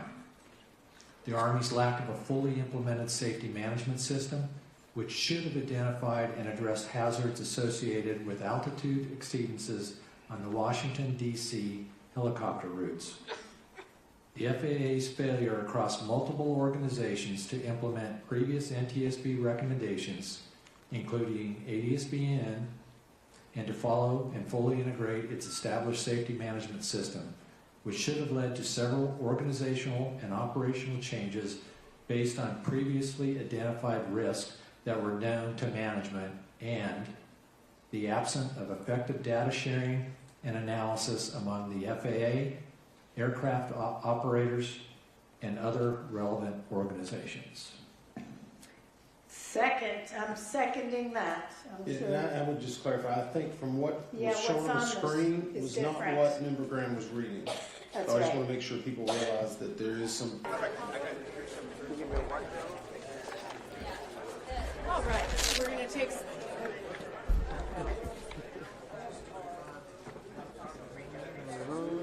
This time you told me to move over, so I'm just trying to get to the right spot.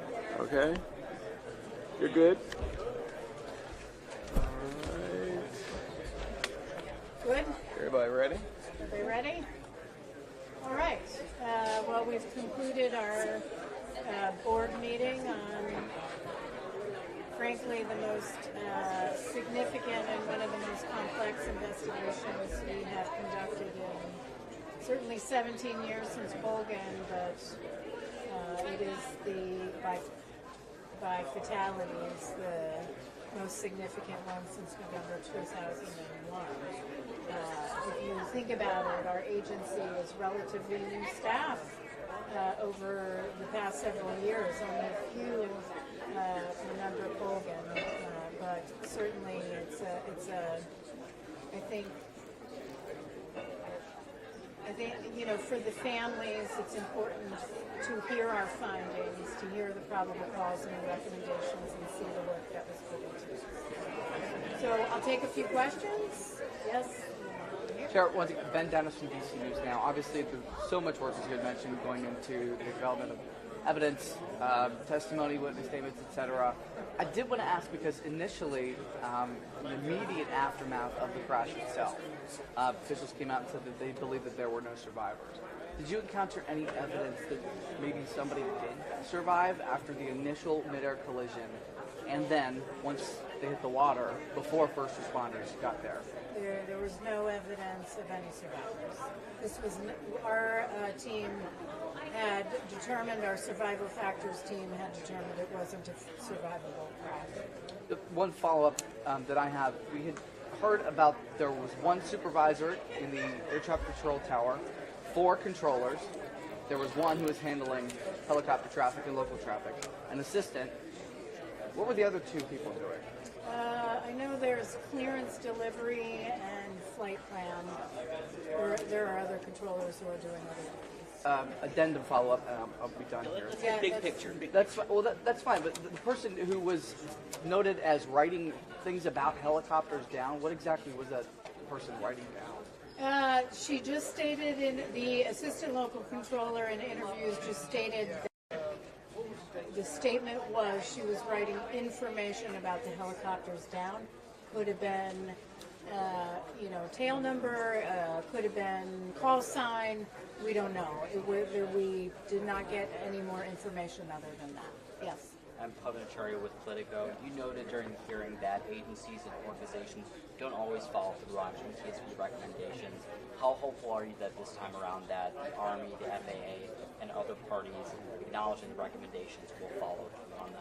How hopeful am I on these recommendations being implemented? Very hopeful. Yes, we have recommendations issued in the past that have not been implemented. I think we have a Secretary of Transportation, a administrator of FAA who is very committed to safety. I've had several extraordinary conversations with Secretary Driscoll. Certainly we have the White House's support. And many members of Congress on both sides of the aisle, and I think there's a real desire to address our recommendations. We're going to push. Some of those are recommendations that don't require legislation at all. Some will require regulation, some will require Congress to push because they've been lagged for years. But we are, I'm pretty optimistic that we'll get some work done. Also, I use the bully pulpit and call out when an action is not done and an action is not taken, and I'm going to be pretty aggressive on the fact that these recommendations have to be implemented because we don't change safety until they are implemented. Yes, ma'am.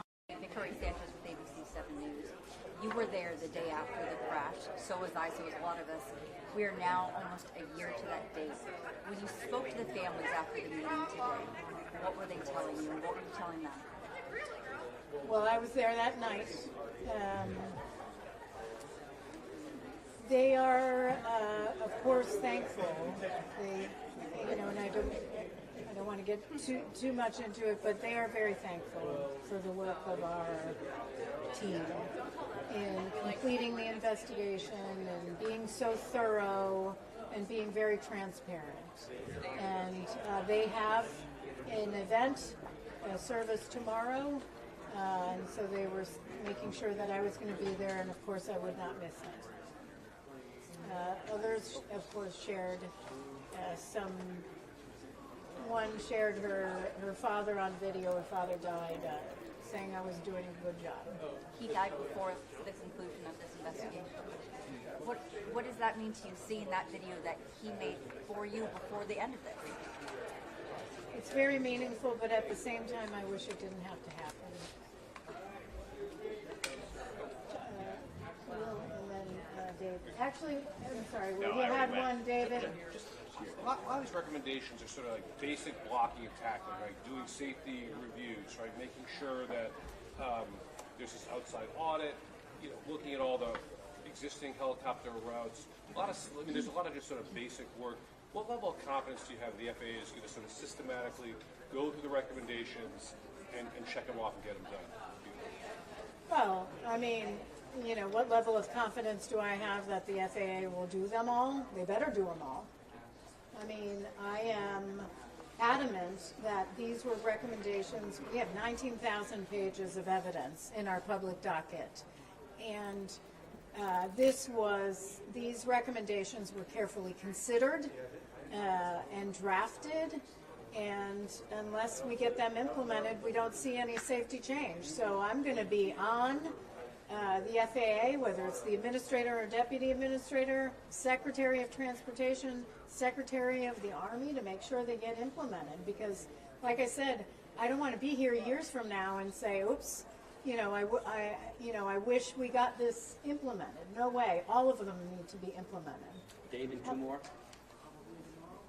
And just on the arrival, one of the recommendations is on the arrival rate to ensure that it's, the current arrival rate is safe. Do you also think they should reconsider the slots determination? I mean, are there too many flights at DCA? On slots, the only recommendation that we had on slots was how they deal with LaGuardia, which is where they have spacing.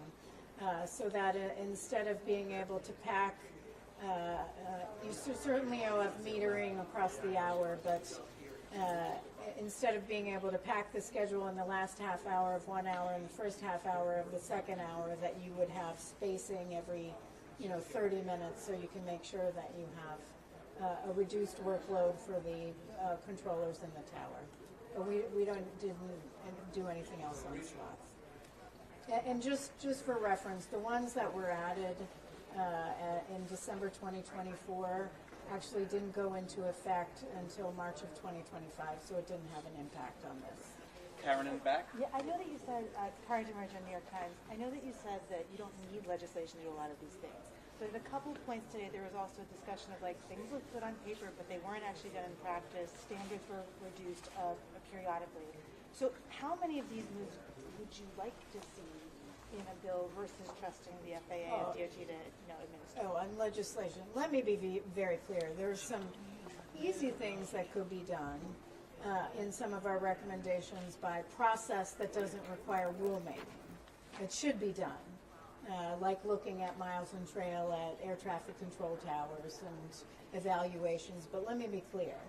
It is Congress who is an excellent partner on safety, and most of the time gets our strongest, most long-lasting recommendations done through legislation. So if you ask me, as somebody who worked on the Hill, I will take every single one of those recommendations in a bill.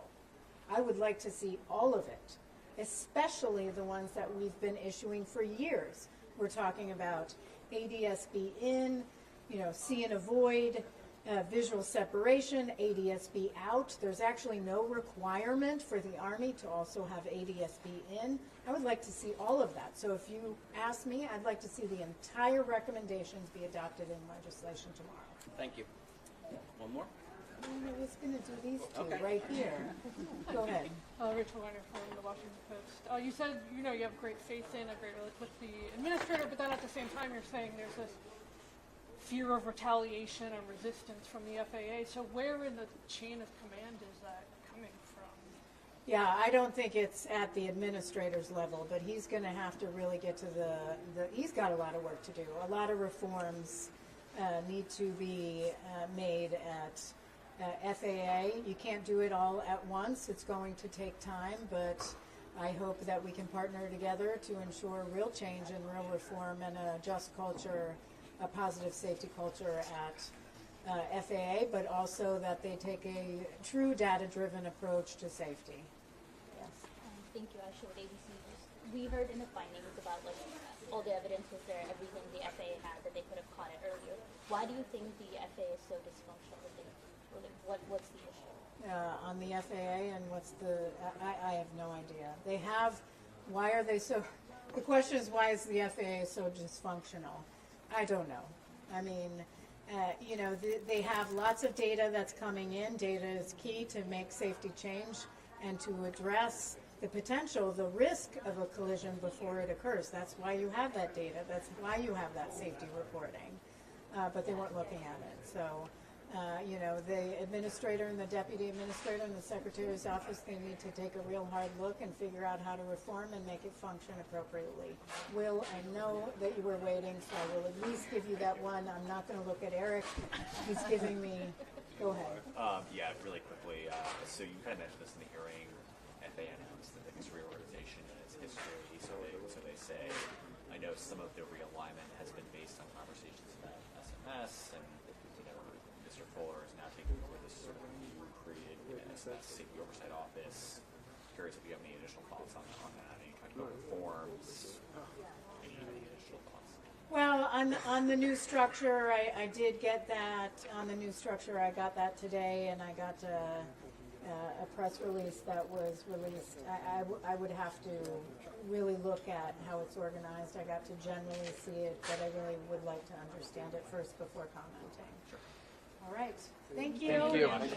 Thanks for putting up with a really long day. Okay, so what did she text me? And again, didn't address the camera. Didn't never look at the camera. They can just put it in the package and special later. Like record a toss. Maybe Oh, just see have- you. Good to see Yeah, you. that's, I was like, that's way better. There's no way. I'd be up all night. You'd be up all night. There's no way. So she said that they're just going to record a toss. Yeah. Well, I don't. Or she's going to have a conversation about that. Yeah. I think they know that. That's the least they can do. I think I'll try to defeat again. Yeah, I just amended that. I mean, it's not. Right. Right? Okay. Yeah. I mean, you know, when is it? I'll be down.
Curtis.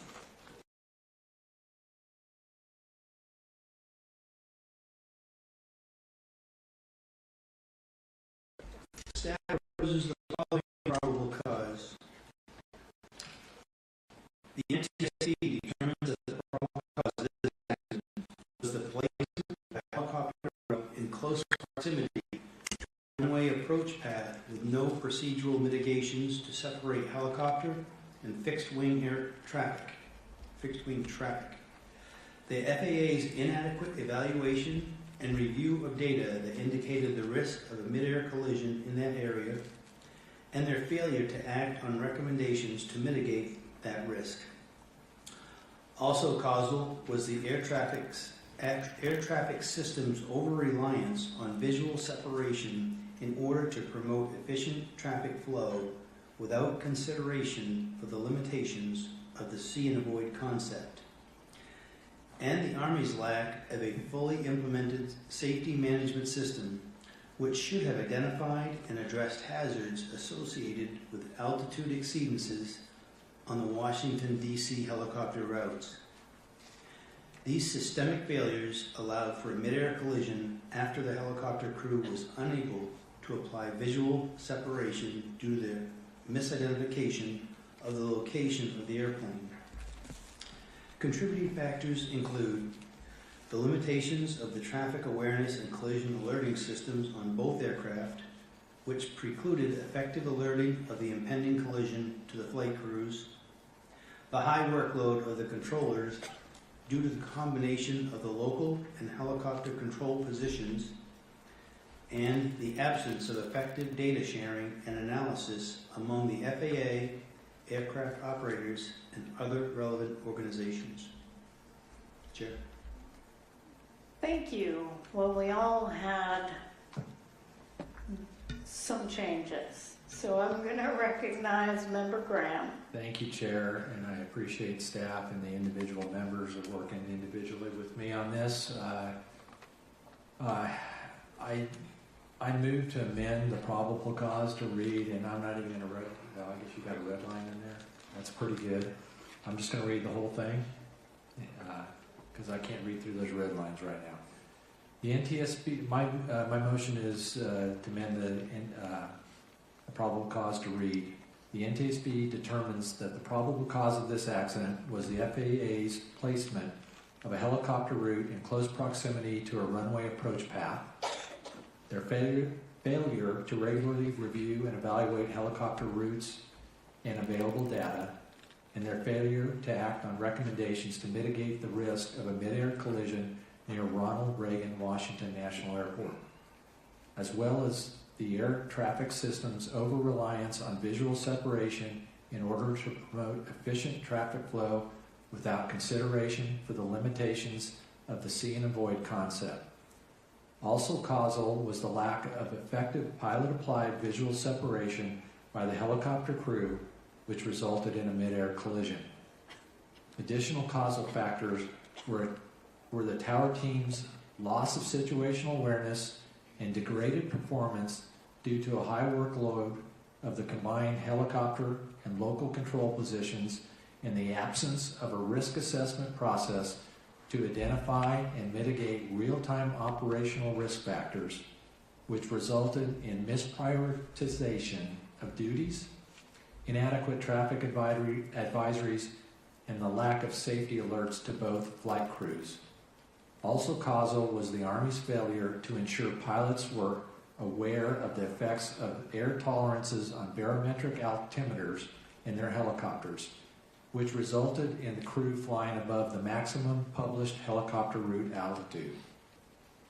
Contributing factors include the limitations of the traffic awareness and collision alerting systems on both aircraft, which precluded effective alerting of the impending collision to the flight crews, an unsustainable airport arrival rate, increasing traffic volume with a changing fleet mix, and airline scheduling practices at DCA, which regularly strained the DCA ATCT workforce and degraded safety over time.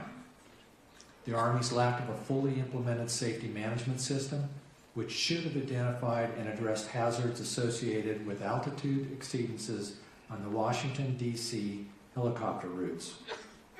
The FAA's failure across multiple organizations to implement previous NTSB recommendations, including ADSBN, and to follow and fully integrate its established safety management system, which should have led to several organizational and operational changes based on previously identified risks that were known to management, and the absence of effective data sharing and analysis among the FAA, aircraft operators, and other relevant organizations.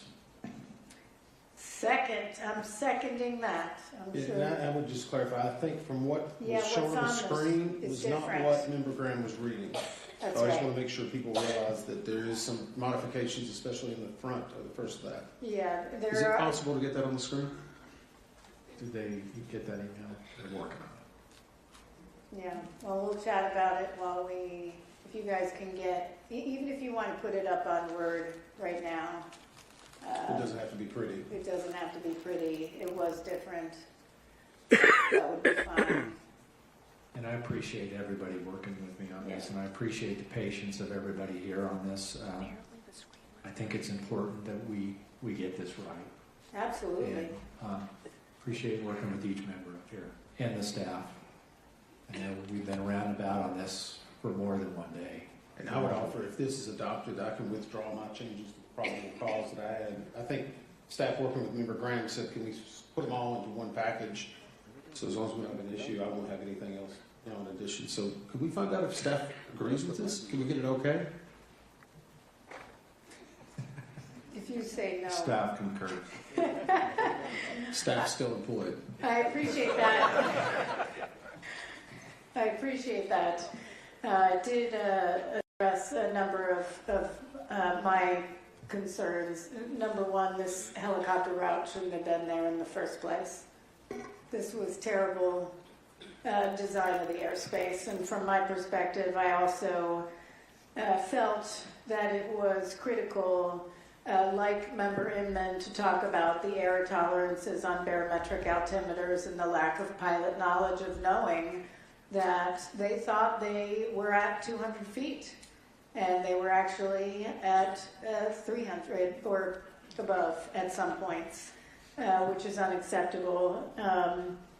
And, I do appreciate, thank you for the addition of the failure multiple organizations to implement previous NTSB recommendations, because we have issued a number of recommendations for years, including to address see and avoid and ADSB in. So thank you for also including that. I think this is a really good probable cause, and you're right, we needed to get it right.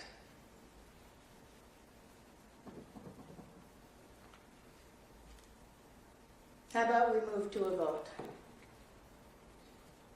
If we need to hand out copies, we can just photocopy, right? Okay. You ready, Joe? You ready? Yep. All right, go for it. Okay, this is a vote in favor of the amendment to the probable cause read by Member Graham. Member Graham. Aye. Member Inman. Aye. Chair Hominy. Aye. All right, Chair, majority's in favor. Great. And I don't believe we have to do anything else on the probable cause because it was an entire replacement. Excellent.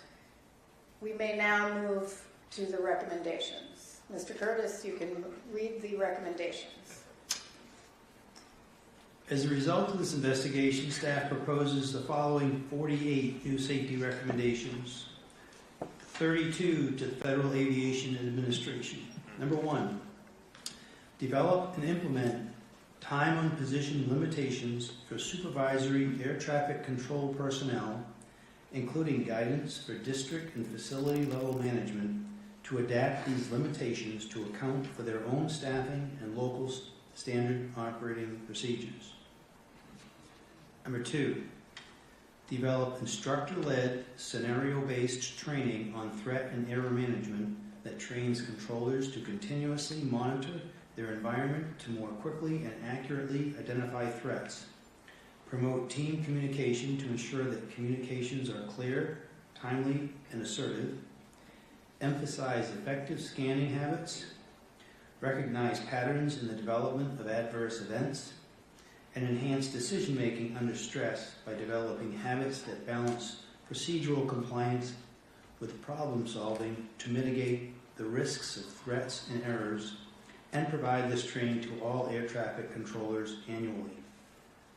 Number 3, develop and implement a risk assessment tool for supervisors that incorporates the principles of threat and error management to assist in risk identification, mitigation, and operational decision-making.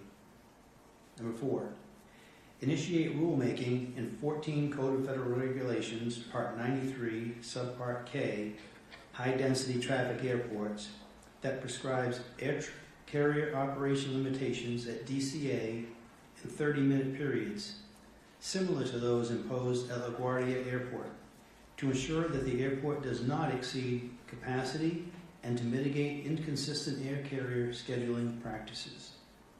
Number 5, fully implement operational use of a time-based flow management system at Potomac Consolidated Terminal Radar Approach Controller and its associated air traffic control towers.